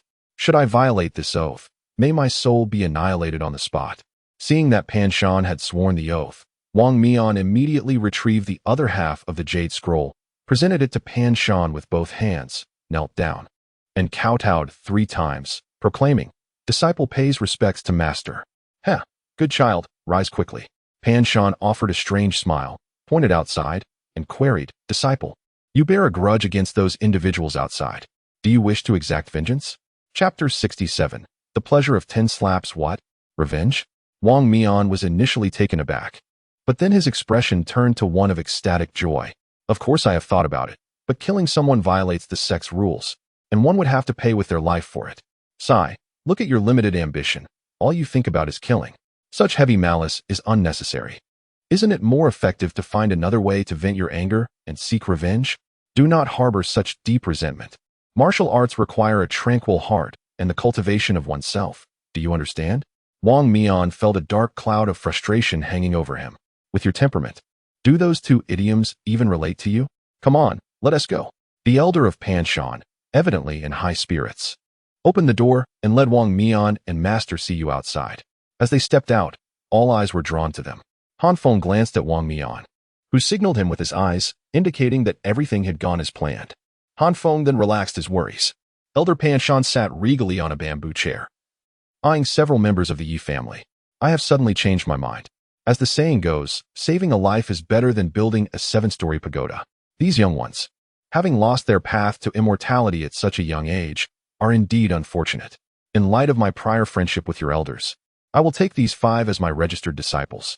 In my spare time, I will guide them in their martial practice. The Yi family members were overjoyed upon hearing this. Yi Longquan, Yi Wan, and the others immediately knelt down and exclaimed, Disciples pay respects to master. Feng's expression darkened instantly. Now that Wang Mian was taken in, these individuals would surely bully him in the future, given their numbers. Meanwhile, the Yi family remained oblivious to Wang Mian's acceptance, reveling in their misfortune and secretly mocking Feng and Wang Mian, thinking how these individuals had foolishly approached Elder Pan Shan, only to have him accept them instead. They savored the sight of Feng's grim visage, relishing every moment. However, the next second, Elder Pan Shan chuckled. All right, everyone rise and pay respects to your elder brother. He gestured towards Wang Mian. The 5 from the Yi family were momentarily stunned. What? Elder brother? What is happening? This bumpkin has suddenly become our elder brother? Master, is there some sort of misunderstanding? How has Wang Mian become our elder brother? Yi Longquan asked in astonishment. He is my first disciple and my only personal disciple. How could he not be your elder brother? Impossible. Absolutely impossible. Yi Longquan's father frowned and protested. Master, this Wang Mian is just a country bumpkin.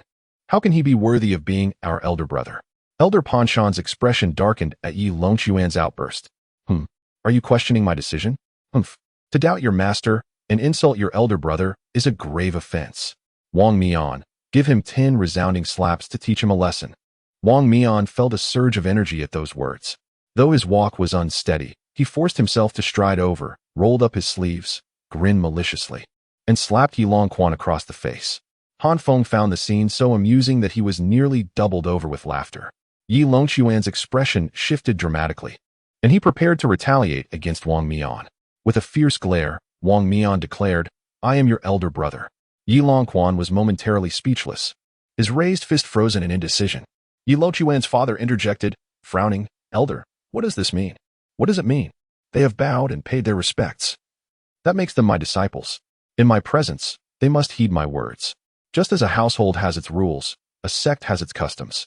Regardless of the setting, respect for one's master and elders is paramount, is it not? Though he spoke wisely, Yi Longquan's father still found it unfathomable that Wang Mian, with his mediocre talent, could be deemed worthy of being the elder disciple. Elder Panshan snorted, That is my business. It has nothing to do with you. If you are dissatisfied, feel free to leave with your gifts. I offer you one last chance. If you wish to learn from me, stay and follow my arrangements. If you do not wish to be my disciples, you may leave now. Let me remind you, the practice of martial arts differs from the pursuit of immortality. It is a process of refining the body and requires enduring hardship.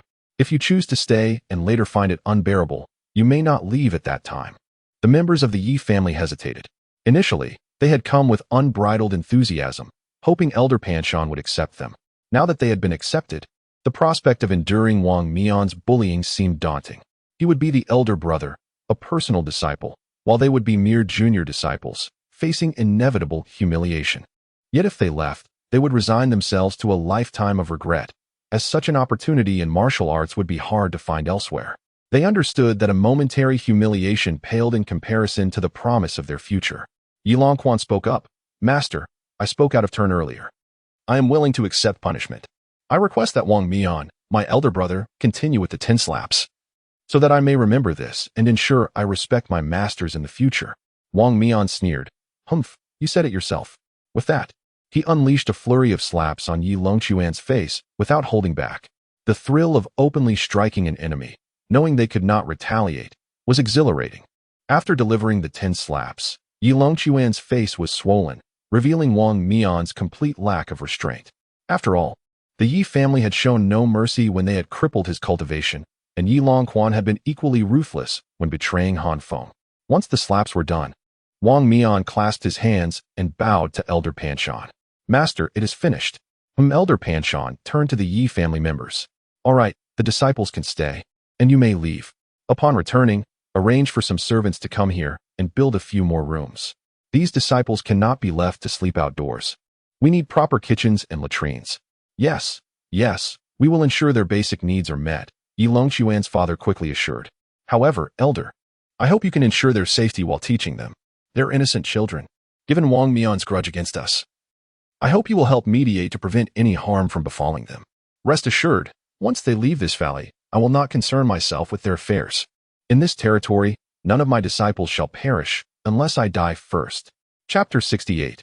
Have you not engaged in dual cultivation yet? After receiving the assurance from Elder Panshan, Han Feng and the members of the Yi family felt a wave of relief wash over them. They had been apprehensive that the other party might seize the opportunity to harm their people. With Elder Panshan as protection, Han Feng no longer worried about Wang Mian. It would be difficult for anything to go awry now. The Yi family members left behind disciples and gifts as they departed to gather materials for building houses and to arrange for workers to assist.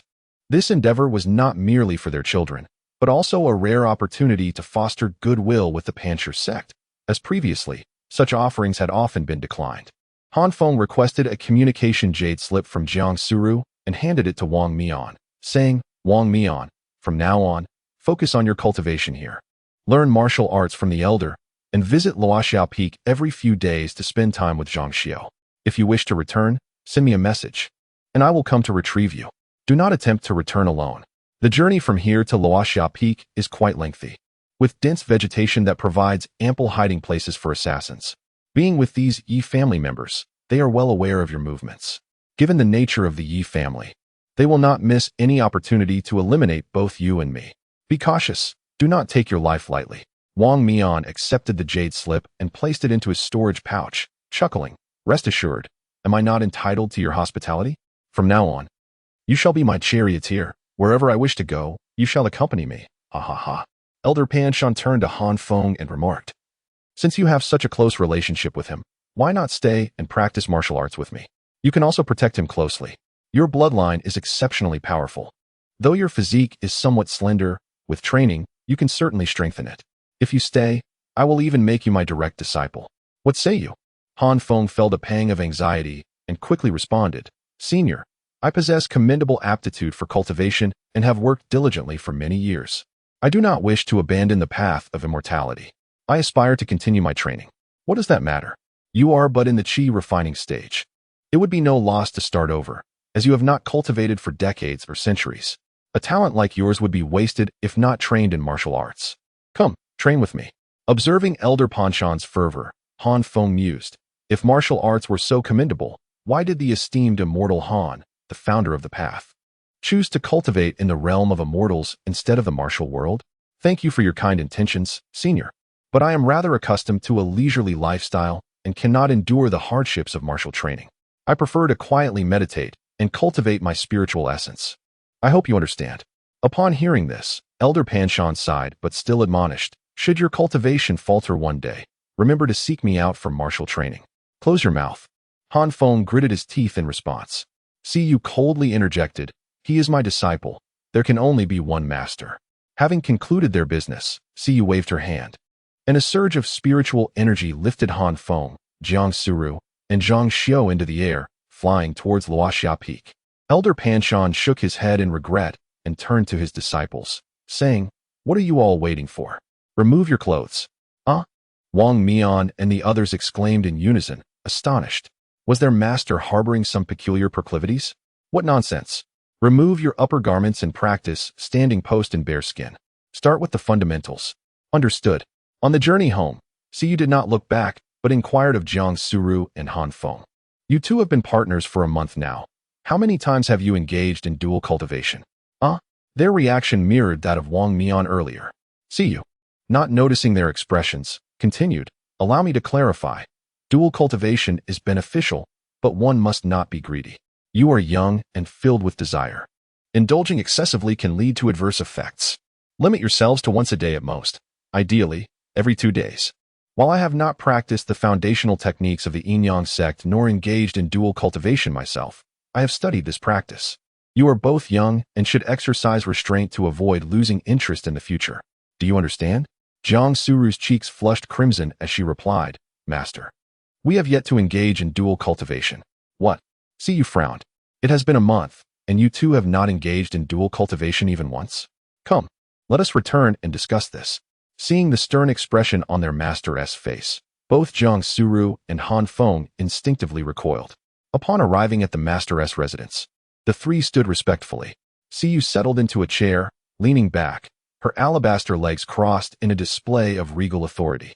She turned her gaze to Han Feng and Jiang Suru, resembling a stern teacher as she inquired, what is the matter with you two? Why have you not engaged in dual cultivation until now? The sect provides you with free access to cultivation techniques. Do you know how many from other sects yearn to practice the yin-yang harmonization technique? How many have longed for our methods yet failed to cultivate them? You are granted this opportunity at no cost, yet you refuse to engage in dual cultivation? Why has the yin-yang sect become the most powerful sect within 1,000 miles of the east coast of the Tianqian continent? It is because every disciple has a partner, allowing them to enhance their cultivation and improve their physical condition for greater efficiency. The sect even organizes matchmaking events annually to assist you in finding partners for cultivation. Yet you two, with such promising potential and excellent compatibility, choose not to engage in dual cultivation? It is a lamentable waste. Jiang Suru is naturally reserved, Can't you, Han Feng, be a little more proactive? Are you disinterested in women? Then why do I catch you staring at my legs? Han Feng's face flushed with embarrassment as he hastily lowered his head. His furtive actions had been discovered. Jiang Suru, keeping her head down, dared not speak, but Han Feng, as a man, could not remain silent at this moment. Acquaintances from matchmaking events are not familiar. Not familiar? Siyu was taken aback by Han Feng's response, which made her both laugh and fume. Huh, not familiar? Many who have just become partners are not familiar. Does that mean you cannot cultivate feelings? Cannot exchange gifts? Cannot take leisurely strolls in the woods, holding hands and sharing kisses? Relationships are nurtured through such moments. Zhang Xiao, tell me, have you engaged in dual cultivation with Wang Mian? Zhang Xiao, caught off guard and blushing, could only answer honestly, aside from my monthly cycle, once a day. Han Feng was astonished. Is Wang Mian so insatiable? Be quiet. Focus on your own matters. Zhang Xiao is aware that one must cultivate daily. What about you? With your exceptional qualities, similar ages, and being partners, why do you not engage in dual cultivation? It is simply a gross waste. Upon returning, you two shall immediately engage in dual cultivation, at least every 2 days without fail. Disciples obey. Chapter 69. Commission dual cultivation. The 3 individuals hastily fled the master's chamber, racing down the mountain. Senior brother and senior sister, I shall return home now. You two carry on, Zhang Xiao exclaimed, darting away. Left standing awkwardly were Han Feng and Jiang Suru, at a loss for words. To break the tension, Han Feng spoke, well, I shall go move my belongings. Once I am settled, I will seek you out. All right, Jiang Suru replied, promptly retreating to her loft. The little fox perched on Han Feng's shoulder mocked him mercilessly. Coward. What kind of man are you? Humph. Truly pathetic. Unable to even hold hands or kiss your partner without your master pushing you into it. I've never seen such a spineless man. Be quiet. Enough of your nonsense, or I shall sell you. Han Feng retorted, giving the little fox a playful tap before soaring down the mountain. Upon reaching the small courtyard at the foot of the mountain, Han Feng first stored away his precious lounge chair, then uprooted all the herbs in the yard and placed them into his storage pouch. Although he only had management rights over these herbs, they technically belonged to the sect. Given his current status, appropriating some herbs was not a significant issue, especially since he had personally cultivated them and held a deep affection for them. Next, he dismantled the protective formation and entered the house. Observing the frigid bedding that had not warmed in years and the tattered quilt, Han Feng decided it was time to part with them. Now that he had wealth and a new home, it was appropriate to enhance his living conditions. He resolved to indulge himself and purchase some furniture, to avoid the embarrassment of having no seating when Jiang Huayang visited again. After all, a pleasant living environment would allow him to relax more comfortably. Descending the mountain, Han Feng exchanged 2 spirit stones for silver, knowing that each spirit stone could fetch at least 1,000 taels of silver. Yet, 1,000 taels of silver would scarcely purchase a single spirit stone. With money in hand, he ventured into the furniture market. The young attendant, recognizing Han Feng had arrived on a flying sword, knew he was a significant client. Under the attendant's enthusiastic hospitality, Han Feng extravagantly purchased a plethora of furnishings, a grand bed, individual tables and chairs, cushions, tea tables, and tea sets, among other essentials. He even procured a lavish nest for the little fox, allowing it to choose its own. Finally, he acquired bedding, tea leaves, and other items befitting his status as a distinguished disciple. Once everything was ready, he and the little fox made their way to the large courtyard adjacent to Jiang Suru's loft. Han Feng was in high spirits. He had a new home, had taken on a master, and could once again cultivate, enjoying a respectable position with no pressing worries. He could now embrace a life of leisure. Humming a cheerful tune, he arranged the furniture in his new abode, laid out the fresh bedding, and watched as the little fox set about preparing its cozy nook. Filled with plush cotton pillows, so comfortable. Once the house was in order, Han Feng turned to the courtyard, setting up the formation and using a hoe to dig holes. Planting the herbs one by one, he reveled in this process, cherishing the carefree moments spent nurturing the plants he loved. Before long, apart from a few pathways, the garden was brimming with herbs. As dusk settled, Han Feng finished his tasks. The next step was the most ceremonial of all. With great seriousness, he retrieved the lounge chair and placed it in the open space by the door, reclining upon it. Ah, so comfortable. Ah, how delightful. He and the little fox exclaimed together. It had been days since he felt such ease. Lying back on the familiar chair was a nostalgic pleasure. As they lounged, Oblivious to the passage of time, the sun dipped below the horizon and the moon began to rise. The little fox stretched lazily and said, "It's dark now. Time for bed. By the way, Feng, did you buy such a large bed because you want to share it with someone? Perhaps you wish to cultivate dual practices with Sister Sue?" Feng, languidly responding, said, "Dual cultivation? Don't think too much into it. Wait. Hold on. Dual cultivation." In a flash, Feng sprang from the lounge chair. He had promised Jiang Suru earlier in the afternoon to engage in dual cultivation together, and now night had fallen. Yet he had forgotten all about it. The little fox, realizing the gravity of the situation, exclaimed, "Oh no. Sister will be angry. Hurry, hurry." Feng scooped up the little fox and dashed out of the courtyard, soaring up to a large boulder, arriving at the entrance of Jiang Suru's courtyard. "Jiang, senior sister, are you home?" Feng called out. Moments later, a maid emerged, saying, "Ah, Brother Han has arrived.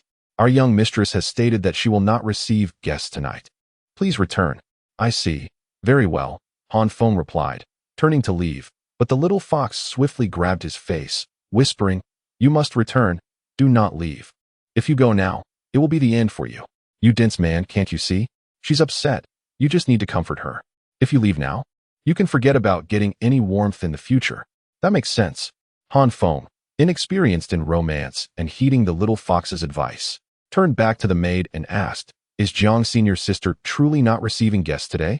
"Indeed," the maid responded with a polite smile. "Then how fortuitous. I am not a guest.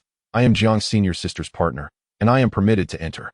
The little fox smiled approvingly, pleased that Feng was starting to get it. "However, that is still not allowed," the maid replied, her smile unwaveringly polite. Feng sighed in disappointment, but then suddenly exclaimed, "Jiang senior sister, you have come out." The maid glanced back only to find no one there. "Oh no, I've been tricked." In an instant, a gust of wind swept past, and Feng, moving with remarkable speed, reached the loft's entrance, pushing the door open and slipping inside before the maid could react. Locking the door behind him, with a satisfied grin, he turned to see Jiang Suru seated on a cushion, meditating. "Senior sister, I have arrived," he declared cheerfully, sitting down on the cushion before her. Jiang Suru opened her eyes, casting him a frosty glance. "Who are you? How dare you intrude upon a lady's chamber and bully my maid?" Her tone made it clear that she was indeed upset. Feng, unabashed, grinned and said, "I was busy all afternoon preparing my new home. Once I finished, I rushed right over." "Is that so? You may not be aware, but from my courtyard, I can see everything happening in yours. My maid witnessed you lounging from evening until now for a full 2 hours. Since you seem so indifferent to the matter of dual cultivation, I kindly ask you to leave." Chapter 70. A Kiss While Speaking. Jiang Suru fiddled with the teacup on the table, pouring herself a cup of tea, but neglecting to serve Feng. Feng, in turn, was self-sufficient and poured himself a cup. "Senior sister, please don't be upset. After all, we are here in Master S' name to cultivate together, which is beneficial for our cultivation, isn't it?" Gradually, Feng found himself increasingly concerned about Jiang Suru's feelings. He had little interest in joint cultivation, as his own progress depended solely on her breakthroughs, yielding a tenfold return. He was reluctant to engage in endeavors that offered him no tangible benefits. As for appeasing Jiang Suru, he was loath to admit that he simply wished to avoid her wrath. Thus he concocted a rationalization. "Well, assisting her in enhancing her cultivation also serves my own interests, as her breakthrough would enable my own." Yet, he couldn't even convince himself of this reasoning, for his inherently laid-back nature made the prospect of exertion feel utterly unbearable. Jiang Suru scoffed, "So you are using Master as leverage against me? Ah, I see. You are only here to fulfill Master S' command and not out of genuine desire."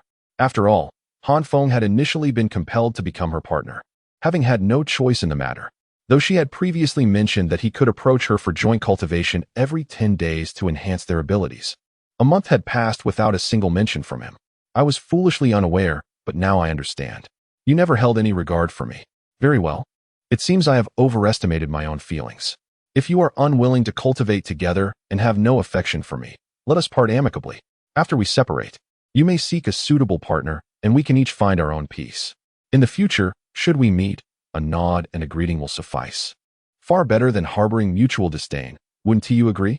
Hearing Jiang Suru's sarcastic remarks, Feng forced a smile and replied, "Why are we talking about separation? We have only known each other for a month. it is natural that we are still unfamiliar. Both of us possess a calm and reserved temperament. And you are well aware of this. If not, you would not have chosen me in the first place. Was it my calm demeanor you admired? I chose you because you lacked any significant background or qualifications that could hinder my cultivation. I never anticipated that you, too, were a gifted disciple, a rare wind element spirit root, and even more powerful than I. With a huff, he remarked, "You certainly know how to conceal your true self. I was completely deceived." Was that your intention? Observing Jiang Suru's slight pout of indignation, Han Feng realized her anger had lessened somewhat. He chuckled, "What is this? Are you regretting your choice now? Are you worried I might overshadow you in the future? But it is too late for regrets. We are already bound as partners. And it is not something you can simply dismiss." As Han Feng flashed a mischievous grin, Jiang Suru shot him an exasperated glare and pretended to strike him with her fist. Of course, she had no intention of actually hitting him. She merely aimed to intimidate this shameless Han Feng. In the past, such playful scuffles would have never been part of Jiang Suru's demeanor. However, she was unprepared for what was to come next.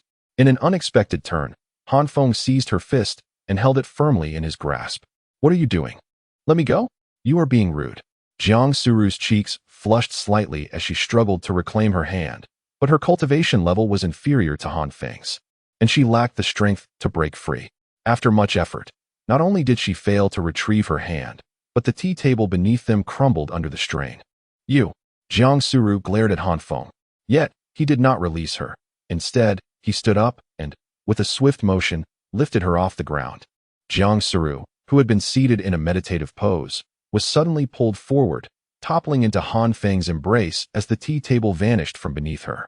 Startled, Jiang Suru quickly regained her balance, but before she could fully compose herself, Han Feng's right arm encircled her slender waist, drawing her close. Gazing at the bewildered expression on her face, the shyness in her eyes, and the glimmer of surprise in her watery gaze, Han Feng felt a surge of emotion. Acting on impulse, he leaned in and kissed her soft, inviting lips. At first, he was taken aback by his own audacity, questioning whether he had overstepped. However, having crossed that threshold, he decided to embrace the boldness, reasoning that he had nothing to lose. Clumsily, he parted her lips with his tongue, savoring the delightful taste of her sweetness. Jiang Suru's mind went blank, overwhelmed by the unexpected encounter. Having never even touched a man before, let alone kissed one, she found herself at a loss, unable to muster the will to resist, surrendering to the invasion of her personal space. Nearby, a small fox, witnessing the scene, quickly covered its eyes and whispered, "They are kissing. How embarrassing." Yet, unable to resist the temptation, it peeked through a gap in its paws to continue watching the shameless display of affection. After a moment, Jiang Suru finally regained her senses. Realizing the man before her was overstepping boundaries, she hastily attempted to push Han Feng away, but to her astonishment, he possessed a remarkable strength and refused to relent. Fueled by indignation, she bit down hard on his tongue, eliciting a cry of surprise from him, which finally prompted him to let go. With her face flushed, Jiang Suru pointed an accusing finger at Han Feng and exclaimed, You dared to bite me. You are incorrigible." Han Feng, adopting an air of righteousness, countered, "The villain always speaks first. You were the one who initiated this." Her confusion turned to realization, and she retorted, "You were the one who violated my space. I have every right to kiss my own partner. How can that be deemed inappropriate? It is you who bit my tongue. Are you trying to murder your own spouse?" Turning away, Han Feng feebly defended himself. "Me? Murder my spouse? You talk about righteousness?" Fuming, Jiang Suru aimed another punch at him. Han Feng braced himself for the impact, but instead pulled her back into his embrace. When Jiang Suru saw her righteous strike transform into a tender embrace, she struggled fiercely, landing blows upon Han Feng. "Stop it. If you keep this up, I might kiss you again," he threatened, his tone reminiscent of someone warning a child. "I will strike you, you scoundrel," she declared, indignant as the first beauty of the falling sunset peak could hardly bear such indignity. Han Feng held her tightly and leaned in for yet another kiss. Chapter 71. How to Cultivate Together Without Undressing. Jiang Suru, feeling utterly weakened and helpless after being kissed by Han Feng, finally murmured in submission, "Let go of me. I won't hit you anymore. Just let go." Only then did Han Feng release her soft lips. Jiang Suru's face flushed crimson as she gasped for breath. Han Feng, chuckling, remarked, "No wonder they call you Suru. You truly are both tender and gentle, quite delightful. How can you say that? You lecherous scoundrel, Jiang Suru retorted, her teeth clenched in anger. She wanted to strike him again, but was apprehensive that this rogue might initiate another kiss, so she refrained, forcefully pushing him away and angrily sitting down on the mat. Han Feng smiled, placing the mat beside her and settling himself down cross-legged. He casually draped his arm over her shoulder and shamelessly said, "All right, my dear senior sister. Don't be angry. I merely wish to lighten your spirits. Is this how you cheer someone up? You brazenly take advantage of me. It's only right for me to retaliate." Jiang Suru replied, though she made no effort to escape his embrace. "Come on, let me take the liberty of letting you hit me. But first, smile a little. You always look like an icy beauty. Hasn't anyone told you how lovely you look when you smile?" I have, piped up the little fox, hopping over excitedly to take credit. Jiang Suru gently picked it up and placed it on her lap, stroking its soft fur as she coldly retorted to Han Feng. "If you truly have no interest in me and are here solely on the orders of our master, then why do you keep taking liberties? Holding and kissing me like this, how will I ever find a husband? You still wish to marry someone else?" Han Feng inquired, feigning surprise. "You don't like me, yet you want to allow me to marry anyone else?" Jiang Suru pouted slightly, a look of indignation on her face. "When did I say I don't like you? Those were merely your own words, not mine." Han Feng countered defensively. "All I said was what you were thinking. Nonsense. You are just jumping to conclusions. You always make wild guesses when you're upset. I do not. You simply do not like me. Otherwise, how could you arrive so late at night? How could you possibly fall asleep in your courtyard?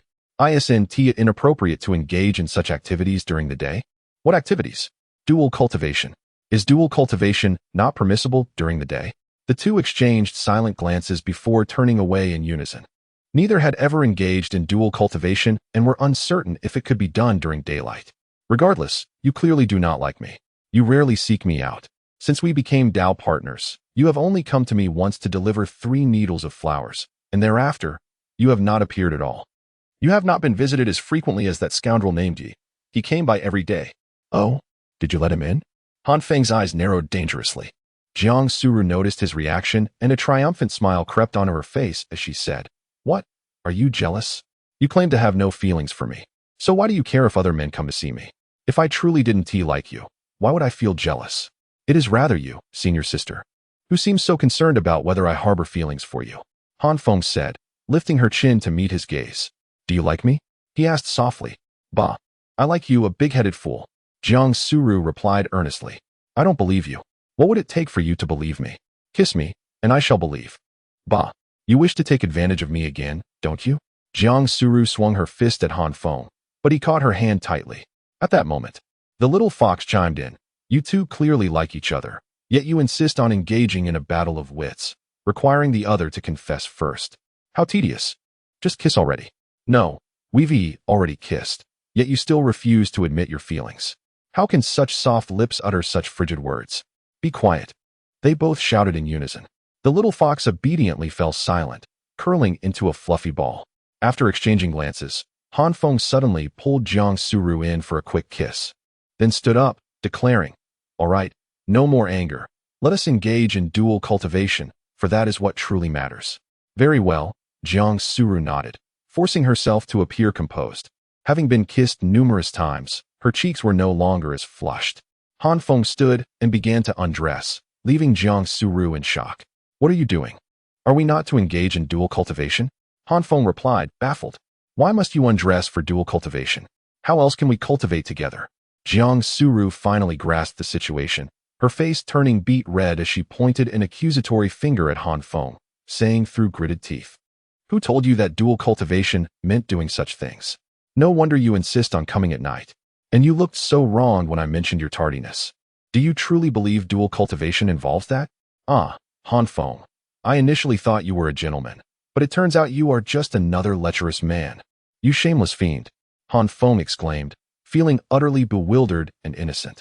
"But isn't dual cultivation about such things? Wang Mian often boasts about it to me, detailing various positions, techniques. That is not it. During dual cultivation, 2 individuals sit cross-legged, palms facing each other, circulating their inner energy to create a cycle within their bodies. This allows for shared cultivation, leading to mutual growth. The actions you imply merely enhance the effects. What is wrong with wanting better results? Han Feng asked, looking innocent. You. So you just wanted to come here to sleep with me today, did you? Jiang Suru pointed at Han Feng, trembling with rage. All right. I'll do as you say, don't be angry. Han Feng quickly surrendered, realizing Jiang Suru was about to explode again. Fine, come here. I will teach you how it's done. Are you experienced? Not at all. This is my first time. But do you have any experience? I have never even held a girl's hand. Then what were you holding just now? A pig-ass trotter? I wouldn't allow you to speak of yourself like that. Insufferable Han Feng. Jiang Suru was on the verge of exploding. Come over, sit properly. Jiang Suru pointed to the mat in front of her. Are we not going to the bed? Do you still dare to ask? Jiang Suru wished she could punch this incessantly troublesome Han Feng. In chapter 72, titled Isn't This Just Undressing? The narrative unfolds as follows, settling onto the cushions. Jiang Suru instructed, first, find inner peace and equilibrate your emotions. Strive for a serene state of mind and optimize your physical condition. Subsequently, we shall synchronize the yin-yang harmonizing qi technique to pinpoint the nexus of the celestial circuit. Left is egress, right is ingress. Your spiritual energy shall flow from your left hand into my right, circulate within me, and then return to your left hand. This will then flow into your right hand, forming a cycle. A complete cycle constitutes a celestial circuit, and a full hour is needed for consummation. Understood? Understood, my dear, Han Feng responded. Jiang Suru's eyes narrowed. What did you call me just now? Senior sister, what else? Prevaricator. That was not the appellation you uttered. Little fox, what did he call me? Jiang Suru inquired of the fox. With a sweet smile, the fox chirped, he called you dearest, adorable, unrivaled, beautiful, gentle treasure. Jiang Suru and Han Feng were rendered speechless. Very well. Let us commence dual cultivation. Extend your hands, palms facing each other. Jiang Suru extended her hand, and Han Feng reached out with both of his, attempting to intertwine their fingers. Palms, not interlaced fingers.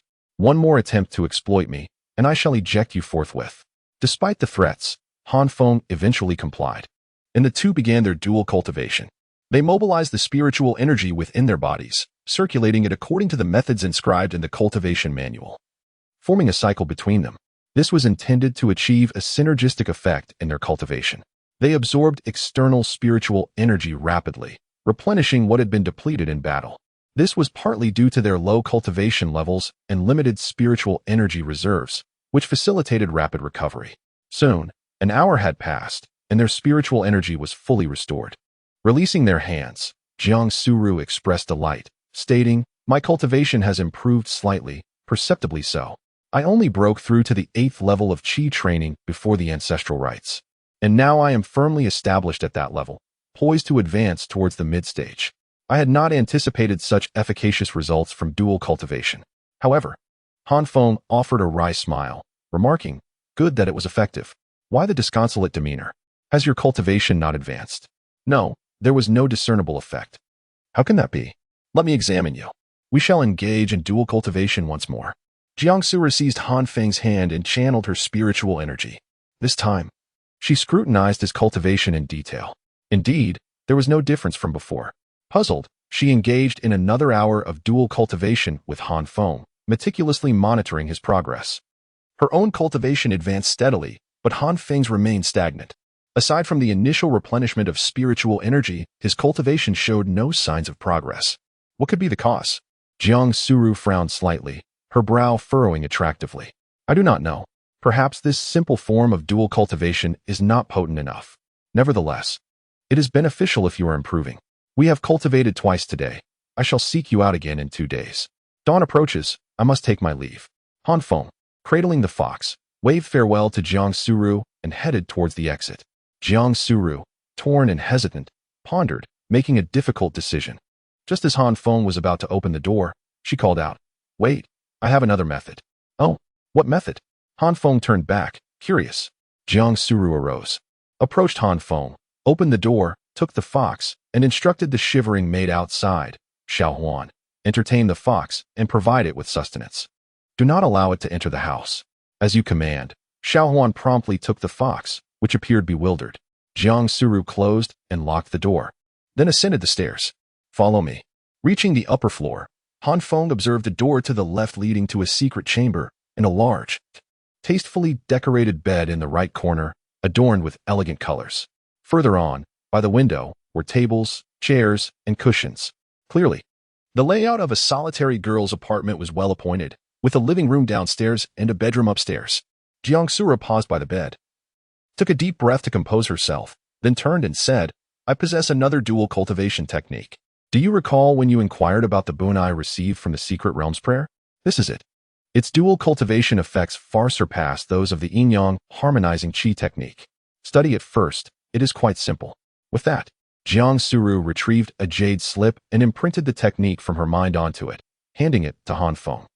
They were not yet Foundation establishment cultivators and could not directly interface their consciousness. Han Feng accepted it with curiosity, placed it against his forehead, and began to read the information within. Upon completion, he was stunned and exclaimed, Is this not a bedroom art? Indeed. This is the technique bestowed upon me by our ancestor. This was clearly given to me by our Han family's ancestor, specifically to help me seduce you, wasn't it? The ancestor is certainly treating me well. At that moment, Han Feng was utterly convinced that he was a descendant of Han the Immortal, who must have known about him and provided this assistance. So, senior sister wishes to cultivate this technique with me? Jiang Suru's fair face flushed crimson, and she turned away, saying, After all, a technique given by our ancestor is far superior to the sect's basic techniques. It would be a pity not to cultivate it. Although I am not quite prepared to surrender myself to you, and our relationship has not yet reached that stage, I cannot bear to see you making no progress. Nor can we continue with the dual cultivation, where I am always improving while you remain stagnant. That would be unfair to you. Thus, let us cultivate this technique. Do not misunderstand. I am doing this for cultivation, not for any carnal pleasures. Very well, I understand. Then, senior sister, I am in your debt. Han Feng smiled, his large eyes crinkling into crescents. Jiang Su chided, Why are you still smiling? Stop smiling. You, go take a bath first. In that secret chamber, there is a tub, surrounded by fire spirit crystals, and the water is warm. Go bathe, and then, come to my bed. Yes. Senior sister, no problem, senior sister. Han Feng grinned, and turned towards the secret chamber. After all this ado, it turns out that dual cultivation still requires disrobing. Jiang Suru's face was flushed as she sat on the bed, sighing softly. Once she was certain that Han Feng had entered the secret chamber, she collapsed onto the bed, burying her face in the pillow. How mortifying! How mortifying! Having arrived in the chamber, Han Feng observed an alchemical furnace and a prayer mat, clearly indicative of Jiang Suru's secluded practices of cultivation and pill concoction. Further within lay a partitioned space housing a large bathing tub. A bamboo conduit continuously fed water into the tub, while another drained it, creating a perpetual flow. The tub was encircled by fire spirit crystals, providing consistent warmth to the water. Such extravagance. A thought then occurred to Han Feng. The water originated from a mountain spring, which was understandable. But where did the drained water go? Could it be forming a rivulet that joined a stream flowing down the mountain? He had resided at the foot of this very mountain. Had he unknowingly been imbibing Jiang Suru's bathwater?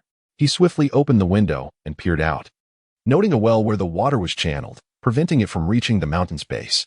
Good, he mused. Our senior sister Jiang does possess a sense of propriety. Han Feng disrobed and plunged into the tub, which was adorned with flower petals and contained soapberry for cleansing. He luxuriated in the bath, paying particular attention to a certain weapon, ensuring its pristine condition. Upon finishing, he noticed a bath towel nearby and, opting to remain unclothed, wrapped it around himself. He retrieved his garments and proceeded outside. Placing his attire on a chair, he observed Jiang Suru lying motionless on the bed, sparking a playful impulse within him. He crept toward her, bent down, and whispered, Senior sister? Jiang Suru responded, lifting her head. Han Feng reached out and playfully patted her curvaceous posterior. How dare you strike me? Do you seek to quarrel? I'll have it out with you. Jiang Suru exclaimed, her eyes ablaze with mock fury, as she rose to confront Han Feng. He swiftly embraced her, encircling her slender waist, and initiated a kiss. This time, however, his hand was less restrained, subtly moving downward. Jiang Suru vocalized her protest, yet Han Feng remained undeterred. After a brief struggle, she relented, allowing him to indulge in his affections. Eventually, they parted, and Han Feng gazed adoringly into her watery eyes, remarking, Senior sister, you are truly beautiful. Jiang Suru retorted with haughty disdain, Does my beauty require your confirmation? I am the foremost beauty of falling dusk peak. You have merely been fortunate. Indeed, Han Feng replied, had senior sister not chosen me, I would never have had the privilege of being with such a beautiful senior sister. Bah, who claimed you have me? I merely, seeing that your normal qi circulation was insufficient for cultivation, I assisted you. Do not presume that I am enamored with you. I simply pitied you. Yes, pitied you. Do not imagine you have captured my heart. Observing the bashful demeanor of the glacial beauty, Han Feng was filled with joy. He gently touched her lips, commenting, such soft lips, yet so obstinate. Enough idle chatter, she retorted, feigning composure. Let us commence dual cultivation. Jiang Suru adopted a regal bearing, as if such matters were commonplace to her. As you wish, senior sister, Han Feng responded softly, gently untying her sash. With the sash undone, he parted her outer robe, revealing her proud curves through her undergarments. As he began to remove the outer garment, Jiang Suru shuddered and hastily interjected, No, I shall do it myself. You turn around. She was flustered, for this was her first time. Senior sister, there is no need for apprehension. Simply close your eyes and leave everything to me. Are you experienced, then? Jiang Suru inquired, narrowing her eyes. No, but you are a lady. I cannot possibly allow you to take the initiative, Han Feng replied. Come, senior sister, lie down, and I shall assist you. Very well. Jiang Suru sat on the bed, but just as she was about to recline, she realized the impropriety of her actions. How could Jiang Suru, a woman of such pride and ambition, allow herself to be subjugated in this manner? How could she yield in terms of dominance? Recalling her earlier submissiveness, she was overcome with chagrin, unable to comprehend her transformation. Previously, her demeanor toward Han Feng had always been commanding, but as time progressed, her resolve seemed to falter while his strengthened. Am I to be subdued by you? Am I to be taken advantage of? Thus, Jiang Suru rose once more, clad only in her bodice, and declared with haughty defiance, Come then, beast. I fear you not. Ah? Han Feng exclaimed, bewildered, but nonetheless proceeded, casting the fair maiden's garments aside and forcefully restraining her. Despite this, Jiang Suru maintained her imperious air, refusing to yield. Han Feng discarded the bath towel, and Jiang Suru's eyes widened. She scrutinized his physique, deeming his appearance ordinary, albeit with a touch of refinement. He was somewhat slender but not emaciated, and his years of labor had endowed him with strong arms and well-defined muscles. Her gaze then drifted lower, and she quickly averted her eyes, overcome with embarrassment. Han Feng chuckled and promptly pushed the beauty before him onto the bed, pinning her down. Jiang Suru did not close her eyes, but rather stared at Han Feng with a hint of provocation, determined to maintain her dominance. Ah, my willful senior sister, Han Feng murmured, gently tapping her nose before proceeding with the matter at hand. Gradually, their gazes met, and they beheld each other with increasing affection, their eyes conveying profound love. Han Feng tenderly kissed Jiang Suru's lips and inquired, Senior sister, are you prepared? Come then, I fear you not. Very well, your junior brother shall proceed. Han Feng initiated his strategy, launching an assault upon the enemy. Hiss, could you not be gentler? You show me no tenderness. The maiden beneath him protested. As you wish, Han Feng replied. After a period of adjustment, they became attuned to each other and commenced their formal engagement. The ensuing battle was intense, with both parties giving their all, each a match for the other, unwilling to concede defeat. Jiang Suru furrowed her brow and urged, Cease this and focus on cultivating, on improving your cultivation. Han Feng nodded repeatedly. Very well, I am already cultivating. Listen closely. You must coordinate your techniques, forming a cycle of qi circulation, completing a mutual exchange, just as when we were seated. Do you understand? Yes, rest assured, senior sister. I am also adept at cultivation. Wait, why are you on top? Descend, I will not allow you to take advantage of me. Hee hee, as you wish, senior sister. Chapter 74. You want to acknowledge me as your father? This time, Han Feng realized just how assertive Jiang Suru's temperament was, even in such an intimate matter. She had to maintain dominance and take the initiative. Her alabaster form and the delicate moans she emitted captivated Han Feng, and he genuinely grew fond of this senior sister. If, initially, Han Feng and Jiang Suru's union as Taoist partners was merely out of necessity, now, they both wholeheartedly accepted and cherished each other, perhaps even developing affection for one another. It is often said that dual cultivation is the finest elixir for enhancing affection, and now it seemed undeniably true. Similar to Wang Mian and Zhang Xiao, whose acquaintance was brief yet their bond profound, Even after Wang Mian's debilitation, Zhang Xiu refused to abandon him. Their daily dual cultivation fostered an inseparable connection. Dual cultivation has temporal constraints. Han Feng and Jiang Suru cultivated for a full hour before simultaneously yielding, declaring the cessation of their engagement. Both lay breathless upon the bed. The petite beauty drenched in fragrant perspiration, the bedsheets damp and adorned with crimson, plum blossom-like stains. "Senior sister, are you weary?" Han Feng inquired, embracing Jiang Suru. "Keep your distance. It's sweltering," Jiang Suru retorted with detached indifference, resembling a scoundrel who disavows intimacy after the act. Nay, a scoundrel in female form. "Ha ha." Han Feng chuckled, drawing her close, pressing her firmly against his chest, relishing the soft sensation against his pectorals, his affection for the senior sister deepening with each passing moment. Jiang Suru cast a reproachful glance, stating, "Do you still address me as senior sister? Now that I am yours, could you not adopt a more endearing term? You obtuse dolt. Then what would you have me call you? Wife? Spouse? Consort? Which do you find pleasing?" "None are pleasing. Among cultivators, have you ever encountered anyone addressing their Taoist partner thus? Then what shall I call you? You simpleton. How does my father address me? Can you not emulate that?" Jiang Suru grew increasingly exasperated. Han Feng was visibly astounded, exclaiming, That would be improper, would it not? What impropriety is there? Very well, I shall." Han Feng, as if steeling himself, uttered, "Daughter?" Jiang Suru's mind reeled, utterly dumbfounded, before she opened her mouth and bit down fiercely on Han Feng's shoulder. "Ack! Ouch! Ouch! Release me quickly. Did you not instruct me to address you thus? I find it peculiar. Do you not have a father? Why would you seek to acknowledge me as your father? Such a strange predilection. I shall slay you." Jiang Suru, incandescent with rage, prepared to strike Han Feng. Han Feng embraced her, jesting, All right. I jest with you. Seeing you thus reminds me of a vexed little fox. I am aware that I should address you as roer. I, too, find roe pleasing." Only then did Jiang Suru relent, yet Han Feng's subsequent words once more incited her fury. "However, I still find little crispy meat most pleasing. Which do you prefer?" "I prefer your grandmother's leg," Jiang Suru retorted through gritted teeth, her ire rising from her core, malice welling up in her heart. As she reached out and seized Han Feng's most vulnerable region. Nay. Ouch. Release me quickly. Treat it with tenderness. Such roughness is uncalled for." It took considerable coaxing for Jiang Suru to gradually accept the unseemly moniker of Little Crispy Meat. Han Feng retrieved his storage pouch and extracted the spring windwings, a gift from his master, declaring, "This is our inaugural dual cultivation. I ought to present you with a gift. However, I possess nothing of significant value upon my person. Accept this as a token. You possess a wood-attributed spiritual root and lack proficiency in speed. With these spring wind wings, your velocity shall be greatly enhanced, proving invaluable in both pursuit and escape. Hasten to don them." Jiang Suru gazed upon Han Feng in astonishment, inquiring, "You are willing to bestow upon me such a magnificent mid-grade spiritual treasure? If you relinquish it, with what shall you equip yourself?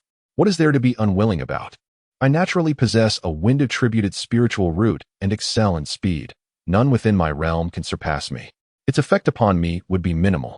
Jiang Suru was deeply moved, deeming Han Feng truly a commendable man, acknowledging that this scoundrel was not solely born to vex her. Yet, she demurred, "That is untenable. This was bestowed upon you by our master. Were she to witness her gift to you being transferred to me, she would be incensed. Our esteemed sect leader Siu possesses a volatile temperament. Should she become enraged, both you and I shall suffer retribution. Hasten to retract it. It is not as though I am at a disadvantage in our dual cultivation. My cultivation has also been augmented. I have already advanced to the mid-stage of the 8th level of qi refining. A few more sessions, and I shall likely attain the pinnacle. Is that so? Then let us engage in a few more sessions."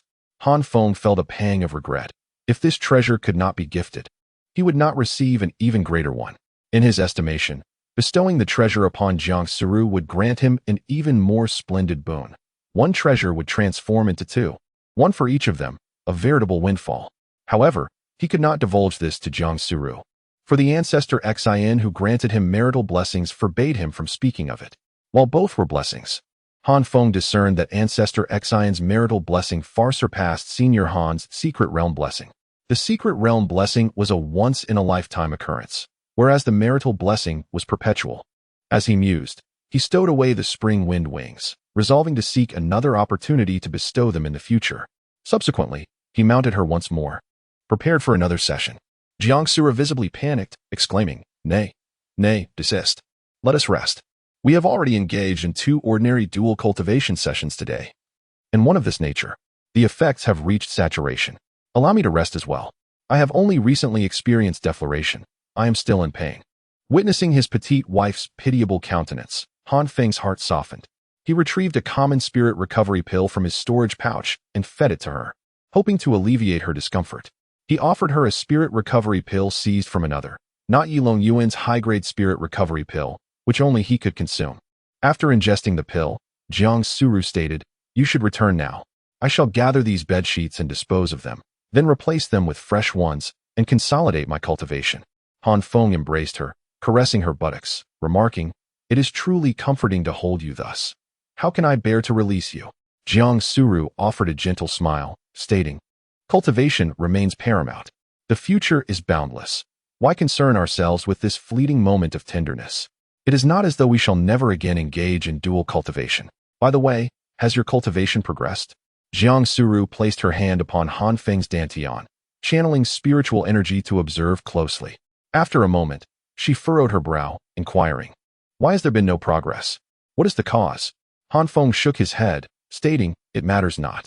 As long as your cultivation can be augmented, I am content to endure hardship and fatigue. Even if I cannot advance, it is of no consequence. Okay, here's the refined version of your text. Focusing on improved English and removing extraneous elements. Chapter 75. The little fox is a 9-tailed celestial devourer? But why is there no advancement? After such extensive dual cultivation, my own progress has been substantial. Jiang Suru's brow furrowed in consternation as she pondered the cause. Suddenly, a realization dawned upon her, and her eyes widened. I apprehend it now. You are at the apex of the 9th level of Qi training, having reached its utmost limit. Further progression necessitates foundation establishment, and you have yet to traverse that threshold. Naturally, there would be no advancement. Confound it. How did I not consider this before? Your stagnation is due to the culmination of your cultivation. Ark, I despise you. I presumed ordinary dual cultivation to be inefficacious, and as a result, I ended up sleeping with you. You scoundrel, you have compromised my virtue. Incensed, Jiang Suru felt profoundly aggrieved. She brandished her petite fists, poised to strike Han Feng. I did not anticipate this either. It matters not. As long as you can break through, I am willing to endure more exertion and make greater sacrifices. You are willing to endure more exertion and make greater sacrifices? As if you have suffered a grievous loss. I shall pummel you to death. Jiang Suru had shed all vestiges of her icy demeanor, her countenance now a blend of indignation, chagrin, and bashfulness. Han Feng, clutching the delicate undergarment, tenderly embraced her, assisting her in donning her attire. Sensing his gentleness, Jiang Suru's ire subsided. She cast a sidelong glance at him and remarked, You dress yourself, I shall dress myself. You only know how to remove these garments, not how to put them on. I shall do it myself. Very well, as you wish. Han Feng kissed her affectionately before leaping off the bed to dress himself. Once they were both attired, Jiang Suru retrieved the bedsheets, stained with moisture and traces of blood, and stowed them away in her storage pouch. Allow me, I shall dispose of them, Han Feng offered. Dispose of them? Why? Do you intend to keep them as a memento? They bear the maiden's mark. Do you regard them as a trophy? No, I harbor no such intentions. Begone. Do not disturb my cultivation. You go cultivate yours. I shall cultivate mine. Depart quickly, your mere presence vexes me. Jiang Suru pouted, attempting to usher Han Feng out. Han Feng embraced her with a smile, and with a lingering pat on her posterior, he descended the stairs and departed. You cad. Jiang Suru blushed as she uttered the reproachful endearment. She then settled into a meditative posture on a prayer mat. But the lingering tenderness from below made it difficult for her to concentrate. Her mind was awash with amorous reveries.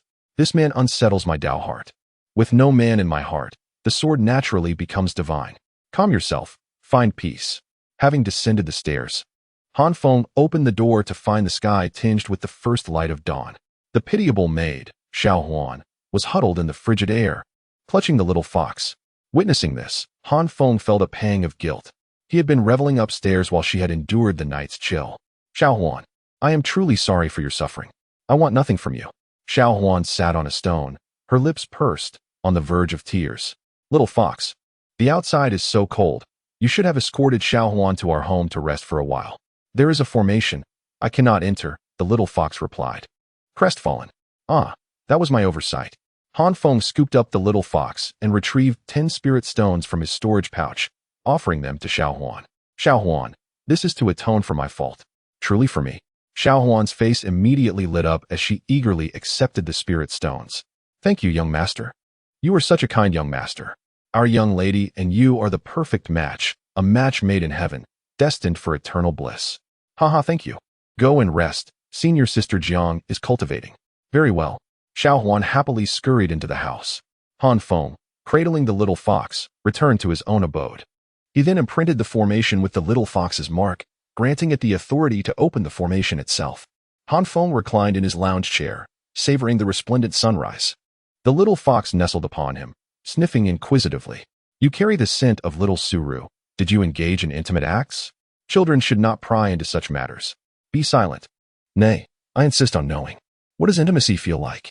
Han Feng languidly replied, One day, I shall find you a male fox from Spirit Beast Peak. And you can experience intimacy firsthand, and then you shall know. These words ignited the little fox's fury, and it began to pummel him. Those base demons, with their impure and inferior bloodlines, dare to mate with the noble me? If I am to seek a mate, it shall be the most noble and pure-blooded demon beast, so that we may produce the most superior lineage. But you always speak of your noble bloodline. What species are you exactly? Even Xian Zhu told me to treat you well. I know not. I have lost my memories. I am not a child. I feel ancient, and I seem to have been formidable in the past. I long to know who I am. Since Xian Zhu knows me, perhaps she also recognizes me. Quickly, ask her who I am. Very well, I shall inquire. Han Feng closed his eyes and summoned Xian Zhu in his mind. Xian Zhu, are you present? I am here. Xian Zhu's familiar voice echoed. Do you know what species the little fox is? What is its origin? I know. Han Feng waited for a response, but none came. Is it forbidden to say? He asked. No, you merely asked if I knew. You did not request that I tell you. Han Feng was speechless. Indeed, he had only asked if Xian Zhu knew, to which she had simply affirmed. Then may you tell me? I may, but it must not be revealed to anyone other than the little fox. The little fox's origins could bring ruin upon your entire sect. So formidable? Then do tell. I vow not to divulge it to anyone. It is a nine-tailed celestial devourer, the sole surviving nine-tailed celestial devourer in existence, and a descendant of my old friend. Nine-tailed celestial devourer? I have never heard of it, but it sounds formidable. It must be a powerful being. If it is so powerful, why has it fallen into its current state? It is unspeakable. You may seek the answers yourself. But the nine-tailed celestial devourer is a taboo even among demons. Remember, do not utter its name, or it will invite immense calamity. Cherish it, protect it, and the rewards it bestows upon you in the future will be beyond your wildest imagination. Very well, Xian Zhu, I understand. Han Feng held the little fox and earnestly said, Xian Zhu said that you are called a nine-tailed celestial devourer. But your name is a taboo and must not be revealed to anyone, or it will invite fatal misfortune. The little fox was aghast. Does that mean I am a harbinger of doom? Chapter 76. The Seven Realms of the Sun character, is that really the case? Han Feng shook his head and continued. I speculate that since you possess such a formidable bloodline, is it possible that you were once a powerful being? Perhaps your extraordinary bloodline attracted the attention of many, both humans and beasts, who sought to hunt you down. Outnumbered, you suffered grave injuries, lost all your cultivation, and even your memories, forcing you to revert to a primitive juvenile form, subsisting solely on the absorption of spiritual energy.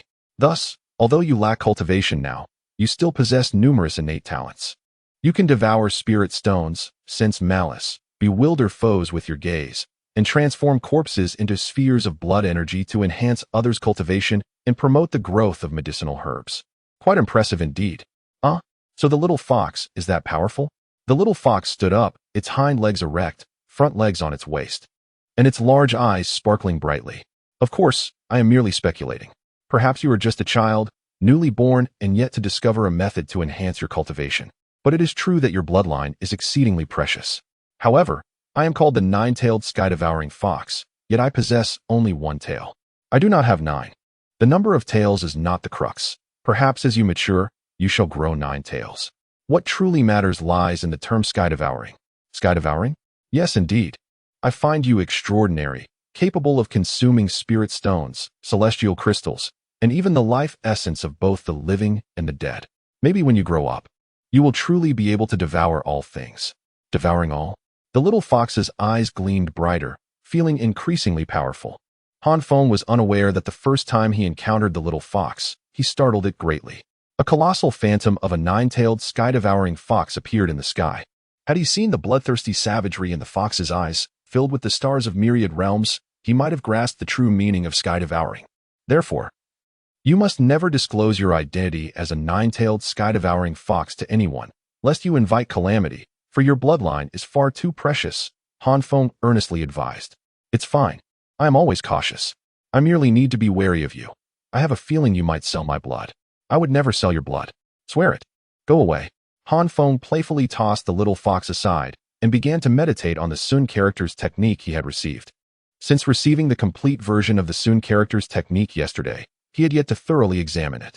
The Sun character's technique is a complete system of cultivation and accompanying divine powers. It cannot merely be memorized. One must also cultivate these powers.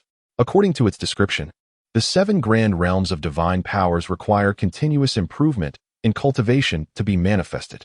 These 7 realms correspond to 7 divine powers, each with a melodious name: questioning the clear wind, questioning the 9 heavens, questioning the stars, questioning the celestial sphere, questioning the immortal pavilion, questioning the celestial pivot, questioning the divine sovereign. Among them, only the first 3 can be cultivated and utilized by mortals in what is termed the cultivator realm. After all, without transcending to immortality, one remains merely a corporeal being, only classified as mortal. Only upon reaching the immortal realm can one wield the 4th divine power, questioning the celestial sphere. As for the realms beyond questioning the celestial sphere, the dazzling descriptions left Han Feng utterly bewildered. He recognized each character, yet could not comprehend the phrases when combined. Furthermore, the vast and intricate symbols of the Tao left him feeling entirely lost. To be precise, the only thing he could understand at present was questioning the clear wind. By harnessing the power of the clear wind, he could soar through the skies with greater speed, utilizing the wind generated by an enemy's attack to counteract their force. Any movement generates wind, and any wind can be wielded by Han Feng, who has cultivated the Sun character's technique. The wind is gentle and yielding, formless yet immensely powerful and sharp, sweeping away the clouds and breaking through force with finesse. The version of the Sun character's technique bestowed upon him by his ancestors was merely a draft, containing only questioning the clear wind among the divine powers, lacking the subsequent 6 grand realms. The blessings of his fated connection with Sun Zushi completed this for him. Over the past 2 days, apart from tending to his herbs at home, Han Feng had spent all his time reclining in a chair, practicing the Sun character's technique. As a wind attributes spirit root, he had awakened a natural affinity for wind, allowing him to sense the fluctuations of wind elements in the world. The little fox dismissed his abilities, believing that aside from distinguishing whether the wind today was from the east or west, they were of little use. After mastering questioning the clear wind, Han Feng did not rush out to conduct experiments. After all, flying about seemed pointless. Lying comfortably in his chair was far more pleasant. Having departed from Jiang Suru's side that morning, 2 full days and nights had now passed. One fine morning, Han Feng awoke from his warm and comfortable bed, marveling at how splendid the new bedding felt, truly a worthwhile expense. He stepped outside to check on the growth of the transplanted herbs. However, just as he exited the door, he heard a noise. The formation was gently swaying. An enemy attack? Han Feng exclaimed in alarm, hastily looking up to see Jiang Suru hovering in midair outside his courtyard. Her expression one of anger. Clearly, she had also been caught off guard by the sudden appearance of the formation. Han Feng, open this damned formation, Jiang Suru commanded angrily. Han Feng complied, allowing her to enter. Once inside, she crossed her arms and regarded him with a cold stare. Seeing her fierce demeanor, Han Feng chuckled and explained. I forgot to mention that I have a formation in my courtyard. It's an old purchase made to guard against the assassins from Yilong Yuan. Last time, this formation saved my life by thwarting 2 assassins, who were subsequently eliminated by my brother-in-law. Is that what I am angry about? Jiang Suru retorted frostily. Han Feng approached her, attempting to take her hand, but she pressed it beneath her arm, refusing to let him. What, then, are you upset about? Is it because I haven't sought you out these past few days? I didn't want to disturb you while you were stabilizing your cultivation. Is that what I'm angry about? Jiang Suru huffed again. Han Feng felt overwhelmed. Why must she be so difficult? Why not simply state the reason for her anger instead of making him guess? Experiencing the pangs of love for the first time, he felt utterly lost. Just then, the little fox bounced into view. Han Feng quickly scooped it up and thrust it into Jiang Suru's arms, saying, "Quick, cheer up your little sister." Is little sister upset because she hasn't held the little fox these past few days? Chapter 77. Seducing Jiang Suru into the bedroom. Jiang Suru's lips finally curved into a smile upon seeing the adorable little fox, yet she playfully chided. "Spare me the sweet talk. Were you involved in this as well?" "Huh, what about the little fox?" it asked with feigned innocence. Jiang Suru scoffed, glancing at Han Feng. "My maidservants told me that the two of you have been lounging on this dilapidated chaise lounge, basking in the sun by day and slumbering by night, accomplishing nothing. Is that true?" "That's not true. We also cultivated medicinal herbs," Han Feng replied earnestly. "Aye." Jiang Suru felt as though Han Feng was deliberately trying to vex her. "I mean, why aren't you cultivating? After dual cultivation, one should meditate to stabilize their cultivation, absorbing spiritual energy. Only through cultivation can one progress.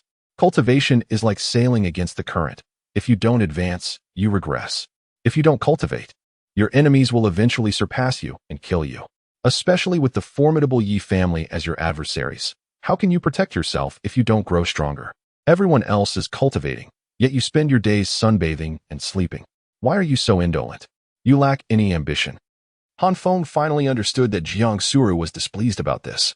He wrapped his arm around her shoulders, leading her towards the chaise lounge, and chuckled. "Who said I haven't been cultivating? I've been cultivating all along. And I can't comprehend why cultivation must involve sitting cross-legged in a fixed posture. Can't one cultivate while reclining? Spiritual energy circulates within the body regardless of posture, as long as it can circulate. Isn't that right? Is that truly possible?" Jiang Suru asked incredulously, her expression doubtful.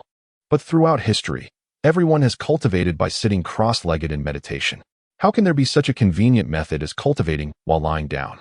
Really try it and see," Han Feng urged, pulling Jiang Suru down onto the chaise lounge. Jiang Suru, half in doubt, lay down and began to circulate her energy for cultivation. Han Feng fetched a small stool and sat beside her, saying, "I'm already at the peak of the 9th level of the Qi refining stage. To advance further, I need to establish my foundation, so cultivation isn't very effective. Such breakthroughs are difficult without fortuitous encounters.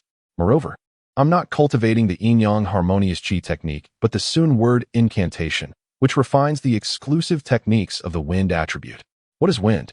Ethereal and elusive, free and unfettered, capricious and unrestrained, embodying the natural order. Therefore, cultivating wind attribute techniques emphasizes following one's heart and acting spontaneously to truly comprehend the essence of wind. So, the posture one adopts during cultivation is inconsequential. What matters is the circulation of spiritual energy. When we engage in dual cultivation, we assume numerous postures. Yet we still manage to cultivate, don't we? Hush, there's a child present. You're always spouting nonsense." Jiang Suru's fair face flushed slightly as she stroked the little fox in her arms. Pay her no mind. She understands a great deal. How does it feel?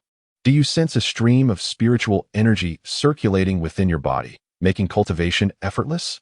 No, lying down is too awkward. I can't circulate my energy at all. Sitting cross-legged is better. Alas, it seems you haven't reached my level of attainment. Though I appear to be sunbathing on this chaise lounge, I'm actually gathering the essence of the sun and moon, comprehending the vastness of the universe, and condensing the spiritual energy of heaven and earth for cultivation. Your attainment is not as high as mine. So, you're implying that you're not lazing around on the chaise lounge? Jiang Suru asked, still somewhat skeptical. Of course not. If you don't believe me, ask Wang Mian. I've spent the last 5 years on this chaise lounge, while he meditates indoors every day.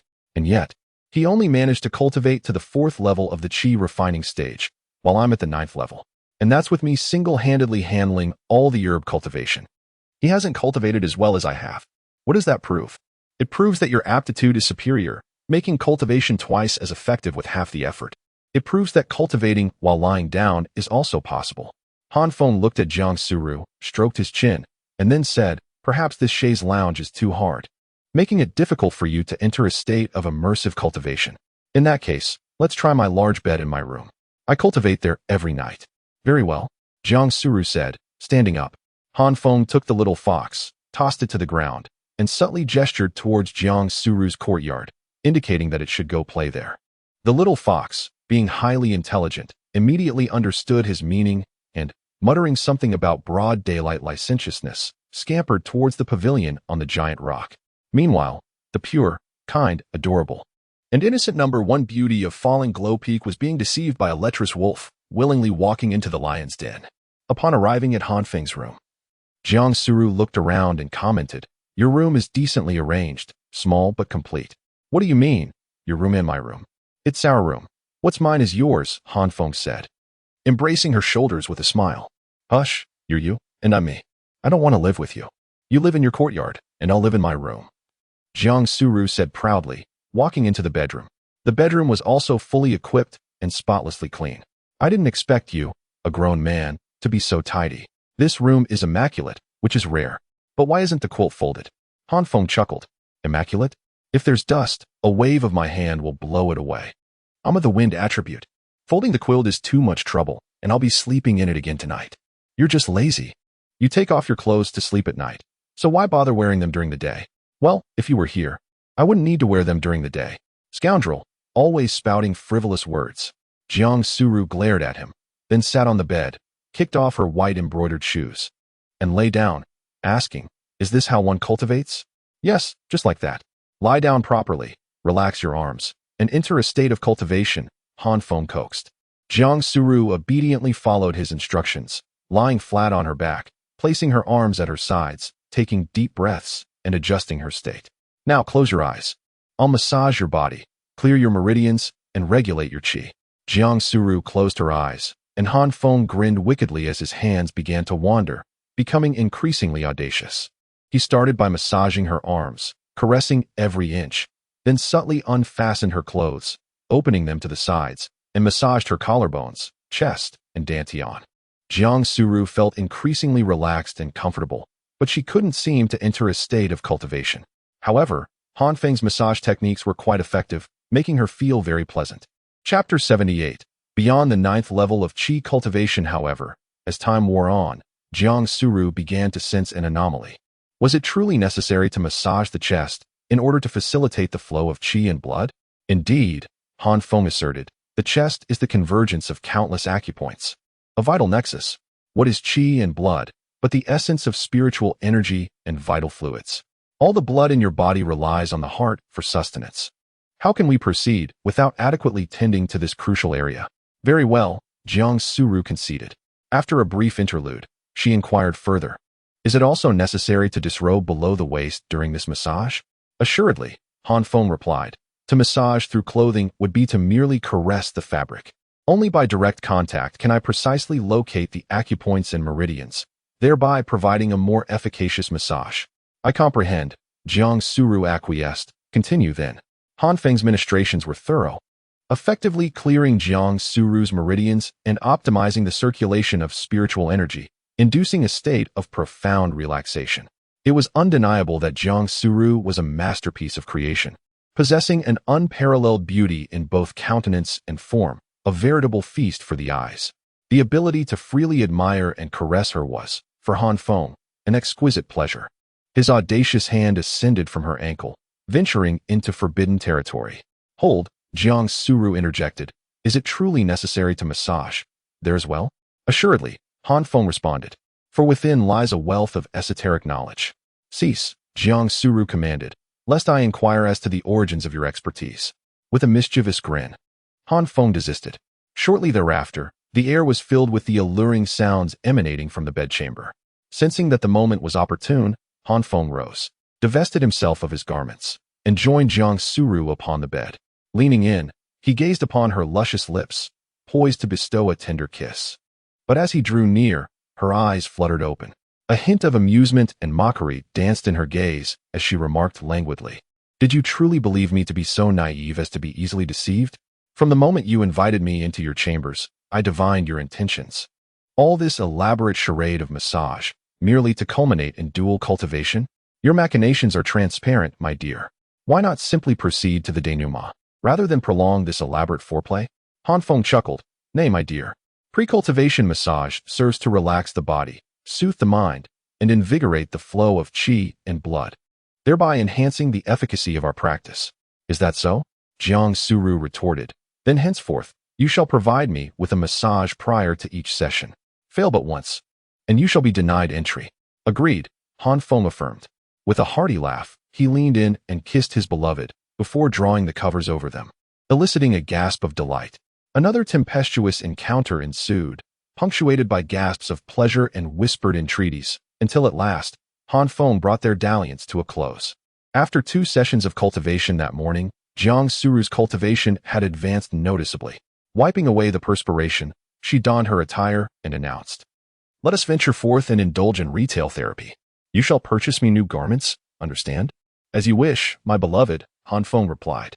Hand in hand, they descended the mountain on their swords, accompanied by the little fox, and strolled through the town.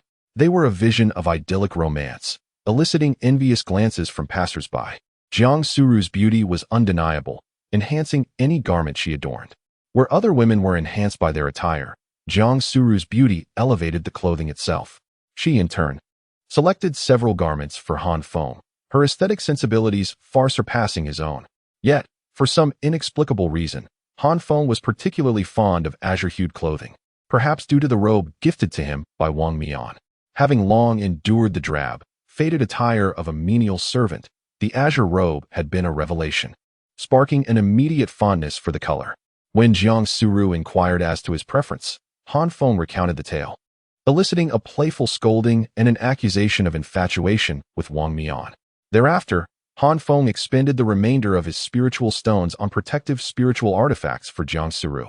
Aware of his financial constraints, she did not disparage his humble gifts, recognizing that he was offering her the very best he could afford. The 2 herbs, each over 30 years old, and the wind spirit sword, valued at 1,800 spiritual stones, represented nearly all of his worldly possessions. Yet he had offered them to her without hesitation, and upon receiving the ancestral cultivation technique, he had shared it with her without reservation, even offering her the spring wind wings bestowed upon him by his master. He was constantly striving to provide her with the finest things he possessed, a fact that deeply moved her. Unbeknownst to her, the reason for his generosity was that he was rewarded with tenfold returns on his gifts. As an example, Han Feng was now contemplating the vast array of women's apparel and spiritual artifacts that had been bestowed upon him, unsure of how to dispose of them. The weariness of accompanying a woman on a shopping expedition was well known to every man, and Han Feng quickly transitioned from initial enthusiasm to utter exhaustion within a single afternoon. Upon returning home that evening, he collapsed into a deep slumber. For the following month, Han Feng led a life of leisure, tending to his flora and engaging in dual cultivation with Jiang Suru every other night. Previously, he had found dual cultivation to be tedious, requiring him to placate his partner, exert himself physically, and diligently cultivate, preferring the simple pleasure of basking in the sun. Only a fool would engage in dual cultivation, he had declared. But now, Han Feng was a changed man. A month later, Jiang Suru reached the pinnacle of the 8th level of qi cultivation, a testament to the efficacy of the ancestral dual cultivation technique. She entered seclusion once more, requesting that Han Feng not disturb her.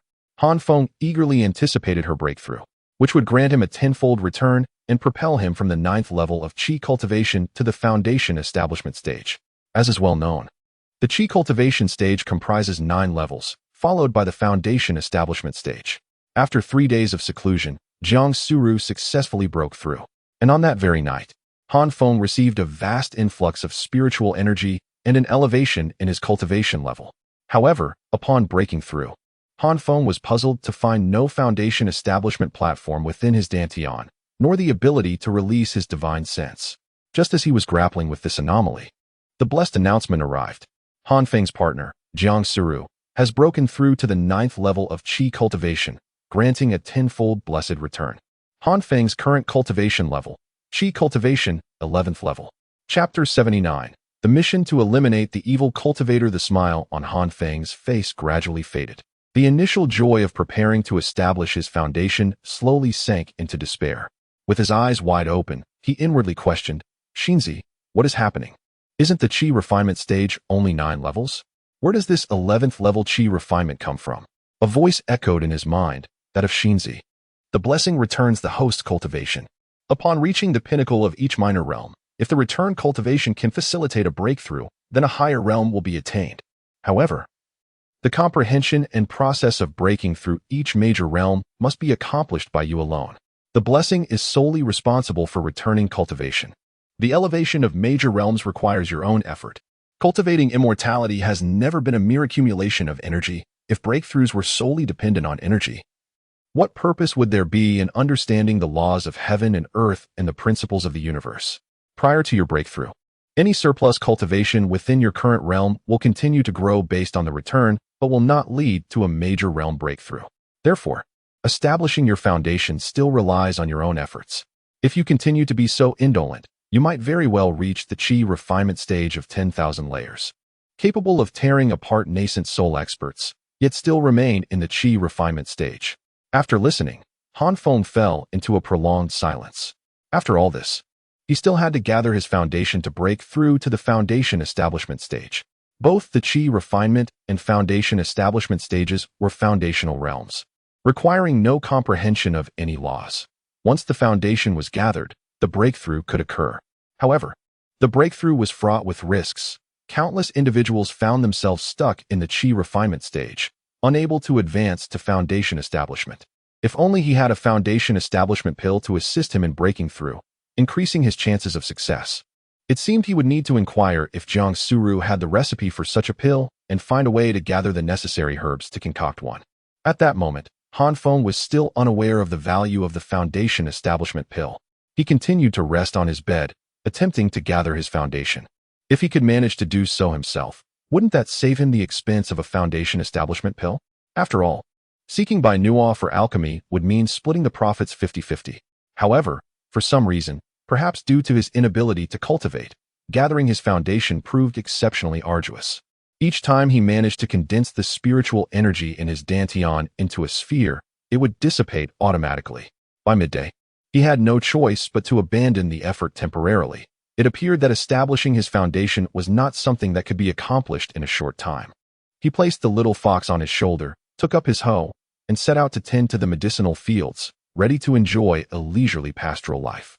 However, as soon as he stepped outside, he spotted Jiang Suru flying toward him with a young man. The youth, in his 20s, was handsome and wore a warm smile. Feng activated the formation to allow them entry. "Sister, you've arrived. It seems you have successfully broken through." Feng greeted with a smile. Jiang Suru nodded. "Yes, I have successfully reached the 9th level of the chi refinement stage. Feng, allow me to introduce this gentleman. He is senior brother Gao Hai, an inner disciple of our master, and he has achieved foundation establishment." "Greetings, senior brother Gao," Feng said, placing down his hoe and clasping his hands in respect. "Greetings, junior brother Han," Gao Hai responded courteously, returning the gesture with a smile. "Junior brother Han is a remarkable youth. I witnessed your unparalleled combat prowess during the recent expedition into the secret realm. With your aid, I am confident this mission will be successfully completed." "Mission? What mission?" Feng asked, surprised. Jiang Suru frowned. "You are not aware? Every disciple is required to undertake at least one mission each month. Mandatory missions? Why haven't I received any in the past 5 years?" Feng queried. Jiang Suru, exasperated, replied, "Of course there are missions. Otherwise, how would the sect sustain its tens of thousands of disciples? Your previous tasks as a handyman involved cultivating medicinal herbs. Didn't you submit herbs every month? That was your mission. Every elder and disciple in the sect must contribute. Elders complete missions to contribute, and they also teach disciples. The disciples of Danxiao Peak refine pills. Those of the Chi Array Peak forge tools, and the disciples of Spirit Beast Peak care for spirit beasts. Those of us whose primary duty is cultivation also have our own monthly tasks. Everyone contributes their strength to support such a vast sect." "Understood. So, what is our mission this time?" Feng nodded. Jiang Suru turned to Gao Hai. "Please, senior brother Gao, explain." Gao Hai nodded solemnly. "Here is the situation.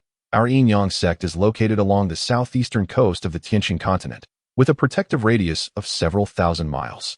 As cultivators, we are duty-bound to protect ordinary citizens from the incursions of evil entities. After all, without the populace, there would be no foundation for nurturing outstanding disciples. This morning, a disciple reported that on Juming Island, 800 miles to the east, an evil cultivator has arrived in a city, intending to slaughter the entire populace to refine blood pills, using the lives of tens of thousands to aid in his breakthrough to Foundation establishment. As righteous cultivators, we must take it upon ourselves to address this heinous act that offends both heaven and humanity. Upon hearing this, Han Feng's brows furrowed. So he intends to kill mortals to refine blood pills for a breakthrough? That is indeed a method, but it is exceptionally heinous. If he were to be caught, he would likely face the same fate, being hunted down by the sect. Moreover, as a mortal farmer himself, he would surely struggle with such a deed. Han Feng nodded toward Gao Hai. Indeed, such a person deserves to be punished severely. Gao Hai nodded in agreement. Junior brother Han possesses a righteous spirit. I admire that. Once this matter was reported to the sect master, the task was assigned to us of the falling sunset peak. Upon learning of this, Master Shiyu instructed me to lead 2 Qi refinement disciples to handle the situation. However, among Master S disciples, only 3 are in the Qi refinement stage, leaving me no choice but to seek out Sister Jiang and you. Very well, let us hurry. If we delay, the citizens may perish, Han Feng urged. Indeed. Let us proceed. Once we resolve the evil cultivator issue, we will return to the sect and receive over 100 contribution points, which can be exchanged for desired items. At that time, senior brother will evenly distribute the contribution points among the 3 of us, Gao Hai concluded. With that, Gao Hai took to the skies. Han Feng and Jiang Suru followed suit, soaring on their swords toward the east. On the journey, Han Feng inquired, Sister, how many disciples does our master have? Jiang Suru replied earnestly, Our master has been with the Yin-Yang sect for nearly a century. Over this century, counting you, she has taken in a total of 26 disciples. Currently, there are 3 in the core formation stage, 20 in foundation establishment, and 3 in Qi refinement. 3. Who is the other one? Han Feng asked. Your old rival, Jiang Suru retorted. Han Feng paused in surprise before exclaiming, Yilong Yuan? Chapter 80. The Evil Cultivator's Blood Refinement Pill. Gao Hai chuckled. Indeed, my master seldom accepts disciples in the Qi refining stage, as she believes that such disciples are not worthy of her direct guidance. It is more appropriate to nurture them once they reach the foundation establishment stage. Moreover, as the sect leader, she is exceedingly selective, holding high standards for aptitude.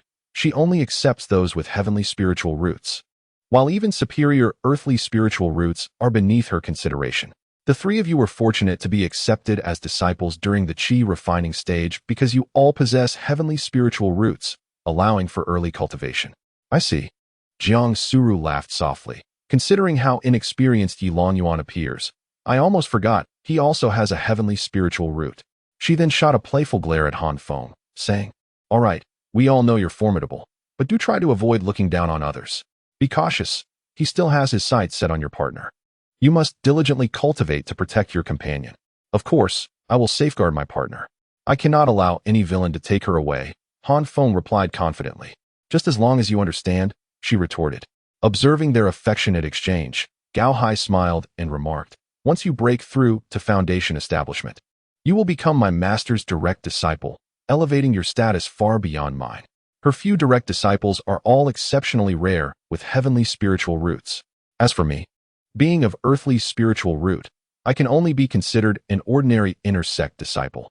Haha, but reaching foundation establishment is exceedingly difficult. Han Feng chuckled before turning to Jiang Suru, asking, Sister, do you know the formula for the foundation establishment pill? Or where it can be purchased? The foundation establishment pill? You're contemplating that? Jiang Suru replied in surprise. Is it not consumable? He queried. Not that it cannot be consumed, but rather it is prohibitively expensive, 100,000 spirit stones for a single pill, and even then, it is often in short supply. Such items typically appear at auction, where prices can soar to over 1 or 200,000 spirit stones. 1 or 200,000 spirit stones. How exorbitant! Han Feng exclaimed. Certainly, she affirmed, after all, this pill significantly increases the chances of successfully establishing a foundation. Once a person breaks through, their lifespan can extend to 300 years. Who could resist such temptation? The steep cost of the foundation establishment pill is not due to the complexity of its formula, but rather the scarcity of its materials. The rarer the materials, the more precious the pill becomes, leading to fewer alchemists capable of producing it, resulting in a low success rate. Thus, an alchemist capable of crafting the foundation establishment pill is exceptionally esteemed and rare, At least a high-grade alchemist or a master-level alchemist is required for assured results. Within our sect, there are but a handful of alchemists capable of creating such a pill. The foundation establishment pills within the sect are typically reserved as rewards for disciples who have rendered great service, and when they occasionally surface for sale, they are fiercely contested at auction.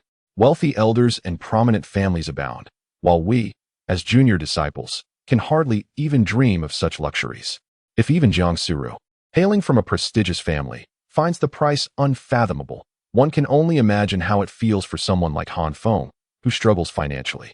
At present, Han Feng harbored significant skepticism regarding the claims that Bai Nuo could produce the foundation establishment pill. Its rarity made it unattainable, and with his own breakthrough to foundation establishment seeming a distant prospect, he resigned himself to a state of complacency. How delightful it is to simply relax. Yet, they must first eliminate the evil cultivator. In this world, where sects exist, there are also rogue cultivators.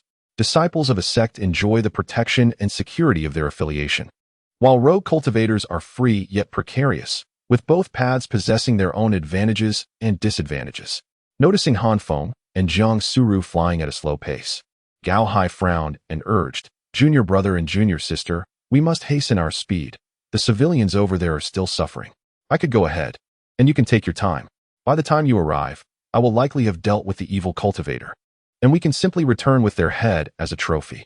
"Do not worry, senior brother. Just focus on your swift flight," Han Feng responded, pulling Jiang Suru onto his flying sword. Then, he unfurled his wind wing and stored the sword, embracing Jiang Suru as they soared eastward at full speed. Seeing Han Feng's pace rivaling his own, Gao Hai chuckled, truly worthy of a heavenly spiritual root of the wind attribute, paired with such a winged treasure. "Your speed is remarkable. Let us proceed at full speed then." The trio flew eastward with utmost urgency, cradling Jiang Suru in his arms. Han Feng reveled in the sensation of her soft form pressed against him. Her delicate waist and alluring figure were a source of immense pleasure. He particularly enjoyed holding Jiang Suru from behind. During their shared cultivation sessions, he often embraced her while they rested. After a month of mutual cultivation, they had grown far closer than before, their bond deepening with each passing day. As they journeyed eastward, they passed numerous small islands before finally arriving at their destination, Juming Island. According to intelligence, the incident occurred at a location slightly south of the island center. This island was quite large, significantly larger than the Yin-Yang sect. The inhabitants of the island were mostly common folk, living near the mainland and primarily relying on fishing for sustenance, occasionally engaging in trade with the land. At the center of the island lay a solitary town nestled within a basin. From a distance, the trio spotted an ominous and blood-soaked array. "Malice! Such potent malice!" The little fox suddenly exclaimed. "I see it." Han Feng responded gravely, nodding as he observed the scene. Within the array was a town, its walls shattered, and the ground littered with corpses. The blood essence from these bodies was being drawn into the array, continuously feeding into a small blood sphere that spun and formed. It seemed that once this sphere absorbed enough blood essence, it would be devoured by the evil cultivator, facilitating their breakthrough to foundation establishment. However, Han Feng found the blood sphere strangely familiar. He turned to the little fox beside him. The little fox could directly absorb corpses, condensing them into blood spheres that enhanced cultivation or accelerated the growth of medicinal herbs. Upon meeting Han Feng's gaze, the little fox first appeared puzzled, then erupted in fury. "Why are you looking at me? My method is entirely different from his. His approach is so primitive, merely refining blood essence while wasting the rich essence of flesh. It takes the slaughter of tens of thousands to create a single blood pill. If it were me, shoo." Han Feng quickly covered its mouth. "We cannot harm innocent mortals for alchemy. At the very least, such thoughts should remain unspoken. If Gao Hai, with his strong sense of justice, were to hear this, he might just get rid of us both." Meanwhile, within the array, the evil cultivator was engaged in a fierce battle with a young girl. Chapter 81. The little girl with blue hair. The malevolent cultivator donned a gray hemp robe, his face marred by a scar, with unkempt facial hair and fierce, menacing eyes. In his hand, he wielded a razor-sharp, curved blade, relentlessly hacking at the little girl. The girl, appearing to be around 10 years old, was petite, with long blue hair tied in twin ponytails. She wore a charming blue dress adorned with seashell and starfish jewelry, exquisite and lovely, reminiscent of a young lady from a wealthy family. Despite her tender age, The little girl displayed remarkable prowess, continuously engaging the wicked cultivator. Although she was at a disadvantage, her deft movements summoned streams of water arrows that left the villain battered and bruised. "We have arrived too late. Everyone here is dead," Gao Hai exclaimed, his complexion ashen. Han Feng quickly interjected, "Not everyone is gone. There is still a little girl. We must break the formation and rescue her at once." Jiang Suru furrowed her brow and remarked, "The crucial question is, should we judge by appearances? Is the evil cultivator the man or the girl? Who cares? Let us first dismantle the formation. Whichever one appears anxious is the true malevolent force," Han Feng declared. With that, the trio launched a full-scale assault on the formation. As they did, the array trembled violently, drawing the attention of those within. Seeing the newcomers, the little girl cried out, "Heroes, please come to my rescue." The man, upon noticing Han Feng and his companions, narrowed his eyes with a glint of malice and shouted, "Who are you? Mind your own business and leave at once. If you continue to assault my formation, I will ensure you all perish here." Confirmed, this man is indeed the wicked cultivator, Gao Hai bellowed while attacking the formation. "Who are you? And why do you kill and refine blood pills here? Are you not aware that this territory is under the jurisdiction of our Yin-Yang sect? Surrender at once, and accompany us back for judgment." "You are from the Yin-Yang sect?" The wicked cultivator's expression darkened. It seemed imperative to hasten the blood pills' refinement. Otherwise, they would attract more trouble. As a rogue cultivator, he most feared provoking sect members. Killing the weak would lead to the strong, and it would be an endless cycle. He swiftly unleashed several arcs of blade light that sliced through the formation towards Han Feng and his companions. The three immediately drew their swords to parry, shattering the incoming strikes. The wicked cultivator, seeing this, continued to unleash blade light to impede their efforts against the formation. His intention was simple: to prevent them from disrupting the array until his blood pill was complete, allowing him to depart without further entanglements with the disciples of these large sections. Exhausted from blocking his attacks, Han Feng and his companions found themselves at a disadvantage, unable to retaliate effectively. Meanwhile, the little girl with water blue hair, gritting her teeth, turned to the trio and exclaimed, "I can hold him off. But you must break the formation quickly. Do not allow his blood pill to take shape. We must hurry." With that, the girl floated gracefully, raising her small hands and calling out, "For the ages, rise, O sea silk." Her hair transformed into strands of water, weaving together to envelop the wicked cultivator. The wicked cultivator, seeing this, immediately drew his blade, slashing at the water strands. Yet, even when severed, the water would rejoin, binding him further. Despite his adept evasive maneuvers, he was gradually ensnared by the water strands. Regardless, the little girl managed to buy precious time for Han Feng and his companions to launch their assault on the formation. "Quickly, time is of the essence. We must attack the formation with all our might. Without understanding its intricacies, we can only rely on brute force," Gao Hai urged, raising his sword to strike fiercely at the array. Han Feng and Jiang Sura followed suit. Observing the little girl within, Han Feng marveled, "Who is this child? At such a tender age, she can exchange blows with a ninth-layer Qi refinement cultivator and unleash water arrows. Her ability to transform her hair into water is truly remarkable." Jiang Suru pondered. Perhaps she possesses a water attribute spiritual root. Yet, to be so formidable at such a young age is indeed rare. Gao Hai sighed. "Do not be deceived. She is not human, but a demon." "Is she a demon beast?" Jiang Suru asked, astonished. "But she bears no traits of a beast. Her transformation is flawless. Moreover, any demon capable of such transformation would likely overpower our entire sect. Why then, can she not deal with a mere Qi refinement practitioner? That remains a mystery. All I can ascertain is that she is indeed a demon. The specifics elude me, as my spiritual sense reveals no human organs within her." Gao Hai responded, "Regardless of whether she is human or demon, she aids us in obstructing the wicked cultivator. That makes her an ally. Let us accelerate our efforts." The trio intensified their assaults, drawing forth their finest treasures to strike at the formation with all their strength. As they continued, cracks began to appear in the array, and it seemed it would not hold for long before shattering. Inside, the wicked cultivator, seeing the formation on the verge of collapse, felt a surge of panic. He could no longer afford to engage with the little girl and disregarded the incomplete blood pill, rushing to seize it. However, the little girl would not allow him to claim it easily. With a fierce shout, she sent her water strands surging toward the wicked cultivator once more. Furious, he snarled, You leave me no choice. He infused his blade with spiritual energy and his own life force, drawing in the surrounding chi to unleash a lethal strike against the girl. The little girl puffed up her cheeks defiantly, her voice ringing with determination. I'm not afraid of you. Bring it on. By the grace of the ages. Gather the myriad forms to become a dragon. A massive sphere of water coalesced in her hands, which she thrust forward, manifesting a colossal blue dragon head that enveloped her. The dragon opened its jaws, unleashing a tremendous torrent of water toward the wicked cultivator. In response, the wicked cultivator roared, raising his blood-chi blade to strike at the girl. He clashed with the water column, forcing his way through to her, delivering a decisive blow to the dragon head. The impact caused a thunderous explosion, sending both combatants hurtling back to the ground. Chapter 82. Fierce battle against the evil cultivator. The little girl fell heavily to the ground. Her appearance pitiable as she struggled to rise but found herself unable to do so. Her entire body bore countless injuries, her small face covered in dirt, yet devoid of any blood. This struck Feng as peculiar. Even demonic beasts had blood, didn't they?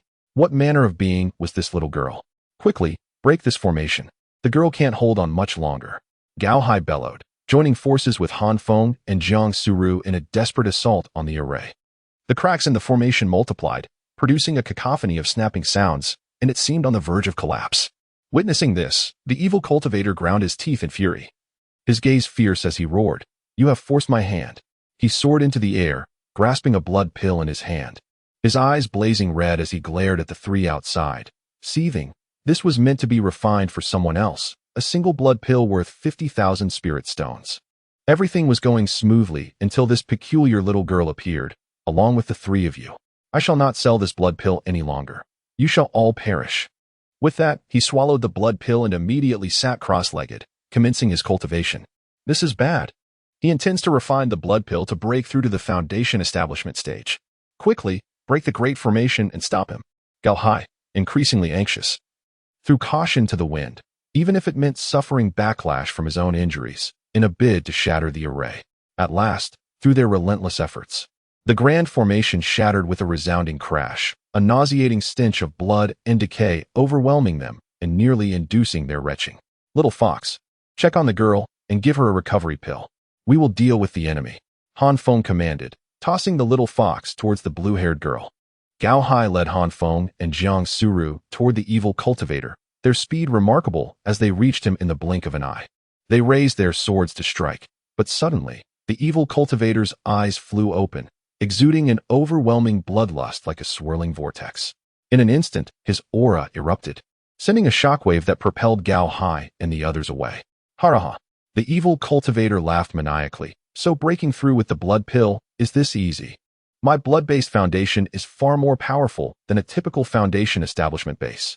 No wonder those hypocritical scoundrels covet the blood pill so much. Gathering the essence of countless mortals to forge my crimson foundation. Ha ha ha. You shall all die.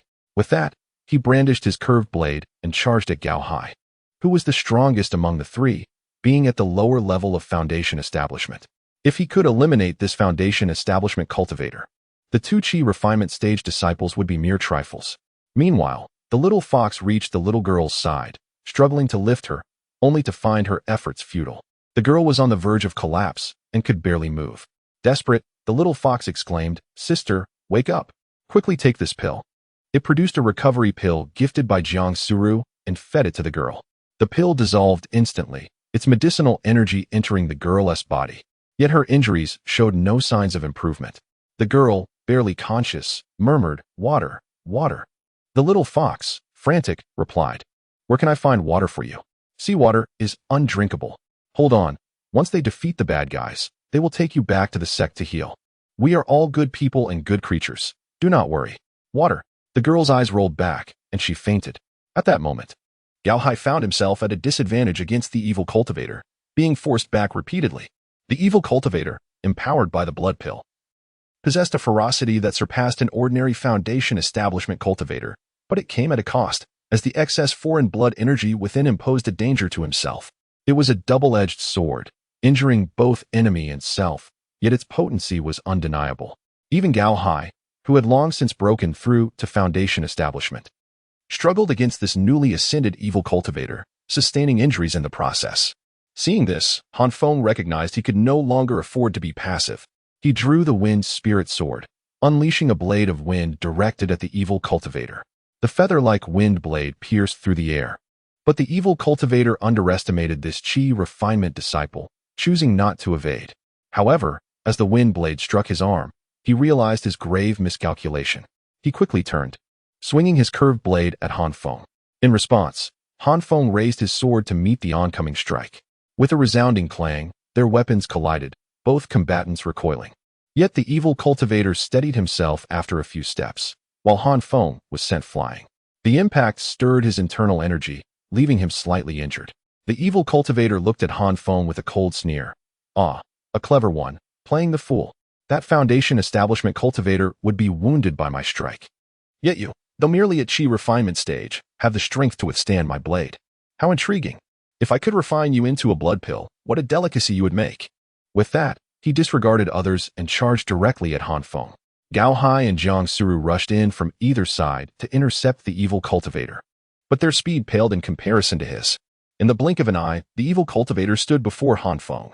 With a snort, Han Feng activated the Sun character technique, asking the clear wind, drastically increasing his speed as he retreated while conjuring two small tornadoes. The twin whirlwinds collided with the evil cultivator, forcing him back twice. Seizing the opportunity, Han Feng distanced himself as Gao Hai and Jiang Suru caught up to the evil cultivator. With their swords raised, they struck fiercely at the enemy. The evil cultivator gritted his teeth, initially enduring their blows which pierced his body, before retaliating with a vicious strike that carved a deep wound into Gao Hai's chest. Then kicked him away, swinging his blade like lightning towards Jiang Suru. Chapter 83. Reinforcements? No enemies. Seeing the situation, Jiang Suru had no time to evade and immediately raised her sword to parry the oncoming attack. A thunderous sound erupted as the sword slipped from her grasp. The backlash sending her reeling backward, blood spilling from her mouth. Han Feng, witnessing this, gritted his teeth in anger. As the malevolent cultivator pursued Jiang Suru, he dashed forward at lightning speed, conjuring a whirlwind that sent the foe flying, and caught Jiang Suru in his arms. Are you all right? He inquired. I'm fine. My spirit root is of the wood attribute. Although my combat prowess is limited, my vitality and recovery are robust.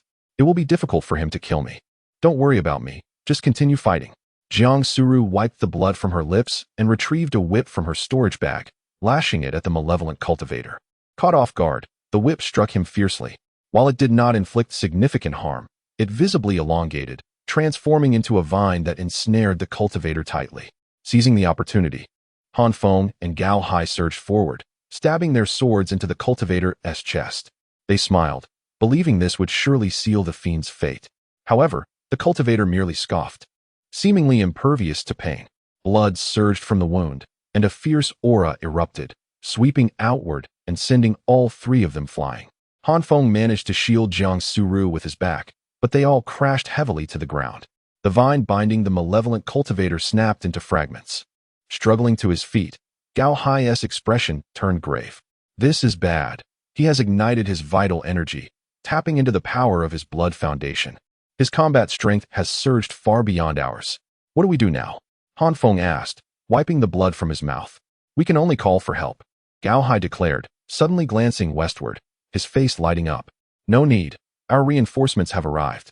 Han Feng and Jiang Suru turned to see two figures soaring toward them, resembling streaks of light. They lacked flying swords or artifacts, yet their ability to fly indicated they were foundation-building cultivators.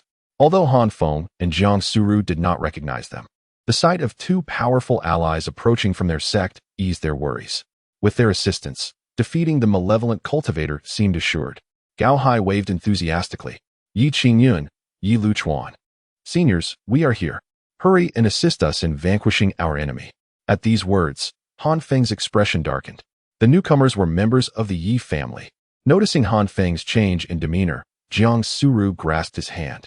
It's all right. This is an official mission from our sect. The Yi family would not dare to act against us at this moment unless they intend to eliminate us all. If they were to target you, do you think Senior Gao would remain silent? The two mid-aged cultivators from the Yi family paused in midair, surveying the battlefield. Upon spotting Han Feng, Yi Qingyan sneered, well, if at ISNT the little thief, who seeks to be our nemesis. How fortuitous to find you here. Han Feng's face turned ashen, silent as he gauged their intentions. Gao Hai frowned. Sirs, this malevolent cultivator is particularly troublesome. Let us strike together to eliminate him and share the spoils afterward.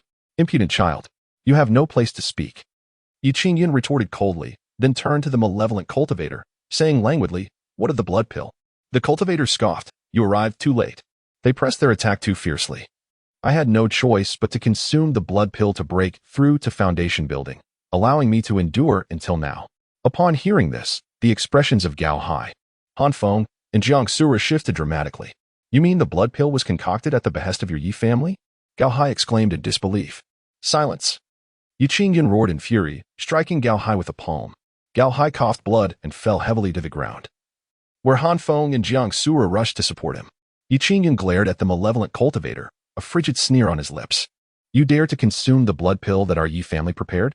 We selected this location meticulously to concoct the blood pill for my nephew Yi Longyuan's breakthrough to foundation building. You brazenly devoured it despite the risks involved. The cultivator, undeterred, retorted, the moment they broke the formation, the blood pill was not yet fully formed. Do you think a mere peak chi refinement cultivator could withstand 2 foundation building cultivators? Had I not consumed the blood pill, I would have perished, and the pill would have been seized. You would have gained nothing. I consumed this blood pill myself, and I demand no reward from you. I can simply venture further afield to concoct another for you in exchange. Yi Qingyan nodded. You make a valid point. We were indeed tardy, allowing these 3 little thieves to disrupt our plans.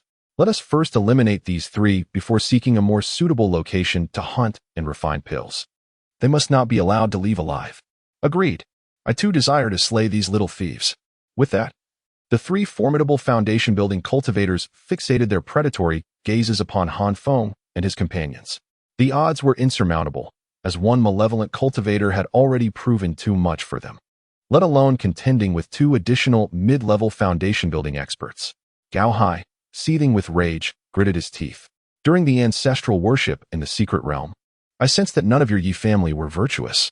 Now, you kill thousands of innocent citizens for the sake of one Yi Longyuan's advancement to foundation building? Shameless. You are the disgrace of the celestial sect. Humph, you are woefully naive, child. Do you not understand the principle of survival of the fittest? The cultivation world is inherently brutal. It is merely due to that old fool Tai Lian that you have been overly protected, leading you to believe the cultivation realm is a paradise. This is not beneficial for you. Our Yi family believes that all disciples must grasp the cruel truths of the cultivation world to grow stronger. Ignoring him, Gao Hai seized a copper mirror from his chest and thrust it into Han Feng's hands. Junior Han, you are swift. Take Jiang's shimmy and flee. While escaping, call for aid. This mirror contains a record of the battle and evidence of the Yi family's crimes. I will hold them off and buy you some time. Chapter 84. Gao Hai's self-detonation. The enemy relentlessly pursued them, and Han Feng anxiously exclaimed, Senior Brother Gao, enough chatter. You two are merely at the chi refinement stage. If you stay, we will all perish, and the evidence against the Yi family will be lost to the sect. Gao Hai urged. Jiang's shimmy is the weakest. You wouldn't want to see her die here, would you? Quickly leave. With a forceful shove, Gao Hai propelled Han Feng away, consumed a bloodthirsty pill, and swiftly drew his sword, charging toward the 3 adversaries. Han Feng felt a tumult of emotions, torn between the instinct to flee for survival and the bond of camaraderie that urged him not to abandon his comrades. However, reason prevailed. If he did not escape, they would all meet their demise, and the evidence against the Yi family would die with them. Senior Brother Gao, I'm so sorry. If I can return to the sect, I will surely avenge you, Han Feng declared, grasping Jiang Suro's hand. With wings unfurled, he soared into the distance. The little fox leaped onto his shoulder, while he clutched the blue-haired girl with his left hand and held Jiang Suro with his right. Flying westward, this girl, whether human or demon, was kind-hearted. She was far too young to perish here. Han Feng and Jiang Suro exerted every ounce of strength to flee. As they ran, Jiang Suro retrieved a communication jade slip and urgently conveyed, Master, please come to our aid. The Yi family has betrayed us. They crafted the blood pills and are pursuing us. Brother, come quickly. The Yi family is killing and refining pills. They intend to silence us. Father, please save us. Jiang Suro sent distress signals to her master, father, and brother, though the arrival of reinforcements remained uncertain. After all, sending messages was akin to sending texts, reliant on chance for the recipient to see it. Meanwhile, Gao Hai was embroiled in a fierce battle with the three foundational cultivators. Yi Qingyun's face darkened. The two little thieves have escaped with the evidence. We must eliminate them swiftly. Another foundational cultivator, Yi Luchuan, coldly retorted, they cannot run far. Let us deal with this one first, then pursue the Qi refinement duo. This one is far more crucial. If we allow him to escape into the depths of the sea, we may never find him again. We must eliminate the strongest first. Upon finishing, the three of them charged at Gao Hai, surrounding him. Although Gao Hai had consumed the bloodthirsty pill, temporarily enhancing his combat prowess, he faced an immensely powerful evil cultivator and two mid-level foundational cultivators. The pill could not bridge the gap in their strengths. Gao Hai roared in fury, fighting desperately, wishing to take these three miscreants down with him. Yet, the odds were insurmountable. Within mere minutes, he was battered and bruised, his heart pierced by Yi Qingyun's sword. Realizing his impending death, Gao Hai bellowed, "Sect traitors! I will take you down with me." With those words, bloodied and battered, he summoned all his spiritual energy and detonated his foundation, channeling all his energy into his meridians before unleashing the explosive force. Turning to the west, he murmured, "Han Shidi, I leave it to you. Our sect will never allow such traitors to exist. Not good. He is going to self-destruct. Quickly retreat." Yi Qingyun shouted, pulling back immediately. The three men hastily retreated, but Gao Hai detonated himself. A deafening explosion ensued, sending a massive shockwave, coupled with scattered remnants of flesh and blood, crashing into the three adversaries. They were thrown back, crashing heavily to the ground, spitting blood and feeling immense pain. The explosion did not claim their lives, but left them severely injured. "Damn it, we were careless." Yi Qingyun gritted his teeth, shouting, "Get up. Chase those two little thieves. We must not let them escape." Without needing further prompting, the other two stood and immediately pursued Han Feng. While flying, Yi Qingyun remarked, "We need to hurry. If this brat sends a message to the sect, and if a core formation or nascent soul expert arrives, we are finished." The evil cultivator, hearing this, frowned. "Are you implying that your sect has powerful reinforcements coming?" "Indeed, but we can eliminate those two before they arrive," Yi Qingyun asserted. The evil cultivator quickly replied, "Then pursue them. I have other matters to attend to. If you seek me, I'll be at the old location for 3 days. If you do not come by then, I shall leave." With that, he turned and flew eastward. Indeed, he was frightened. He bore no deep-seated vendetta against Han Feng, deeming it unworthy to risk encountering the powerful Yin-Yang sect just to kill him. He fled. Though Yi Qingyun seethed with rage, he felt helpless. The evil cultivator could afford to ignore Han Feng, but they could not. After all, the vast ocean was a refuge for the rogue cultivator. Once submerged, he would be virtually impossible to track down. They were different. They had their family within the sect. They needed to kill Han Feng and reclaim the evidence.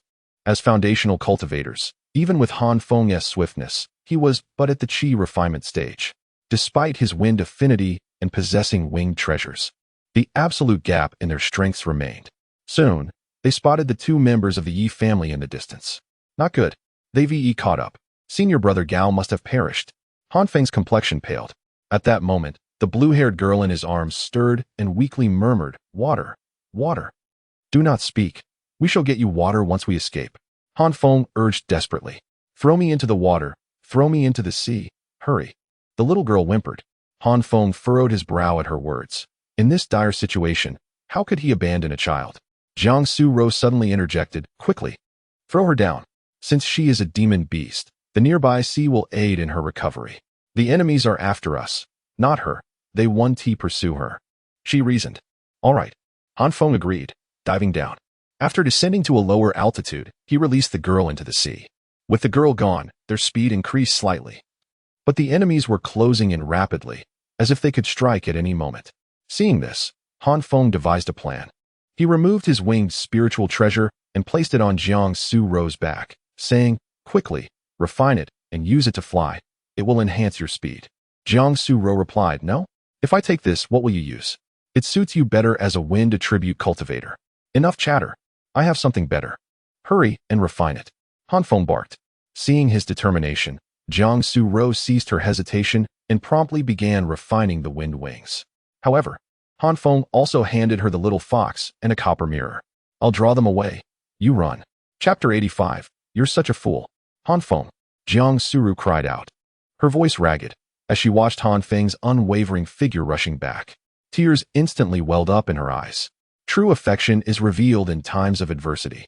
In this critical moment, Han Feng was willing to risk his life for her, charging towards the 3 Foundation establishment cultivators alone, desperately trying to secure a chance of survival for her. At this moment, Jiang Suru's heart was shattered. She, who had always been steadfast, finally understood what love was. Leave quickly. I am swift. They cannot hinder me. Seek reinforcements. Han Feng's voice jolted Jiang Suru back to her senses. However, Jiang Suru did not flee. I refuse to abandon others and run away again. Jiang Suru turned to the little fox and asked, Little fox, can you swim? Yes. The little fox nodded eagerly. Jiang Suru handed the bronze plate to it, instructing, place it in your storage pouch, hide at the bottom of the water, and when our reinforcements arrive, give this to them. Little fox, I hope we meet again. With those words, she released the little fox, tossing it into the sea. The little fox panicked, crying out, Don't abandon me. Splash. The little fox fell into the sea. Jiang Suru cast one last, reluctant glance below before steeling her resolve and following Han Feng, sword in hand, to confront the enemies. Han Feng gifts his Tao companion a mid-grade spiritual treasure, spring-moving wind wings, and receives a tenfold blessing in return, a high-grade spiritual treasure. Crane-feathered rosy cloud. Claim. Claim. Han Feng replied without hesitation. Instantly, a pair of pure white crane wings materialized on Han Feng's back. As the wings unfurled, streams of light emanated from within, and each feather stood erect, resembling a sharp arrow. With a thought, Han Feng unleashed a barrage of these arrows upon the enemies. Yi Qingyun and his companion were taken aback, immediately activating their protective spiritual energy while parrying the feathers with their swords. However, these feathers originated from the crane-feathered rosy cloud, a high-grade spiritual treasure. If not indestructible, they were at least impervious to damage from Foundation establishment cultivators. While manipulating the feathers to attack, Han Feng also cast the Azure Wind art to enhance his speed, simultaneously creating a whirlwind to repel the 2 cultivators. At that moment, Jiang Suru arrived at Han Feng's side, joining him in battle. Seeing that Jiang Suru had not left, Han Feng was both moved and exasperated. He roared, Why did you come back? Leave now. I am fast. They cannot stop me. Don't think I don't know you intend to sacrifice yourself to save me. No matter how strong you are only at the Qi refining stage. How could you possibly defeat 2 mid-stage Foundation establishment cultivators? We will live or die together. I will never abandon you to survive alone. You fool. Han Feng was both touched and anxious. You're the fool, Jiang Suru said softly. Then let's fight together. Han Feng drew his sword and slashed at the enemies. Yi Qingyun immediately shouted, One each. Finish them quickly. Yi Qingyun charged towards Han Feng, while Yi Luchuan attacked Jiang Suru. Han Feng did not engage in a direct confrontation. With a flap of his wings, he pulled Jiang Suru away, soaring upwards to evade the attacks. Then, he deftly circled behind his opponents and unleashed another sword strike.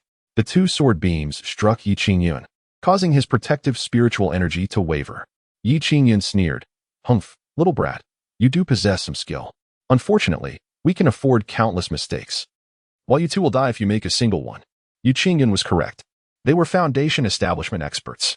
Han Feng could strike them 100 times without killing them, but a single hit from them could severely injure or even kill him.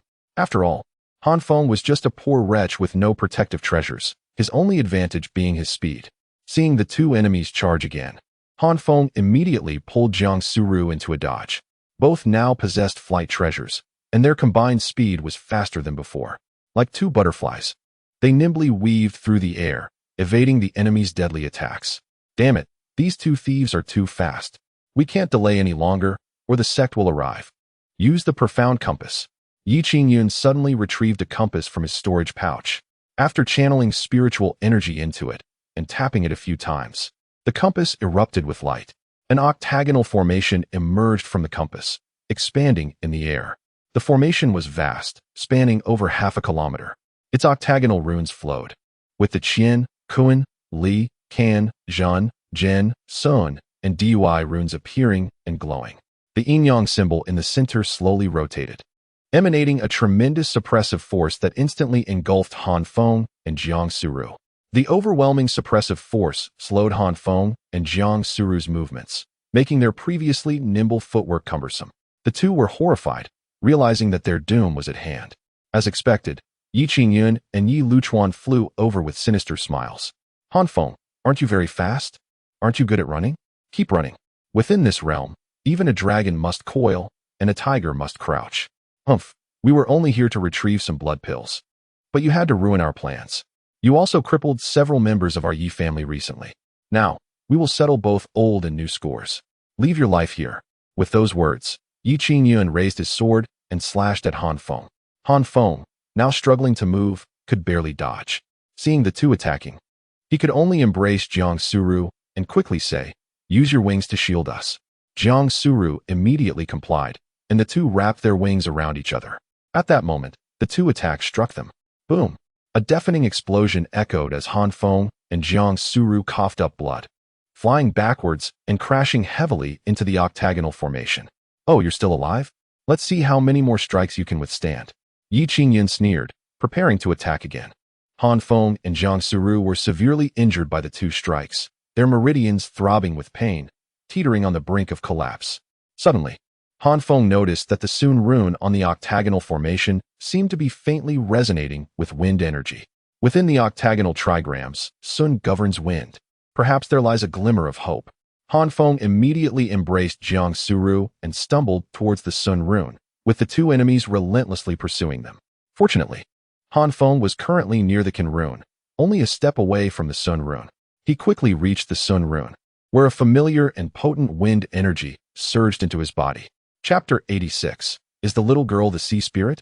Upon arriving at the Xuanji position, Han Feng immediately executed the Xuanji technique, seamlessly blending into the wind. Although the oppressive force still lingered, his speed had significantly increased. The two assailants charged at Han Feng once more, and he swiftly harnessed the power of the Xuanji position to unleash two tornadoes, repelling them back. "Run. We can still escape," Jiang Suru whispered weakly. "We can't escape," Han Feng thought grimly. If escape had been possible, he would have taken Jiang Suru with him when she sought him out. Their speed was no match for their adversaries. They could only rely on their agility and dexterity to evade. The suppressive force of the Bagua disc remained, and radiant threads of light emerged from the runes below, surging toward Han Feng and Jiang Suru. Clearly, Yi Qingyun aimed to bind them and eliminate them in one swift strike.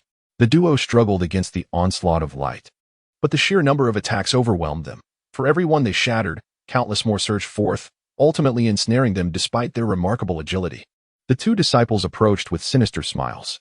Han Feng forced a bitter smile and said, "Sister, it seems we are truly trapped. If we cannot escape, then so be it. The path of cultivation is fraught with peril. To attain enlightenment at dawn and perish by dusk is but fate. To depart this life hand in hand with my beloved is a form of fortune. In this life, we shall traverse the underworld together. In the next, I hope we can reunite. Hearing you speak of love brings me solace in death." Han Feng sighed and grasped Jiang Suru's hand tightly. Yi Qingyun raised his sword, preparing for the final execution. "You little thieves, go down to the underworld and become a pair of tragic lovers." However, just as the sword was about to descend, an unexpected turn of events unfolded. From below, a melodious and enchanting song resonated, a little girl's voice, singing sweetly, "La la la." The group looked down to see a wave rising from the sea, cradling a blue-haired girl with twin ponytails. She was no longer dirty or injured. Her blue dress was exquisitely delicate, and her big eyes, small nose, and round face made her utterly charming. "Yay, welcome to the sea." The little girl, holding a small fox, waved joyfully at Han Feng and Jiang Suru, her eyes transforming into crescent moons with delight. "A little girl? She has returned?" Han Feng murmured. "Humph. Just a little sea demon. Does she truly believe she can save you?" Yi Qingyun scoffed, with a flick of her hand. Countless sea creatures surged forth from beneath the waves. Sharks, tuna, starfish, clams, seahorses, octopuses, devil rays, an innumerable host of marine beasts emerged, each exuding a formidable aura far surpassing that of Yi Qingyun and his companion. Any one of these marine creatures could effortlessly dispatch them, not to mention the multitude that now surrounded them, tens of thousands. In fact, Yi Qingyun and Yi Luchuan stared in disbelief, their eyes wide with incredulity at the sheer number of terrifying beasts. Fifth brother, with so many beasts, They could easily annihilate our yin-yang sect, couldn't they? Run. Run quickly. Yu Qingyan screamed, his voice filled with desperation as he dashed away without looking back. The little girl waved her hand and commanded, eliminate them. Instantly, the marine beasts charged toward Han Feng and the others. Both Han Feng and Jiang Suru were bewildered. Wait, does that include us? The little girl, realizing the misunderstanding, quickly shouted, don't attack those two. They are good people. Go after the ones fleeing. The colossal shark, which had already opened its massive jaws to devour Han Feng and Jiang Suru, paused at her words, glancing between them with uncertainty before turning to pursue the fleeing Yi family members. However, its attack on Han Feng had delayed it just enough that the two Yi family members were ultimately swallowed whole by a dolphin, which crunched them to pieces. The other marine beasts roared in protest. The little girl giggled, covering her mouth, and said, thank you, everyone. And there's a scar-faced man who bullies me. Please keep an eye on him and deal with him. The beasts nodded in understanding and returned to the sea. With the Yi family members dead, the Xianluo disc became an unclaimed object, no longer under anyone's control. Han Feng hurriedly flew over to retrieve the disc. Oh dear, you are injured. We must go heal. There's an island nearby where we can recuperate, the little girl said cheerfully. Thank you, Han Feng replied, taking Jiang Suru's hand as they flew toward the island in the distance. Upon reaching the shore, they landed, and the little girl was carried by the waves to the beach, bouncing joyfully to their side. Han Feng and Jiang Suru sat upon a rock, consuming a healing elixir. The small fox jumped onto Han Feng, exclaiming, I'm so glad to see you two safe. I was so worried. You little rascal, you are quite resilient, Jiang Suru said, embracing the small fox and gently stroking its wet fur. Han Feng clasped his hands together and expressed his gratitude. Thank you, young miss, for your rescue.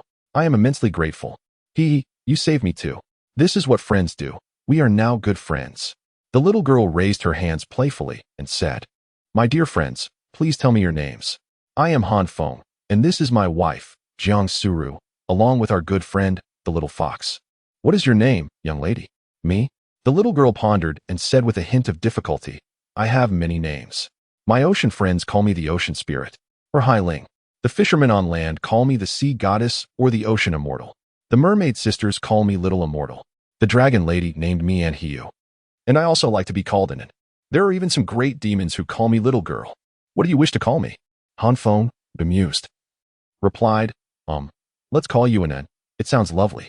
Okay, you can call me Anin. The little girl beamed with joy, her innocent and radiant smile uplifting Han Feng and Jiang Suru's spirits. Anin, how can you summon so many beasts to help you fight? Because they are all my good friends.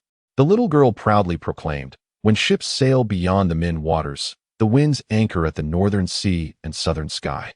I have friends across all four seas, and even those 10,000 miles away are my fellow countrymen. Throughout all the oceans, I have friends everywhere. Chapter 87. The bond of courage and affection surpasses precious gems. You truly are remarkable, Jiang Suru exclaimed as she gently pulled the little girl closer, affectionately ruffling her hair. You are utterly adorable.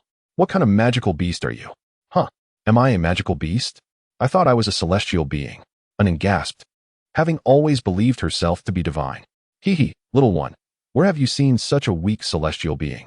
You can't even defeat someone in the chi refinement stage. Jiang Suru teased. That's different.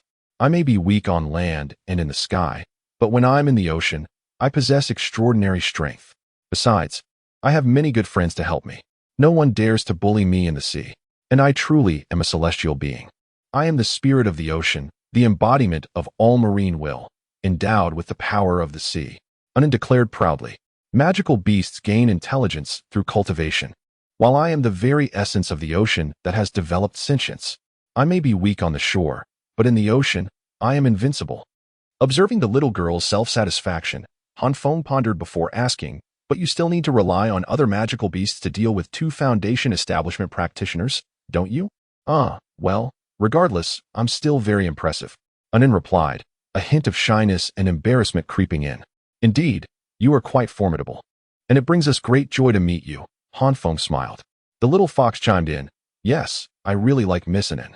Anin beamed, I like you too. She lifted the little fox high above her head, joyfully spinning in circles on the beach. Anin, what brings you to the human city on Awakening Island? Jiang Suru inquired.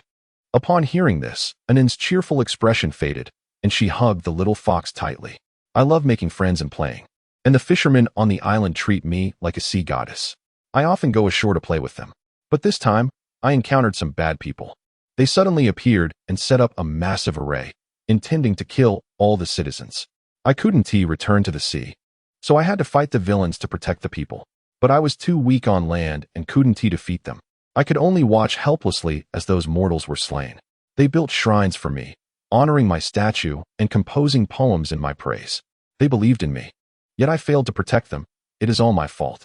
Seeing the little girl's sorrowful demeanor, Jiang Suru quickly reassured her, "Do not be disheartened, Anin. The wrongs committed were by the villains, not you. Do not punish yourself for others' misdeeds. Upon our return, we will report the crimes of those miscreants to our sect, ensuring they face severe retribution for the innocent lives lost. However, the villains who harmed the mortals have escaped. I've already sent my friends to pursue them. They must be caught and punished." Anin pouted, her voice rising in indignation. "That's good to hear, Anin. Would you like to visit our sect and play with us?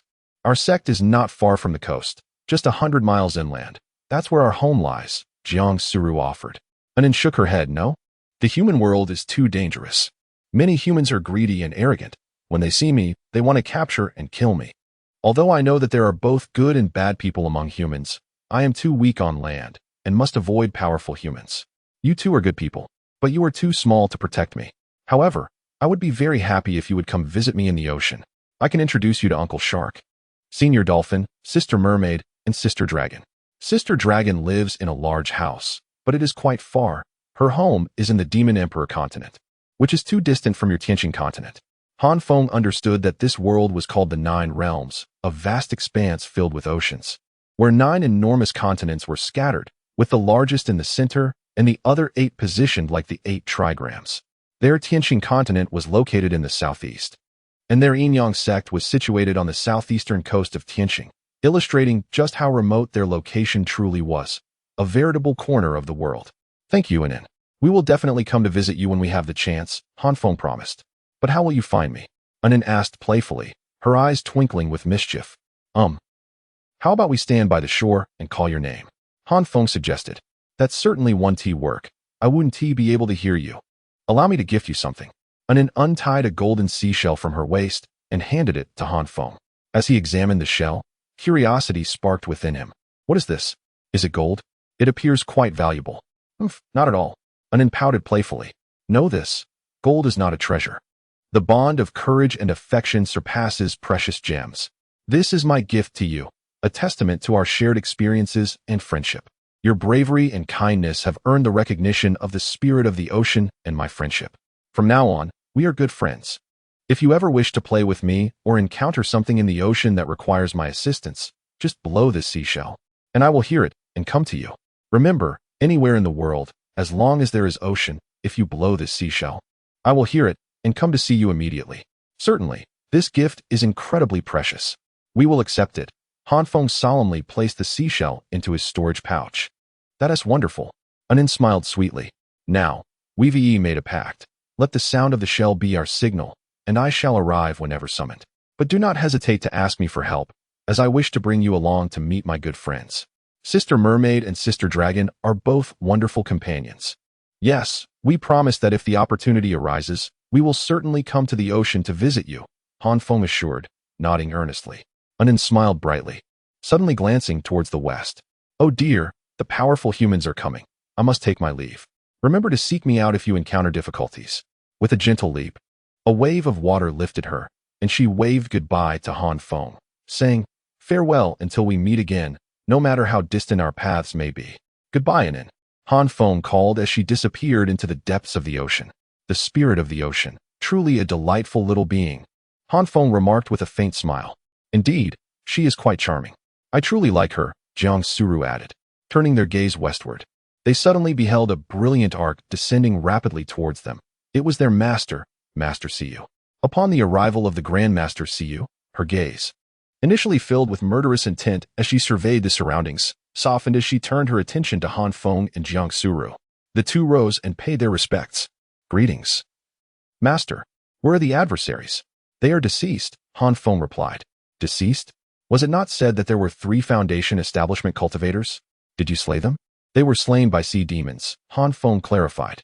Previously, senior brother Gao Hai sacrificed himself to ensure our escape, only to be killed by the enemy. Subsequently, 2 Foundation establishment enemies pursued us, but during the chase, they were devoured by a pack of sea demons that suddenly appeared. We quickly sought refuge on the shore, narrowly escaping. Han Feng omitted the matter of the sea spirit in it, believing that such matters were best kept secret. He was accustomed to concealing secrets. Jiang Suru, understanding his intent, nodded in agreement. Siyu sighed, lamenting, alas, poor Gao Hai, a disciple of exceptional talent and character. With proper nurturing, he could have become a formidable warrior. But he perished prematurely. Han Feng shared the sorrow. Though his acquaintance with Gao Hai was brief, the cheerful senior brother had left a lasting impression. In particular, Gao Hai's selfless sacrifice to stall the pursuers had deeply moved Han Feng, filling him with respect and grief. It could be said that without Gao Hai's valiant resistance, Han Feng and Jiang Sura would not have survived long enough for an end to rescue them. They owed their lives to Gao Hai. Master, does Gao Hai have any family? Jiang Suru inquired, her voice tinged with remorse. She wished to repay the debt owed to Gao Hai by caring for his family. Siyu shook her head. Gao Hai was a child I found abandoned outside. He was only 3 years old then, an orphan. I raised him as my own. It is my fault for misjudging the enemy's strength. I should have sent more people. I rushed here as soon as I received your plea for help, but it was too late. Fortunately, you two are unharmed. Han Feng felt a pang of sympathy. Gao Hai was an orphan, raised by Grandmaster Siyu as if he were her own child. Siyu's affection for Gao Hai must have been profound, now that Gao Hai had fallen in battle. The Grandmaster must be experiencing immense pain. Master, senior brother Gao Hai entrusted us with evidence of the Yi family's crimes. We can use this to accuse the Yi family. Little Fox, quickly retrieve the copper plate. The little fox nodded and retrieved the copper plate from her storage bag. Siyu took the copper plate, scanned it with her spiritual sense, and then stored it away, saying, I understand. Let us go and retrieve Gao Hai's body first. Yes. The trio flew towards Jiuming Island. With Siyu's assistance, they traveled swiftly and arrived at the island.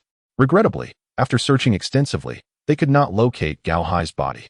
After a moment, Siyu shook her head and said, there are remnants of a powerful spiritual energy explosion here. Gao Hai's body is also missing. He must have detonated himself in the end.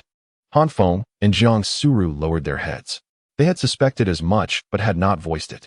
The reality that their savior had perished without leaving a trace was difficult to accept. Alas, he was a man without roots, and now he has departed without a trace. Even the desire to return to his roots is unattainable. Let us go. Grandmaster Siyu sighed and led Han Feng and Jiang Suru back to the Yin-Yang sect. Upon their return, Grandmaster Siyu said, I will meet with Elder Tielian and submit the evidence to him. Let us see how he judges. The Yi family's actions are atrocious, tarnishing the sect's reputation. Their crimes are unforgivable. You two should rest and recuperate. You can testify when the law enforcement hall summons you. Yes, master. After Siyu departed, Jiang Suru said to Han Feng, I do not believe that senior brother Gao should have perished in vain. We should remember him. Although his body is gone, I want to erect a cenotaph for him, inscribe a tombstone, and properly commemorate him. That is only proper. Let us go together. The two went to the market town at the foot of the mountain. They purchased a fine coffin from the funeral shop, commissioned the shopkeeper to carve a tombstone, and bought wreaths, incense candles, and paper money before returning to the mountain. They arrived at the inner disciples' residence on the summit of Falling Dusk Peak.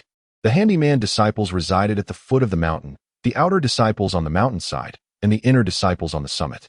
As an inner disciple of the Grandmaster, Gao Hai resided with his fellow disciples. When they arrived, they encountered several Foundation establishment senior brothers. Junior sister Jiang, what brings you here? The senior brothers asked curiously. Jiang Suru recounted the events in detail. After hearing her account, the senior brothers were filled with righteous indignation. The Yi family is too shameless. They actually slaughtered so many innocent mortals to refine blood pills, and even committed murder to silence fellow disciples. Senior brother Gao was killed, leaving no remains. This is intolerable. Let us annihilate the Yi family. Yes, let us gather the 3 core formation senior brothers and annihilate the Yi family together to avenge senior brother Gao. The damned Yi family is truly a nest of snakes and rats. There is not a single good person among them. They deserve to be exterminated. These sect scum have ruined the sect's reputation. I am furious. Let us go and annihilate them. The disciples were filled with righteous indignation and were about to gather people to attack the Yi family. Suddenly, a senior brother stepped forward and shouted, "Silence!" The senior brothers silenced the disciples. Grandmaster Cu had a total of 3 core formation disciples, 20 foundation establishment disciples, and 3 chi refining disciples. Han Feng counted that. Excluding Gao Hai, who had died in battle, and Yilong Yuan, who was absent, all 22 others were present. The 3 most powerful individuals, the one in the middle, were clearly core formation experts. The men approached Han Feng. Jiang Suru introduced them. "Han Feng, this is our master's chief disciple, Shang Yun, a core formation cultivator of the upper level. These 2 are senior brothers Lu Xing and Wang Dao, both core formation experts." Han Feng greets the senior brothers.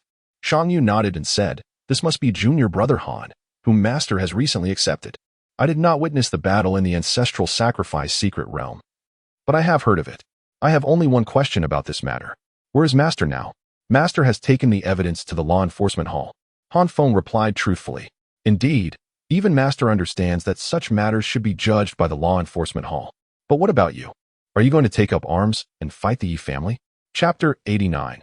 The plan to eradicate the Yi family. Looking at his 20-odd junior brothers and sisters, Shang Yun stated gravely, "Firstly, infighting within the sect is strictly forbidden, with severe punishments for offenders and capital punishment for murderers. Do you intend to annihilate yourselves for the sake of those Yi family vermin? Our master has only taken in these 20-odd disciples in a century. Do you wish to leave her utterly bereft? Do you want her to bear the ignominy of nurturing a band of murderers? If direct action were feasible, our master would have eliminated them herself.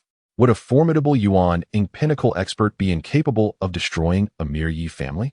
Secondly, do not underestimate the Yi family. They have flourished for centuries, their lineage extensive, numbering at least 10,000 members.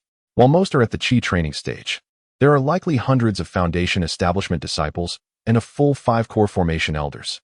With just over 20 of us, attempting to obliterate the Yi family is sheer folly."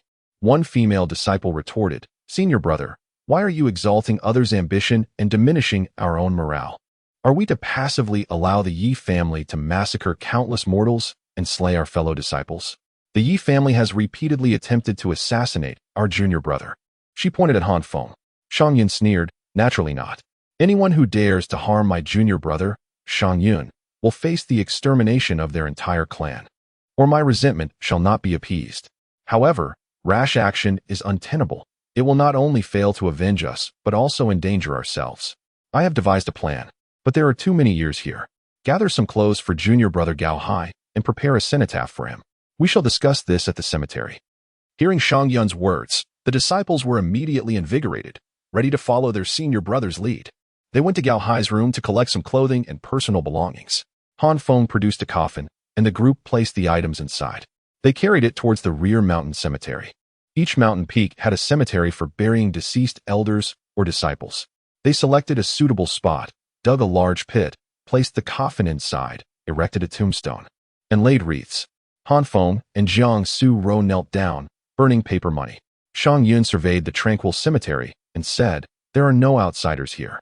Let us, in the presence of junior brother Gao Hai, deliberate on how to eradicate the Yi family and avenge him. Senior brother, speak. We are all ears." "Very well."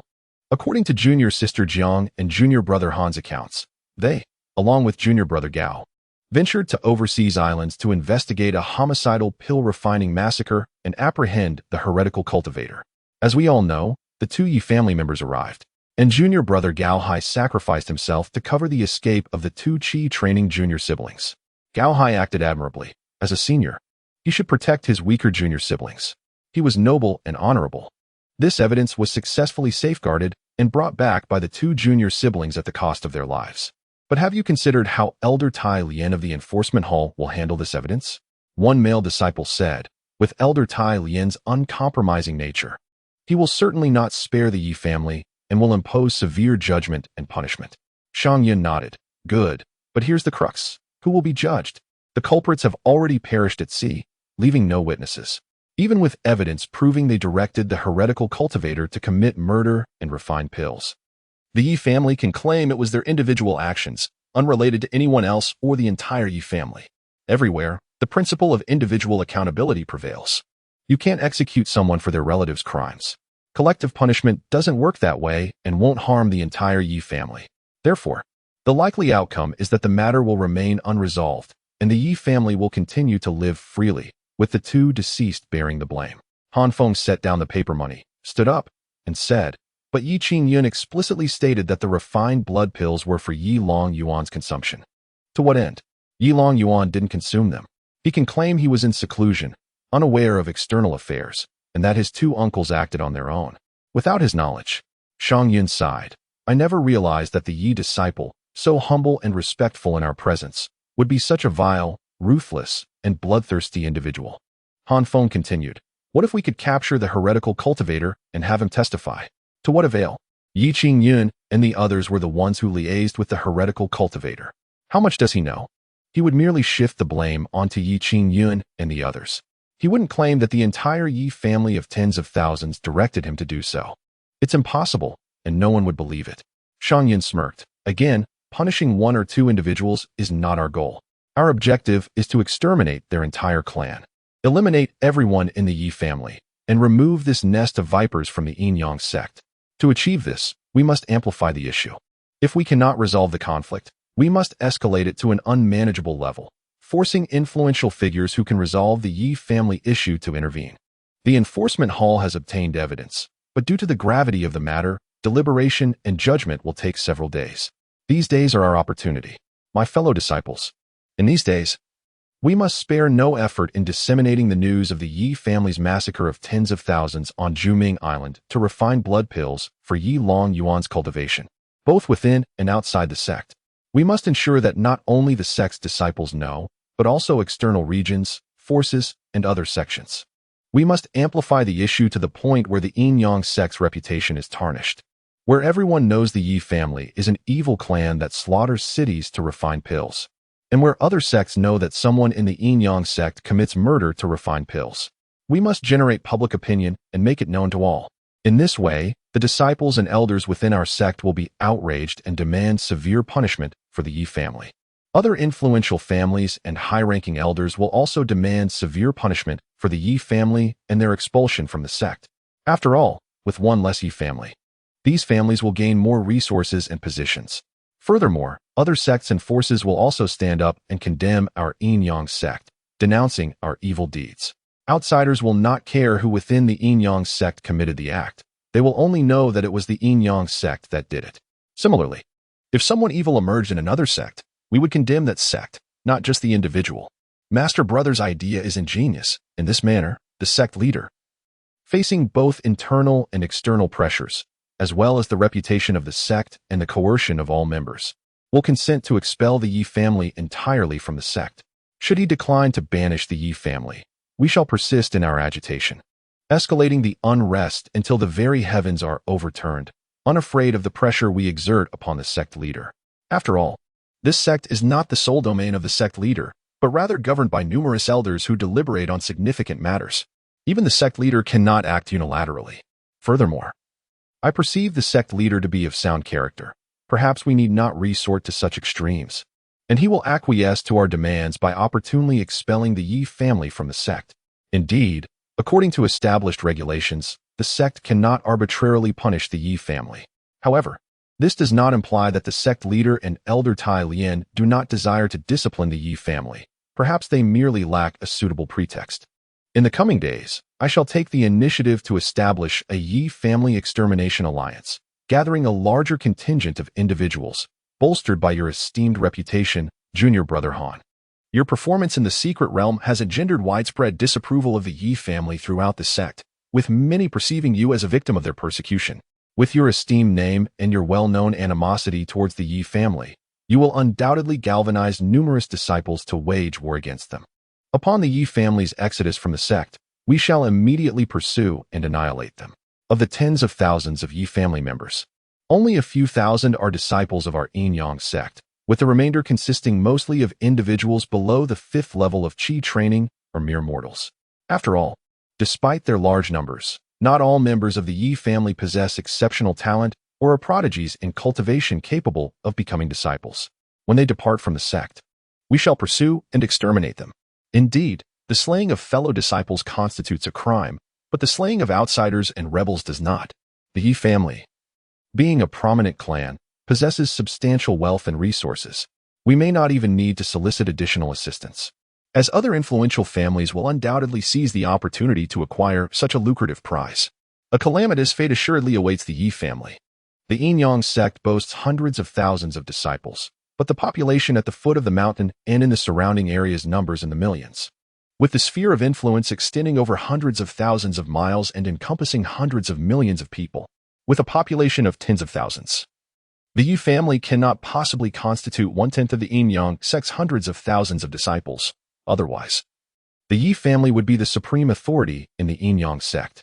As Shangyin stated, wealth stirs men's hearts, and the combination of public pressure and the Yi family's substantial wealth and resources is sufficient to entice other high-ranking families. Once the Yi family is expelled from the sect, their demise is assured. In the coming days, you need not concern yourself with anything. Simply remain at home and minimize your public appearances. Entrust everything to me, senior brother, for organization and arrangement. When the Hall of Law Enforcement notifies you to attend the court hearing and testify in the trial, inform me immediately. I shall then inform everyone and notify all disciples to gather and create a disturbance. I am acquainted with numerous influential families and can forewarn their patriarchs to prepare for the division of the Yi family's assets, enabling them to provide assistance during the trial. The Jiang family, led by junior sister Jiang, must also exert considerable effort in this matter. Very well. I shall seek out my father and grandfather upon my return and inform them of this matter. I comprehend your sentiments, junior brother Han. Senior brother Gao Hai perished while saving you, and you must feel immense guilt. However, should we succeed in eliminating the Yi family, we shall have eradicated a significant malignancy for the sect and for humanity, rendering senior brother Gao's sacrifice worthwhile. His death was justified, his death was glorious, and he was a hero. Rest assured, senior brother. This matter is not only for avenging senior brother Gao, but also for avenging myself and the tens of thousands of innocent civilians who perished tragically. Junior brother expresses his gratitude for senior brother's life-saving grace. And the spirit of senior brother in heaven shall witness that junior brother will undoubtedly avenge you by personally slaying the members of the Yi family. This scene elicited nods of approval from the other senior brothers. This Han Feng is a virtuous junior brother who understands gratitude and cherishes righteousness. Through this incident, Han Feng came to know this group of senior brothers and sisters and realized that they were all united and mutually caring individuals. It appears that the master's judgment in selecting disciples is quite astute. As for Yi Longyuan, before he targeted Han Feng, who would have believed that this refined, courteous, and unassuming gentleman would be such a treacherous and insidious villain? Of course, had Han Feng not been present and Yi Longyuan had successfully obtained Jiangsu Rou, he might have been a virtuous man, cheerful, optimistic, and striving for progress, a paragon in the eyes of many. He might have been loyal to the sect and become a good person. However, due to Han Feng, he was consumed by jealousy and completely corrupted. Han Feng altered Yi Longyuan's personality, and Yi Longyuan also altered Han Feng's personality. Han Feng possessed a passive and unambitious nature, unwilling to offend anyone and desiring only to live a blissful pastoral life. Yet now, his profound grievances and animosity were all forced upon him by Yi Longyuan. In that case, let there be no reconciliation until death. The others dispersed to attend to their affairs, while Han Feng and Jiangsu Rou returned to the small pavilion, where they sat down together to circulate their energy and heal their injuries, having ingested revitalizing pills. After all, both of them had sustained severe injuries and were in extremely poor condition, having endured the pain throughout their actions. After consuming the pills, it took a considerable amount of time for their emotions to gradually stabilize. I realized that I truly did not comprehend you adequately, particularly in the past, when I merely regarded you as a timid and weak ordinary person. However, after these incidents, I have discovered that you are quite courageous. For the sake of Wang Mian, you dared to depart from our Jiang family's main force alone in search of him. To avenge your brother, you dared to challenge a large group of enemies single-handedly. And this time, for my sake, you relinquished your winged treasure to me, allowing me to escape while you confronted 2 Foundation establishment experts alone. On the surface, you appear to be a lazy fellow, but in reality, you are more courageous than anyone else. This time, you have truly moved me deeply. You are also excellent. In the end, you did not flee alone but returned to fight alongside me. You should have escaped. You are the foolish one. You are the foolish one. Han Feng, thank you. It is truly wonderful to have you. Han Feng embraced her, observing her incessant tears. Knowing that she was still moved by his actions and saddened by Gao Hai's demise, he desired to console her, but was at a loss for words. After pondering for a moment, he extended his finger, lifted her chin, and deliberately adopted a triumphant and arrogant posture, teasing her. "Oh, was not this young lady formerly quite aloof? Why are you weeping now? Have you fallen in love with me?" Chapter 91. First visit to the Jiang family. Jiang Suru, who was weeping softly, found herself momentarily bewildered by Han Feng's sudden move. But the surprise did not end there. A little fox leapt onto the table, standing upright with its left paw on its hip and its right paw outstretched, mimicking Han Feng's demeanor. Proudly, it exclaimed, "Oh, this young lady used to be so aloof. But now she's crying. Have you fallen for me, dear fox?" Observing their antics, Jiang Suru couldn't help but chuckle through her tears. She pushed Han Feng's hand away with an exaggerated eye roll, then seized the little fox, playfully ruffling its fur. "Are you joining this rascal in bullying me? Why is it that you only pick on the little fox? Is it because it's easier to tease?" The little fox protested loudly. After their playful banter, Jiang Suru's spirits lifted considerably. She stood up to wash her face, regaining her composure. "Let us go to my home to see my father and inform him of this matter. We must urge the Jiang family to intensify their efforts to tarnish the Yi family's reputation further." To your home?" Han Feng replied somewhat nervously. "What? Are you anxious?" "No, it's just that it's my first visit to your family, and I ought to bring something, right? It would be quite improper to arrive empty-handed. After all, according to Han Feng's principles, visiting one's in-laws without a gift was indeed inappropriate." Jiang Suru scoffed. "What? Do you now consider us as a couple? Why not? Are we not? Well, aren't most couples living together? We are separated by a wall." Our yards are just divided by a wall. That still counts as being apart." "Fine, then, you can move in with me tomorrow." "Why should it be me moving to your place? I can't part with my herbs. Yet I cannot bear to leave my attic." The two exchanged glances, both exclaiming in unison, "Then let it be for now." Ultimately, Han Feng returned to Jiang Suru's home empty-handed. The Jiang residence lay beneath the Inyang Peak, situated in the central area of the Sex Domain. A grand mansion adorned with the Jiang family plaque. Han Feng had passed by this place several times before and recognized it as Jiang Suru's home. Upon arriving, many Jiang family members greeted them, as Han Feng had previously won their hearts during a battle in the ancestral secret realm. The younger generation of the Jiang family regarded Han Feng as a paragon among their peers. The Jiang family was extensive, with many members residing within. Jiang Suru's home was in the second large courtyard on the west side. "Father, mother, I'm home," Jiang Suru called out in the courtyard. By now, night had fallen, and they had endured much throughout the day. However, no one responded from within. At that moment, a Jiang family disciple rushed over, someone Han Feng recognized. The disciple, panting, said, "Sister Ro, I thought I had forgotten something. Your father, mother, brother, and sister-in-law have all gone out to rescue you." "What? To rescue me?" Jiang Suru exclaimed in shock, quickly retrieving her communication jade slip and discovering numerous messages from her father and brother inquiring about her whereabouts. Calculating the time, she realized she had been engaged in fierce battles at that moment. It was understandable that they hadn't seen her. Her family, concerned by her silence, must have set out to find her. She hurriedly replied to each message, "I have long returned home. Please come back quickly. I am waiting for you at home." After sending the messages, the pair entered the house and settled into the living room to wait. "I nearly forgot that when I called for help earlier. I not only sought assistance from my master, but also from my father and brother. They must have been searching for me tirelessly without knowing my exact location." Hearing Jiang Suru's words, Han Feng smiled.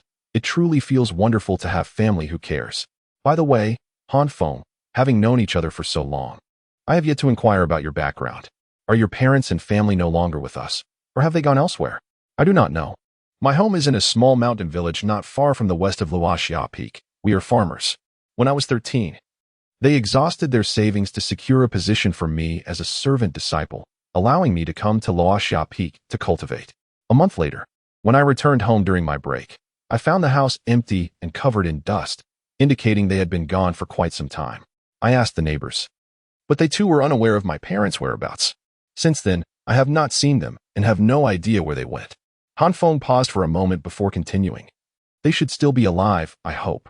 Seeing Han Feng's expression, Jiang Suru felt a pang of sympathy. She took his hand and said, "I understand your feelings. Losing family and living alone in this vast sect without a sense of security is entirely natural. Despite having such remarkable talent, you hesitate to reveal it, only wishing to protect yourself. You have endured much hardship. Rest assured, from now on, I shall protect you. As Jiang Suru expressed her understanding and concern, Han Feng couldn't help but feel a mix of emotions. He was not the resilient individual she presumed. He had truly been a complete failure in the past. All right, then. You shall protect me from now on, he said with a smile, playfully tousling Jiang Suru's hair. The affectionate tone sent a flutter through Jiang Suru's heart. After half an hour, Jiang Suru's family returned, and Han Feng met her parents, brother, sister, and sister-in-law. Jiang Suru's father, Jiang Qingzuan, maintained a composed demeanor, nodding respectfully at Han Feng, while her mother focused solely on her daughter, anxiously exclaiming, "Rower, are you all right? Have you been hurt? Let me see." Witnessing this scene, Han Feng felt a warmth in his heart. Family ties. How long had it been since he had savored such feelings? "I'm fine, mother. If it weren't for senior brother Gao Hai and Han Feng risking their lives to save me, I wouldn't have returned. I am well now, so do not worry." "Rower, what exactly happened? Please tell us everything," Jiang Qingzuan inquired sternly as he took his seat in the main position, exuding authority.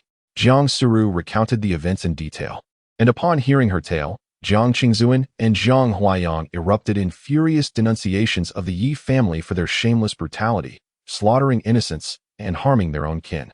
Jiang Qingzuan's expression darkened to an extreme as he slammed the table, declaring, "This matter cannot simply be overlooked. Even if those two Yi family members are dead and cannot testify, our Jiang family must not let the Yi family off the hook. They dare to harm my daughter and kill our kin. Our Jiang family will not rest until justice is served. Father, we already have a plan to deal with the Yi family, and we have begun its implementation. It was our senior brother Shang Yun's idea. We aim to create public pressure and exert influence on the sect and its leaders." Chapter 92. A single stone provokes 1,000 waves. Jiang Suru recounted their plan. Upon hearing it, Jiang Qingzuan nodded and remarked, "Indeed, it is a sound strategy. Not only does it prevent infighting among our sect, which could attract the law enforcement hall's punishment, but it also allows us to eliminate the Yi family, thus eradicating future threats. This plan is commendable. Our Jiang family must contribute significantly. Tomorrow morning, I shall convene the elders and senior members of our clan to inform them of their roles, ensuring that all Jiang disciples partake in this endeavor. When the time comes to hunt down the Yi family, our entire clan will mobilize, leaving no trace of them behind." "Very well, Han Feng and I shall also join, personally seeking vengeance." At this point, Jiang Qingzuan cast a glance at Han Feng and assured him, "Rest assured, Yi Longyuan will undoubtedly be left for you to slay with your own hands, allowing you to avenge this enmity." "Thank you, uncle," Han Feng responded, rising to clasp his hands in gratitude. "Please, have a seat, Han Feng. In the coming days, we must continuously cultivate public opinion. However, the Yi family is not composed of fools. They will surely harbor resentment towards you, seeking to eliminate both you and Suru, the witnesses, in preparation for any forthcoming legal proceedings. For the time being, you both should refrain from returning to Luoxia Peak and stay here at the Jiang family residence. With our core formation elders in my presence, you will be completely secure." Han Feng clasped his hands again and replied, "I appreciate your kindness, uncle, but I believe it would be better for us to stay in our home at Luoxia Peak." Jiang Qingzuan furrowed his brow and said, "What is it? Do you find the Jiang family lacking? Or do you feel constrained here?" "No, uncle," Han Feng denied. "I was contemplating that if the Yi family truly sends someone to assassinate me and my senior sister, it may prove beneficial. We could gather more evidence against them, creating an even greater uproar to accuse the Yi family. I have previously engaged with 2 mid-level Foundation establishment cultivators. It is not mere bravado on my part. While I may not be able to defeat them, it is impossible for them to eliminate me and escape unscathed. As long as I can hold on for a moment, the core formation elders on the mountain, along with Master Siyu, will be able to sense the fluctuations of the battle and rush to our aid, capturing the assailants. I believe the Yi family would be reluctant to sacrifice a core formation expert to assassinate us. If necessary, we would also like to borrow a protective formation from you, as long as it can withstand a single strike from a core formation cultivator. Once we have dealt with the Yi family, we will return it to you. Your reasoning is sound. Serving as bait to lure the Yi family into making another mistake is indeed a wise tactic. I shall personally arrange a formation for you both. However, do not speak of borrowing. You are family now, and you have never treated the Jiang family as your own. You possess a commendable character, integrity, and talent. I have always believed in your potential, and we have long considered you as one of our own. Your selflessness in allowing Suru to escape while you bravely face the disciples proves you are a true man. Entrusting Suru to you is the right decision. Let us cease the talk of separateness. We are family now. With that, Jiang Qingzuan rose, leading the Jiang family members and Han Feng towards Luoxia Peak. Upon reaching their pavilion and courtyard, Jiang Qingzuan inquired, "Is this your courtyard?" "Yes, uncle. All the herbs within were cultivated by my own hands." "No, what I meant was, you two are not living together yet." "Dad, what nonsense are you speaking?" Jiang Suru's cheeks flushed as she exclaimed, "Our matters are our own. We are content as we are. All right, I shall not meddle. By the way, did you both receive the monthly resources allocated to the direct disciples last month?" At this, Jiang Suru cast a sidelong glance at Han Feng and replied, "We both received them. Last time, when the Jiang family delivered the resources, Han Feng had no choice but to accept them, only to later gift them all to Jiang Suru. Among those resources were pills, spirit stones, and some special items like fire spirit crystals and water spirit crystals. Han Feng gave these to Jiang Suru, partly to avoid accumulating too much debt to the Jiang family, and partly because he knew that gifts to Jiang Suru would yield tenfold returns. The Jiang family's resources remained with Jiang Suru, while his possessions were blessings bestowed upon him. Given the brief time Han Feng spent with Jiang Suru, their relationship had only recently blossomed into love and had yet to evolve into familial affection. He did not yet feel the bond of family. After all, dating and marriage are two distinct matters, and he was unaware that Jiang Suru's belongings were essentially his, just as his were hers. Jiang Suru wished to keep their arrangement a secret from her family, fearing that Jiang Qingzuan would believe Han Feng did not regard them as kin, thereby creating unnecessary distance. Jiang Qingzuan meticulously arranged a grand formation that enveloped Han Feng and Jiang Suru's courtyard. Upon witnessing the enhanced protective array, Han Feng decided to store away his own teleportation formation, reserving it for future use. After completing these arrangements, the Jiang family returned home, and before departing, Jiang Huayang embraced Han Feng's shoulder, offering words of encouragement and praise before taking his leave. It must be said, Jiang Huayang is truly a remarkable individual. Upon returning, dawn broke, and after a day and night of tireless activity, both Han Feng and Jiang Suru found their mental fortitude severely depleted. The events of the day had been overwhelming, and they desperately needed rest. The two lay entwined on Han Feng's large bed, drifting into slumber, while the little fox dragged its own bed outside, basking in the warm sunlight, relishing the comfort. As they slept, the entire sect erupted in chaos. The events of the previous day, having been fervently exaggerated and disseminated by many with ulterior motives, quickly spread throughout the sect. In no time, every disciple and elder, even the townsfolk and surrounding villagers, were aware of the situation. The Yi family, devoid of conscience, had slaughtered tens of thousands of innocents to concoct blood pills for a disciple named Yi Longyuan to facilitate his breakthrough, trading the lives of thousands for his foundation establishment. Upon discovering this heinous act, the righteous Gao Hai, along with Han Feng and Jiang Suru, faced the brutality of the Yi family's attempts to silence them. Ultimately, Gao Hai, outnumbered, was slain by his own sect members. Under Gao Hai's protection, Han Feng and Jiang Suru fought valiantly to escape the encirclement, safeguarding the evidence as they returned to the sect, grievously wounded and near death, murdering for pill concoction, harming fellow sect members. Each offense was unforgivable. A single stone had stirred 1,000 waves. The entire sect was engulfed in righteous outrage, fervently discussing the matter. Disciples believed the Yi family had tarnished the reputation of the Yin-Yang sect, causing their prestige to plummet and rendering them a target of public scorn. Indeed, some disciples of the Yin-Yang sect ventured to the towns below, only to be met with cold disdain from the common folk. After all, the common people were merely mortals, the ones most capable of empathizing with those who had been slaughtered.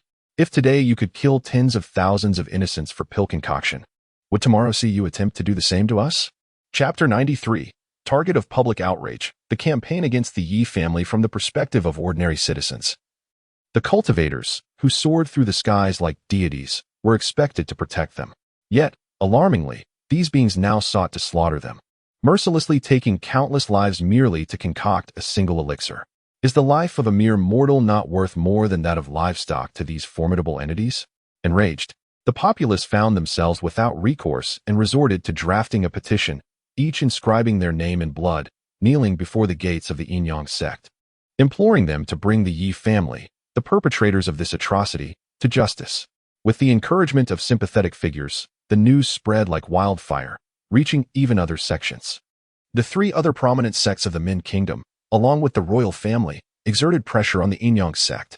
The Min Kingdom, a vast nation in the southeastern part of the Tianqian continent, spanned thousands of miles both north to south and east to west, housing the four largest cultivation sects: the southeast Inyang sect, the northeast Xiantian Sword sect, the northwest Miaoying Valley, and the southwest Blood Cloud Palace, with the royal family situated at the center. Despite occasional frictions and covert rivalries, these four prestigious sects maintained a semblance of camaraderie, uniting against malevolent forces. Now that the Inyang sect was confronted with such a nefarious family, the other three sects were keen to capitalize on this opportunity to pressure the Inyang sect, even if merely to revel in their distress. Consequently, they sent messages to the sect's leader, vehemently condemning the actions of the Yi family. The royal family of the Min Kingdom further issued an official letter, demanding that the Inyang sect impose severe penalties on this wicked clan to restore the sect's reputation among the people. After all, the repercussions of this incident extended beyond the Inyang sect. The entire realm of cultivation in the Min Kingdom stood to suffer disgrace. How could a reputable sect be complicit in the massacre of innocents for the sake of alchemy? And what of the citizens of this region and maritime expanse? All subjects of the Min Kingdom? Could the royal court simply stand idly by while the Inyang sect claimed the lives of tens of thousands? Faced with mounting internal and external pressure, the leader of the Inyang sect had no choice but to announce that a public trial would be held 3 days hence, promising to deliver justice. Furthermore, he dispatched individuals to monitor the Yi family, ensuring they remained within the sect until the trial's conclusion, preventing any escape from accountability. Meanwhile, unbeknownst to the sleeping Feng, the world outside was in turmoil, all eyes fixated upon them. Exhausted, he and Jiang Suru lay entwined, having slept for a full day and night. It was only the following morning that they stirred, and as he stretched languidly, a drowsy Feng turned to embrace the perfect curves beside him, relishing the warmth and softness of Jiang Suru's form. "Ah, my dear little Suru, how wonderfully soft you are," he murmured, nuzzling against the nape of her neck. It was then he noticed Jiang Suru holding a jade slip, listening intently to incoming messages. "All right, I understand. We want to be going out these next few days. We will wait for 3 days," she affirmed. "Keep a close watch on the Yi family, and ensure they do not flee or transfer their assets. Rest assured, we are no longer children," Feng replied playfully. "Ah, you're awake? You're nuzzling me from behind. You be quiet. How dare you meddle in our affairs?" Jiang Suru huffed, setting down the jade slip and turning to embrace Feng. "What did my dear brother-in-law just say?" she inquired. "He mentioned that the situation has developed far beyond expectations. In just a day and night, the news has spread nationwide. The disciples within the sect are furious, and the common folk have submitted their petitions demanding strict punishment for the Yi family, while the other three sects in the royal family have also urged the leader to deal sternly with them, to expel this disgraceful family from the ranks of righteous sections. The uproar outside was indeed considerable. Under pressure, the leader announced that the trial would take place at dawn in 3 days, in the main hall square of Inyang Peak, before the statue of the ancestral master of the path, inviting all disciples and members of other sects to witness. When the time came, not only would the disciples attend, but the other three sects and the royal family would send envoys to observe. While the matter might seem small, its magnitude lay in the uproar it had caused. The overwhelming public sentiment affecting the reputation of all righteous sects, thus drawing attention and pressure from other forces. "Feng, do you think we've gone a bit too far this time?" Jiang Suru asked, her brow slightly furrowed. Feng reached out to smooth her frown, replying, "Not at all. I even believe it is insufficient. If we handle this matter well, the reputation of our sect will not only remain intact, but will ascend to greater heights. If the leader can resolutely punish the Yi family and expel them from the sect, demonstrating our unwavering commitment to justice and the eradication of evil, others will see the Inyang sect as a truly righteous sect, one that does not shield its own wrongdoers. Such a principled sect would attract many to join. Very well then, as long as we can resolve the Yi family issue. This disgraceful clan has entangled us for long enough. It is time they paid the price." I too look forward to the day when I can personally exact revenge, Han Feng said with a smile. Jiang Suru shot him a sideways glance. Are you seeking revenge on the Yi family? Or are you harboring intentions of revenge against me? Your hands seem rather unrestrained at the moment. Han Feng grinned mischievously. How can this be called revenge? It is merely an expression of my affection for you. Do you not understand? What grievance could I possibly have against you? Oh, our grievances are quite significant. In the past, I treated you with cold indifference, and you must have harbored resentment, plotting to bully and torment me in return for my previous aloofness, am I right? Humph. I am well aware of your thoughts, Jiang Suru retorted. Han Feng laughed heartily, adopting a serious demeanor as he mimicked the expression and tone from their first meeting. Hey, you are Han Feng, right? I chose you solely because you are a useless waste, providing no pressure at all. Here, take the spirit stones from our last blind date. They're all yours. Henceforth, I shall permit you to cultivate with me once every 10 days. Remember, this is a gift from me, so do not be ungrateful. Jiang Suru burst into laughter, playfully hitting him. Uft, I never spoke so harshly. You were certainly nursing a grudge, waiting for this moment to exact your revenge, weren't you? Indeed. I shall devise various ways to torment you, he replied cheekily. Now, open your mouth, dear. Today your husband will teach you a new position. Jiang Suru gasped in astonishment. What? What do you mean? No, that one do. You get out of here. Chapter 94, Diligent Cultivation for Some. Leisure for Han Feng. Jiang Suru never imagined she would be so thoroughly dominated by a man. Gasping for air and drenched in sweat, she wasted no time in rinsing her mouth vigorously with the tea beside her. Her initial choice of Han Feng was not out of affection, but rather a distaste for Yilong Yuan. Though Yilong Yuan's gaze was always gentle and respectful, Jiang Suru could still discern the desire and lust for her body in his eyes. She loathed this, utterly unwilling to have any physical intimacy with any man. She chose Han Feng precisely because he was an incompetent with no background, far from being assertive. He wouldn't take advantage of his status as her Tao companion to force her into acts men typically desire. The first month was indeed agreeable. However, things changed after that. Her judgment had failed her. This man was no incompetent.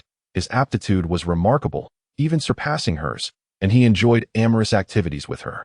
Engaging in such acts was one thing, but unexpectedly, this seemingly honest and bashful fellow acted like a young boy and played such elaborate games.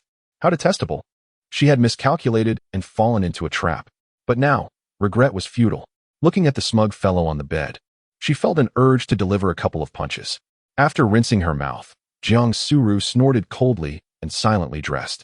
Adorned in a white robe, she resembled a celestial maiden descending to earth, aloof and composed as she sat by the window, beginning her meditative practice.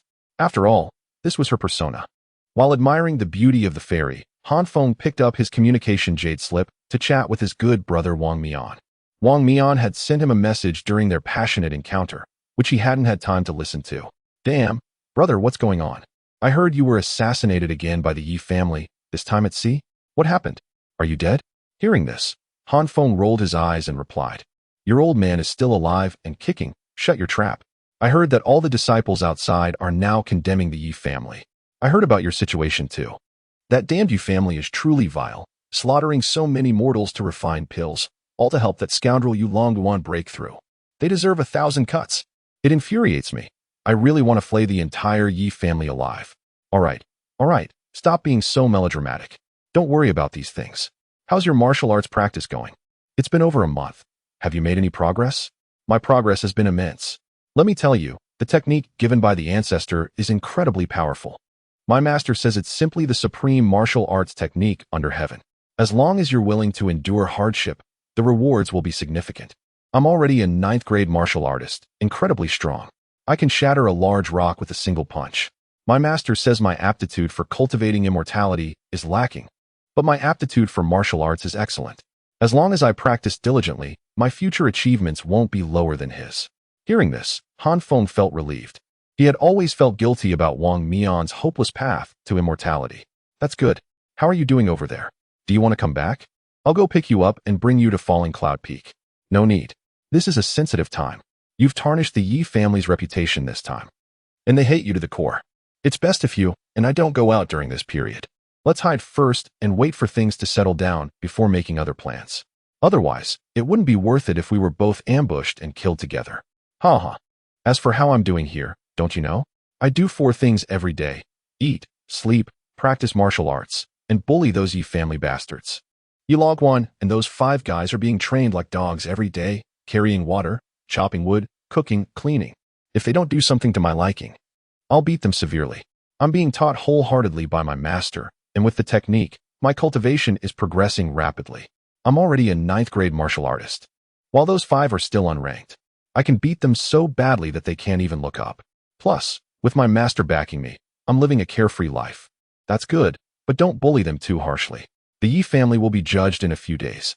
According to our plan, the Yi family will be expelled from the sect, and everyone will be mobilized to hunt them down. Those few Yi family members will also be killed. If that's the case, then I need to bully them even more. If they die, I'll have no one to bully. Ha ha ha, I need to seize the time. But Fengzi, the Yi family has tens of thousands of people, most of whom are mortals. Will those mortals also be killed? Hearing this, Feng sneered and said, logically speaking, no one in the Yi family deserves to die, because the culprit who slaughtered the mortals is already dead. But since we've made a move, we must eradicate them completely. We can't leave any roots, or they'll grow back in the spring. Who wouldn't be afraid that some of the Yi family members we let go might produce a peerless genius in the future who will come back for revenge? Everyone understands the principle, but it's not something you or I can control. Those big families won't be soft-hearted. Moreover, the Yi family killed tens of thousands of mortals. Shouldn't they pay for this debt with their lives? Wang Mian was silent for a long time before replying. That's right. What you said makes sense. Let's do it that way. I'll go too, even if I can't do it myself. I'll have Zhang Xiu take me so I can watch from afar. All right. I'm not talking anymore. It's time for cultivation. I need to go practice martial arts. Feng put away the jade slip and went to Jiang Suru's side, watching her close her eyes, sit in meditation, and work hard at cultivating. Her long eyelashes under the sunlight were like a work of art, making people unable to help but be infatuated. Feng kissed the beauty's lips and then went back to his yard with the little fox to bask in the sun. What could be more comfortable than relaxing? On the other side, Wang Mian put away the communication jade slip, picked up the whip, and lashed it hard at the Yi family disciples who were chopping wood. Amidst the wails of those disciples, he walked towards the waterfall. Yi Longquan and the others looked at this senior brother with resentment in their eyes. They had thought of countless ways to kill him, but they didn't dare to make the slightest move and could only swallow their anger. Wang Mian was engaging in blatant bullying and abuse, not treating these people as human beings at all. If people who didn't know the truth saw this scene, they would definitely want to cut Wang Mian into 1,000 pieces. But wasn't it these people with the surname Yi who had turned Wang Mian from a sunny and cheerful boy into a vicious and bullying villain? They were just suffering the consequences of their actions. It was their own fault. Wang Mian walked to the bottom of the waterfall, stripped off his upper garment, revealing his strong muscles, and allowed the huge impact of the waterfall to hit his body, washing over him. The intense pain made him wish he were dead. He gritted his teeth and persevered, because if he didn't become strong, then even when it came to revenge, he could only watch from afar. Chapter 95. Envoys from the 3 great sects. The 3 days elapsed swiftly, and no attempts were made on Han Feng's life.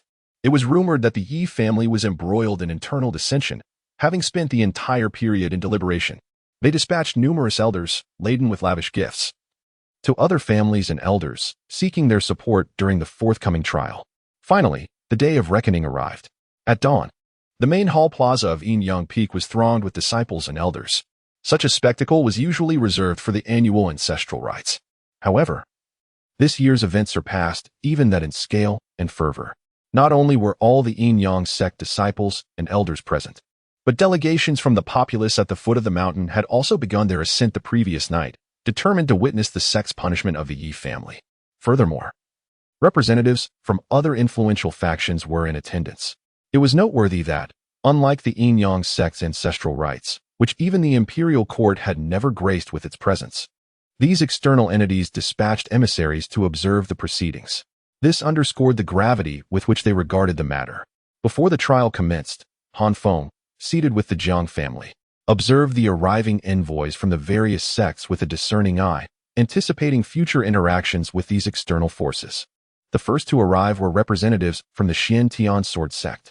Composed of sword cultivators, the sect emphasized the cultivation of the Tao of the sword.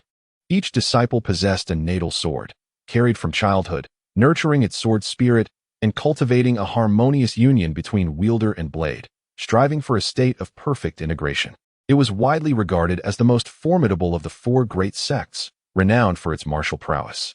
The sect leader, already present on the plaza, greeted the approaching envoys with a respectful bow. "Greetings, fellow Taoist Tian Jianzi. I trust you have been well." Tian Jianzi, the leading elder of the Xian Tian sword sect, was a gaunt, middle-aged cultivator with an air of rectitude, his sword strapped to his back. He was accompanied by a retinue of elders and disciples. "Greetings, sect leader Duanmu." Tian Jianzi replied with a faint smile, returning the gesture. The sect leader responded with cordiality. "Your presence graces our yin-yang sect with distinction, fellow Taoist Tian Jianzi. Let us not exaggerate. We are here to witness your exemplary display of impartial justice, so that we may emulate your efforts in rectifying our own sect." Tian Jianzi quipped. "Did you nearly say something else? I assure you, you misheard me." Tian Jianzi replied with a virtuous expression. He then gestured to a Qi refining disciple behind him, introducing him to the yin-yang sect leader Duanmu. "Allow me to introduce my newly acquired personal disciple. Although only 18 years of age, he possesses a golden attribute, heavenly spirit root, and is a natural prodigy of the sword Tao, ideally suited for sword cultivation and progressing rapidly. Originally named Fan Jian, I personally renamed him Fan Jian upon discovering his exceptional talent, hoping that he will uphold the principles of the sword Tao and diligently cultivate his skills. I had no intention of bringing him along, but the boy insisted on accompanying me, eager to broaden his horizons at your esteemed sect. He importuned me for 3 days, and I reluctantly relented. I trust sect leader Duanmu will not take offense." The sect leader's brow furrowed. This individual was clearly here to flaunt his disciples' talents. A natural prodigy of the sword Tao. Alas, our sect lacks such promising talents. The handsome and valiant Fan Jian stepped forward, bowing respectfully. Fan Jian pays his respects to sect leader Duanmu. "Excellent, excellent. A promising talent indeed. Please, esteemed Taoists of the Xian Tian sword sect, be seated." Numerous seats had been arranged in the center of the plaza for the sect leaders, elders, and envoys from other sections. Although this matter was primarily an internal affair of the yin-yang sect, its magnitude had attracted external attention, with various factions eager to witness the spectacle. The yin-yang sect had already suffered significant reputational damage as a result. Shortly after, 2 more groups arrived in unison. The representatives from the Myriad Sound Valley and the Blood Cloud Palace had encountered each other to the west of the yin-yang sect and decided to travel together. "Greetings, sect leader Duanmu." The leader of the Myriad Sound Valley was a woman of captivating beauty, her every gesture exuding allure. The individuals accompanying her were all female, as the Myriad Sound Valley was a sect exclusively for women. In contrast, the leader of the Blood Cloud Palace was a gloomy old man, the very embodiment of villainy. "Fairy Miaoyu, real person Jiao Luo, welcome to our yin-yang sect," the sect leader greeted with a smile. The alluring Fairy Miaoyu responded with a smile. "It has been too long, sect leader Duanmu. When will you grace our Myriad Sound Valley with your presence? Sister Qingxiao pines for you day and night." The surrounding disciples perked up at this revelation. "Intriguing gossip about our sect leader. Let us partake." The sect leader's expression turned awkward. "I will certainly visit next time. Please, be seated.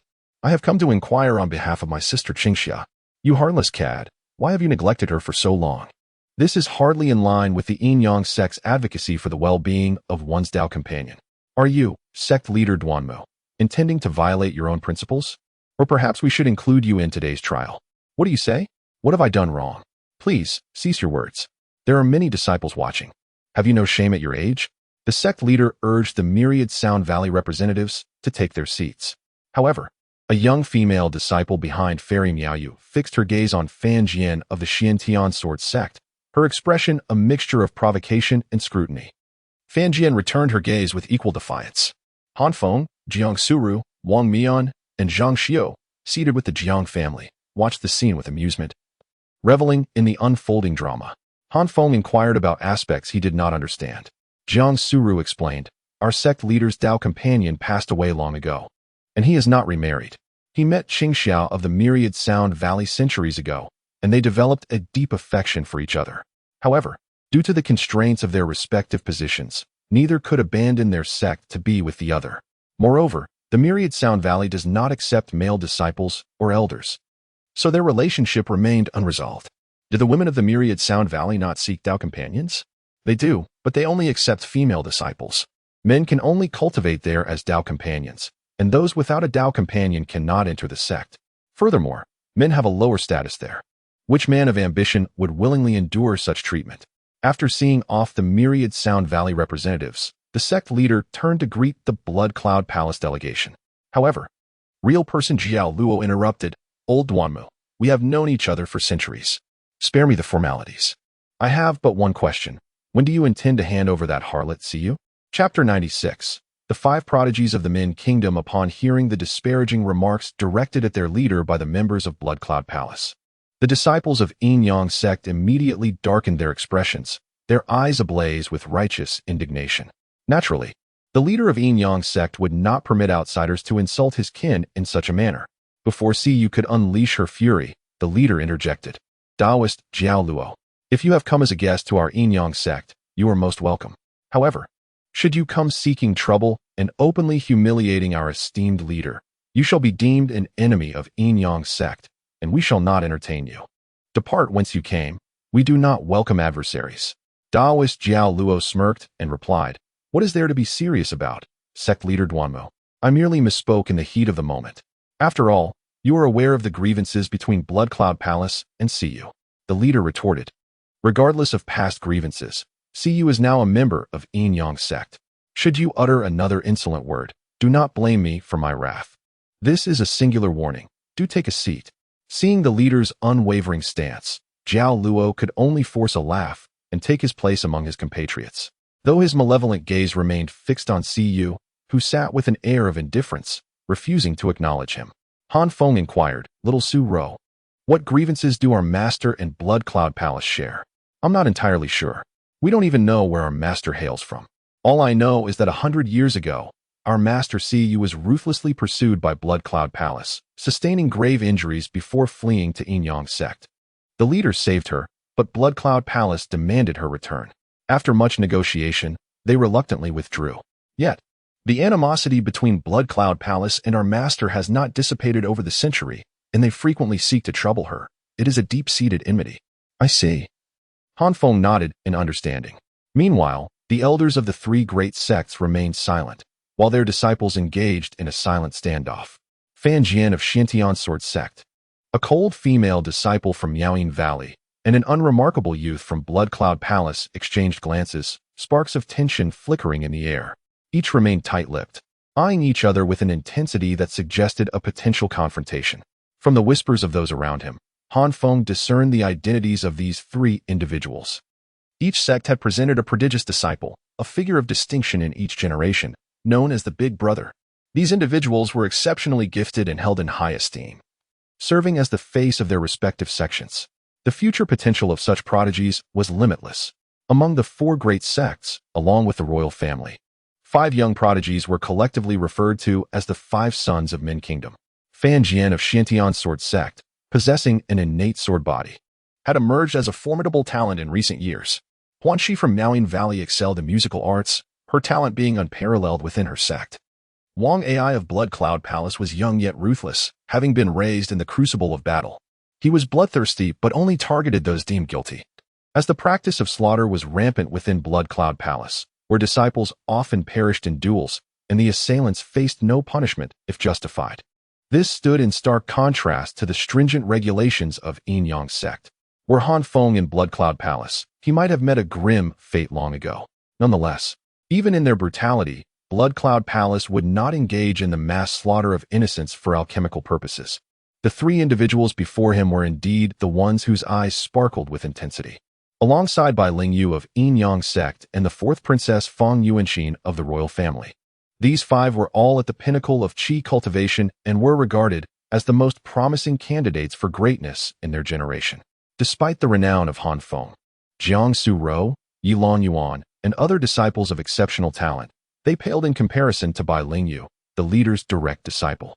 However, Bai Lingyu was absent today, remaining in seclusion to cultivate. Moments later, another group arrived, led by an elderly man clad in a 4-clawed dragon robe. Sect leader Duanmu, it has been far too long. The elder greeted with clasped hands and a warm smile. Greetings, King Jing.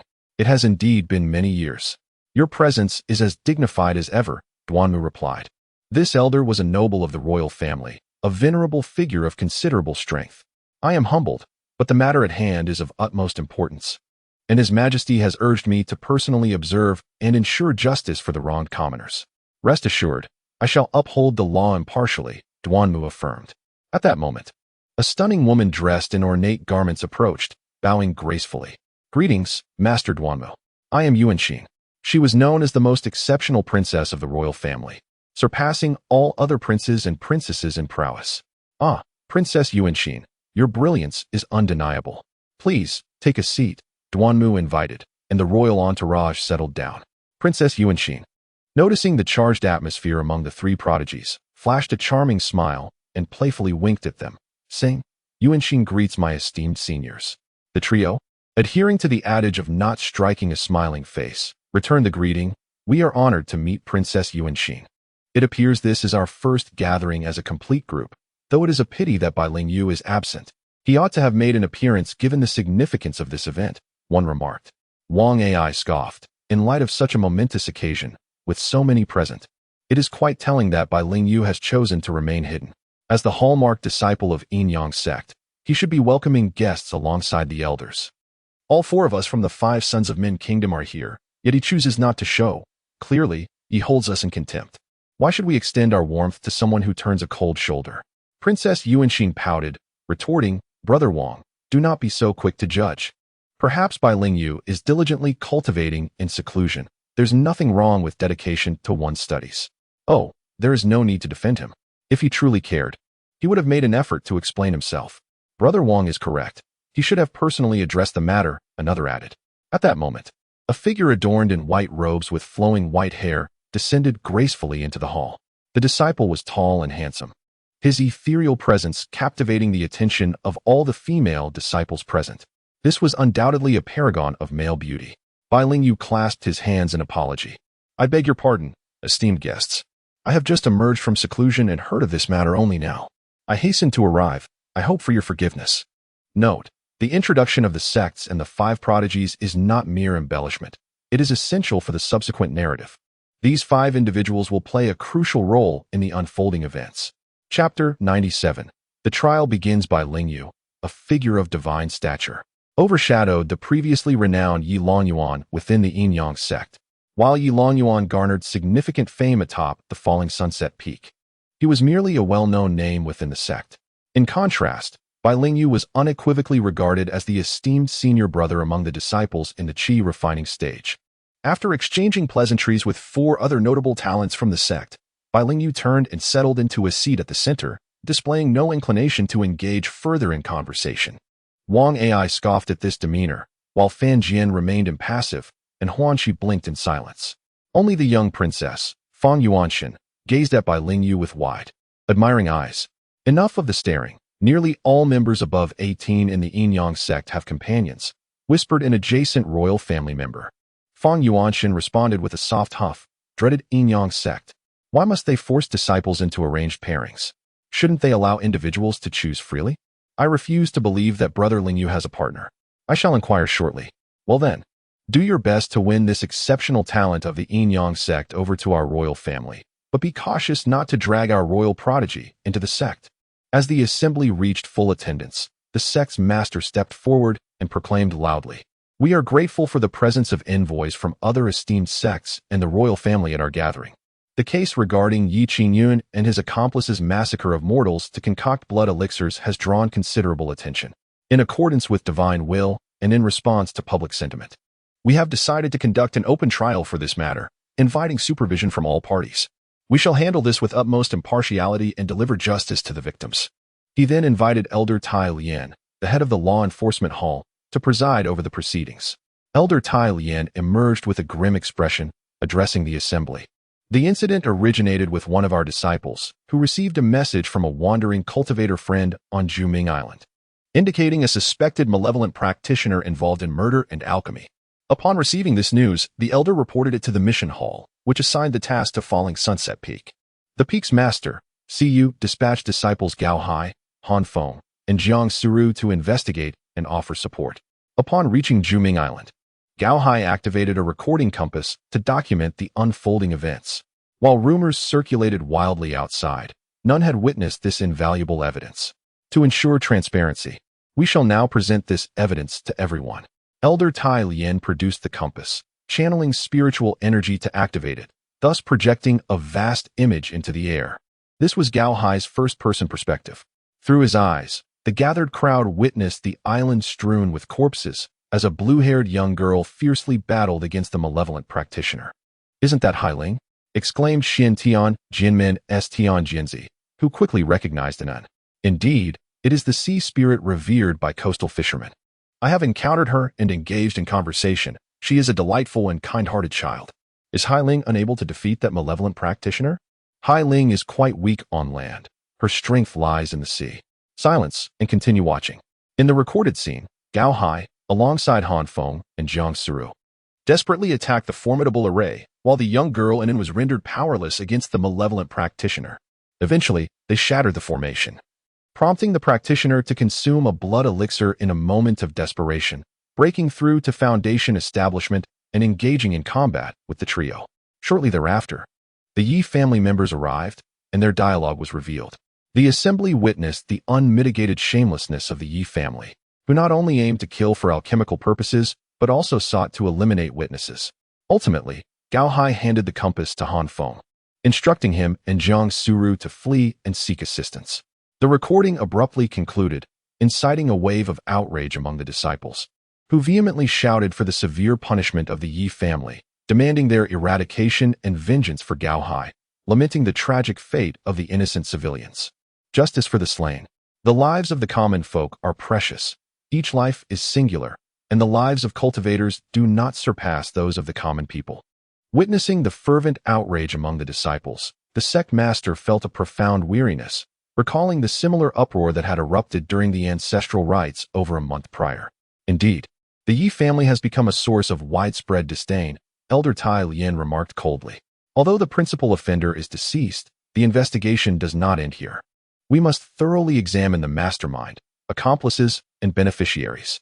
He then summoned Yi Tang, the patriarch of the Yi family, and the beneficiary identified in the evidence, Yi Longyuan.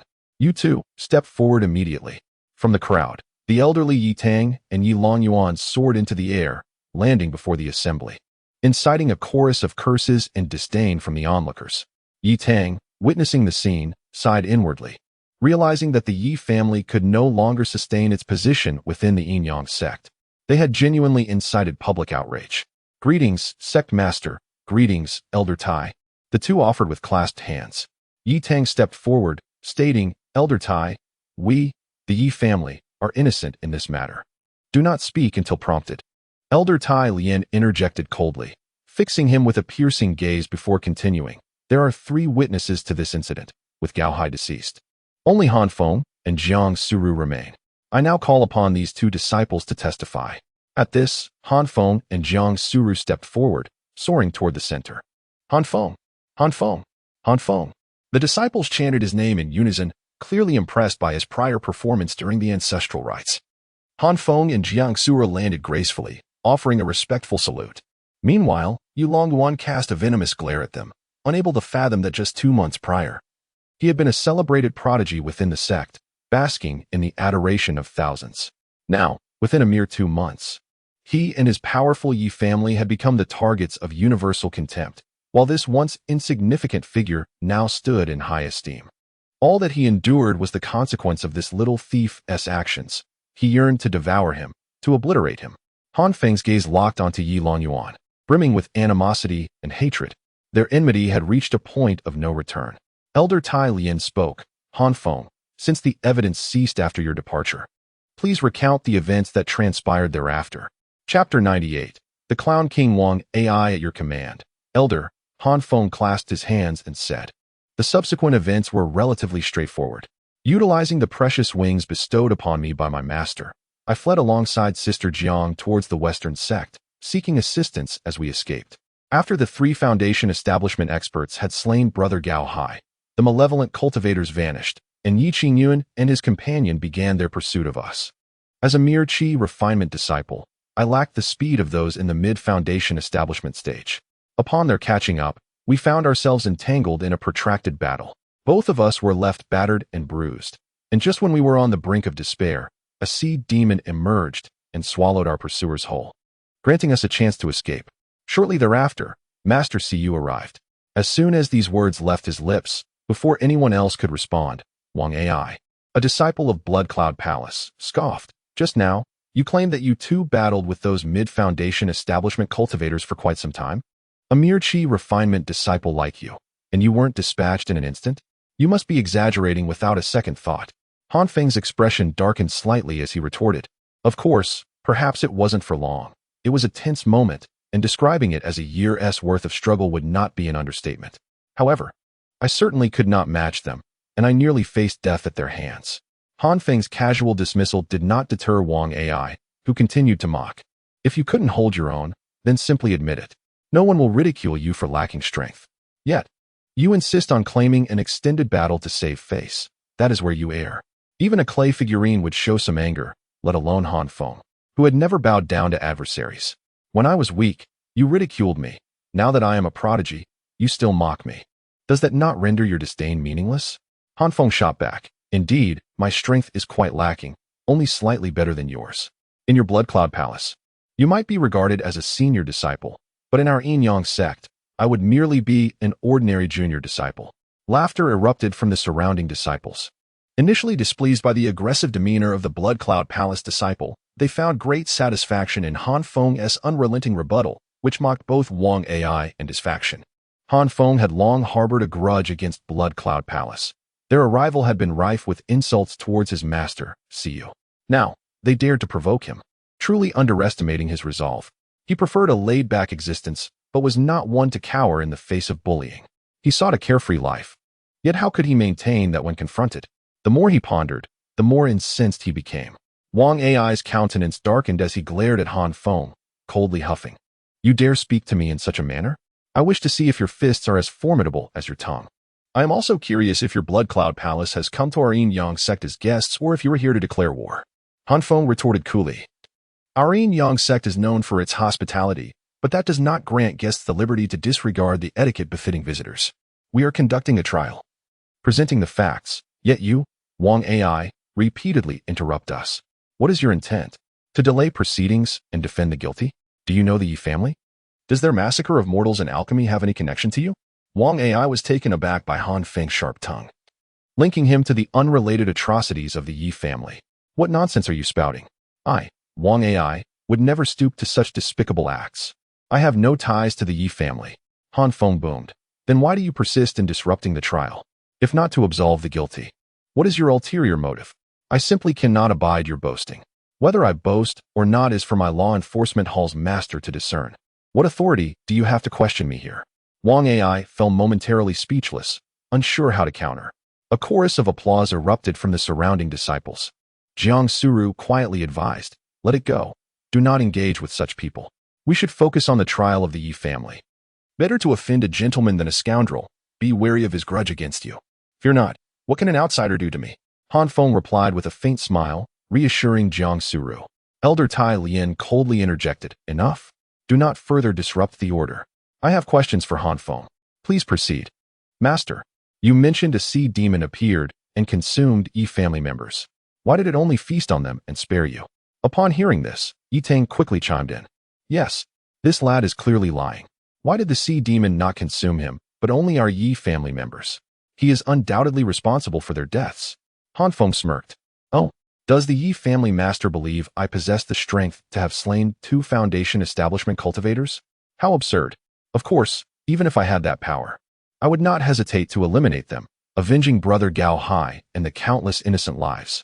As for why the sea demon targeted only the Yi family, everyone witnessed that the Yi family assaulted the sea spirit. In my flight, I rescued the sea spirit and returned it to the ocean. The sea spirit, harboring resentment towards the Yi family, commanded the sea demon to devour them. Is that not justifiable? Would it have feasted upon me, its savior? Elder Tai Lien nodded. Well, the truth is now clear. Han Feng has not lied. It is indeed the Yi family who has slaughtered countless innocents. Do you have any objections, Yi family master? I certainly do. Yi Tang retorted defiantly. Elder Tai, do not hastily accuse the Yi family of slaughtering innocents. The actions of two individuals, Yi Qingyun and Yi Luchuan, are solely their own. What do they have to do with the Yi family? Yes, they share our surname, but there are good and bad individuals everywhere. My Yi family is vast, with many members. It is only natural for one or two to stray. Who can guarantee that every person in their family is virtuous? This is entirely a matter of personal conduct, not reflective of the entire Yi family. Should their actions condemn us all to ruin? If a disciple from a sect commits a crime, must the entire sect be punished? When I learned of this, I was perplexed. They would never inform me of their misdeeds. Had I known their intentions, I would have fought tooth and nail to stop them, forbidding such actions. Elder Tai, I urge you to maintain fairness in your statements. Do not skew the narrative by linking Yi Qingyun's actions to the Yi family as a whole. It misleads others into thinking we collectively committed this atrocity. Why not say it was a Foundation establishment disciple from Yin Yang sect instead?